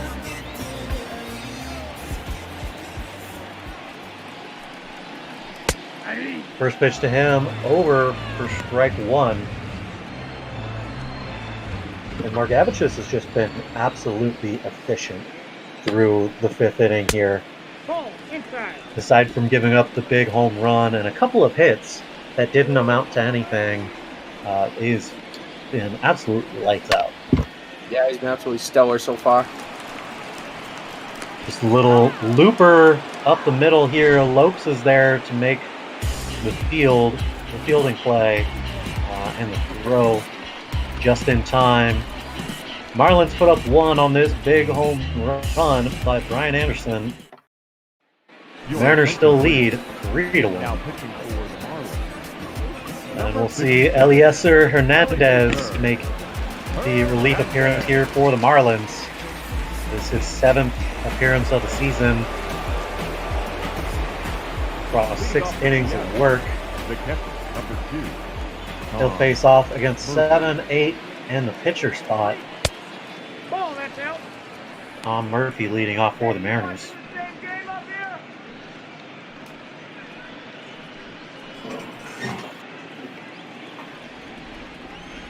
Of course, as we get into the heart of June here, a week in, when we start talking about all-star games and all-star voting, of course, these Mariners gonna need a bit of help from the Seattle faithful and the ball community in general to gain some appearances on that team. Perhaps Malik Smith will be brought in. Perhaps Altavia might be considered in a relief pitching role. Both of who are doing rather well in their respective positions. Of course, Smith leading the American League in stolen bases. Tom Murphy showing exactly why I call him a strikeout king. Up next for Seattle, chasing this slider outside and across the plate. Yeah, that wasn't a praise swing in the slightest there. He obviously was guessing at the pitch. One away here to Tim Lopes. He walked back in the fourth. And we'll start here with ball one.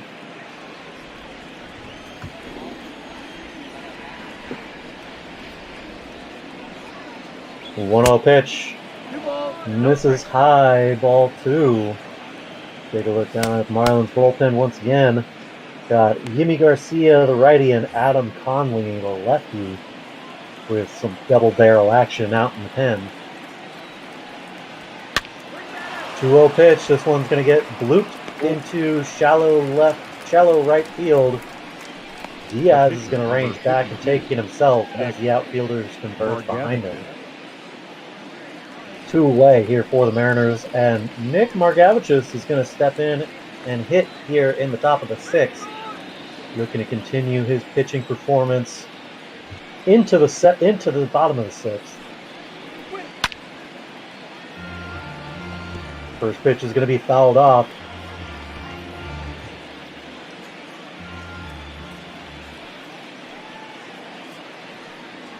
The 0-1. Ball, that's out. Just outside, says the umpire. 1-1. The count is 2-1. Missing low, 2-1 here with that changeup. Yeah, nearly clipped his toes there. That one broke way too far inside.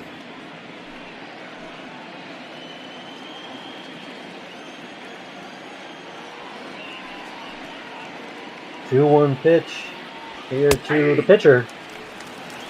2-2. Quite sure where that hit the strike zone, but the umpire says it does.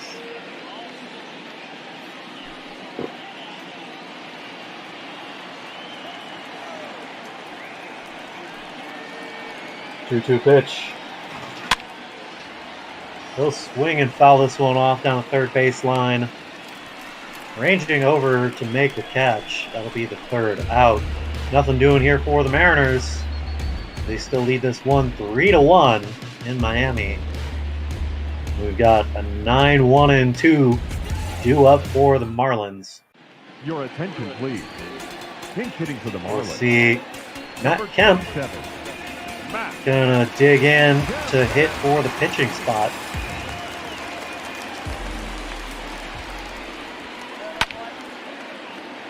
This one's gonna get lifted out into right field for an easy fly ball to Mitch Haniger. So the pinch hit situation does not yield any results here for Matt Kemp. And he'll go sit back down on the bench. Exactly what you want to do with the 9-hole, because the 9-hole, especially in the National League, once you get to these pinch hitter situations, it's going to be an absolute wild card. Jonathan VR watching the first pitch in there for strike one. Second pitch evens the count at 1 apiece.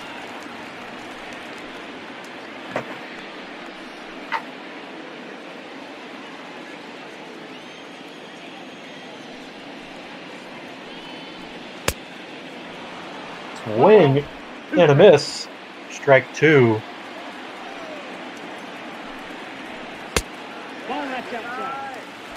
We'll miss outside. 2-2 now to VR.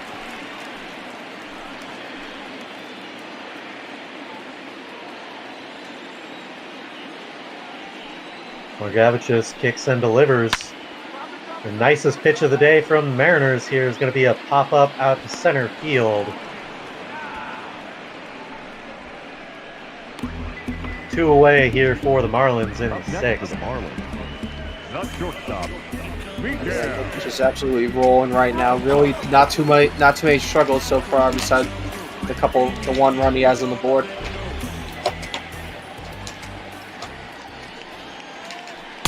Counts 1-0. First pitch to Miguel Rojas, missing ball 1 there. Nope, outside. 2-0 here.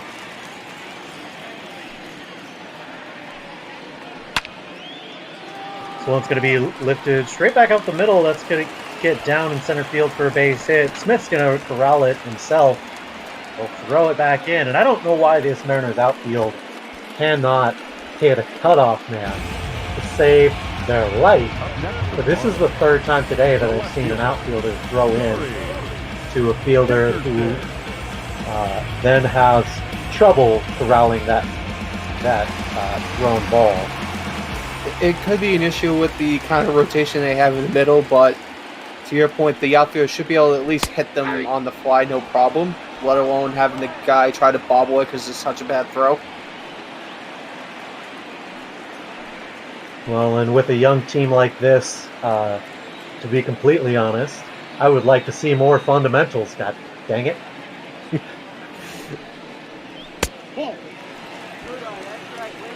Do I need to go out and play Little League coach for these guys? What's the matter? I thought they were professionals.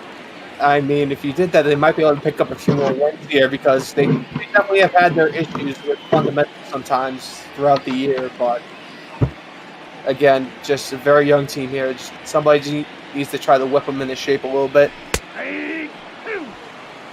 Well, we'll watch this one over for strike 2. Take a look.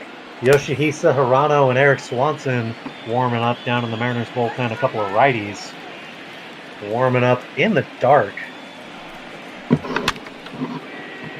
This one's going to be popped up down the left field line. It's going to hook foul.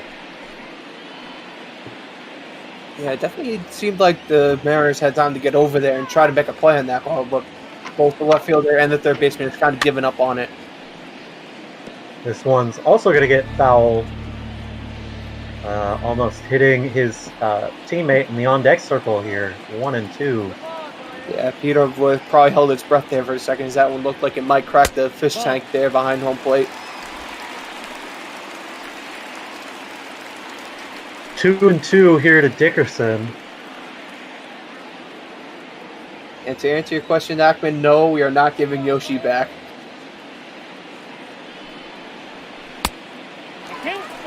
2-2 pitch missing inside, 3-2. Duggo missing his Yoshi. I will say this, he's my Yoshi now. That's ball 4. So ball 4 here to Corey Dickerson. With 2 outs here, Margevicius giving up another walk. He'll face off against Jason Aguilar in the bottom of the 6th.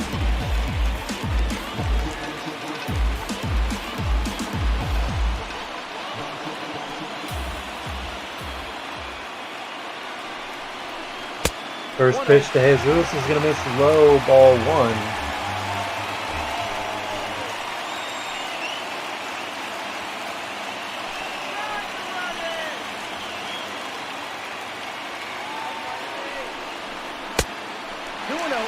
Ball 2 here to Aguilar. Runners at first and second. Starting to lose Nick. Yeah, Nick seems to be starting to hit a little bit of a rough patch here. A couple of his pitches missing the zones as he gets bailed out by the umpire there a little bit. Indeed, as that looked a little high, but I'll take strike 1, 2-1. Oh, that's off. No help on the outside, 3-1. He's just right there, too. Yeah, he's not missing by much. His next pitch can be very important. This one's grounded back up the middle. He'll corral it himself, recover himself, and make the easy throw to first to end the inning. Nothing doing here from the Marlins as they strand a couple on the bases. You'll see 1, 2, and 3 out of these Mariners in the top of the 7th. And we'll get a pitching change from the Marlins here. Yimi Garcia is going to step in, making his 25th appearance of the season. 1-3 record, the 6th hold, across 23 2/3 innings of work. 4.18 ERA, 24 strikeouts and 7 walks. Better against lefties than righties, but still respectable. As he's limiting batters to below 250.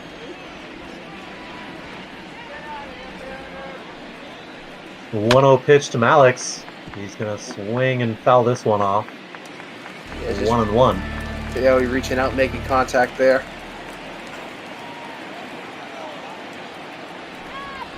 One pitch. Garcia kicks and delivers. Swing and a miss. Got a ball low and out of the zone. Caught him thinking fastball. Comes back with a slider.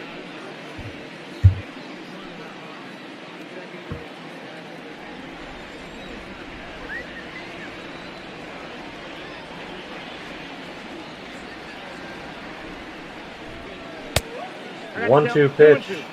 Missing high. 2-2 by Yimi Garcia.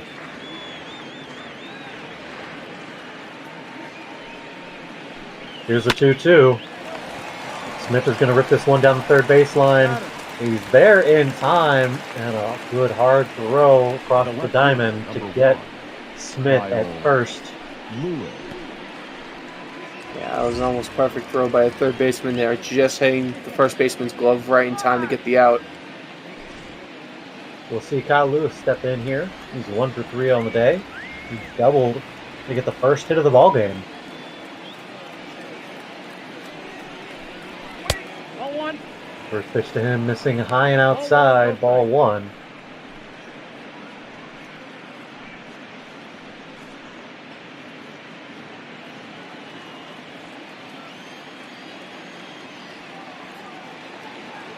Garcia taking his time, comes set, kicks and delivers. Throws about the same pitch here. That slider on the outside corner, still missing 2-0.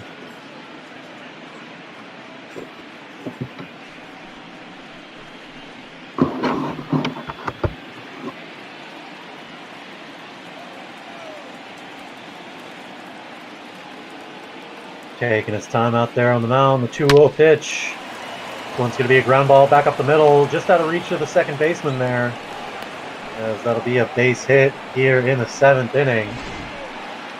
Up next for Seattle. Kyle Lewis with a couple of base hits today. Yeah, just barely getting that one with the end of the bat there. But putting enough power on to drive through the hole to get a single out of it. We'll take a flashback here to Mitch Haniger's solo home run back in the third. This would kick off a back-to-back home run out of him and Vogelbach. Kyle Seager trying to emulate his teammates as well, but with a little bit of warning track power. Haniger 2 for 2 on the day. Takes a swing and a miss. Strike one.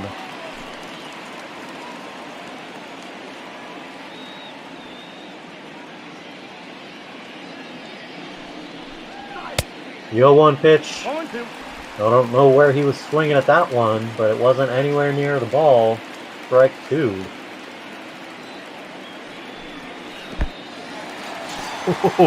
And so this is going to be strike three. The ball gets past him, and we have a stolen base. The first baseman. So Daniel. a strikeout by Haniger is, and a passed ball is enough to get Kyle Lewis down to second base for Daniel Vogelbach here with 2 outs on top of the 7th.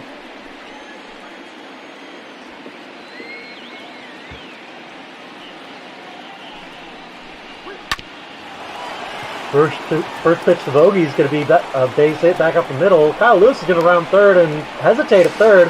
Come on home anyways and just make it in.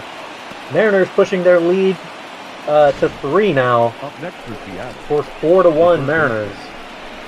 And that's just good base running there. A little bit of a hiccup over at third, trying to figure out whether he wanted to go or not, but committing down and just barely getting in there before the ball comes in.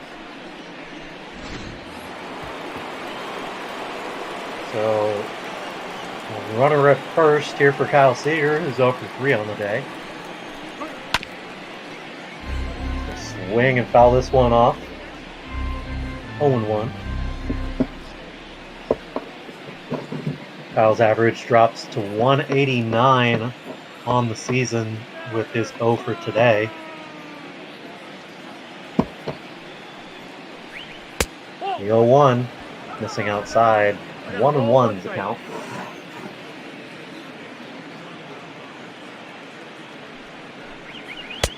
One pitch missing inside. 2-1 here for Kyle Seager.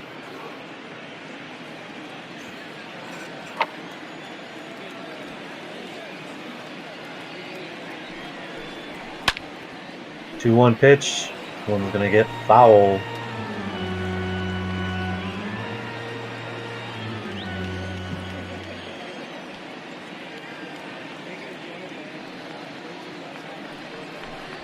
Two-two. Swing and a miss. Kyle Seager with a strikeout here in the 7th to end the inning.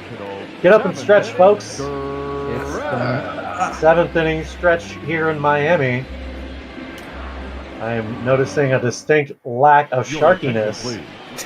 Now pitching for Seattle. Shark bait. Ooh-ha-ha. Shark bait. Ooh-ha. Eric Swanson's going to get his 32nd appearance of the season. A 5-2 record for him coming out of the bullpen. 44 innings of work, a 5.93 ERA. Not the greatest, but serviceable here on a team that has a very young ball club. Brother, are you using like a 1950s typewriter over there? I'm hearing a lot of clacking and banging over there. You okay? I don't have a typewriter. No, I do not. I must just be a little fidgety, that's all. Oh, well. Ooh. This one's going to be a base hit into center. I did fiddle with my my audio settings before this game, so maybe that's the difference. Yeah, Doug was saying also maybe the mechanical people would that would make sense, but in case people are wanting to look forward to stuff, we're gonna have some very special events on Monday, so stick around that day.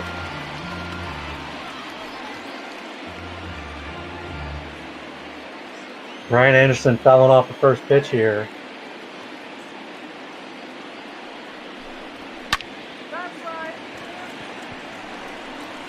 One's going to be lifted into center field. Smith ranging back all the way to the track here to make the catch. One away.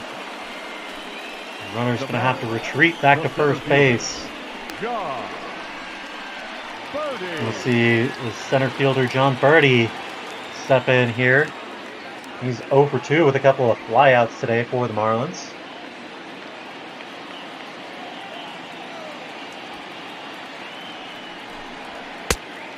Yep, that ball went out. Swanson missing with this one. Counts 1-0 here to Birdie.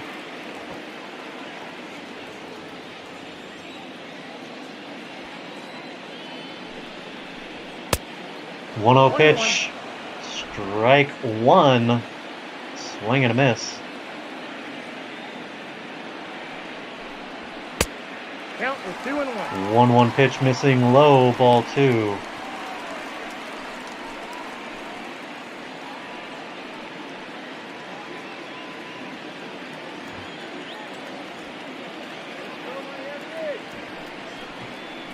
Two-one pitch. He'll rip this one down the line, but it's going to hook foul. Just a bit out in front of that one.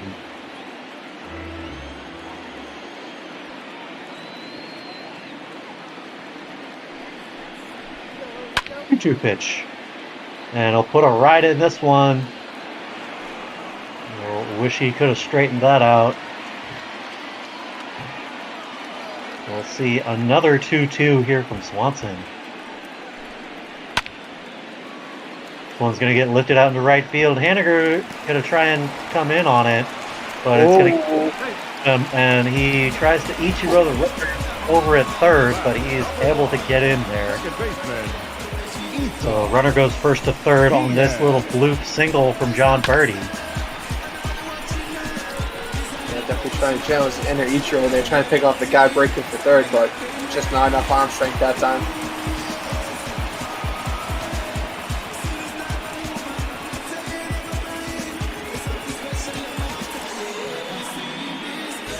So Isan Diaz is going to step in here.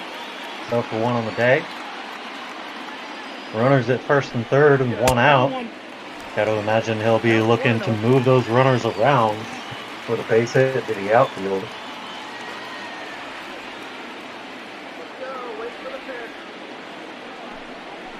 One-0 pitch. Swing and a miss.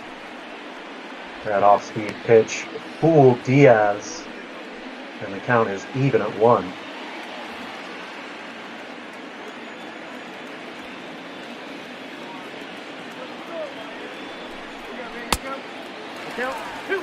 Missing here, ball 2.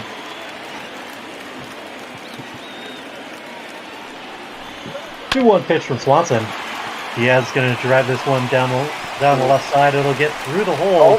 Runner's going to score from third. And the runner coming around from first is going to get tagged out at third base. Good heads-up play there by Kyle Lewis, throwing into Kyle Seager for the tag.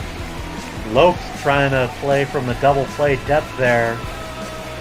And Lewis to Seager. And that's an out for John Birdie. Two away here. We'll see a pinch hitter, Garrett Cooper.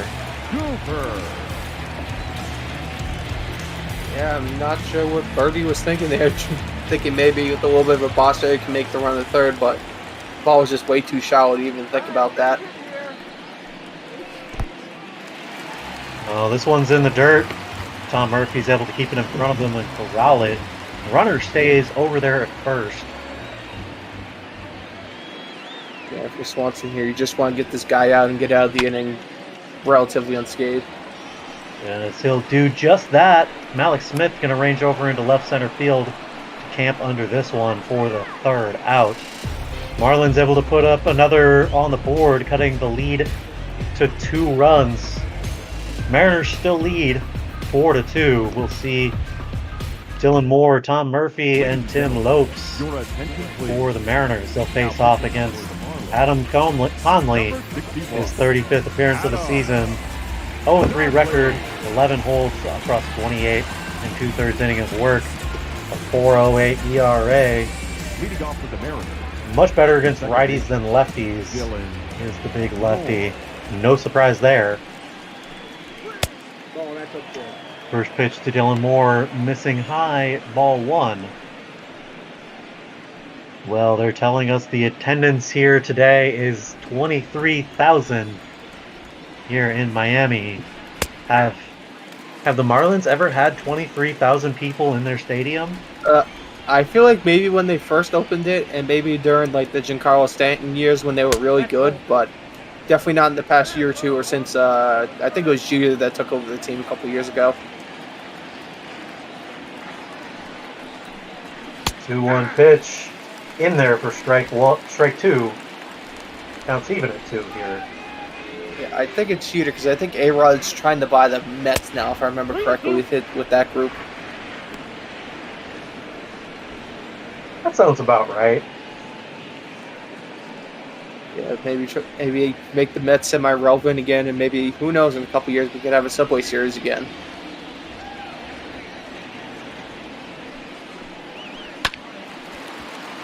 So this one's going to be grounded up the middle. They'll take it over to first for the first out here on the top of the 8th. The catcher, number 2, Tom Murphy. Let's see Tom Murphy step in here. He's 0 for 2 with a walk back in the second.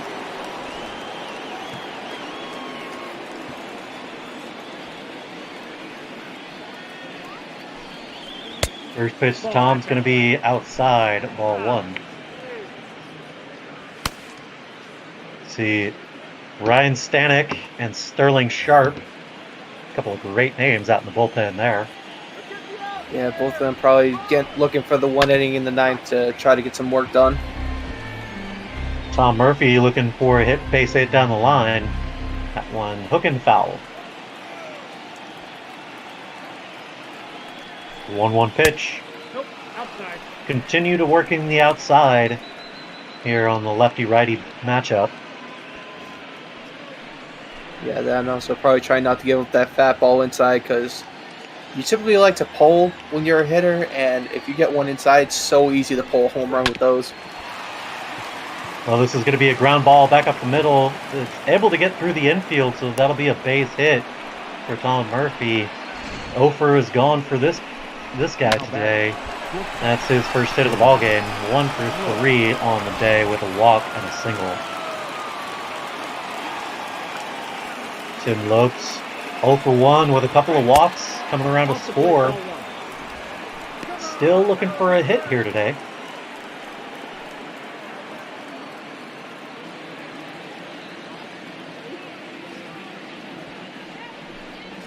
The 1-0 pitch in there for strike 1. Counts even at 1 now. And if Lopez had been looking for a changeup, they could have easily tagged that one as that broke right over the middle of the plate. 1-1 pitch is going to get fouled off here. 1-2 is the count now to Lopes.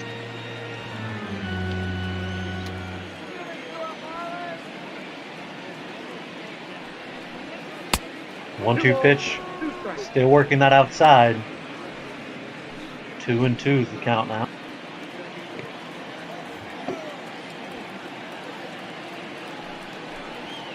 Two. Strike 3 looking, says the umpire. Tim Lopes does not agree. The pitcher, number 50, Eric. Take another look at it here, and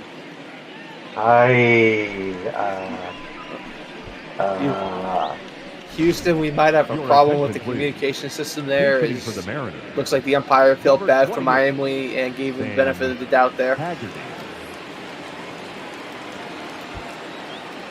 Well, we'll get a pinch hitter here. Sam Haggerty is going to get his first major league at-bat after getting a recent call-up from the Tacoma Rainiers here in this pinch hit situation.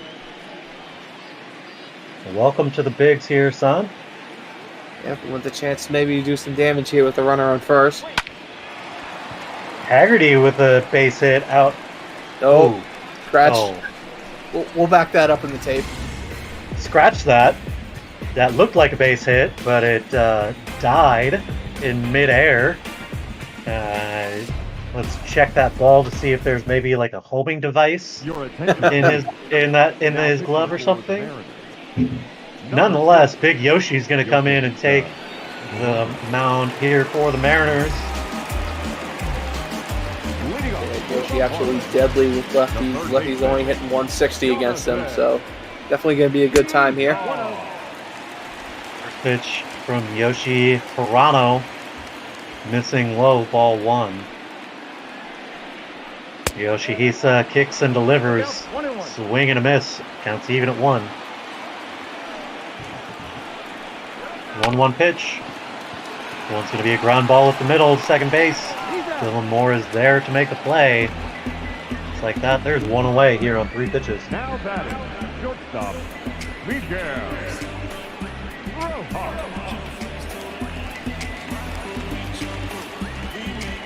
We'll see the shortstop step in now, Miguel Rojas. He's 2 for 3 on the day with a couple of singles.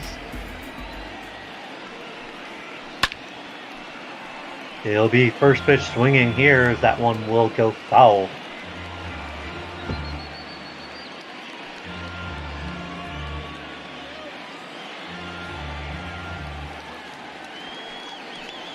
The 0-1 pitch. Ball that's upstairs. One's going to be high, ball 1.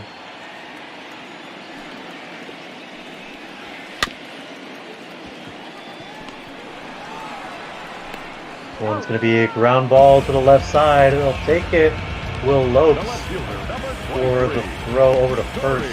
That'll be 2 away. And we'll see Corey Dickerson here digging in. Marlins running out of outs here as they're down to their final 4. Yeah, if Yoshi can get this next guy out on a couple pitches here, he might have a chance to get 9th work also.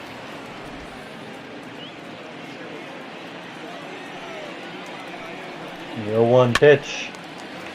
This one's going to be lined straight at Kyle Seager. He'll have to take it over to first to get the out. And the inning is over. We're through 8 here. Mariners still lead 4-2. We'll see the top of the order from the Mariners as they try and tack on some insurance runs. We'll see Ryan Stanek, his 23rd appearance of the season, 1-1 record, 8 holes across 21 innings of work, a 3 ERA flat. He'll face off against the 1-2-3 hitters. Malik.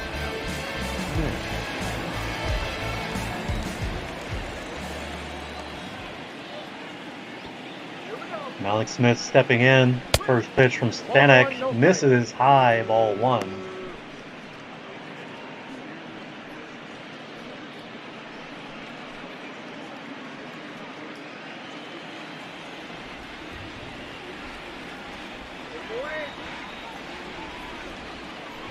Pitch from Stanek now. That one's in there for strike 1. Counts even at 1 now. Yeah, beautiful square. Just catching the lower half of the zone there with that one. Here's the 1-1. This one's going to be a ground ball through the left side. Shortstop's able to corral it, but Malik's is way too fast. That'll be an infield base hit. And the American League stolen base leader is back on the base paths with an open second base. So don't be surprised to see him on the move as Kyle Lewis steps in 2 for 4 on the day, a single and a double. Swing and a miss, strike 1. Of course, with that 99-mile-an-hour fastball, see how much that limits Malik's over at first. Yeah, you have to take Malik at any time has the green light from his manager to try to take a base here, especially where it's a 2-run game. They might want an insurance run or 2. Pitch out here and Malik's goes. He doesn't matter as he's able to get the stolen base. And he continues his dominance in stolen bases. Might have to start calling him Willie Mays Smith. Or perhaps Ricky Henderson Smith. Yeah, I was gonna say I think him and I was thinking of Willie Mays Hayes. Is what I was thinking of. I like that. Yeah. Yeah, no, but I bought one pair of these for every stolen base I'm going to steal this year. I love it. Yeah, no, I think between Malik and Trey Turner, Ricky Henderson might be sweating a little bit with his record there, potentially being taken down. Strike 3 looking here by Kyle Lewis. Ryan Stanek able to punch him out on a fastball there. So we'll see Mitch Haniger step in here with one away. Folks, don't forget to stay tuned. After this ball game concludes, we're going to have the San Diego Dads heading out to the desert to take on the Snakes. Count 1-0. We're going to be joined by your usual Arizona commentary team, one Duggo and Hot Take Jake. So we're into the giant litter box that is Phoenix, Arizona again? Great. Yep, exactly.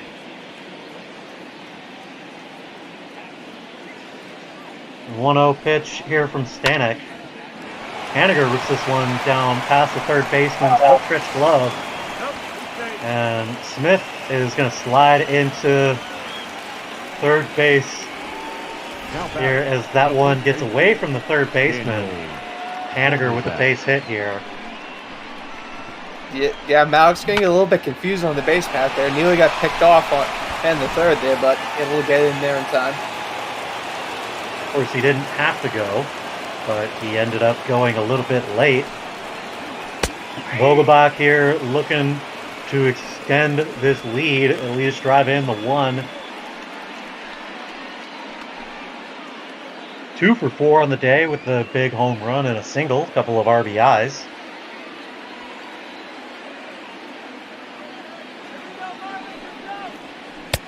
Ball, that's out. Missing outside, ball 1 with that splitter.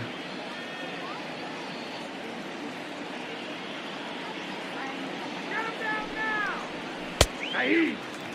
1-1 pitch in there, strike 2 to Vogelbach.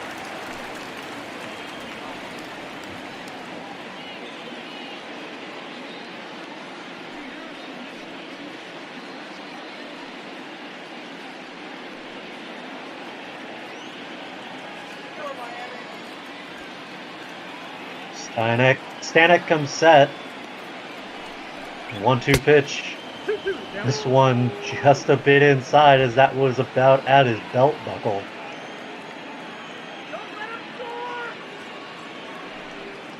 Choo-choo pitch now. Low ball 3, so a full count here to the big lefty.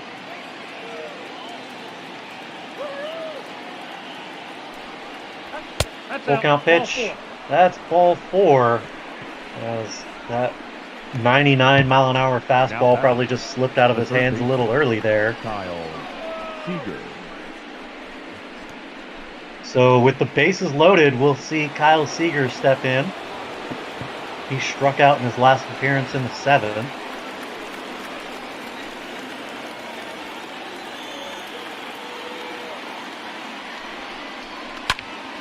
Stanek delivers first pitch to swinging. This is going to be lifted out into center field. Runners tagging at first and second. Smith is going to score from third, but everybody else is going to stay put. Mariners extend their lead to 3 runs on that sacrifice fly out to center. That's exactly what you want if you're Seattle right here. Just put an extra run on the board to give yourself a little breathing room heading into the 9th. Yeah, it's about the easiest run to score yet. As we'll see Dylan Moore stepping in here. He's also 0 for 4 on the day.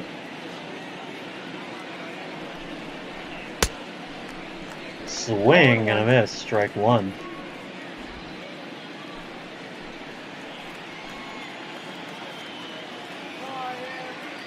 Stanek comes set.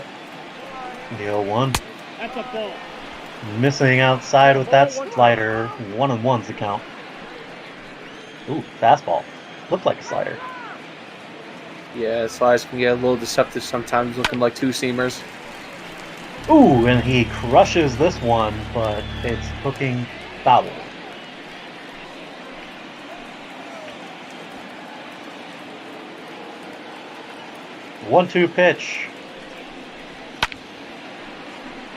fouling this 97-mile-an-hour fastball off. His count remains 1-2.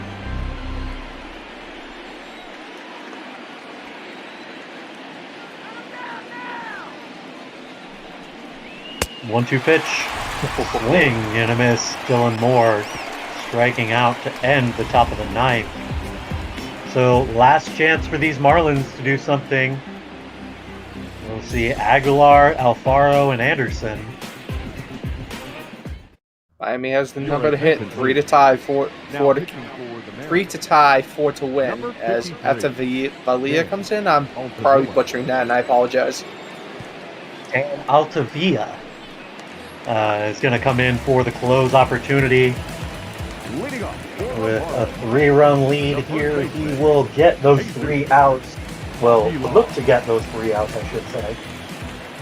I'm going to say nothing's set in stone, and with this Miami weather, anything can happen. First pitch swinging, that's going to be a long fly ball. Haniger's there on the run for an easy out number 1. So Jorge Alfaro, 1 for 3 on the day with a single. He came around to score.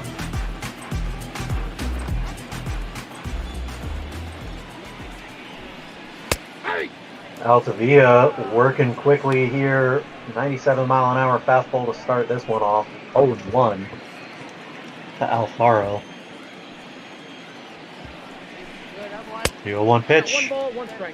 Trying to get him to chase one in the dirt. 1-1's the count.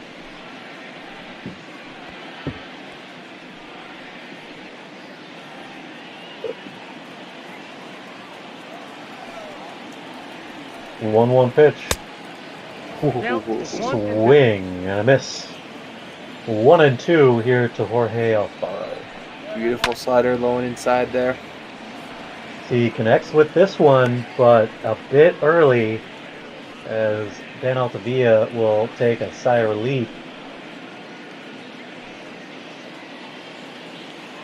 We'll see another 1-2 to Alfaro. Swing and a miss, strike 3. So just like that, the Miami Marlins are down to their last out.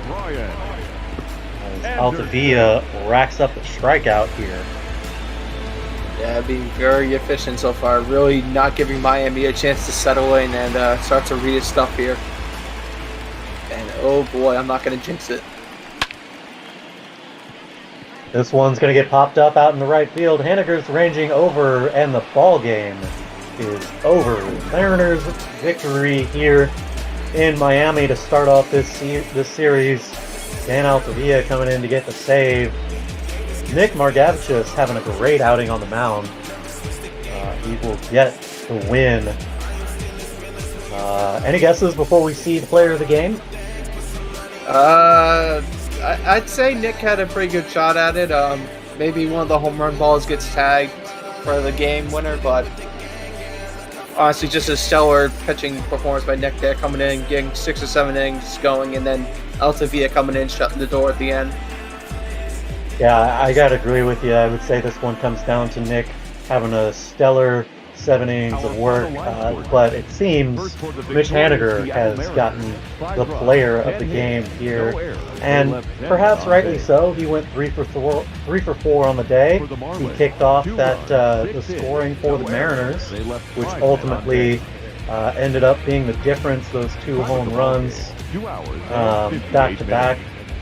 And then, of course, a couple of extra base hits here for Mitch, adding to his home run. Gets him the 3 for 4 with the 1 RBI on the home run. So Nick Margevicius going 6 innings, giving up only 3 hits, striking out 3, only the 1 earned run, and only giving up 3 walks. Sandy Alcantara gets the loss. He went 5 full innings, giving up 5 hits, 3 earned runs, and 5 walks. Take a look at Mitch Haniger's big homer to start the ball game off in the 3rd. Followed up by Daniel Vogelbach saying, "Anything you could do, I can do better," with a home run just a little bit further, just barely getting over the wall there, 391 feet. We kick forward to the top of the fourth. Malik Smith with the RBI single up the middle. That was able to score Tim Lopes from second. Brian Anderson with this big home run out the left field. That put the Marlins on the board here 3-1 in the bottom of the fifth. Now we've got Daniel Vogelbach with a chopped single up the middle. That was able to drive Malik Smith in from second base. Diaz with the grounder to left for a single. That would be when John Birdie tried to extend his base running to third and got thrown out. And then we scoot ahead to the ninth. Kyle Seager putting an extra insurance run on the board with this sacrifice fly out to center field. That would score Kyle Lewis there. That would score Malik Smith there. And then, of course, Dan Altavilla getting that second strike, getting that second out of the ball game with the strikeout. And then Anderson flying out to right field.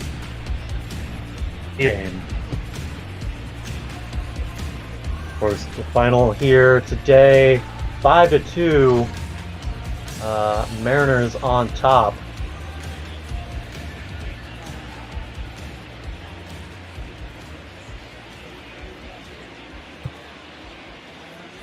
Of course, Mariners trying to claw back in the West. A win here today, and a win in this series will help them immensely in their confidence coming back.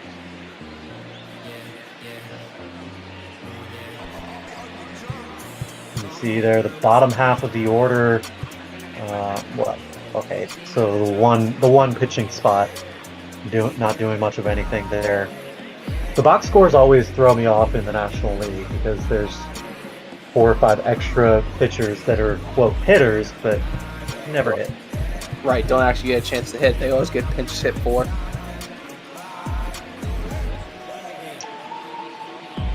Well, I guess we're running a bit early here as we're joined by our resident janitor in the booth. And I'm seeing Hot Take Jake in the booth as well. Indeed. Getting ready for the dads to head out into the desert. Did you just call me a dad? I don't know. Are you a dad? I was talking about the Padres. Oh, that makes a lot more sense now. I was like, what dads are heading out? Like, I'm so confused, but just wasn't even really thinking about the Padres. Not quite Father's Day yet, but we'll get there one day. One day at a time. If the world doesn't burn down before then. Right, exactly. Well, getting ready to head out to the desert. Jake, what are you expecting out of this game here coming up with the Padres? Well, we got quite a few roster moves actually today for these snakes, so that should be something interesting to take a look at. John Duplantier is going to get sent back down to AAA. Wait, what? His time is still going to be here at the majors. It is Stefan Kreit. No, excuse me, wrong guy that sucked so far this year. Going to be Kevin Ginkel heading down to shore up that 40-man spot, as he is going to be needed to designate for assignment.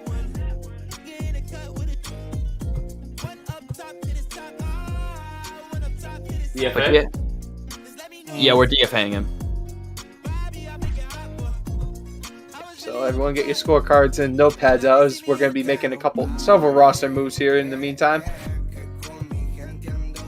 It's going to be a fun time. Yes. While you guys get your roster situated, I want to say thank you once again to the Bob Ball community for coming out and joining us for Mariners baseball. It's been a lot of fun, and we'll be back tomorrow at 3 o'clock Eastern Time, I believe it is, for Game 2 of this series. It's going to be at 5:30 Eastern.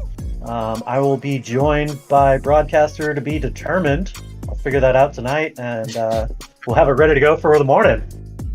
In the meantime, take it away, guys. Always appreciate it. As I'm Duggo, and that's Jake. What's going on, my man, Jake? Well, we got a ton of roster moves for the D-backs today, as we started kind of talking about. JB Bukauskas is going to move up from AA to AAA as part of these moves. He's been playing really good down there in Jackson. Seth Beer is going to finally find his way up to a major league roster with the DFA of Ginkle. We're going to see Luke Weaver move more into a bullpen spot for the time being, as he's been struggling a little bit. And so just a lot of moves really for the D-backs, starting to see some young players come up, and hopefully it all works out for these Snakes. See there, talking about that. Is it Luke Weaver heading to the bullpen, or is he going to get that one shot after just one start removed from a beautiful time? Well, are we not gonna bring Young up? That was on the list of things I think I sent over to our lovely janitor. And I'm in here in the booth just in case anything goes wrong. You can easily yell at me. Awesome. No, it was not just Andy Young, but Alex Young coming up from AAA Reno. Been cold right there. Up a little bit. To Alex Young. Yeah, that's the man. He's up to the MLB. You got it.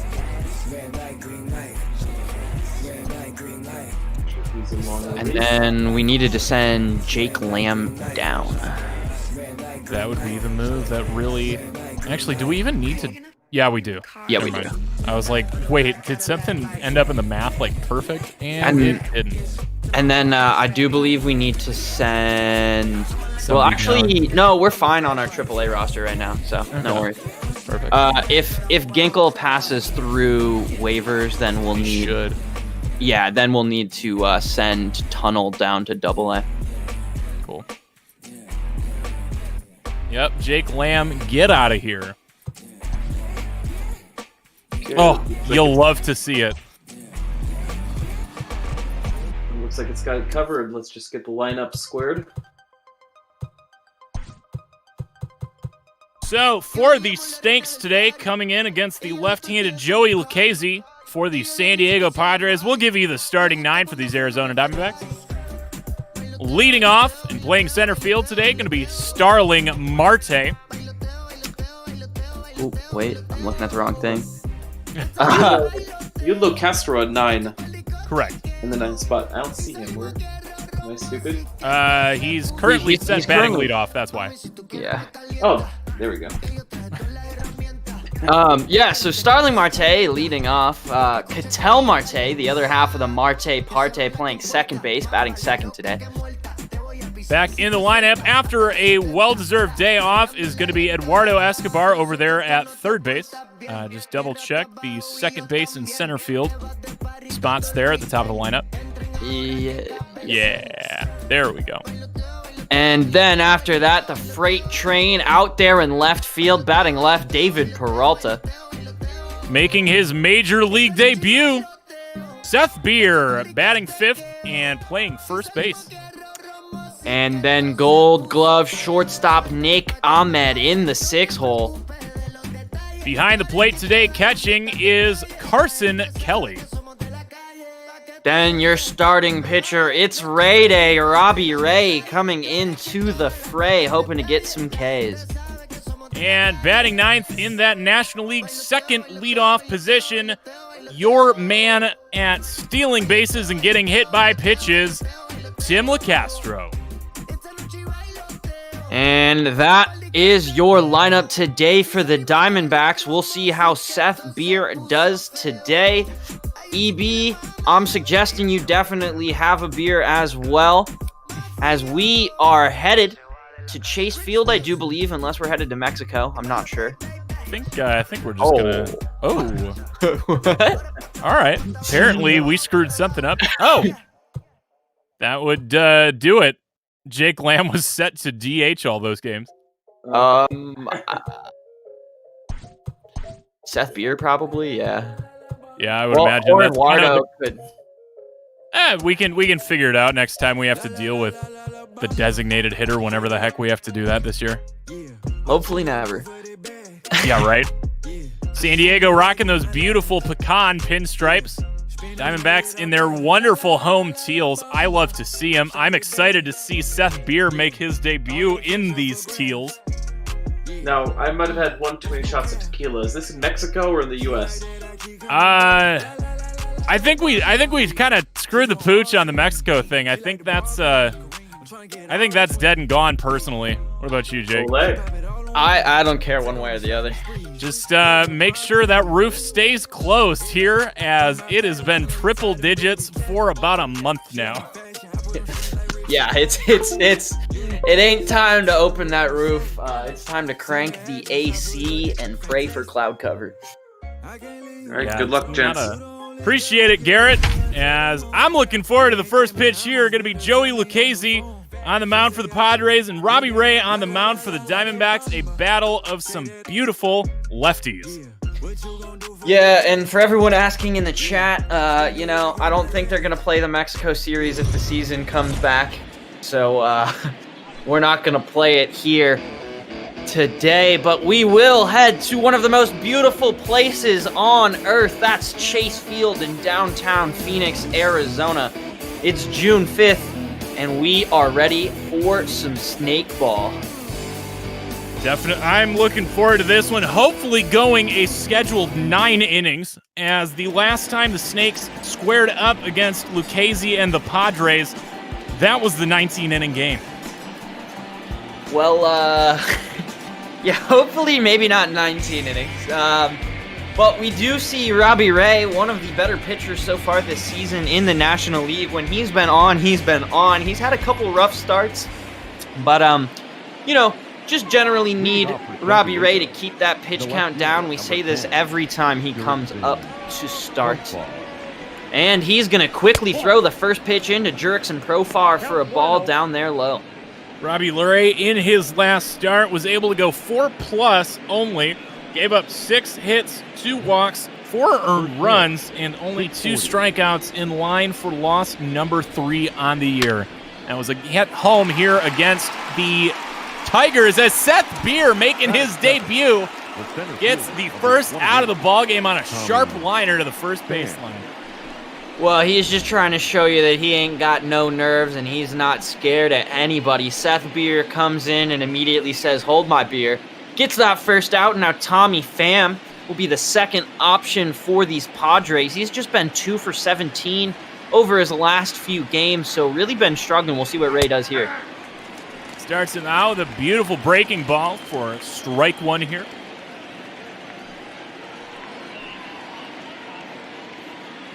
Yeah, it was the last start against the Tigers here at home that Robbie Ray made. A former Tiger in his own right, coming over in the Didi Gregorius deal. As it's now 1-1 here to Tommy Pham. We traded Didi to the Tigers? I thought we traded to the Yankees. It was a big 3-man trade. Oh, okay. As that'll be low. It'll be 1-2. So Diamondbacks coming in off an off day yesterday after a rough series closer against the Colorado Rockies. Rough might be putting it mildly. When Herman Marquez is able to no-hit you, some things are going wrong. It was not great. You know, we joke that it was a monkey paw situation, as we're, first 2 games were shutouts by the Diamondbacks, thinking, oh man, it'll be great. We'll have 3 straight shutouts. Instead, we got monkey pawed. Payoff pitch to Tommy Pham is wide. And that's the first walk issued up by Ray here today. Yeah, and I mean, what was I going to say? I just lost it. Don't listen to me. Fernando Tatis Jr. comes up to bat, 219 average on this season. Really not providing as much offense as this Padres team expected or needs from him here.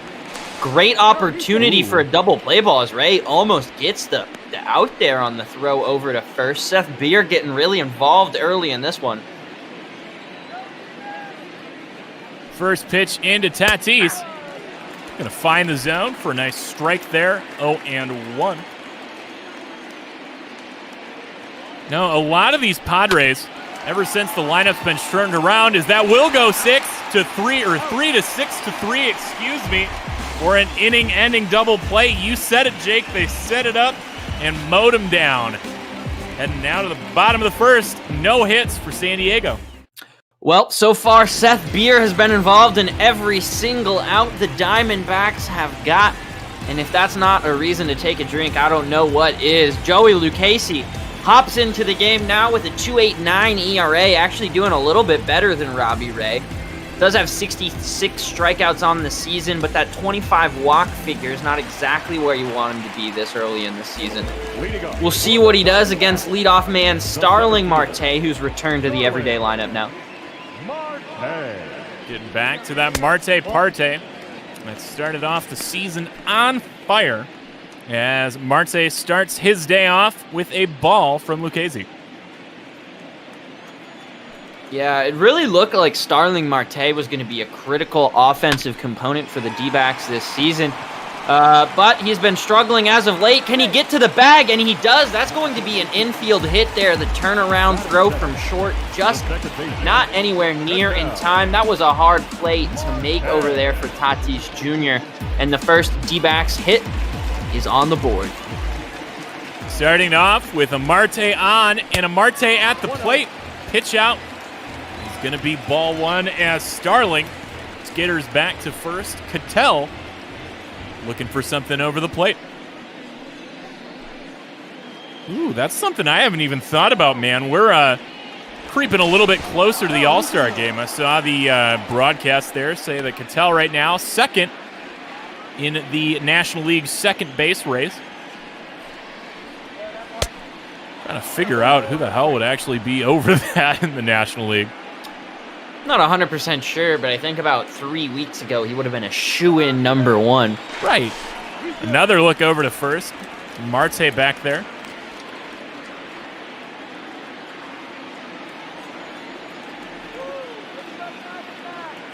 He's going. 1-1. And that is going to be a hit and run. So Starling Marte is going to be able to stay safe at second on what would have easily been a double play ball. Yeah, thank gosh that Starling Marte was running, but that's what he brings to this lineup. He brings that kind of small ball element with also being able to get those extra base hits. He's shown a lot of times that he can bunt for base hit, that he can steal, and that he can kind of expertly play that hit and run ball. So Starling Marte advances to second. One out now for Eduardo Escobar. Swings through that. That'll be 0-1. We saw Escobar go through a very cold streak. Basically went 0 for about 2 weeks as the look back to second base now gets Marte diving in again. He's going to be having more fun on a base pass here in the first inning than anything else. As that's low, it'll be 1-1.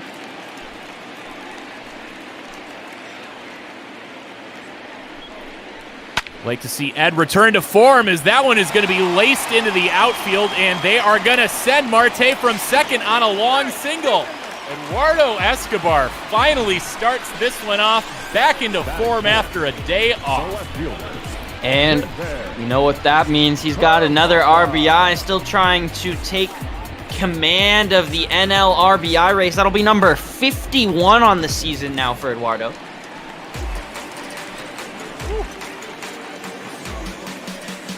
I'm not sure how close that puts him to the number one slot.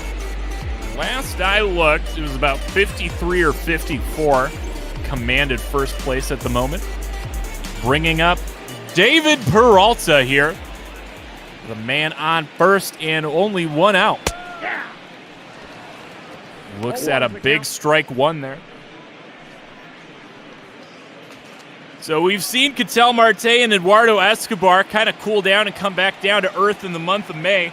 David Peralta, though, has shown no signs of stopping. He is still on fire, hitting .340. Slugging percentage keeps still hovering there around 600.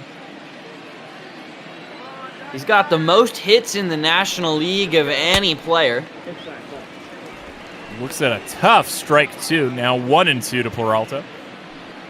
Second in doubles, second in runs. 1-2 pitch from Lucchesi. And that's going to be another hit. David Peralta stays on top as the Diamondbacks now get their third single of this ballgame. Batting fifth. Well, you gotta love what the D-backs have done here. They get no hit, they take a day off, and they come back here and they look like they are absolutely locked in against one of the best pitchers in this Padres organization. And now it's time for the Seth Beer Show, his first major league at-bat. Seth Beer, one of the pieces in the Zach Greinke trade last year at the deadline, finally getting called up here with the Major League Arizona Diamondbacks. We saw Andy Young make his debut just a couple days ago as the first ball put in play by Seth Beer is going to go 3-6-1. Well, not exactly what you want to do with your first piece of Major League hitting. But that's okay. On 3 hits, the D-backs still get a run. It'll be Machado, Dozier, and Myers up here in the top of the second for the Padres. Hey, man, I was about to hype up that we saw Andy Young make his Major League debut, go 2 for 4, the single in his first at-bat, and a big home run. But, I don't know. There's still time in this game for Seth Beer. Brings up Manny Machado here. And he is ice cold to start this year, hitting just above the Mendoza line. Honestly, he's been ice cold really since coming over to the Padres, which just makes me laugh and chuckle inside. 0-1. Gonna be low and away. That'll run it 1-1. Last season for the Padres, only hit .256. Did have 32 home runs, so still had a lot of that power, but 128 strikeouts, just 587 at-bats. That's quite a few Ks. 2-1 to Machado. Gonna go outside 3-1, and Robbie Reyes looking at losing the first batter here in this inning. And if you're a Padres fan, you better get used to Manny Machado batting in this slot right here as he takes the walk. He'll still be here for another 8 years in San Diego. And honestly, he's only going to get worse, right? Like, this is the best Machado you're gonna see. You're not gonna see him at like 32 all of a sudden just have a weird late career resurgence. So if you're the Padres, you need to start getting value out of Machado right now. Brian Dozier, a guy who's provided value on the road, but no value back in San Diego. So I guess he's got to be happy today to be batting here in Phoenix. Takes a first pitch ball here as we see Frango Mint with the lovely suggestion. It is no longer the Mendoza line, at least here in Arizona. It's the Machado line.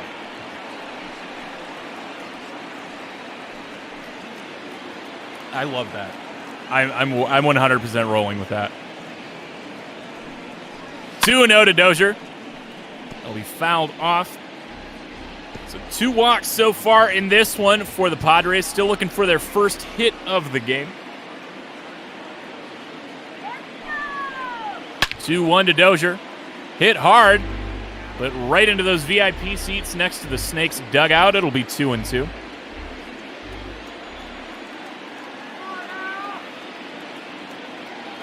Robbie Ray looking for that first strikeout. Gonna have to wait as Dozier puts that one into the gap, but playable for Starling Marte out in center. 1 away. Well, it feels good to have Starling back out there in center, the proper Marte out there. Not that Cattell's not a capable defender, but man, Starling Marte can just put on those wheels and go get balls that you think are going to fall into that gap, and nope, just an easy, nice little grab out there in the outfield.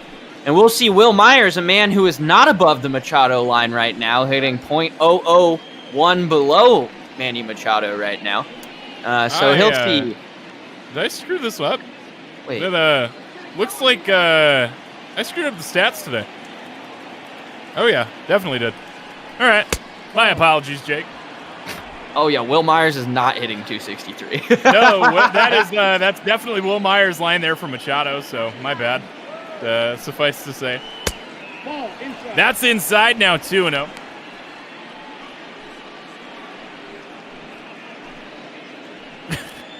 The rest of them have been pretty close, so I didn't even notice. Yeah. No, everything was right so far. I think I just had I think we were trying to shuffle around the Snakes roster at the same time as I was trying to get all this down before the game. It was a little bit action-packed. This is what happens when I actually go to work in the morning, I guess. You and me both. 3-0 count now to Will Myers. In the zone. There we go. Yeah, I don't really understand why you're pitching around a guy like this, a catcher who really hasn't shown much flair for catcher like right fielder. He can kind of play different positions, but really hasn't shown a flair for offense. He's a first baseman outfielder. That's what he does. He doesn't do anything exceptionally well, except get paid oodles of money. So that's pretty cool if you're a Padres fan.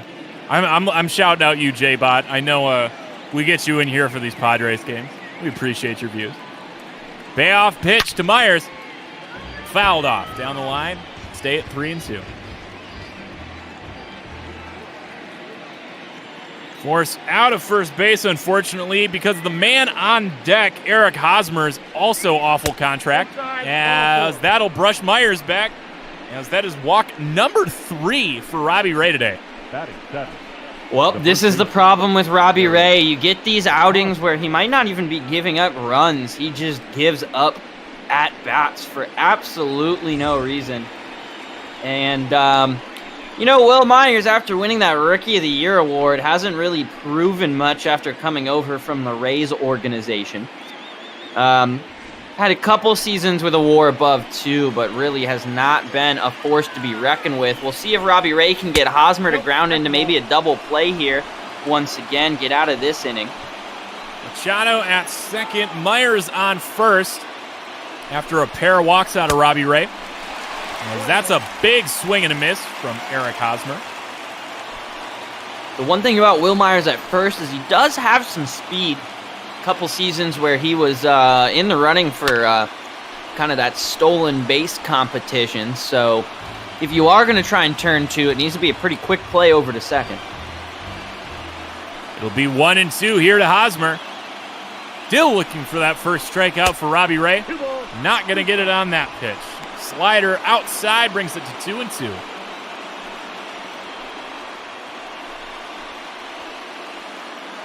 It's okay, J-Bot. If you manage to catch a broadcast with myself with Tim Pajamas, there'll be some positive spin on the Padres.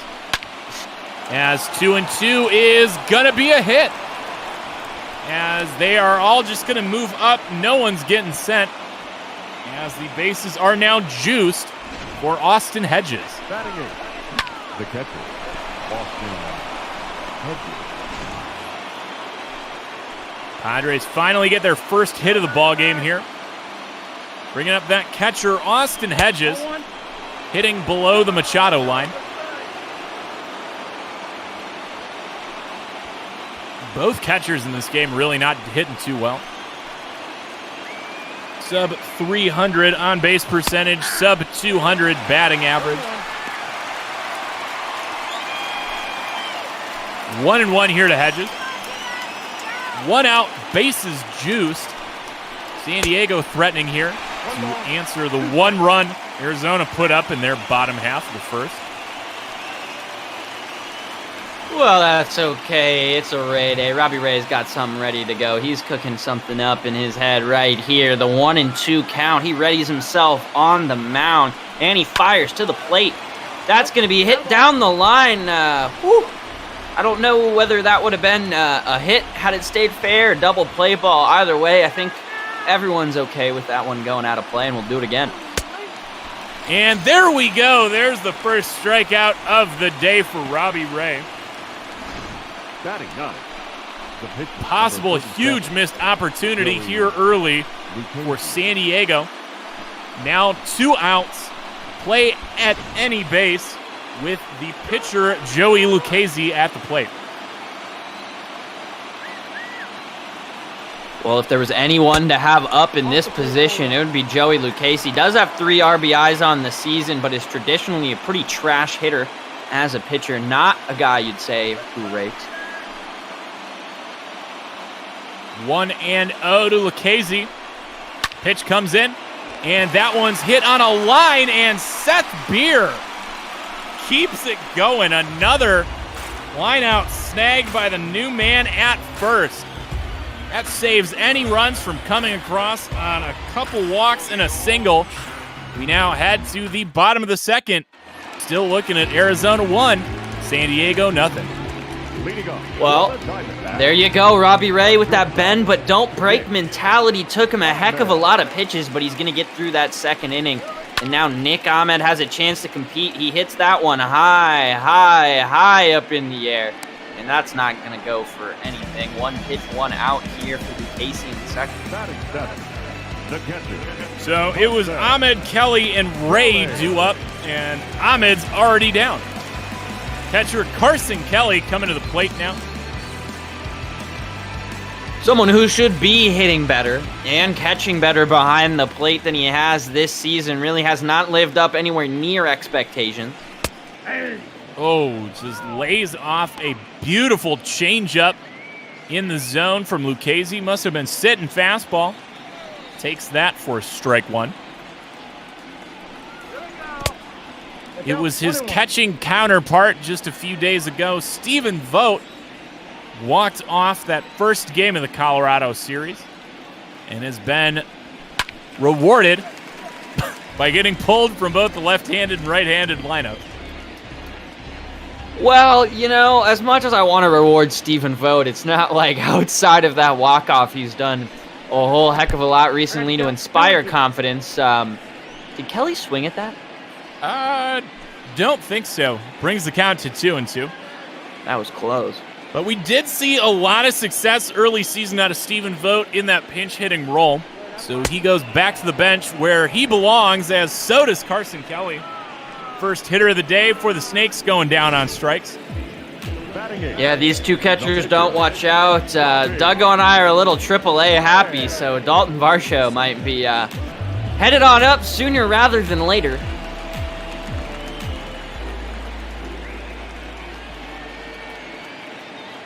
As here we go, it's Ray Day. Ray on the mound, but right now Ray's in the batter's box. He's hitting a cool, clean 250 on the season, a 641 OPS for a pitcher. That's honestly pretty impressive. Robbie Ray, 6 for 24 on the season with a pair of doubles. And my favorite part of the stat line, 1 stolen base. As Robbie Ray is going to try to leg that out, but it rolls just foul. Now 0-2 here to Robbie Ray. 2 quick outs in the inning for Lucchesi. Robbie Ray trying to keep the inning alive as he looks at ball 1.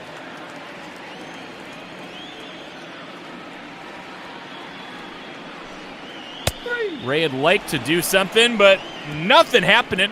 He will look at strike 3. So back-to-back strikeouts for Lucchesi.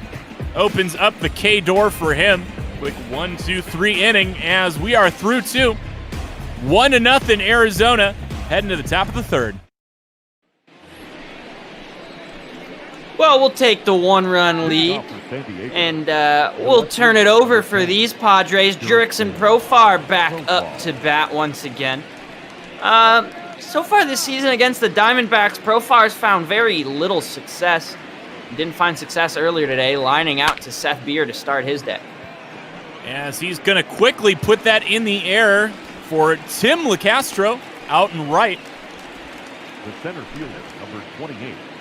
Looking at that National League West, Los Angeles is still clinging to the top, coming in today with a 5-game lead over these Snakes. San Diego has dropped to last in the division as San Francisco somehow has won 9 straight games. Somehow would be the key. I really don't get it. I don't get it. Who have they been playing?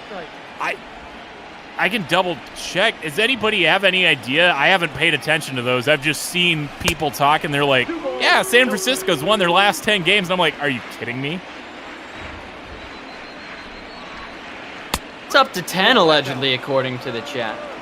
Well, last I saw from the video last night / this morning, it was looking at winners of 9 of their last 10, but things could be weird as Robbie Ray finally gets one in the zone to Tommy Pham, bringing it to 3-1. Trying to avoid 4 walks already through this quick of a game. We'll get back in it now. It's full.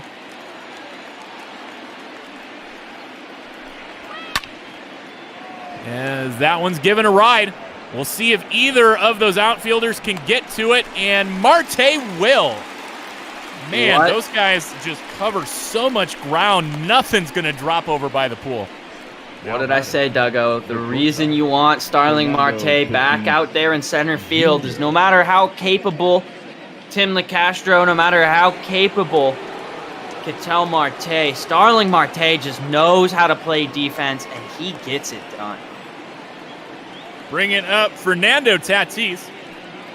Grounded into that inning-ending double play back in the first. And that's right, I do remember people talking about that. Panda out of nowhere went like 20 for 20 against San Diego and just buried them. 1-0 becomes 1-1. Robbie Ray drops that slider in. I'd like to see him get out of this inning below 50 pitches. I got to count 1 and 2. I mean, it'd be a feat after filling up that whole base path last inning. Pitch number 50 is going to go for a ball and make it 2-2, so we can get out at least near it, hopefully.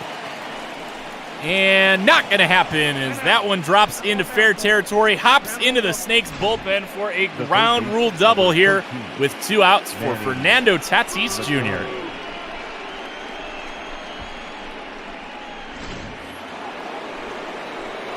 Well, there's 2 down, but there's a little bit of trouble with Manny Machado now at the plate. We'll see if he can get himself above his own Machado line. Machado took a walk back in that second inning to lead it off. Was left standing at third as no runs were able to come across in the inning. But he's got a man in scoring position in Tatis Jr. A lot of wheels on that guy, so anything in fair territory could be dangerous. 1-1 turns to 2-1 as Ray is squeezed on the zone on that call.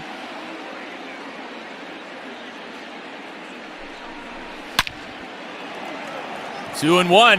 That one's lifted out into right field, and Tim LeCastro actually botches it out there. Thanks, Matt Vasgersian. I didn't mean to say that at all, and I hate that I did. But that'll be a double here for Machado. So back-to-back doubles. Plate one here for these San Diego Padres. Yeah, just an unfortunate play out there, but you knew with Manny Machado at the plate that was definitely a possibility and definitely a danger, and it came to fruition indeed. Bringing up Brian Dozier here. 0 for 1 in his day. So remember that time I was like, yeah, nothing's going to drop anywhere near, right or center today. And boom, Tim LeCastro screws it up. 0-2 here to Dozier. Just got down stocks. Oh.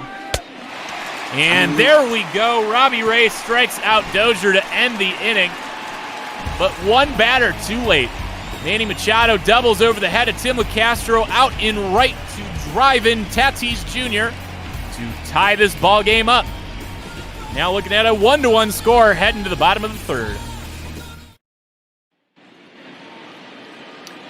And we'll get a little bit of Heidi Watney action, but hate to tell San Diego Studios we aren't listening, but we will talk about some of these stats as you looking at the Diamondbacks' offensive prowess this season. It's been pretty much them and the Washington Nationals. A little bit of power lacking, but I mean, still third in the National League in home runs. The AL, though, probably showing us all up offensively if you take a look at those two kind of combined categories. No, like you could probably break off your Don Alvarez into his own category, and he's going to outscore plenty of teams just by himself. As Tim LeCastro cannot leg that one out. Screamer over to Machado, comes over to Hosmer for the first out of the inning. People could stop downvoting Timmy LeCastro. That would help me a lot. My heart's hurting. So many things going wrong with the world, and now we're just hurting Tim LeCastro. I can't deal with it.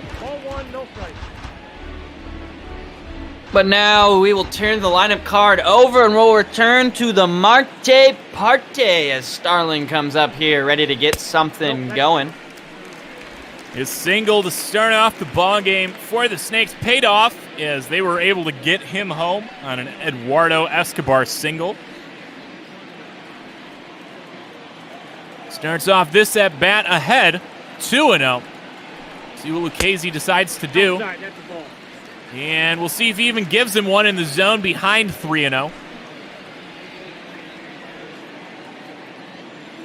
A lot more dangerous with his legs than his bat, so I imagine he's going to go on the attack now. He does. Takes the first strike looking. 3-1. Fouled off, so good job of Lucchesi getting back in it. 3 straight balls fouled by 2 straight strikes. Payoff pitch to Starling Marte. Swing and a miss. Well, Joey Lucchesi, after some struggles in the first inning, looking pretty good so far.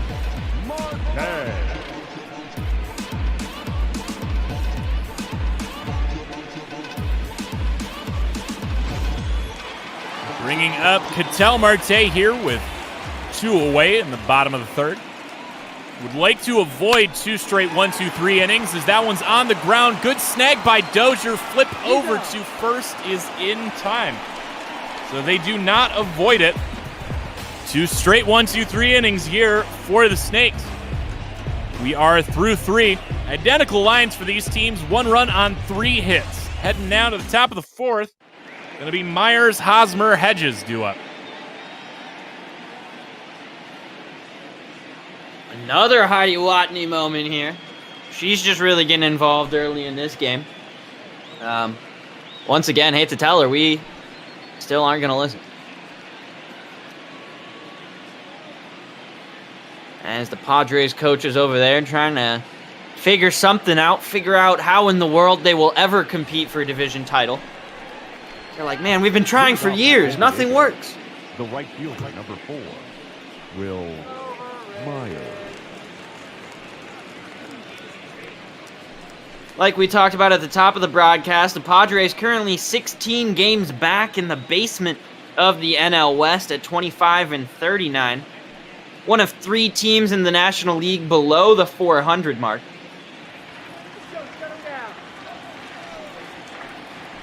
First pitch to Will Myers here is in the zone, 0-1. Like to see Robbie Ray have a bounce-back inning and keep it short here, as he's almost up through 60 pitches with only the 9 outs recorded here. 1 ball, 1 strike. Long second inning and a long third inning have plagued Ray. A lot of walks so far in his line. Like to limit those, as that's now 2-1 to Myers.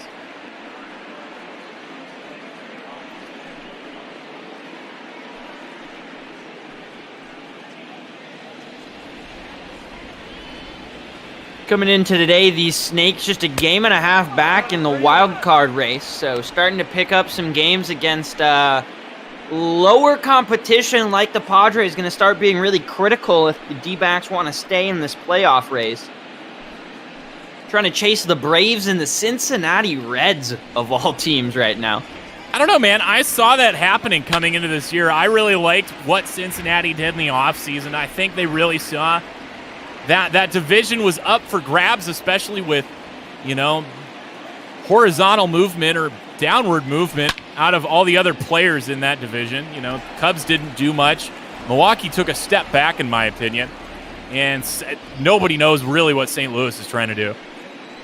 So, they knew it was ripe for the taking, as Will Myers is ripe for the taking. That is his second walk of the day.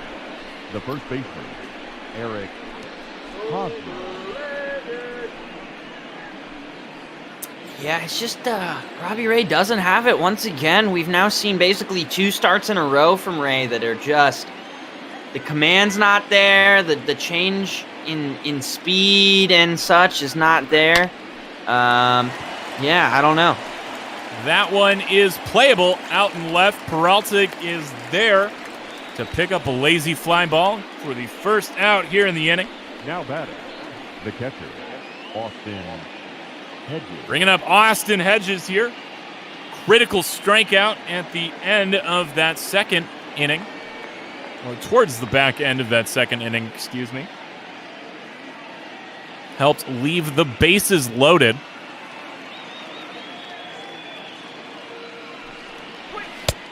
Will Myers stands over there at first as they pitch out. Make sure he stays over there. See Austin Hedges' career against Robbie Ray, pretty pitiful, 1 for 19.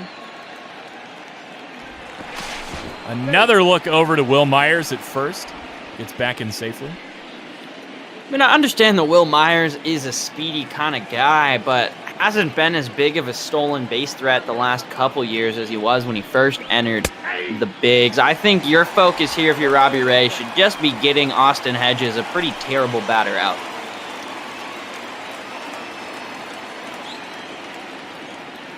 One and one here to Hedges. Another look over to Myers as Seth Beer kind of bobbles that. He's had a lot of looks over to him at first, so I'll give him the benefit of the doubt on that.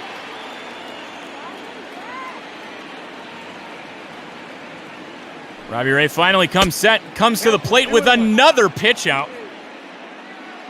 Dude, it's Will Myers. Why are you that worried about it?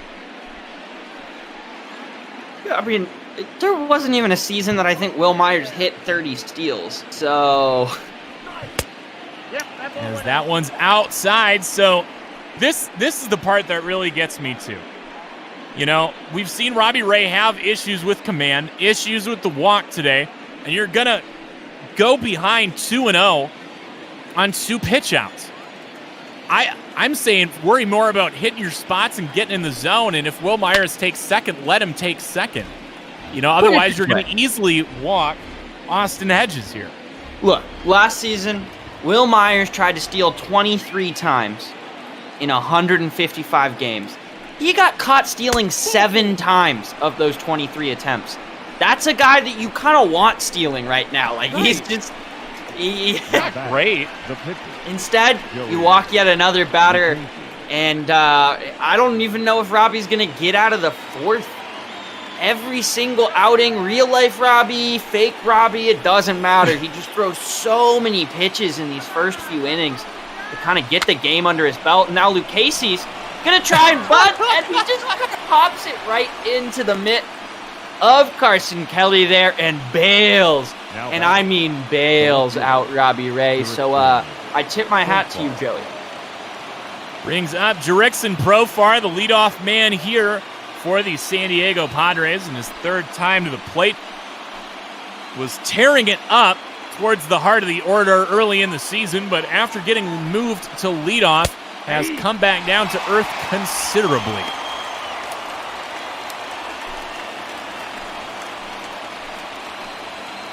Ray is able to find the zone, gets ahead here 0-1. 2 men on. Pitch comes to the plate, a foul ball. So just think about that. If, with how quick Lucchesi got out, if he could have just gone on the attack to Hedges instead of trying to play cute with Will Myers, we'd be out of this one. 1 ball, 2 strikes to count.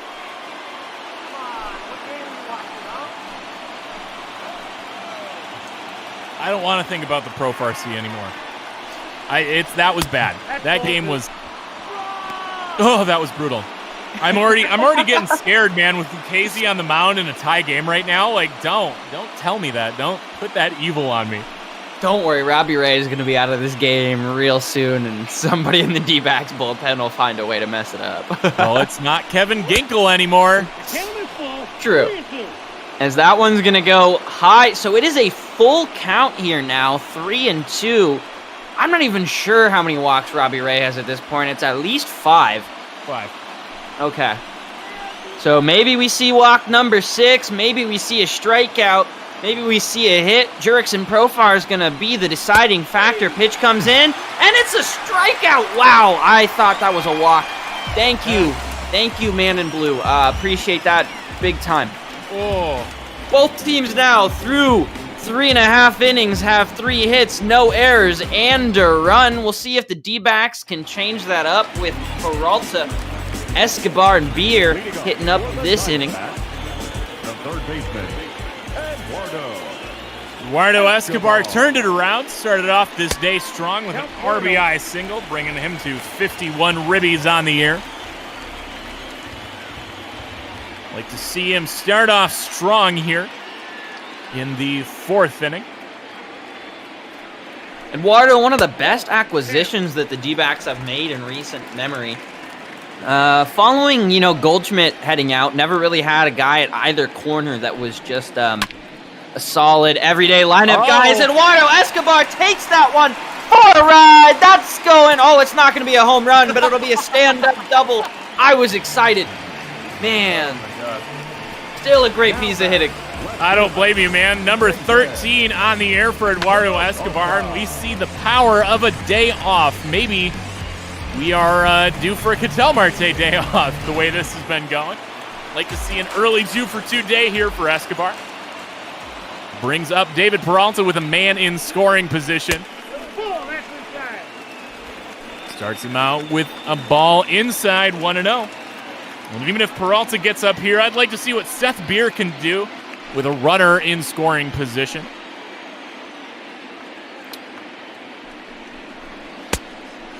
Low now, 2-0. Freight train, you see that 317 average this season with runners in scoring position, and at first glance, you're like, wow, he's been clutch. And then you realize that that's like 25 points below his normal batting average. As that one's foul into the seats, it'll be 2-1.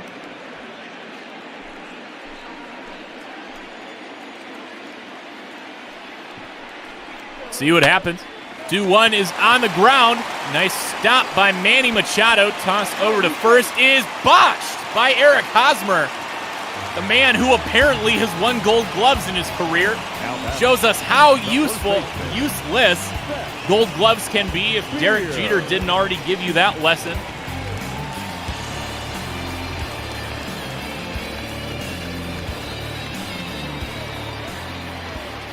David Peralta reaches on an error. Bringing up 2 men on now for Seth Beer. Seeing there making his MLB debut today.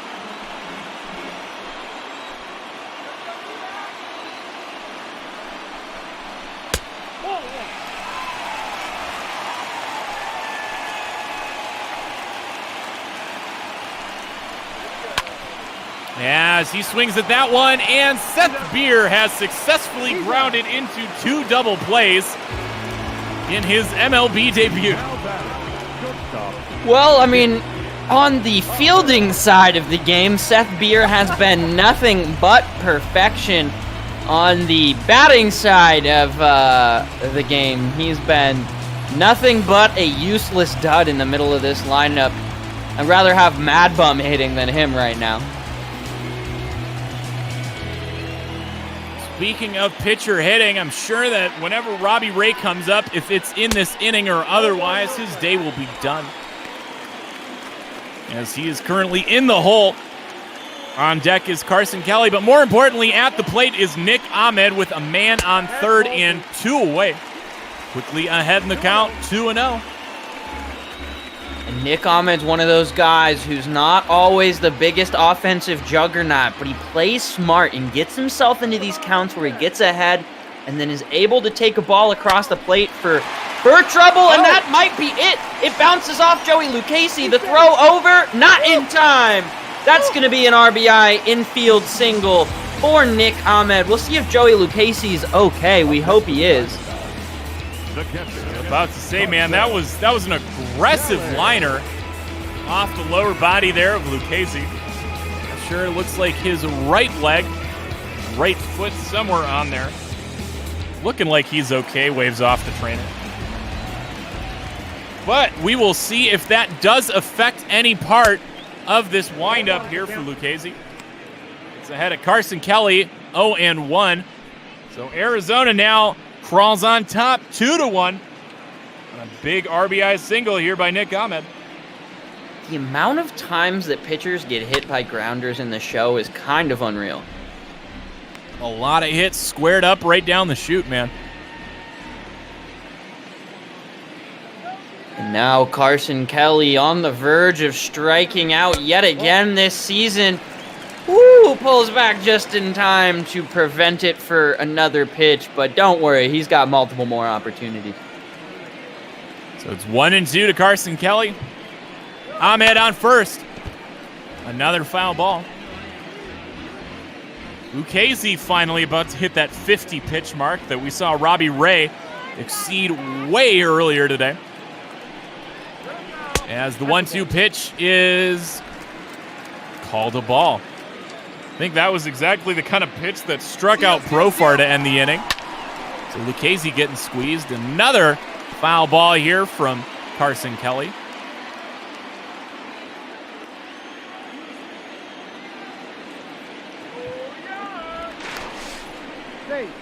A look over to Ahmed at first, gets him diving back.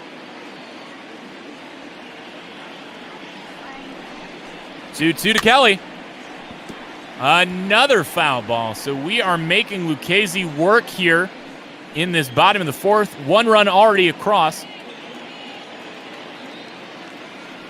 Another 2-2 pitch is on the ground in fair territory. Almost hits Ahmed. Taken off to second. Easy toss. Dozier to Hosmer ends the inning. But Nick Ahmed laces one back at Lucchesi as Escobar crosses the plate now to make it 2-1. Arizona on top of San Diego. We are through 4. And we're going to take this quick break to remind everyone that Duggo and I do this for the love of the game. But if you want to donate to any number of charitable causes, officially us and ML Bopal, donating to Meals on Wheels to support those in COVID relief. But Duggo and I would also encourage you to donate money to criminal justice reform organizations across the United States or in your local community to try and heal back some of our communities and get some of the important work and important changes that need to happen. Either way, donating to charity is a great way to show your support for Bopal and everything we do in bringing you games each and every day. Robbie Ray starts out this inning strong to Tommy Pham, 1-2. As that one's going to be laced into that no man's land. Ketel Marte able to get there for the first out of the inning. But to piggyback off what you just said, Jake, anything that comes in today for the donation stream, I know I'll personally match up to, let's just say up to a reasonable amount. And, there you go. I'll donate that to, what is that one? What am I totally missing? There's the typical BLM fund, but what's the one that clicking on the wrong things all over the place. Well, Duggo's trying to find that. Robbie Ray throws into Fernando Tatis Jr., who's going to ground that right past Seth Beer at first, and he's going to make it on there real quick. Single. And so with one out here, Robbie Ray is once again giving up yet another base runner. His whip must have single-handedly jumped a couple points in this one. Campaign 0. That's the one I'm looking for. There we go. And so Manny Machado, the guy who is responsible for the only run for the Padres here in this one, hit a double back in the last inning to get a run across.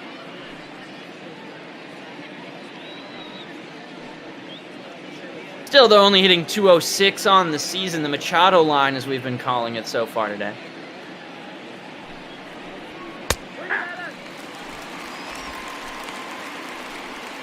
Sorry, all that, got way too distracted there. I'm like, what just happened? I totally just, like, blacked out. I'm like, I'm calling a baseball game. Look over at first. Seth Beer could have had the tag, possibly. Instead, he'll drop that as Tatis scurries back to first. Well, Seth Beer showing a little bit of nerves in his first Major League appearance. Don't know if I can blame him. I would argue that he's a robot, so he shouldn't have any fear. But, you know. 1-1 here to Machado. Got that tying run standing there at first. D-backs able to go up in the last half. Use me.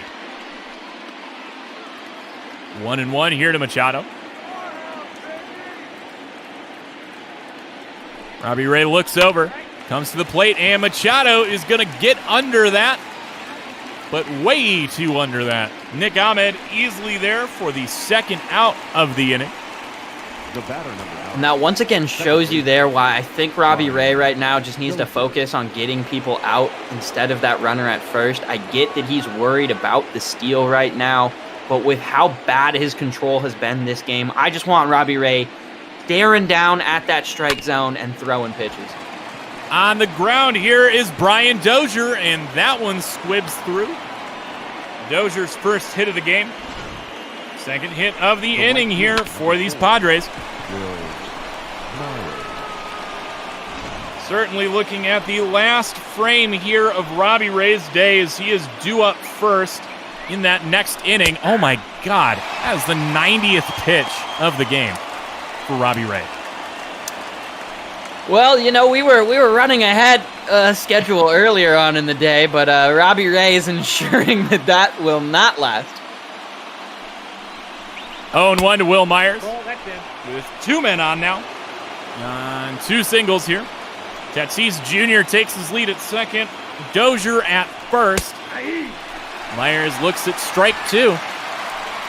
Robbie Ray one strike away from getting out of yet another jam he made himself. Instead, he's going to waste a pitch. That four-seamer's not even close to the zone, down there at 92 miles an hour. I don't think anyone would have swung at that one. Outside becomes 2-2.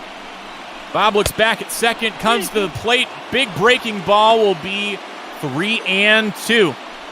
Hosmer on deck. Could load the bases if he is unable to find the zone here. One strike could get him out. One ball could load the bases. Payoff pitch. In the zone, but fouled off. We'll stay at 3-2.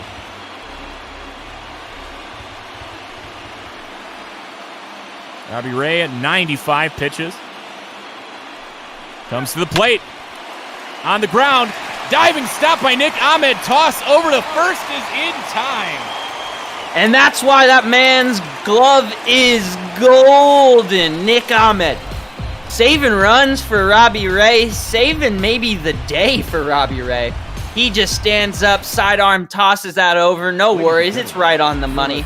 We are able to take that one in, and we are going to call it now on the line for Robbie Ray. Just able to pitch through 5 innings. Only gave up the 1 run. In line for the win currently, and now Ildemaro Vargas will come in. He's been a pinch-hitting genius so far this season. 5 hits, 5 walks, 3 strikeouts, and even with those 10 base runners, only 1 earned run so far. Robbie Ray could be looking at that win number 7 if these Diamondbacks can just hold off the Padres. Vargas into pinch hit, grounds out to Dozier at second to start off the bottom of the 5th. The right fielder, number 16, Tim And now it's the second leadoff slot there. Timmy LaCastro is going to come up here. He grounded out in the third. Also misplayed a ball earlier out in right, so you know he'd like an opportunity to redeem himself. First pitch, LaCastro is low and away. Changeup looked at, 1-0.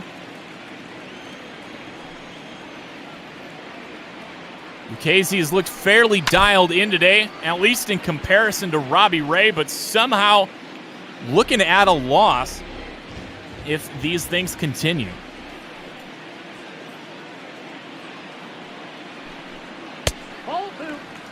And another one outside the zone to LaCastro, 2-1. Even with those two Seth Beard double plays, it's somehow been Arizona on top in this one. Yeah, who knew that another first baseman in the D-backs organization might be able to hit more double play balls than Jake Lamb? 3-1 to LaCastro, looks at ball 4. So Tim LaCastro is on board for the first time today. Wonder if stolen base number 12 is in the cards. I'm almost sure it's in the cards. Especially with this guy at the plate, someone who definitely knows how to make contact with the ball. Wouldn't even be surprised for maybe a hit and run here. Would be a perfect situation to just kind of send LaCastro, have Starling Marte swing through. He's able to make contact through the infield. LaCastro's probably scoring, honestly. Castro gets the look over at first, back in time as always. Yeah, he's so quick, he didn't even have to slide. He just kind of jogs back. Another look over. So you got 16 stolen bases standing at the plate, 11 standing at first. It's going to be a lot of speed between these two guys. As the slide step goes right back to the mound, they're going to get LaCastro at first, and they get Marte at second? I don't know if they got Marte over there. I'd like to see a replay on that one. I'm throwing up the challenge finger. You can't see it, but yeah, I disagree. Either way, Merrill Kelly, the long reliever who's been fantastic. I don't think there's a different word to use for Merrill Kelly this season for the Diamondbacks. Honestly, one of just kind of the workhorses for the Snakes team this ball season, last baseball season. His first chance, though, is going to be against Eric Hosmer, who's somehow leading the San Diego Padres in hits, which makes absolutely no sense. But, hey, you know, he's having a decent season. So now the Diamondbacks looking at their later inning options. Yohan Lopez and Silvino Bracho getting loose out in the pen. And now with the assignment of Kevin Ginkel, Bracho now is the man with the worst ERA here in that bullpen. Swinging a miss on, or swinging a foul tip on something outside for Hosmer. Keeps him alive. It's still 0-2. In defense of Bracho, it really has been, you know, just a couple of bad outings that's really skyrocketed that ERA. He's also come in a number of times and just shut people down. So I guess it really is kind of just a tale of two Brachos. You never know which one you're going to get that day, as Eric Hosmer takes that one deep out to right field, but LaCastro's quickly underneath that one, and that'll be the first out of the inning and the first out of the day for Merrill Kelly. Good job at Tim LaCastro, always being there. Though it was a botched play by LaCastro that did allow that one San Diego run to score. Back-to-back doubles gave San Diego their lone run in this one. Well-placed singles by the Diamondbacks gave them both of their runs coming in the first and fourth innings. Kelly starts off Hedges with a ball and gets back in it with a swing and a miss on a 92-mile-an-hour fastball. So yeah, we've seen Kelly do incredible out of the pen as the go-to long man here for the Snakes. Looked very good considering he was back in his first season in the States last year with the Snakes. Very serviceable for a guy right on the fringe of the rotation. Yeah, played primarily for the Wyverns before that in Korea. Behind Austin Hedges now, 3-1. Pipes it, no swing out of Hedges. Yeah, it looks like Hedges was taking all the way, knowing that he's a terrible hitter. As he swings at that one inside, but fouls it off. So takes one down the chute, swings at one on the knees. And we'll do it here with the full count. Pitch comes in from Kelly. It's swung on once again and fouled off. So Hedges able to battle this at bat. So we'll stay at the full count. Another payoff pitch from Kelly. Goes outside as Kelly gives up his first walk of the ball game. Now batting, the pitcher, Joey. Good job out of these San Diego hitters, making Kelly work so far. Brings up the pitcher, Joey Lucchesi, for his third at-bat. He shows bunt as we go over to Beer. Toss to second, going to be in time to get just the one. They're not going to go after Lucchesi at first. So they take off a position player on the bases and make it a pitcher instead. Well, you'll take that deal, but that was a dangerous play by Beer over there. I think a more veteran MLB player probably would have just walked on over and took that out at first base, as that was a super close play. And, Frango Mint, Timmy LaCastro trotting is basically everybody else in the major leagues running full speed, so I'm gonna give him a free pass there. Lineup flips over yet again as Jurickson Profar takes strike one looking. Jurickson Profar is fourth in second base All-Star voting right now. Yeah, he was having a monster year until he got moved up to leadoff. Big swing through that one. Could be fouled into the seats over by the Diamondbacks bullpen. 0 for 3 on his day today, but 10 home runs, 26 RBI on a hapless Padres team isn't saying a whole lot, or is actually looking a lot better than it looks on paper as he goes down swinging again.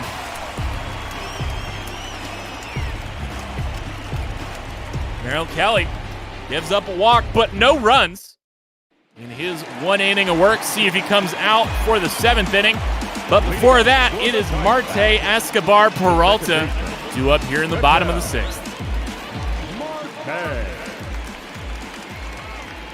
And Ketel's 0 for 2 on his day. He's been struggling recently. Going to go 0 for 3. Duggo, it may indeed be time for Ketel Marte day off. Maybe put Andy Young baby, second for a day or two. I'd almost want to say Eldemaro Vargas because he's been hitting out of his mind, but I don't know. I just can't. I can't take Andy Young out of the lineup that long, man. He's just been playing incredibly well. Eduardo Escobar fouls the first pitch off. He sees he's behind 0-1 here with 1 away. 1-1. Looks at ball 1. Man, just looking at Lucchesi's pitch count, only 64 pitches. Doing an incredible job of staying efficient. 2-1. So Diamondbacks still with that 1-run lead, even though they've sent up 8 less batters to the plate than their counterparts, the Padres. Yeah, if you're San Diego, it's just a situation of can you score anything when you have runners in scoring position? And so far today, the answer has been a resounding not at all. As Eduardo Escobar able to score some runners earlier, but does nothing there as he's going to strike out. And now the last chance for the Diamondbacks here in the 6th is going to be the freight train, David Peralta. 1 for 2 on the day, 12 home runs on the season. Would love to see number 13 right here. First pitch to Peralta. Going to be looked at for a ball. See this 22 doubles, best on his team and second in the National League, trailing only Gene Segura on the Phillies.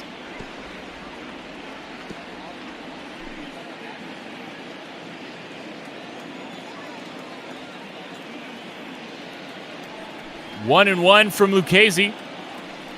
Wind up. Pitch comes in, and that's a called strike on that outside edge. Generous call by the ump, in my opinion. Peralta gets a lot of that, but that's going to be down the line and foul.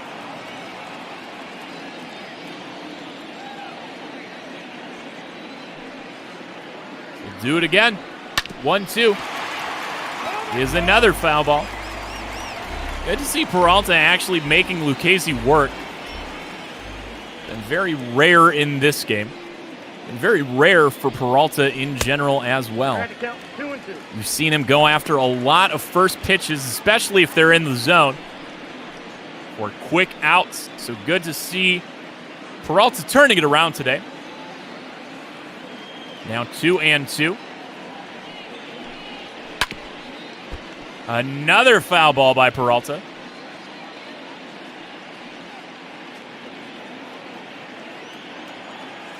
So Lucchesi's finally given up 5 hits in this one.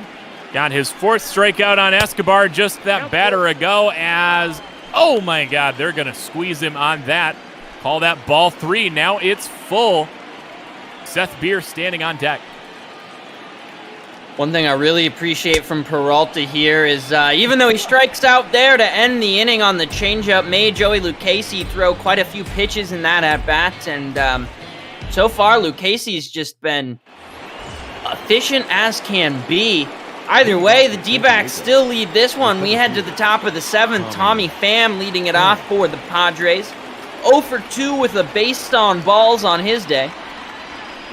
Merrill Kelly comes out for his 2nd inning of work. 0-1. Kind of like what they're doing here. Going from the starter to another starter, now with the call-up of Alex Young today. Diamondbacks have 3 starters available out of the bullpen in Merrill Kelly, John Duplantier, and now Young. As, oh my God, it is a tie ball game. That was a monster shot by Tommy Pham. Yeah. Not much you can say about that one other than bye. Gee. Yeah, bye. That's about it. Well, while we're watching Tommy Pham celebrate, would like to give a big shout out to all of you for sticking with us here tonight in the primetime slot. Over 50 of you for most of this one, and we appreciate all of you who've been helping us boost our numbers and try and bring Bop Ball to more people. And don't forget that we do have another great game coming up after this one with 2 great announcers. The Detroit Tigers will be headed to Chicago to face the White Sox. That'll be Cookie Eater 45 and special effects on that one. As another hard hit fly ball goes out to right, but not nearly as deep as LeCastro camps under that. The first out in the inning after that big leadoff home run by Pham. And a big shout out to JBot161 who subscribed to us with Twitch Prime. I guess all it takes is one home run from Tommy Pham. Right. JBot's on board. Didn't even sub after that 19-inning game. Rude. Oh my God, no, it's tied again. Why did I bring that up? No. Stop. Manny Machado comes up. 1 for 2 with a double and a walk. It was that double that scored Fernando Tatis for the first run of the ball game for the Dats. 2-0. Now tied up on that Pham home run at 2-2. Kelly's behind Machado now, pitching a little bit more gently after that big shot by Pham. Gets back in the count. It's 2-1. Y'all are clamoring a little bit too early for that. Yeah, Machado popped that one up.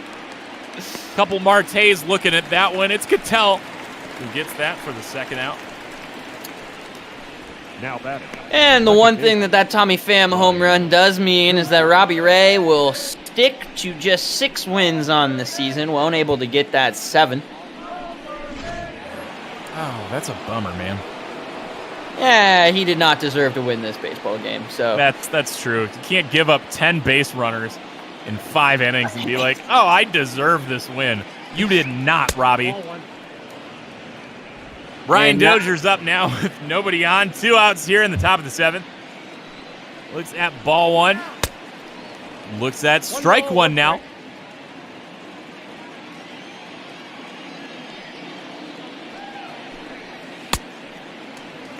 And another swing and a miss makes it 1-2. So Merrill Kelly could get out of it with just that 1 run. As Dozier gives that one a ride, but Peralta will get there for the 3rd out. Well, but it does not matter. Center fielder Tommy Pham hits that one back, way back. No one even moved because they knew it was that far back. Ties up this one. And we are now at the stretch. I thought I saw Shark in the chat, but I guess we. I mean, he's in the chat. I see him in the users in the chat. I guess we're just not stretching with some organs here today, but that's all right. I'll stretch in silence. As we see Cattell out there warming up. D-backs looking around, being like, did that ball ever hit the ground yet, or is Tommy Pham's home run ball still just flying through the streets of Phoenix? Leading up for the Diamondbacks. Dangerous place to be. The first Brings up Seth Beer, still looking for his first major league hit. Nobody on base for a double play to ground into. Done that twice so far today. No, that's down. Just need to scorch it where they ain't, buddy. Cal Quantrill and Drew Pomerantz getting loose in the bullpen here for the Dads. It was Pomerantz that pitched 5 beautiful innings before giving up the 2 runs that allowed the Snakes to take the win in that 19-inning game. And Frango makes a pretty good point. Seth Beer can't hit a double play here. I love it. Finally. 1-1 to Beer. Right down the chute. Big tasty changeup. Seth Beer lays off. It's 1-2. Seth Beer, just the biggest bat that came over in that trade with the Astros for Zach Greinke. As he holds back and rings it full. Does he see base at least in his debut? Foul ball, so we will wait yet another pitch to find out. It was Beer and Bukauskas, who just got moved up to AAA. Josh Rojas and Corbin Martin. Corbin Martin, unfortunately, sidelined with Tommy John. Was having a pretty good season up there in Reno. Payoff pitch. Big swing, but that'll be just foul. This is now back-to-back at-bats, though, where Joey Lucchesi's had to bring it full from the last at-bat with David Peralta in the 6th, and now here with Seth Beer. Getting a little bit less efficient as he moves through this one. As that one's on the ground. Could be 2 if there was a man at first, but instead just the 1. As Beer grounds out to Dozier at second for the first out here in the 7th.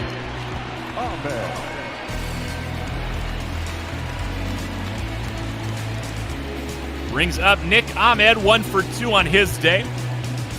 That RBI single that brought in Escobar was that go-ahead run back in the 4th. Like to see a big swing out of this to get it back.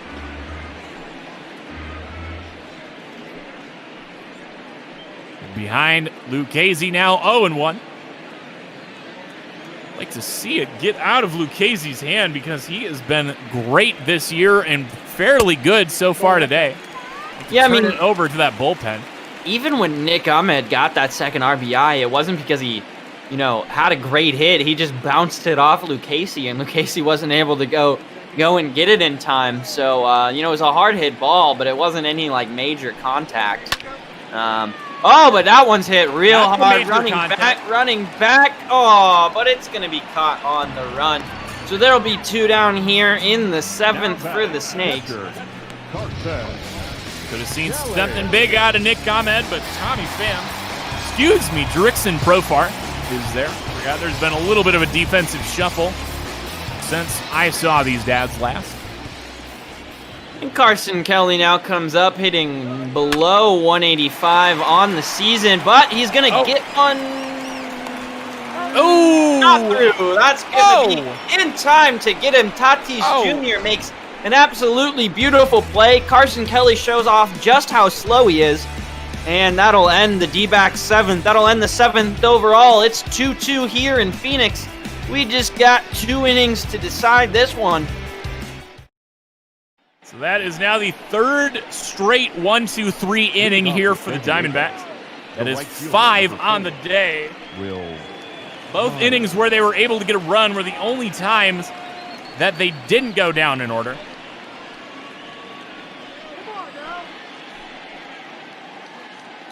Here for the dads in the top of the 8th, Will Myers, Eric Hosmer, and Austin Hedges are due up. Not much production outside of walks from these guys. A combined 4 walks out of Hedges and Myers. Man, that's nuts. Will Myers starts out with the ball here from Merrill Kelly, coming out for his 3rd inning of work. So the Diamondbacks are too afraid to toss it to anybody else. They're going to stick with the man they know is effective in Merrill Kelly. The first baseman. That makes some sense to me. Pitcher spot due up first as nope. Just in time, Torey Lovello here to screw up what I was going to say. Your attention, please. Double switch comes on as Alex Young makes his 2020 debut. Number 49, Alex Young. Now playing shortstop and batting 8th. Number 85, Andy Young.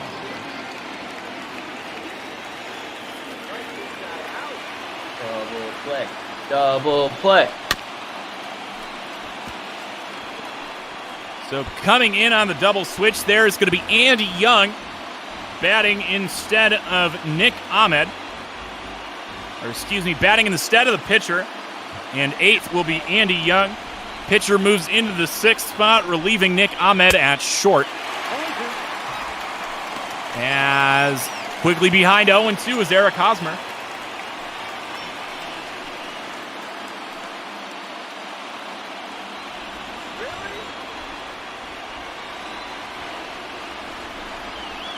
Oh, 2 to Hosmer. Looked at for ball 1.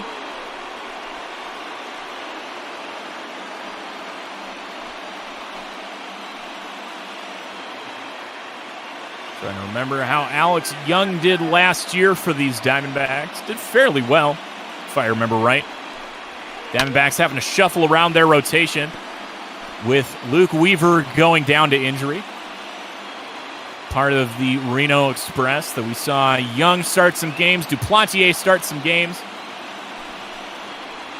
One other name I'm totally missing. Taylor Widener start some games. Now 2-2 to Hosmer.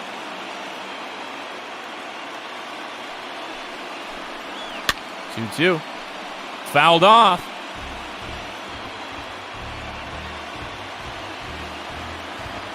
We now have Andy Young and Alex Young on the field at the same time. That's the kind of weird stuff I live for. Look over to Myers at first. Can we stop doing that, please? And now we have four of our players are represented by just 2 last names right now. Oh, man, we just had Kelly, and now we go to Young. And we have Marte. Oh, my God, this is beautiful. We're a real repetitive team. Payoff pitch to Eric Hosmer. Going to be hit hard down the line. That's fair. See what exactly Will Myers decides to do. He's going to advance to third and go no further as Hosmer's into second with a double. Now batting. Rough start to the year here for Alex Young. That one's gonna trip me up, dude. I'm gonna screw up Alex and Andy Young now that they're both up. I mean, it's so close at this point, name-wise. They didn't help you out. You can't even say A Young, B Young. You know what I mean? It's Well, we're gonna see a pinch hitter here for the Padres. Luis Campusano's gonna come in, which an interesting move. So Austin Hedges is going to be pulled from the game. I'm not really sure that replacing a 175 hitter with a 184 hitter really does anything for you, but hey, I don't get to manage big league clubs, so, you know. Sample size in Campusano is a little bit small, to be fair. Recently called up from AA with the injury to Francisco Mejia. Heading the count now, 2-0. Young gets a fastball in there to bring it to 2-1. I know my guy over there at Single A Fort Wayne said he was surprised to see Campusano up because he doesn't feel like he's ready for the bigs as he grounds out to third base. Toss over to Beer is in time for the first out. That's a huge out right there, keeping this game tied at 2. Still, Padres threatening with runners at second and third, and you see a big bat coming up here. Not a big bat, really, but bigger than Lucchesi. Juan Lagares lays down a bunt on the squeeze. They go with the suicide squeeze, and it works. Will Myers crosses the plate almost as soon as that ball hits the infield dirt. Yeah, just too bad that didn't go for a foul somehow, but perfectly executed there. You can't really write that up a whole lot better, man. No. Not going to see that very often in the actual major leagues, but here in Botball, anything can happen. And now we'll see Jurickson Profar. 2 down in the inning, but still a chance for the Padres to extend their lead here in the 8th. They got a runner on third. Only got a 1-run lead and would definitely love the insurance. Dad's able to come up here on a big suicide squeeze by Juan Lagares. See, Eric Hosmer moves up to third now with 2 outs. Lineup flips over. Jurickson Profar 0 for 4 today, looking for his first hit. Fouls that off. It's now 1-1.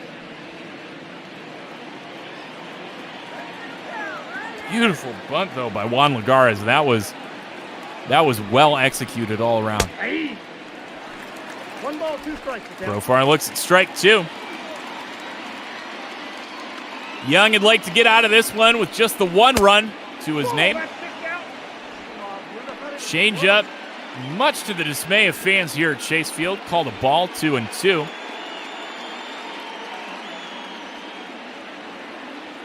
I don't, but Jake does. 2-2. On the ground, Seth Beer able to knock it down, needs to get the toss over in time, and no! Another run crosses the plate on a botched stab by Seth Beer. Well, that's unfortunate there. The D-backs just barely missing the chance to get the out there. So another comes across here for these Padres, now making it 4-2 late in this one.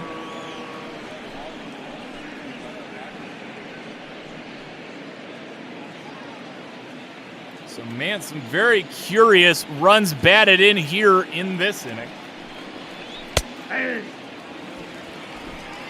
1-1. And Alex Young not doing too well in his first major league action this season. Nope, upstairs. That one's high. It'll be 2-1. Alex Young looked fairly well in his rookie year. able to go 7-5 over 17 games pitched, 15 starts. As that one's over to second, toss over to Young is in time. Finally retire these Padres, but not before they're able to sneak 2 more across, making it 4-2 here. Diamondbacks got 6 more outs to counter. It'll be Young, LoCastro, and Marte due up. Now catching, number 20, Luis. And Campusano is going to fill in there at catcher like we expected. Emilio Pagan now going to come in for Lucchesi. So maybe the D-backs have a bit more of a chance given Pagan's 7.02 ERA on the season. I love that, as it will be 3 righties due up here for the Snakes. Righties hitting .421 against Pagan on this season. That 7 ERA bodes well for the Snakes. Andy Young definitely swings a big bat. I'd like to see a leadoff dinger here. I can dream big. Pagan behind in the count 1-0. See if he decides to challenge Young over the plate, as Young is just late to the 86-mile-an-hour cutter. 1-1.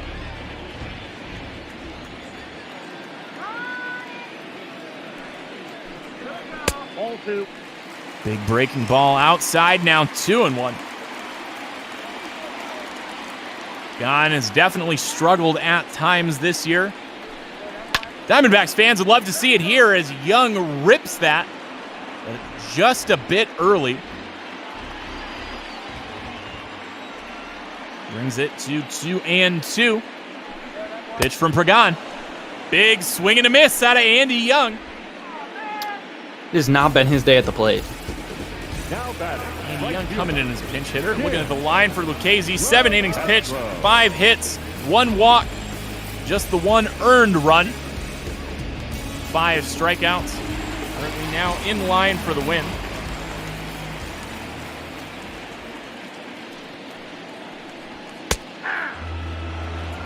And looked at for strike 1 to Tim LoCastro. He reached earlier on a walk, but 0 for 1 on actual at-bats. Diamondbacks running out of outs here late in this one, trailing by 2. Castro swings it up by 1 of the letters, fouled off, now 0-2.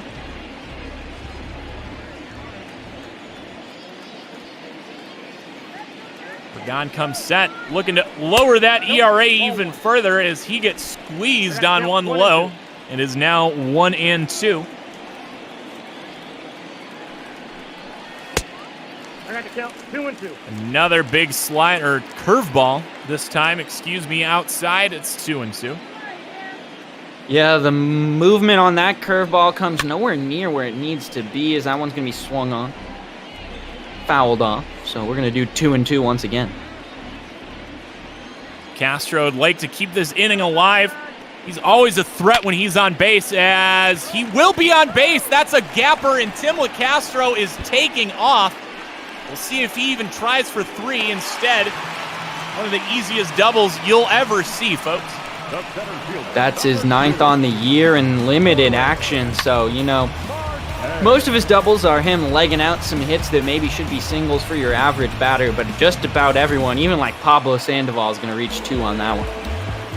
Brings up Starling Marte, can't ground into a double play on this one. I mean, he could, but very unlikely. Castro at second. Marte could do the same thing. That'd be another run closer here. Looks at ball 1 outside from Pagan. Not just 100% on the season, Tim LoCastro 100% stolen base rate in the major leagues in his career. Marte looks at a second ball. My brain is slowly shutting off. Looks at 3-0. Pagan playing a little bit loosely here after giving up that double.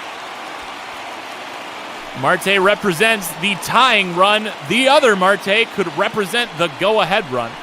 as he loses him. Do we see a double steal, Jake? I don't know. Maybe a double hit and run. I would love that, man. You know, you want your fast guy to be the leading runner. You know, your trailing runner can be a little bit slower. The quick throw is going to be down to third. Starling Marte easily could be in there on his own right. But even easier with LeCastro drawing the throw at third. Yeah, you saw that first pitch there go just a bit outside, kind of in a perfect position to throw over. Not exactly a pitch out, but basically serves as one. As that's called, strike one high in the zone to Marte.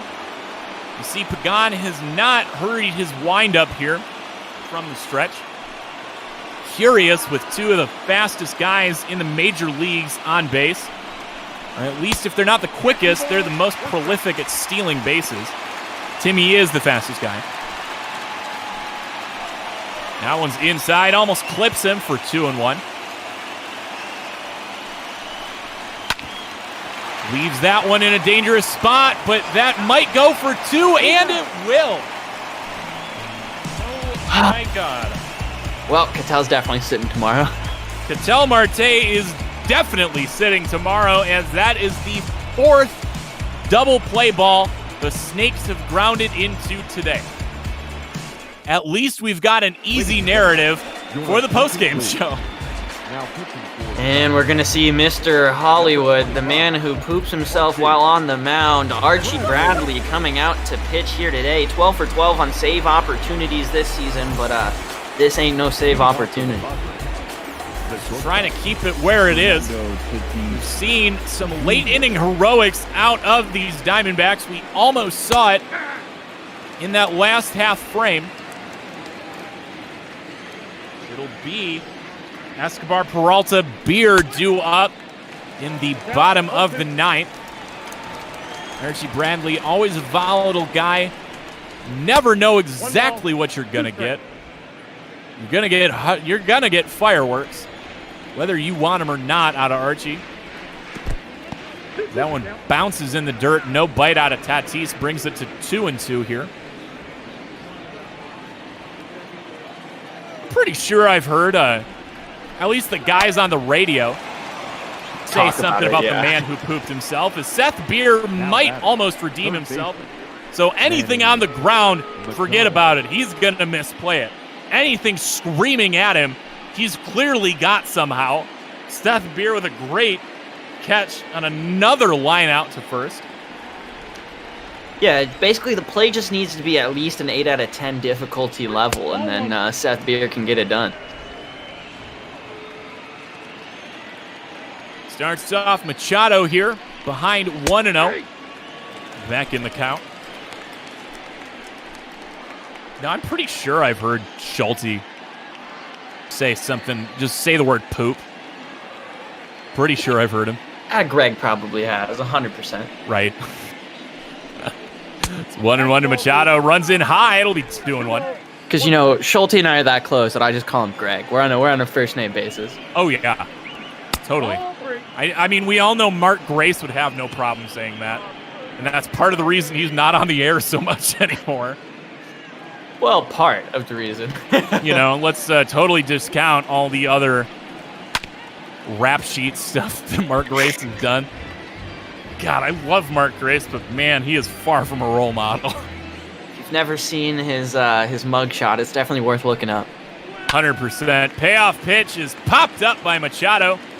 Kelly camps out, straddling the line there to make the second out here in the top of the ninth. One out closer to see what we can do for late inning heroics.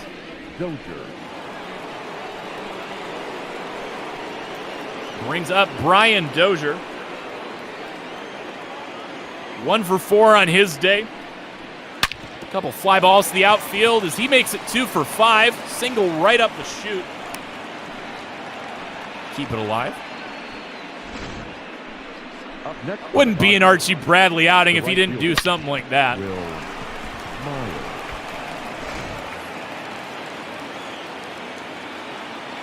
Brings up Will Myers now. Man on first, 2 outs as Will Myers threatens to double the lead, but he's too early. That'll go foul. As looks like we got a donation. I'll stay true to my word and match that, whatever it was. We'll check in with that as soon as I can get an update from Garrett. Myers swings at that. It's 0-2. Bradley throws in, and he's going to swing at that one far outside the zone. The knuckle curve pays dividends for Archie, and he gets through the 9th inning without any issues. Unfortunately, though, for the Diamondbacks, they need to score 2 runs, and they need to score 2 runs quick. We now head to the bottom of the 9th. Your attention, please. Escobar, Peralta, and Beer are looking to give Kirby Yates his 4th blown save of the year. They've got 3 outs to get at least 2 runs across. And I've seen him do it, man. I'm not discounting this team at all right now. Neither am I, but I want to see some base runners before I start talking any trash. I'm not talking trash. I'm just keeping it positive. Escobar looks at one down in the knees in the zone. 0-1. Escobar 0 for 7 career against Kirby. And yes, Frango, don't even rude. Seth Beer could end the game. Frango's just been coming after us today. Escobar comes after that one. Long run into foul territory for Eric Hosmer. Yes, he somehow doesn't botch that for the first out of the inning. Yeah, it looks like it had a little S-curve up there in the air, but D-backs' chances decrease exponentially there. We're going to need maybe a freight train home run right here. Brings up David Peralta. 1 for 3 on his day. Not involved with the scoring at all. As he fouls that off, it'll be 0-1.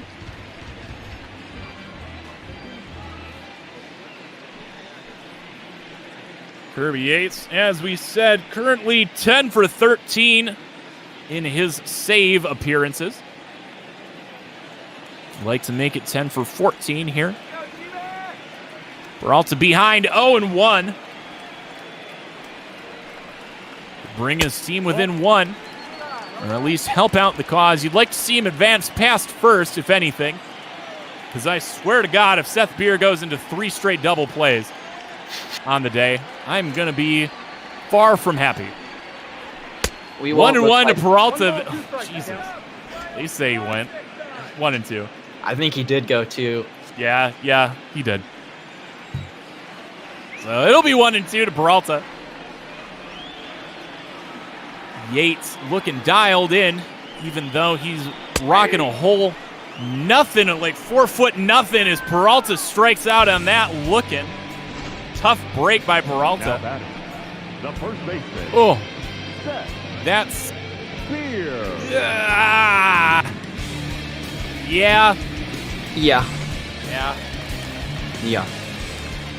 Down to their last out brings up Seth Beer in his major league debut. Can't be the hero, but can at least keep it going.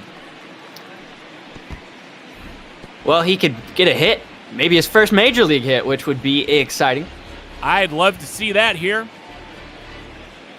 Rounded into 2 double plays. Could have grounded into a 3rd, but no one was on base as he started off the 7th inning. Behind Yates, 0-1. 0-1. As we've seen Beer bite on a lot of that stuff low, which has not helped that launch angle. Just crashing the ball into the ground 3 times today. Wouldn't be surprised to see Yates keep it low in the zone to exploit that. As that's a big swing and a miss on a splitter. Diamondbacks down to their last strike. Trailing San Diego by 2. The 1-2 pitch to Seth Beer. On the ground, and that's going to do it. 3 unassisted ends the game. Well, Seth Beer and Alex Young and just the young guys on this team didn't make great debuts today, but I mean, this whole team had some missed opportunities. honestly, it's kind of amazing the D-backs only lost by 2, seeing as how many base runners the Padres had in those first few innings. As close as this game was, it didn't feel close. It didn't feel like the D-backs were competing all that well for most of the day. Lucchesi looked in firm control, and Calhoun looks real mad there in the in the dugout for someone who did not play in this baseball game. Haven't seen him take the field much, but looking at those pitchers of record, Joey Lucchesi improves to 6-3. Able to sneak out the win against the Diamondbacks and not let his bullpen screw it up for 19 innings. Merrill Kelly gets the tough luck loss, giving up those 2 runs in that 3rd inning of relief. Kirby Yates gets his 11th save of the day. The game says player of the game goes to Lucchesi, and I think I agree with that. He looked good, man. Limited the Diamondbacks to just those 5 hits and just the 1 run. So only 2 runs coming on those 6 base runners. Able to get Seth Beer totally neutralized in his MLB debut. I don't know. I think I gotta give Tommy Pham my player of the game because he hits that home run, and that home run was a no-doubter. It was absolutely demoralizing as a Diamondbacks fan. I could definitely understand Lucchesi being your guy, but 5 hits through 7 innings, that's decent, but it's not like amazing by any stretch of the imagination. As you see, Machado there doubling to right in the top of the 3rd, tying this one up after Escobar got his 51st RBI in the 1st inning. LaCastro not able to play that one, just took a weird angle. And then Ahmed grounded, deflects off the ankle of Lucchesi. Probably the most amazing thing about Lucchesi's performance is after getting just beamed in the ankle, he was still able to keep pitching, keep playing, and keep producing for the San Diego Squad. See, that's what I'm talking about, man. 7 solid innings. He kept the Diamondbacks on their toes all day. Only had a couple long at-bats, in back-to-back at-bats, actually, late in his start on that 6th, 7th inning turn. Took that liner. He was part of a couple double plays as well. Made some slick fielding out there. Lucchesi really did it all. Definitely earned that win. But this was the death blow right here. The Diamondbacks never really looked like they had much going power after this. Tommy Pham homers to left there, 424 feet. And then Lagares puts just one of the most beautiful suicide squeezes I've ever seen into play there. Will Myers sprints to the plate and gets a run across for the Padres. And at that point, it was already starting to look a little distant for the Diamondbacks, and that was the case. Profar hits over to Beer here, gets another RBI on the error, which, yeah, that was a bummer. I don't know how Beer misses that play when he got, every ball that was hit at him, at 110 miles an hour. But alas, that is the way it goes. And then, it was just bad news after bad news for the Diamondbacks. Yet another double play there. And then Seth Beer would end the 9th eventually. Oh, they're going to show it right here just to add some misery to our day, Duggo. That'll be scored as a 3U. And that will do it for this NL West matchup. And with that said, it looks like we do have 2 fantastic announcers in the booth with us here. Cookie Eater 45 and Special FX. How are y'all doing? I'm doing pretty good. How about Special? I'm having a great night. Ready to call some late night football after dark. I'm looking forward to the next couple of games in this series. I don't know about you, Jake. Yeah, a couple of good ones here.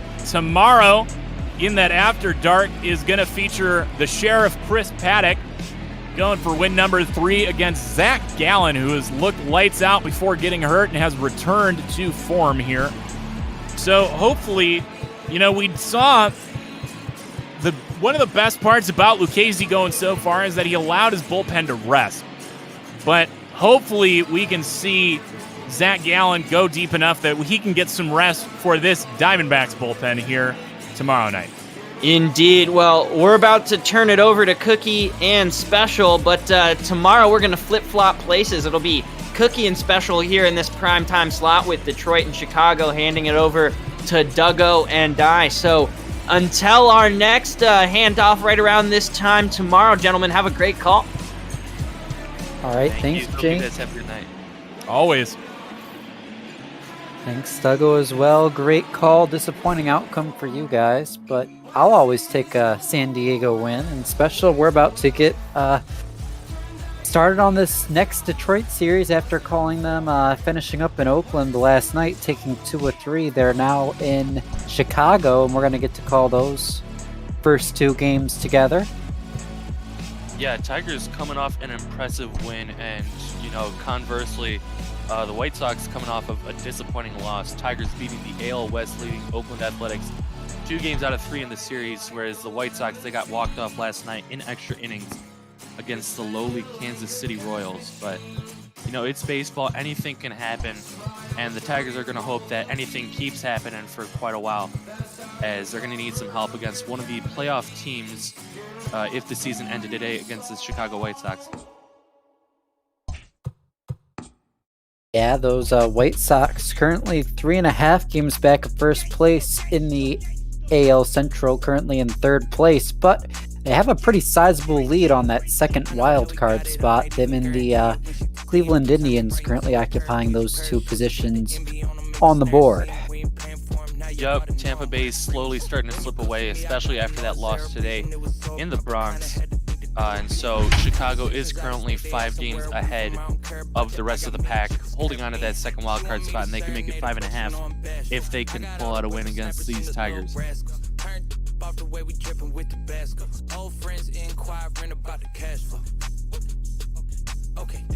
It'll be an interesting matchup. Detroit's been pulling some upsets, so we'll see what they can do now from Guaranteed Rate Field as we'll get ready to get this one underway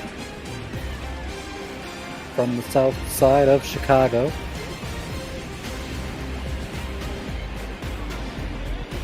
Nico Goodrum giving some fans here in Chicago some memories. Signing those balls, throwing them out to the fans.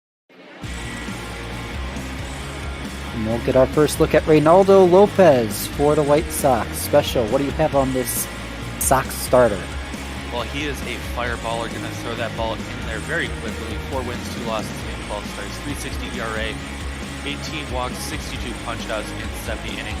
And the one thing I really want to draw your attention to is that walks and hits per inning pitch, the whip at 1.17, one of the best in the American League. So Cameron Maben, the Tigers' right fielder, is going to lead it off for these kiddies, and he'll get a ground ball knocked down by the third baseman, and the throw not going to be in time, so Cameron Maben will start the day first pitch swinging, gets the base hit.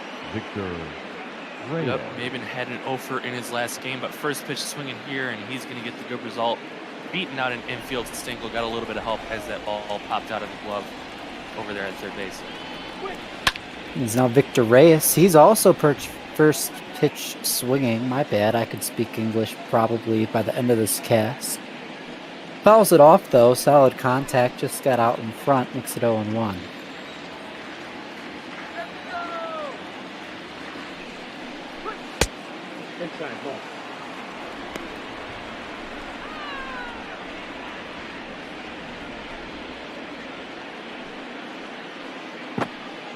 Yep, and the Twitch chat already reminding us that you're going to want to check out this matchup again tomorrow night, like Duggo and Jake was saying, at 9 o'clock.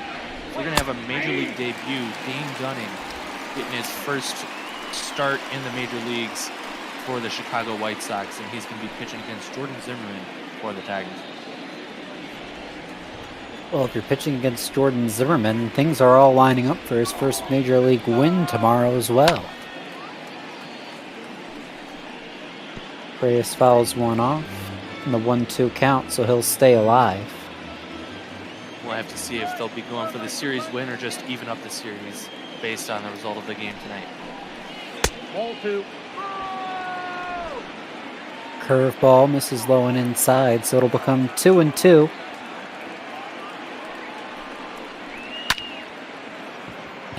and he'll get a cookie right down the middle, but they'll say it's a foul ball. Didn't know you were on the field, Cookie. Giving them out to players who got the bobblehead going. 3-2, come on. There's a bobblehead. Oh, I was, because you said they got a cookie out there on the field, so. Oh, I get it. Making the connection right there. That was clever. I'd buy a cookie bobblehead, honestly. I'd pay good money for that. I'll have to see if I can find a bobblehead guy, make that a reality for you. 3-2 pitch to Victor Reyes in the zone, and he'll swing through the fastball, so Lopez will get his first strikeout of the day. Batting third. Yeah, I mean, the good thing about this at bat for the Tigers, Victor Reyes made him throw a lot of pitches, but finally, like we said, Lopez can just reach back there and blow that one past you at any time in the at bat, and that time not able to follow it off and stay alive. 9-pitch at bat from Victor Reyes, and Austin Romine, who's 6th in the AL All-Star voting at the catcher position, got to see all those pitches from the on-deck circle. So we'll see how he fares in this at-bat. Quickly down 0-1. They'll pitch out. Aben's not going anywhere, though. He'll dive back in. Yeah, I wouldn't be surprised to see him in motion early on in this game. Tigers are going to want to spark some offense, and that's how they've been doing it all year. One of the better teams stealing bases in the major leagues. Foul ball. Pretty much the only offensive thing going right for these Tigers.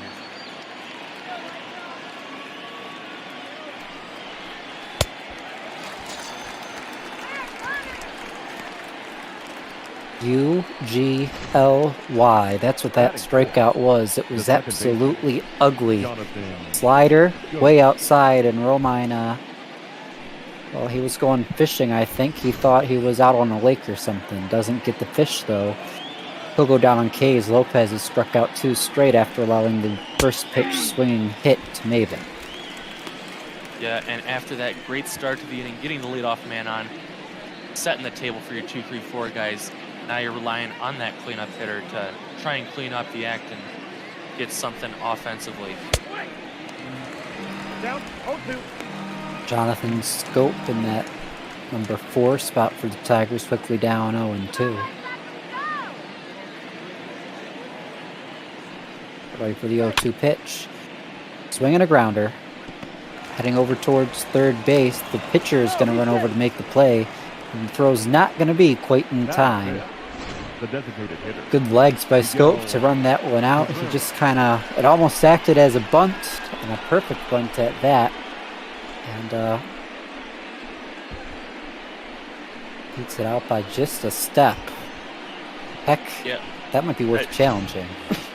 Tie goes to the runner in this circumstance, I believe. But, yeah, like you said, it almost acts like a bunt, hitting that one out to no man's land. And that shows you the importance of running out every hit. You know, we saw last night Cameron Maven not really running out an opportunity, ground ball right in front of the plate. And he probably could have gone on as the throw went a little bit wild. But because he wasn't running, they were able to get the out back at first.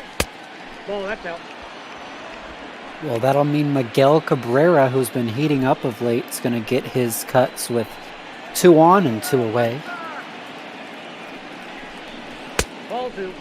Pitch number 19 of the day for Lopez will miss low, so it'll quickly become 2-0 to Miguel Cabrera.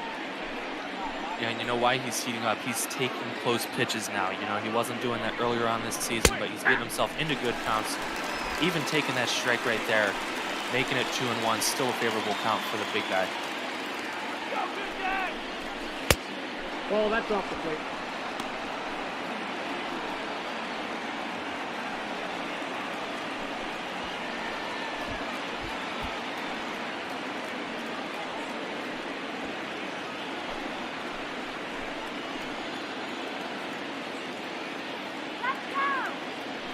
Go. 3-1 pitch to Miguel. Nope.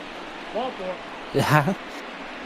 That missed apparently. It was close. That is it. I'll take it. Tigers fans are going to take it. White Sox fans are probably screaming at the TV screen right now. That looked to be on the outside corner, but Rera's going to take his base, and what a roller coaster of an inning already. First guy gets on, next two go down on strikes, and now the bases are loaded here in the first for Harold Castro. Castro back in the lineup today, facing the right-hander, and her first pitch swing foul, one back. And boy, it's been really. You go ahead. Yeah, I was going to say he's been pretty ice cold of late. You know, coming in just a couple weeks ago, batting average was around the 360, 370 mark, and now he's dipped below 300. And you got to wonder maybe that pressure of playing every day is starting to get to him. Off the plate, ball one. Well, he has had a few days off now. Of late, Tiger's been facing a lot of left-handers, so we'll see if maybe that freshens him up at all. We'll foul one off here to make it 1-2. Well, the Tigers would love for him to freshen up in this at-bat. Bases loaded here in the first inning. You don't know how many chances you're going to get. I got to count 2-2. So Lopez will miss outside to even up the count, and he's already thrown 27 pitches, and like you said, this is a really talented White Sox team. You don't know if they'll get another chance like this all day. So you have to capitalize here if you're Detroit. Meanwhile, if you're Lopez, you've struck out 2 batters. You know that strikeout stuff is there. You just got to find it right here. You're 1 strike away from getting out of it. 2-2 pitch. Missing outside. Full count. Not going to get the strike there. Runners are going to be in motion now. And, you know, very tough spot for Lopez. Tigers really going to want to capitalize off of this. Like you said, runners in motion. 3-2 pitch. They'll say it's ball 4. I think that was ball 4, but the catcher, Grandal, nice frame job to try and get it. But I guess it wasn't good enough because they'll give Castro a walk and Tigers lead 1-0. Yeah, I mean, like you said, I think that one was out of the strike zone, but still, I don't think Castro was comfortable taking that pitch by any stretch of the imagination. Just hoping the umpire was going to rule in his favor, and he did. 1-0 Tigers. Means the Candyman, Jamer Candelario, is going to take ball 1. So more control issues for Lopez in this at bat. This is not the guy you want to lose control to and have to come in. He's been hot of late.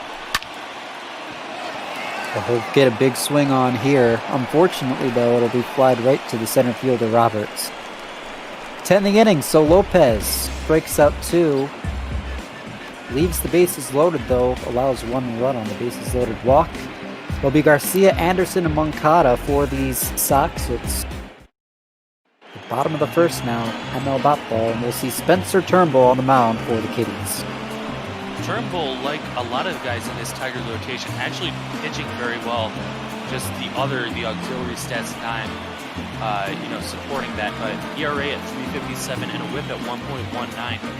He's having a fantastic season, just not getting the run support, and he's got a .500 record too. Leading off for the White Sox, the second baseman. We'll see Lurie Garcia, second baseman, get his cuts. Bunt to start the day, but it'll go foul. Trying to do like the Tigers did, maybe didn't exactly bunt it, but at least get that first pitch ball in play and run it out for an infield single. Not going to work there for Garcia. 1 ball, 1 strike. Maybe spooking Turnbull a bit. He throws way outside there to even up the count. I mean, you never know. You might go back to the bunt again, and especially on the drag bunt, those are a lot harder to pull back if you can see that it's out of the zone. So maybe just making sure he's being honest up there. Ball inside. Well, the curve will miss inside. My bad, the slider. So all of a sudden it's become a favorable hitter count to Mr. Garcia.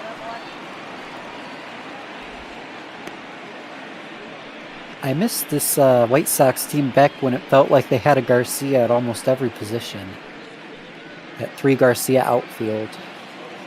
Yep, Larry Garcia, Avisayo Garcia. And I'll be honest, I forget who that last Garcia is, but this one's not doing too well, taking a strike 3. Yeah, Larry Garcia goes down on strikes. Turnbull works back in the count, gets the K. Gotta think the White Sox are wondering where those calls were last half of the inning. But nonetheless, Turnbull gets one away, and now Tim Anderson, who is putting up some pretty monstrous numbers early on, going to get his cuts. 19-game hit streak, too. Yeah, one of the top 10 OPS and batting average guys in the league. You know, might want to see a little bit more power from him, but he's still getting it up the gaps, getting on base very often, and he's one of the big reasons why Chicago's sitting in a playoff spot so far all the way into June. We'll see if he makes it a 20-game hit streak now. You got to think the pressure is going to be on to try and get there, and he'll want to get it out of the way as soon as possible. So for the rest of his at-bats, he can kind of get back to business as usual. Yeah, you know, and at the end of the day, it is a team sport. You like to pick up those individual accolades, like the hit streaks, but that's not what you're going to be too focused on. Here you go. I mean, yeah, at the end of the day, it all comes down to the team, but if you're on a 19-game hitting streak, that's definitely on your mind in the box, is it not? You try and push it to the back of your mind at least. You know, you don't want it controlling your life, because this one's sent out to right field, and that will extend the hit streak. Yeah, that will be, and I don't know what these Tigers outfielders are doing. They look like little leaguers. Anderson will get into third. They'll rule it a triple, no errors on that. Solid contact will get him his 4th triple of the season, and that'll tie him with Austin Hayes and his teammate Danny Mendick for the second place position in the AL. Yeah, that is a Little League triple if I've ever seen one. Not really assigning any errors, even though Tigers were having trouble picking the ball up out there. You know, maybe someone Vaselined it up, slipping out of their hands. But White Sox in a great position to get that run right back, and Yohan Moncada, great guy to do that at the plate.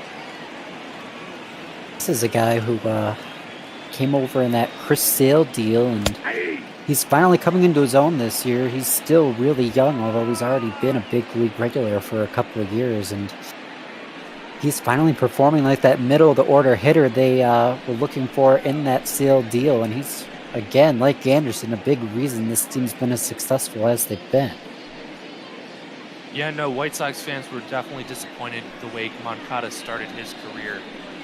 Really, not even just, you know, not what they were expecting, but almost not even serviceable enough to be a starter. But he's picked it up the last couple seasons, having a great year to start 2020.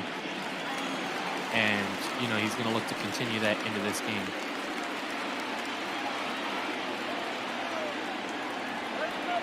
You gotta think this guy has MVP Hall of Fame potential at the end of the day. He did receive votes last season. Yeah, last year was definitely his breakout year. And he's just, you know, increasing his production year to year.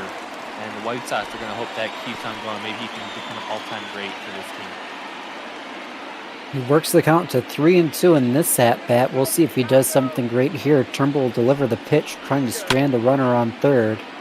It'll be a foul ball, so he'll get to see another.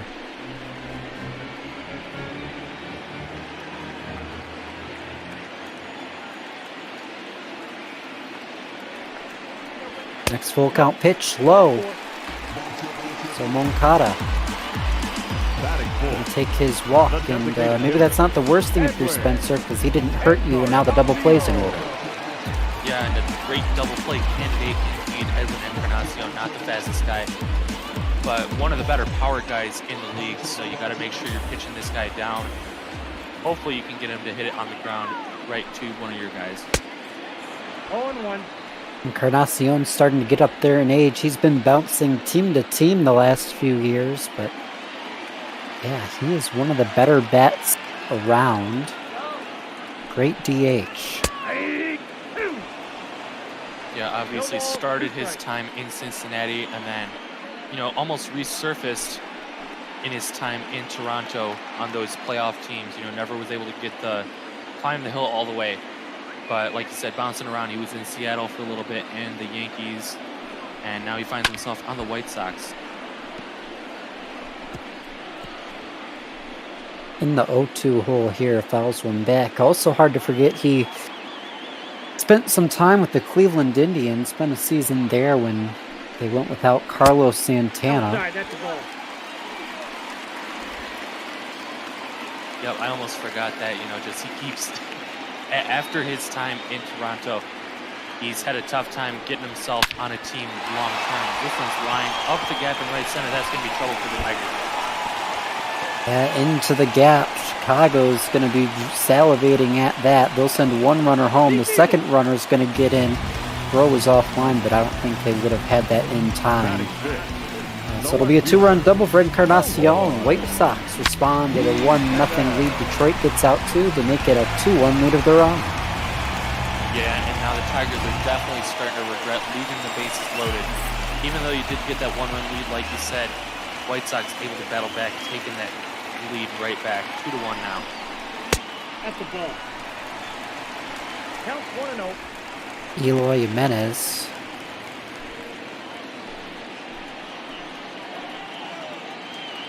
In at the dish, looking to keep the parade going.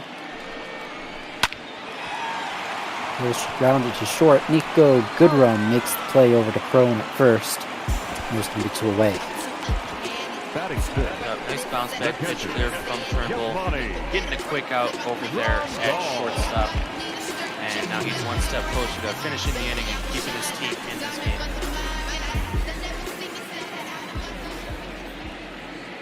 The last thing standing in the way of the Tigers and keeping it a 2-1 deficit is Yasmani Grandal, my favorite catcher in all of baseball. And he's performing like the best catcher in the majors this season. Having a great season. He bet on himself last year, signing that 1-year contract with the Milwaukee Brewers. And even though his team didn't have too much success, he definitely did. He earned himself that big 4-year deal to play for these White Sox. It's an 0-2 count to Grandal now. Inside. Some thought he was crazy turning down that deal he got with the Mets that offseason. Or could have got with the Mets, but definitely paid off for him. And now he's the big chip for the White Sox this offseason. And so far, I mean, between that and the prospect development, it's paid dividends for him. Grandal takes a big daddy hack here. It's a fly ball deep. Maben's going back, and that ball is gone.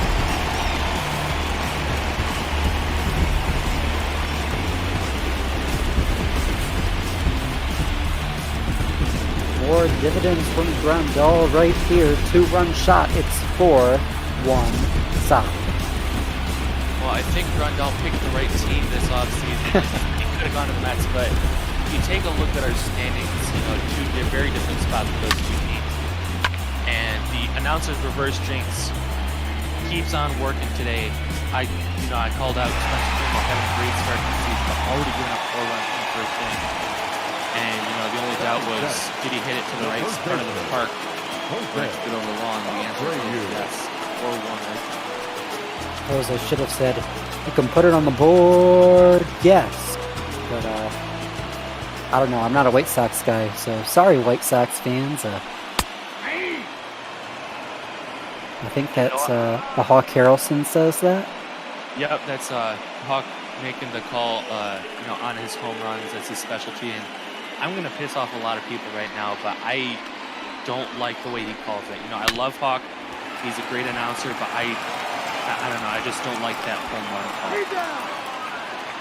call. Well, Nico Goodrum will field a ground out from the 7-hitter to end the inning, and we'll see how controversial that statement ends up being. Nonetheless, though, we're through the first inning. Chicago responds to the 1-run Tigers top half with a 4-run bottom half. 4-1 White Sox. Detroit going to make a statement back, and then we'll start with C.J. Crone, Nico Goodrum, and Cameron Maben to follow.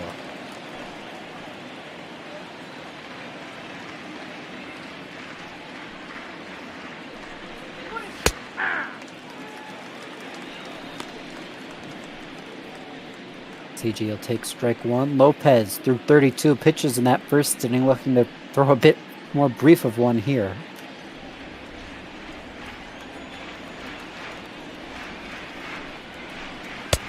Nope, outside. Lopez having a very tough inning in the first, but he was able to get out of it, only allowing the 1 run. His pitch count has definitely climbed already in this one, but his offense getting him some runs back, and he can start to relax now, facing against this Tigers lax offense.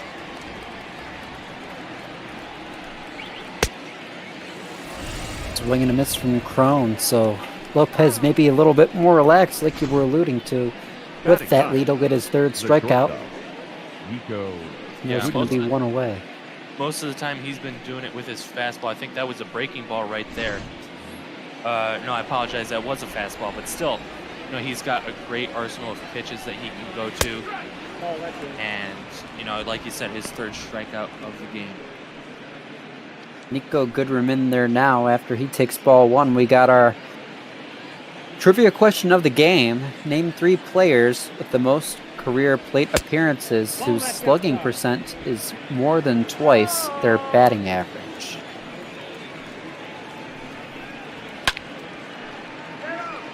I am going to guess Reggie Jackson, who is a great guy, had a great slugging percentage, and he played long enough to accumulate those plate appearances.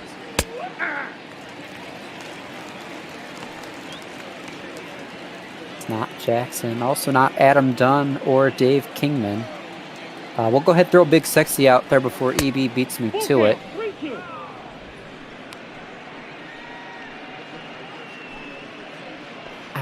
We had a trivia question a few days ago that was something sort of similar to this. Nico Goodrum gonna hit a high fly ball, but the right fielder Jimenez will get back to make the catch. The right fielder, number 4, Cameron. Yeah, I mean, the question was though, but I think it would have been useful for this. If you're gonna hit it out in this park, that's the spot to do it. I mean, really any spot is a good one to hit it out here. Not too much acreage in the outfield, but not enough there from Goodrum, and Maben trying to make up for it on his first swing. Yeah, and he got a hold of the ball, but pulled it, so it'll go foul. 0-1 count. Lopez looking a lot more sharp in the 2nd inning. Oh, is it Nomar Mazara on right? I got things screwed up. My bad. No, I...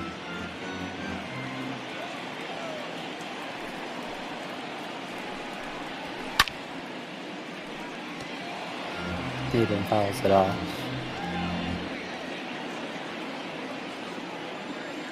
Yep, getting confirmation in the Twitch chat. It was Nomar Mazara out in right field, while Eloy Jimenez in left. And we're going to see Mazara make the play out in right to retire the side. He'll charge in, and we'll see him makes the catch. Now he's up to bat. He'll be followed by Luis Robert, and then Mr. Garcia going to get his 2nd cuts of the day in just the 2nd inning. You're watching Bopball. Twitch TV, yo. The right fielder, Nomar Mazara.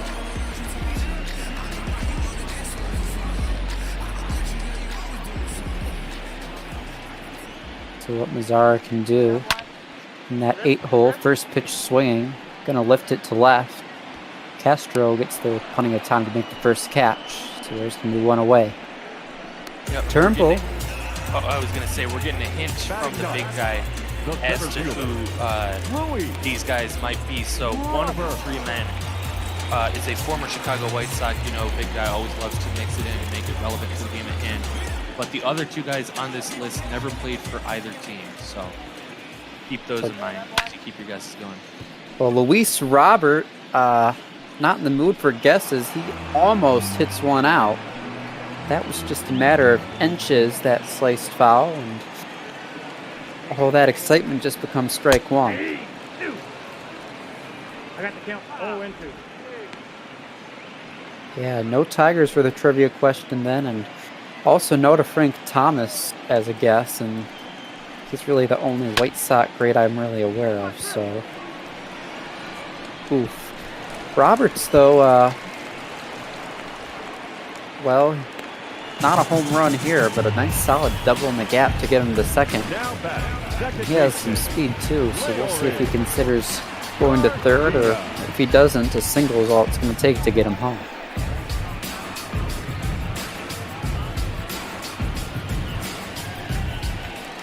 As you can see, White Sox, all of them really good at finding the gaps here at Guaranteed Rate Field and in all the other ballparks they've been playing at. Most of their guys already in double digits for doubles. Obviously, Robert is another one of those names that's probably able to keep that up.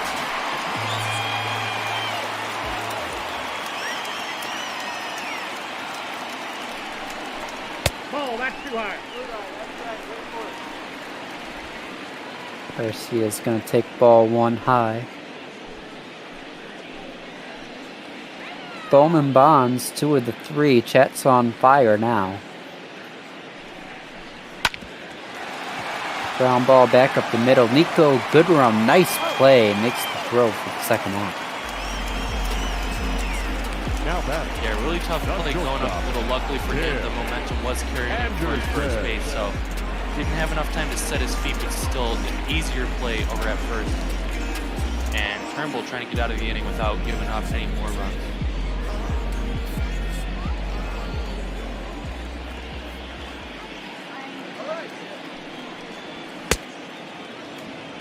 Anderson going to take strike 1.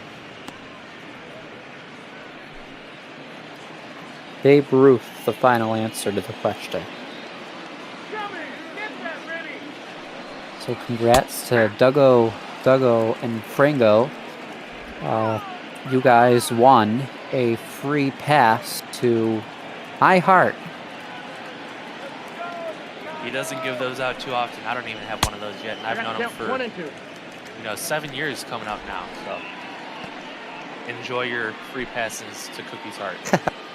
You got to get a trivia question right.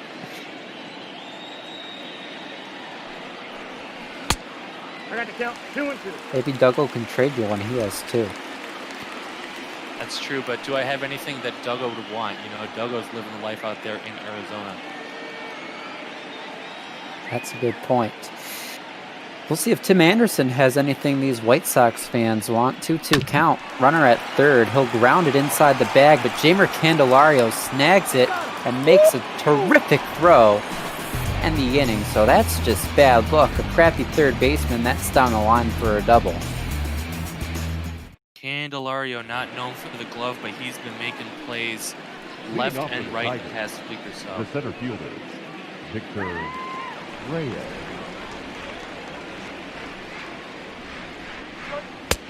Reyes takes strike 1.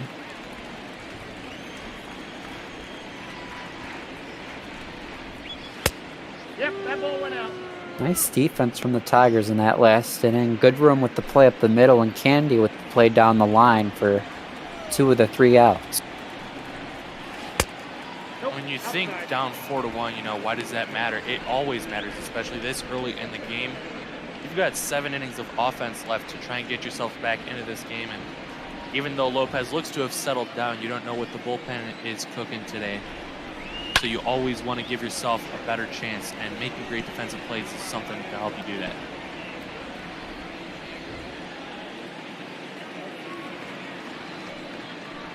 Two pitch from Lopez. Going to be low, but Victor Reyes goes around. They'll say he went, and that'll be a strikeout. Up next for the Tigers. Confident call from the home plate umpire on what looked like a close check swing, but his opinion is the one that matters. And Reyes kicking himself after chasing that one low. Lopez raking in the K's today. First pitch swinging strike to Austin Romine. Only 24 ribbies on the season, but he does lead the team. And that goes to show you, how much these Tigers are struggling. Really only on pace to get about 70 runs batted in this season. And, that's probably one of the worst guys on one of the best teams in a normal year. 2 balls, 1 strike.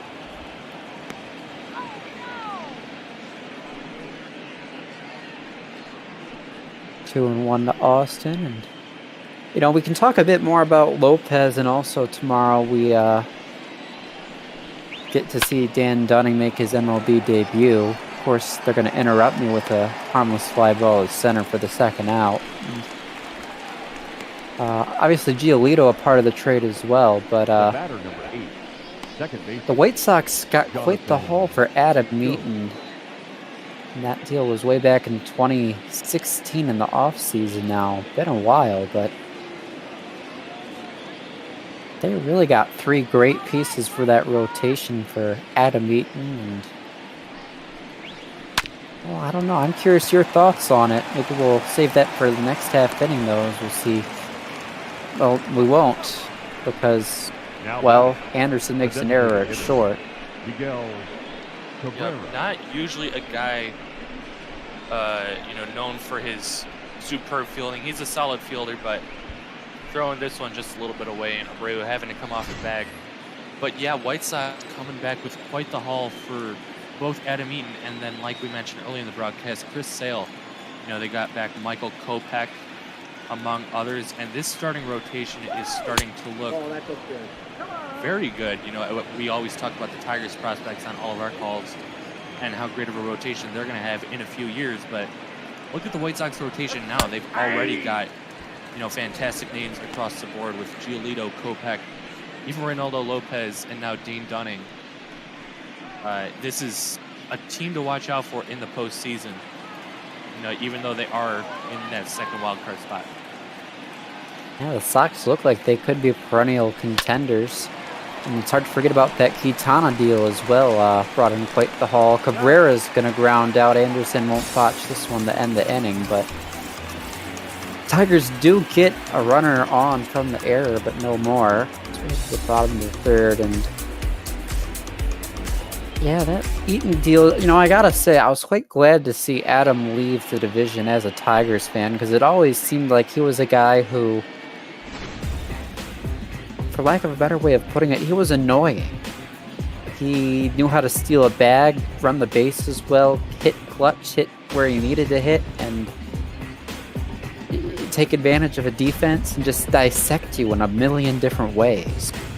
I mean, in the most respectful way possible. Adam Eaton was a pest, okay?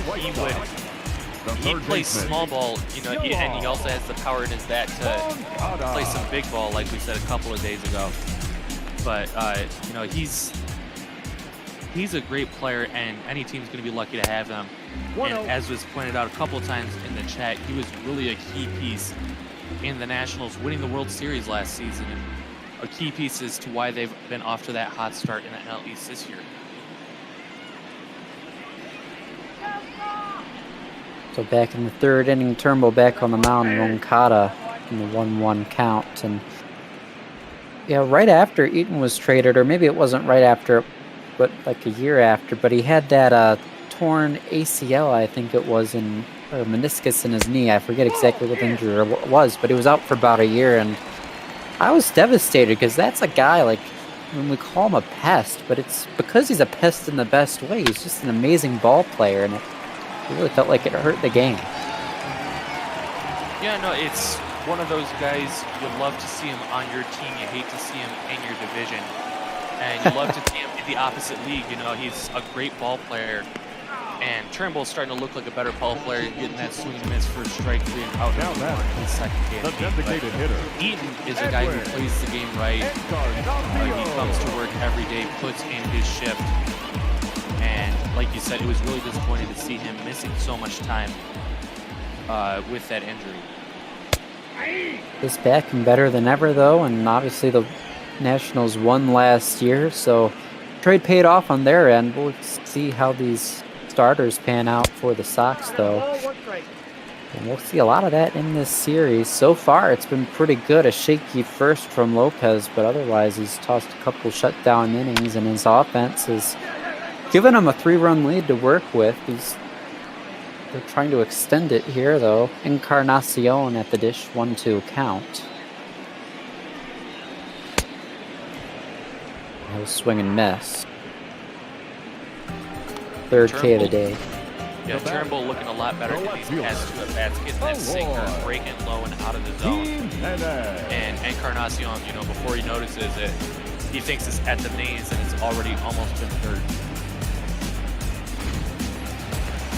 That's the importance of those good off-speed pitches. 2 away. Eloy Ball 1, no gonna strike. get some cuts. And 254, 8 homers. Rounded out his last time.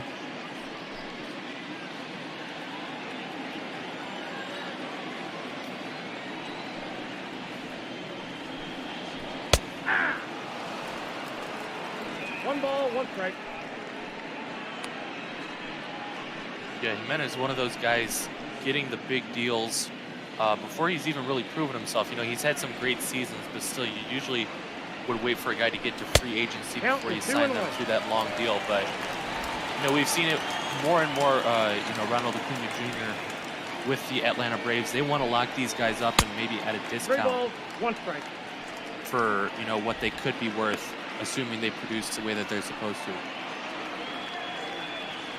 Yeah, Eloy was actually signed to that extension before he even made his major league debut, and swing and miss to make it 3-2 and this at bat. And like you said, the teams do it. It's kind of a risk for both sides. The teams do it because they think this guy has star potential and they want to get it at a discount. Whereas for the player, it's kind of safe for them because they'll be guaranteed the money if they suck. But at the same time, they're risking if they do end up becoming an absolute superstar, like say the next Mike Trout or the next Mike Trout pops up or something of that nature. You might leave a lot of money on the table. So it's a risk and reward for both sides. But we're seeing it a lot more, and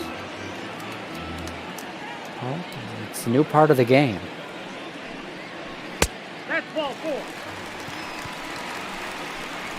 Full count pitch gonna end up being a walk, so Jimenez will head down to first base with 2 away, and Grandal is gonna get a chance for another 2-run bomb. Turnbull still looking for that first 1, 2, 3 inning of the day. But, you know, he was doing pretty good to start the inning, getting a couple of strikeouts back to back. But 3-2 just lost Jimenez, and he will have to face Grandal, the man who took him deep. But also the last man has really done damage against him. He has a take strike 1. On a tear in that last series. 5 for 13, I believe was the number.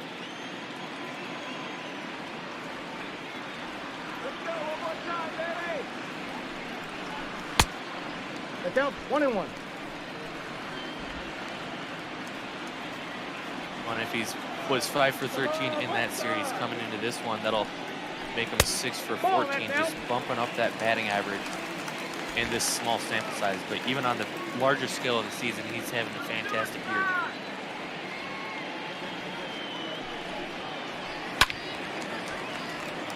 Fouls one off. And you can make a case for a lot of catchers being the best catcher in baseball right now. JT Realmuto, Wilson Ramos, Giancarlo Stanton, all in that discussion as well. And of course, there's classic favorites like Salvador Perez and Yadier Molina you gotta toss into the talk as well. But if you ask me, Grandal, if I can pick one catcher, he's the one I want to pick. Switch hitter, power, good pitch framing. He's just he's a nice all-around package. Yeah, I don't know if the Yankees have gone to Stanton behind the plate. You know, Gary Sanchez going down. They've got a pretty serviceable backup in Chris Iannetta, but like you said, there are lots of great catches around. Did I say Stanton instead of Sanchez? Yeah, you did say Stanton. Oh boy. No worries. Your favorite catcher, though, Grandal, striking out against your favorite team, so take the good with the bad, I guess. Leading off for Detroit, the left fielder, number 30. Yeah, good job by Turnbull. Strand. I think there was a runner on.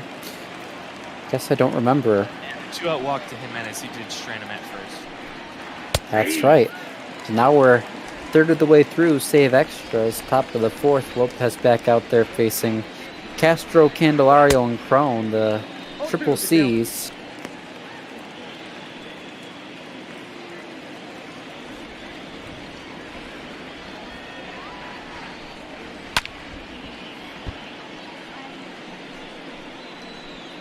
quickly gotten Castro down 0-2. He fouls one off to stay alive. When you talk about the triple C's, if you go up one spot, you got Cabrera as well adding onto that. And that one's lifted out to right. Oh, not enough. Castro gave it a good ride, but the right fielder, it's not Jimenez, it's Mazzaro's back to make the catch for the first out. Brings up the Candyman. Great swing there from Harold Castro. Not enough oomph behind it, even to get it out of this cookie cutter ballpark here in the south side of Chicago. Oh.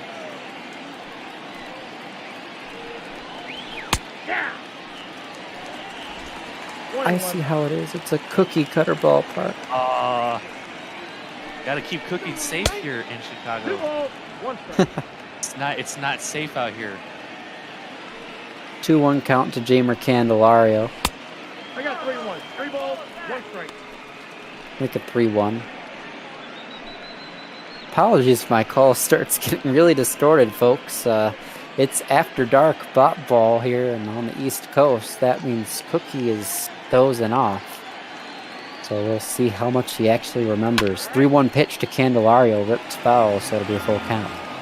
Got that fastball inside. That was quite a nice pitch at number 69 on the evening for Lopez. Not able to get it fair though. Ground ball into the shift. The second baseman, Garcia, is going to make the toss to first. Great play. 2 out. The first baseman, TJ Crone. Larry Garcia in the shift, having to make that tough play against his body, robbing Candelario like he robbed the White Sox hitter whose name is escaping me just a little while ago. Great defense all around to start this game. Now CJ Crone's going to get his cuts 2 away. 1-1. Took a big cut there, slider low, a little bit below the knees, and not going to dig it out there. Makes it a 1-1 count. Lopez sets and delivers, swing and a miss. Change up. It's at a 1-2 count. 1 strike away from 3 scoreless after a bases loaded jam escaped in the first. Missing low, 2-2.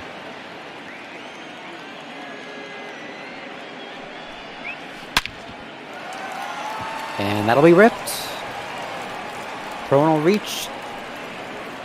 Hits it into the shift, but it gets between the shortstop and third baseman, and it'll be a single.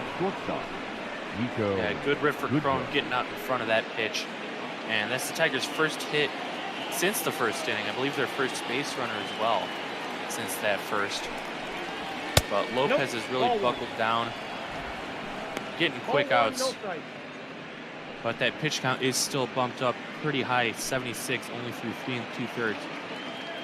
And as much as you trust this White Sox offense to keep producing, I don't know how much you're going to trust these White Sox bullpen in the middle relief spot.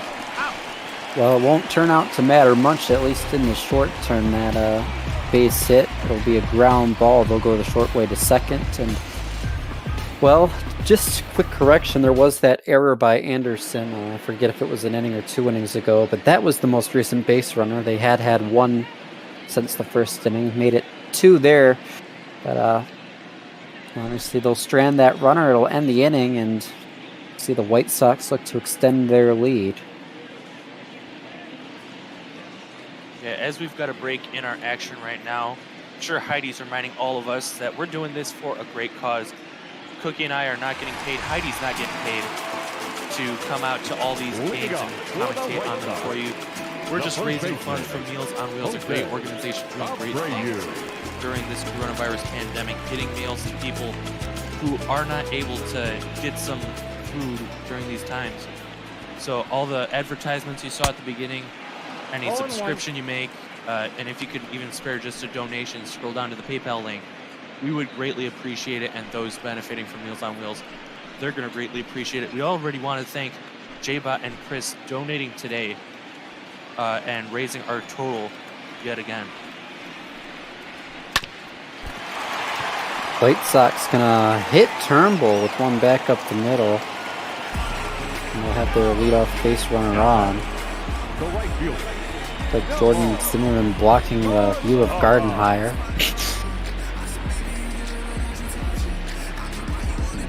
Roman will run out to make sure he's okay. I think he's going to stay in the game just fine. But Ray reaches on the up middle single.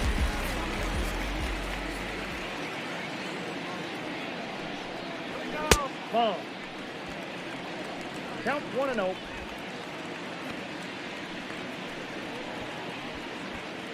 He's no longer Zara. Very important that Turnbull was able to shake that off and hopefully at least provide some quality innings moving forward.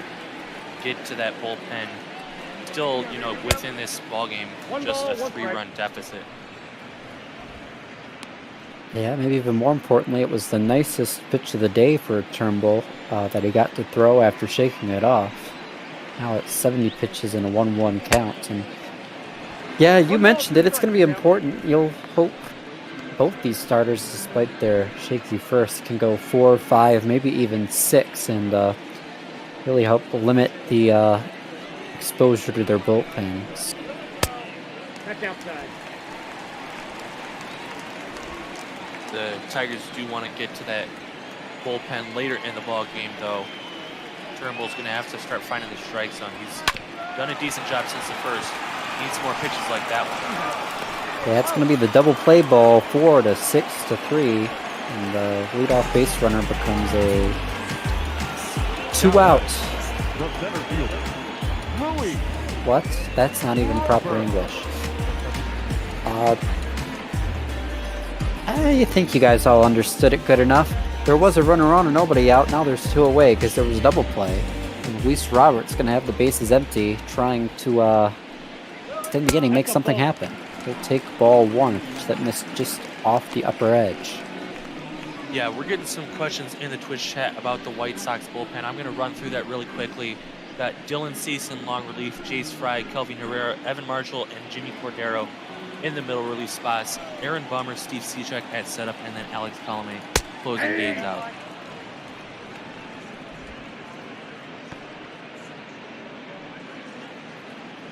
Fascinating.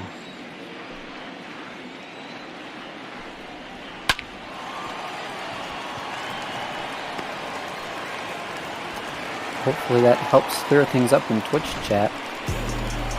I will clear up for you, though, that was Mr. Robert, who hit one between that first baseman, second baseman, going oppo to reach 2 outs. Robert, another one of those guys that almost acts as a second leadoff man. He's able to get on base. He can use his wheels and extend his base running code. Well, the wheels don't pay off here. Candelario gets a grounder from Garcia, flips it to second. Short way, gets out of the inning, so stays 4-1 Chicago. Top of the order for the Tigers. You're watching ML Bat Ball.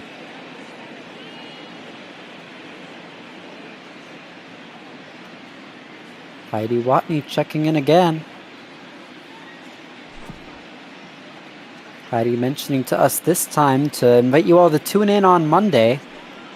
I don't think we're allowed to spoil any specifics, but we are planning a kind of minor league day of sorts, as we only have 2 major league games on the slate for possible broadcasts that day, so we'll have some AA action for you, and we might have some special guests as well, and I may have already said too much, but I will reassure you all, make sure you tune in on Monday.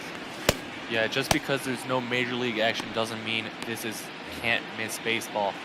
Lots of negatives in that sentence. I hope you guys understood what I was trying to say, but it's going to be a game on Monday. Only those 2 major league games. There's actually no AAA games on the slate either, so that's why we're going all the way down to AA. So we're going to see some great prospects take the field in some real action. Cameron Mabin's going to ground out to short. Got in the 0-2 hole, had to protect, and bad contact results in out number 1. Yeah, getting down early in the count, you're going to have to swing at pitches like that. Close enough to the strike zone, you got to protect, and Mabin does just that. Going to be a ground out to start off the inning. And that's another thing that the Tigers have struggled with. You know, one of the biggest things to do on an offense, get your leadoff guy on. You don't want to be working with 1 out or 2 outs because, you know, you can use those outs to at least move your guy over. But now with the leadoff guy not on the base paths, you got to start going for extra bases or consecutive hits if you want to drive in a run. Well, we'll see if Reyes gets extra bases. He has that kind of pop in his bat. He has struck out twice today, though. Not going to get the hat trick just yet. Ground ball to second base, going to be fielded for the second out. Now batting. Well, and I think you definitely could see Ronaldo Lopez come back out for the 6th inning, having a very quick 5th. You know, I was a little bit worried with that pitch count up as high as it was, but if he can retire Romine quickly enough, I definitely see him coming back out for inning number 6. 1-0.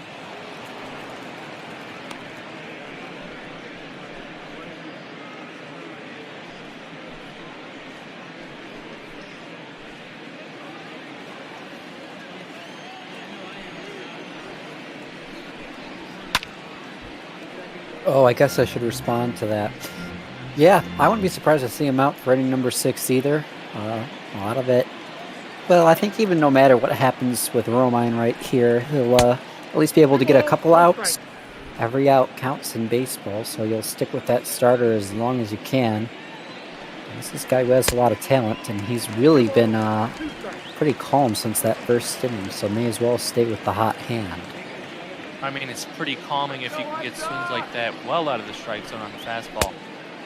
Making it 2-2, but Romine's shown a little bit more patience that time, taking a high. Count is full. 3. Well, he'll slap his head, go doy, take strike 3. So that'll send Romine packing, and we're halfway through. Coming up to bat, 2-3-4. Ladies and gentlemen, Anderson, Moncada, Encarnacion, and Turnbull's day is done. Ronnie Garcia is in to pitch for the Tigers. Yeah, Garcia, one of the long men in the Tigers bullpen, used more in the losing situations than his counterpart, Xiao Ching Chang. But Garcia definitely having a good year. You know, relatively speaking, 4.47 ERA. Not something, you know, to write home about necessarily, but still it's good enough to keep you on most major league teams in that long release flat, and especially these Tigers who need some help anywhere they can get it. Fly ball to center.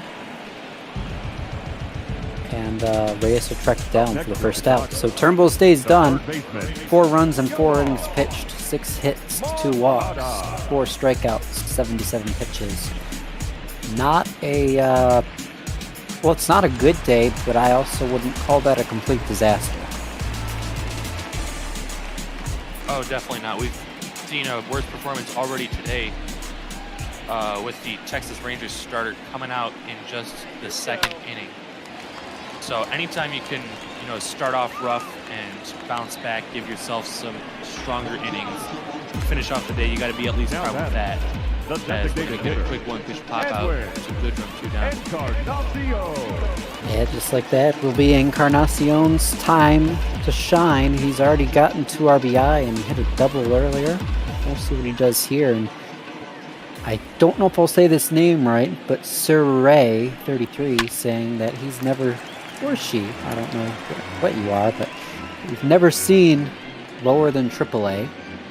And I gotta tell you, I got the opportunity to go to a low A game last fall. The Lansing Lugnuts are in my college town. They go to Michigan State.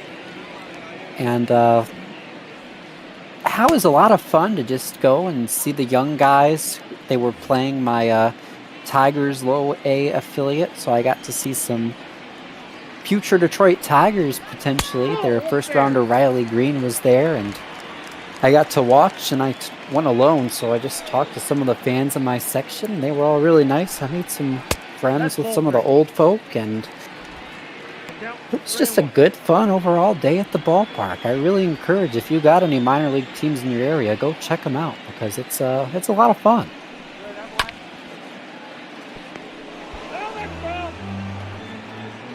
Yeah, no, I love minor league parks. I actually worked at a minor league baseball stadium past 2 summers, unaffiliated with any teams. It's an independent league.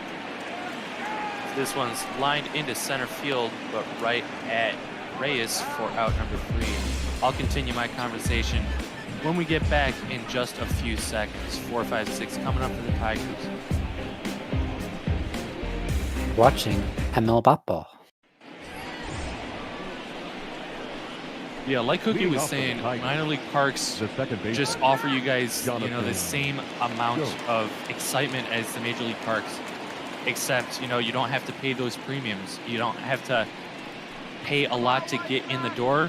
Food costs a lot less, and a lot of times they've got more kid-friendly, actually, you know, stuff to do around the park because they're not putting out the best product, but still, it's baseball. I recommend finding a minor league team near you, going to see them. Couple arms up for the Pens, or not for the Pens. Couple arms.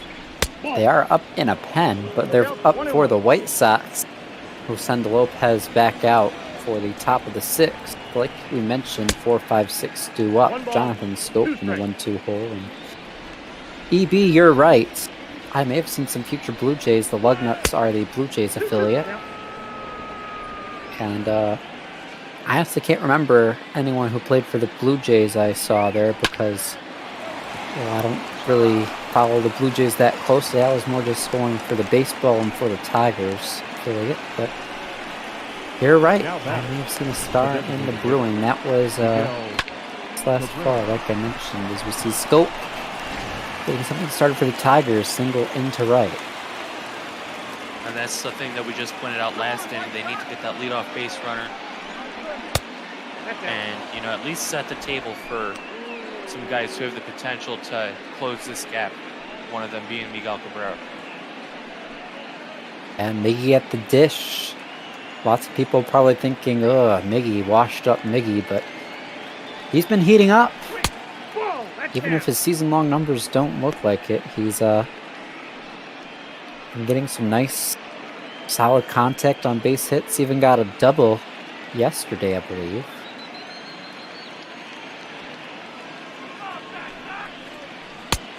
Nope, that's inside. Yeah, Miggy had that double that ended up driving in the winning 2 runs that made the difference in their win against the Oakland Athletics. Low-scoring series, they just came off of 4-2 in that last game. 3-0 A's won the middle set, and of course the opener of that series 2-1 in favor of Detroit.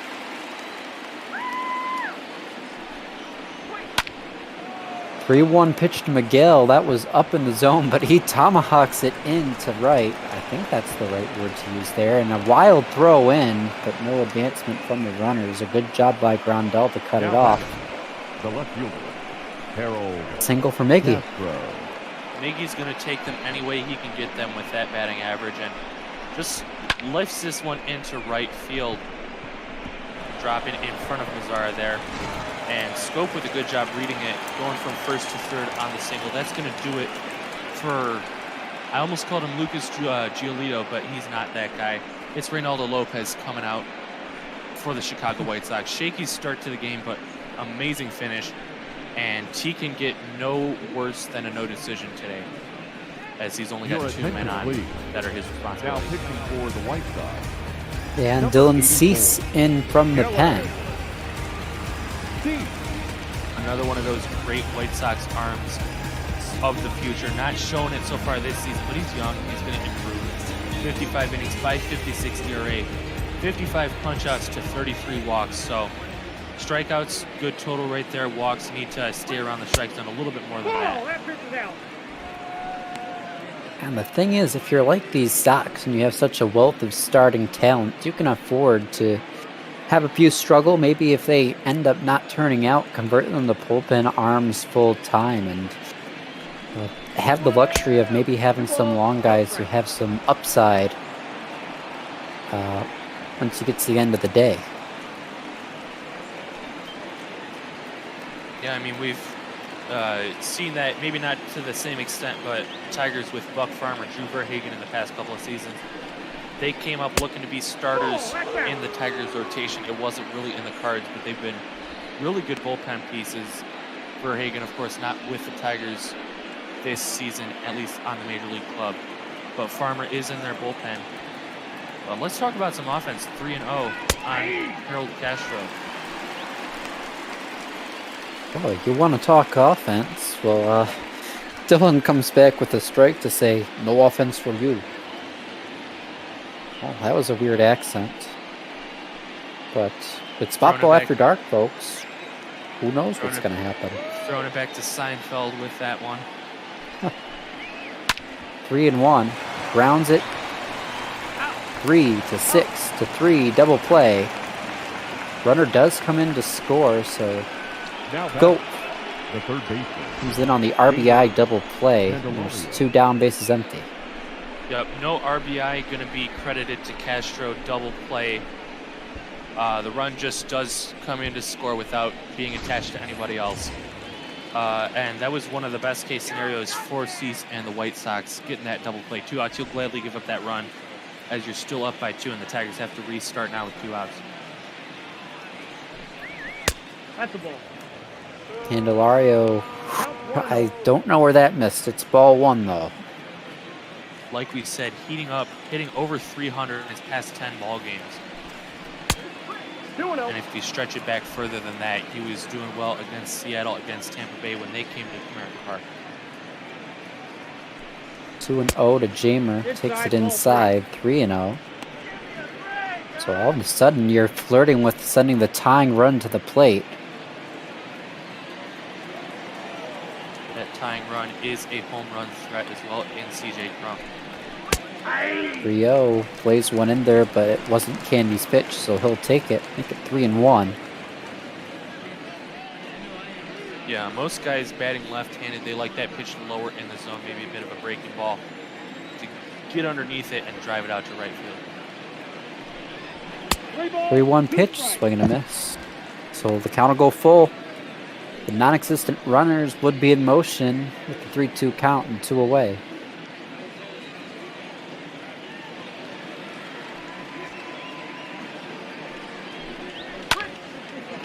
Three-2, gonna be fly ball. Garcia's back, and he'll make the catch. Tigers get 1 on the double play, but nothing more. 4-2. Chicago looks for some insurance runs. You're watching ML Ball.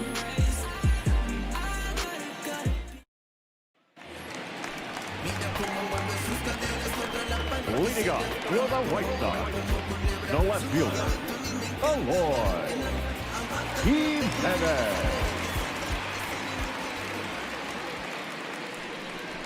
The Eloy to lead it off. In the 6th inning, he'll ground it. Goat makes the throw over to first, and there's going to be one pitch out. The batter. Garcia doing a great job in his 2nd inning of work. Only had single-digit pitches to get through last inning, 9 pitches. And he's having a great job here in the 6th inning, in that first pitch out. He's got a tough bat to contend with. Yasmani Grandal. 2 of the 3 true outcomes already today, a home run and a strikeout. That home run really set the table and put us where we are right now. It made it 4-1 at the time. Tigers have come a little bit closer now. We'll see if he can get that walk, get all 3 true outcomes. Garcia feeling the same squeeze the White Sox felt. That one was corner paint, but called a ball.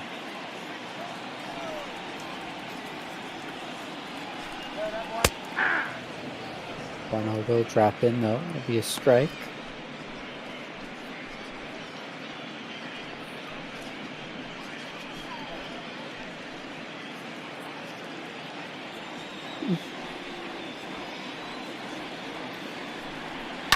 Apologize if any yawns get picked up. It occurs to me one did yesterday. Normally my mic doesn't, but if it is, realize it is now almost midnight on the East Coast, and for some reason I never seem to be able to get sleep at night anymore, so... I mean, quarantine is really making Einstein's theory of relativity very prevalent. You know, what is time at this point? 2 and 2.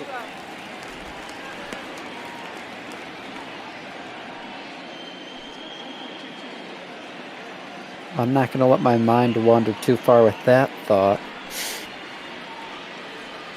Feels dangerous at this point in the night. 2-2.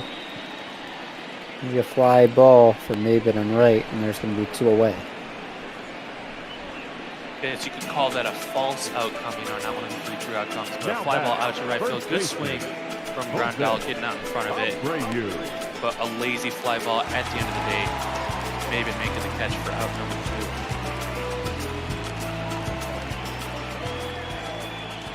2. Means Jose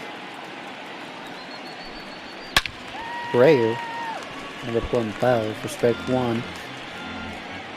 Into the box now, and well, we haven't really talked about this yet, Special, but man, it's a little bit weird to see him all the way down in the 7 hole, but that's not a diss on his ability. It's more a compliment to the amazing bats the White Sox have in this lineup.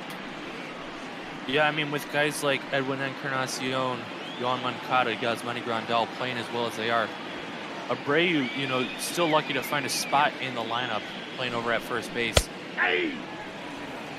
As he takes strike 1 and 2. But like you said, you know, it's not a diss on him. You know, maybe he hasn't put up the same numbers he has in his best season, but still having a great year. Well, we'll see. I don't know what that was, but the inning's over. I had the screen minimized to check something else. There was a one hopper over the first throw and flipping into the pitcher cover.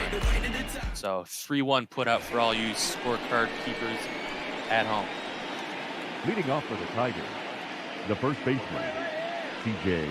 After the 3-1, Tigers are back up. 7th inning, down to their last 9 outs. Dylan Cease back out to work. 0-1's the count. And as bleak as it seems for the Tigers, you know, the old baseball adage of loop and a blast is all you need to tie this one up. Just down by 2. Great job by Turnbull and Garcia to really stymie this White Sox offense after giving up 4 in the first inning.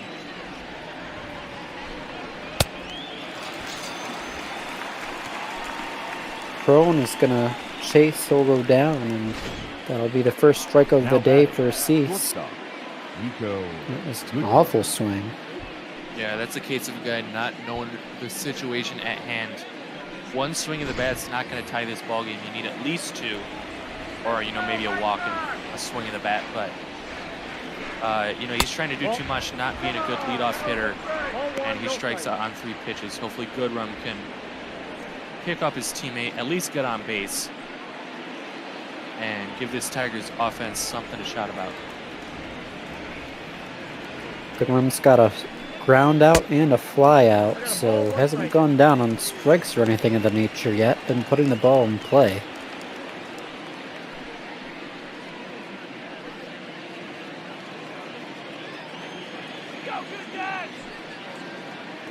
One pitch to Nico.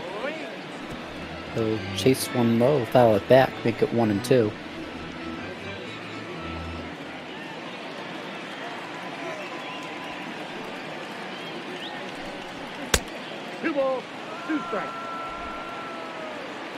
And I saw this mentioned in the last game, but Seth Beer made his Major League debut against the Friars, and now we see Nico Goodrum batting for the Tigers. So, you know, just a fun little question for all you guys of age in the Twitch chat. Which would you rather have? You know, nice cold Seth Beer or maybe some good rum to finish out the night?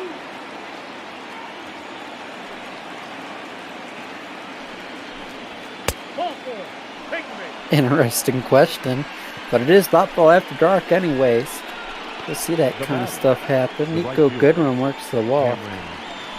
And myself still being rapidly approaching half a year away from being of age. Can't really weigh in on the question yet, but I'm curious to see everyone's answers. Yeah, for me,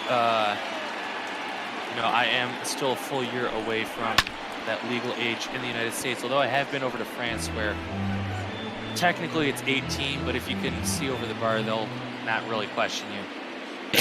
So I've tried beer. I'm not the biggest beer guy myself, so based off of never trying rum, I'm going to say I would go for the good rum. I mean, I think all Tigers fans will go for good rum, especially if it's Nico good rum.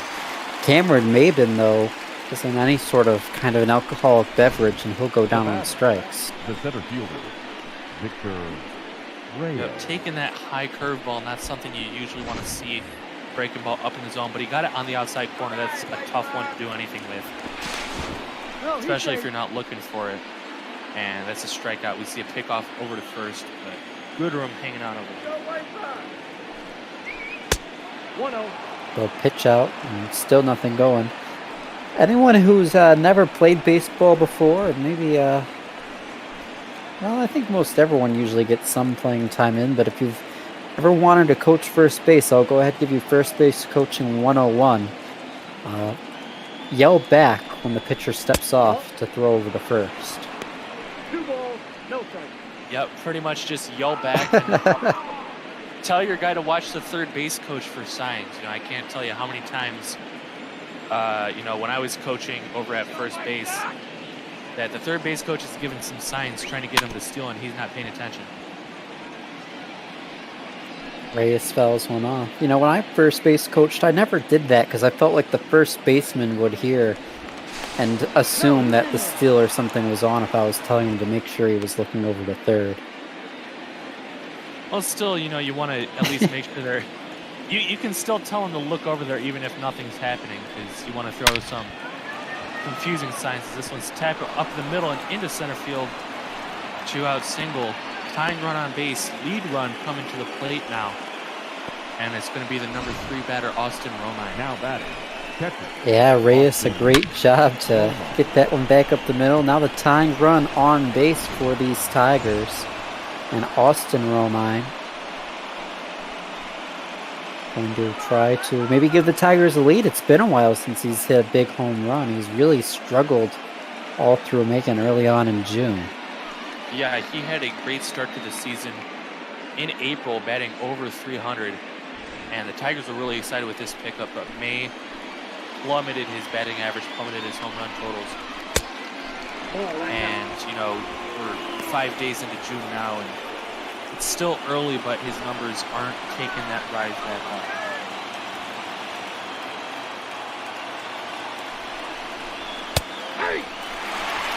He'll take strike one.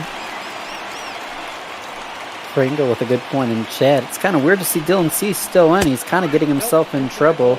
It's a safe situation for the Sox, so it's kind of confusing to see why they aren't going for their setup guys out of the pen to try and make sure this doesn't get out of control. Yeah, I think, maybe try and make Romine your last batter. And we'll see that right here. Yeah, Romine hits one to third base, and there's plenty of time for Moncada to make the throw. He even shows off a little bit, throws it nice and slow across the infield, and gets Romine still by a step. So Detroit gets 2 on, but don't bring him in. It stays 4-2 through 7. We're watching Emil Botbag. Wait, we're not through 7. Hold up. It's the bottom of the 7th. Stretch, everybody.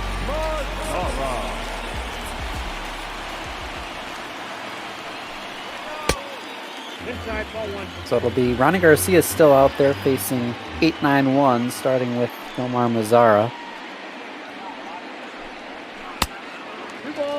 We'll quickly go 2-0. I mentioned that first base coaching, and I'm curious, Special. I don't think I've told anybody here yet. Do you want to tell everyone what my nickname was in high school? Oh, I mean, sometimes we called you Cookie. You did love cookies, but the bigger thing we would call you was Coach with multiple O's written in there. he coached some fun kickball games that we had over with our high school group. And, you know, if you ever heard Coach walking around, we'd be yelling that to him. Those were the days. Ground ball to first. Crone handles it 3 unassisted. Up next for the White Sox, the center fielder. Yeah, those were... I always felt bad with that nickname half the time because sometimes I'd want to, like, sneak into a classroom to talk to a teacher about something, like, well, people are working on homework or whatever, and then just, like, the whole class gets disrupted. So everyone starts going coach. I just kind of would frown. But, such is life when, I don't even mean to brag, but I invented a sport of my own, alternative kickball. Those were some fun summers playing alternative kickball. You know, for those of you who aren't familiar, which is probably going to be pretty much everyone. It's going to be everybody. You're just playing a regular kickball game, but was it every half inning or every full inning? Every full inning, we would have a rule change. That one's tapped out to short. Throw on a Pearson good run for the play for out number 2. But, you know, there would be some fairly, you know, simple rule changes, you know, maybe using a slightly different size ball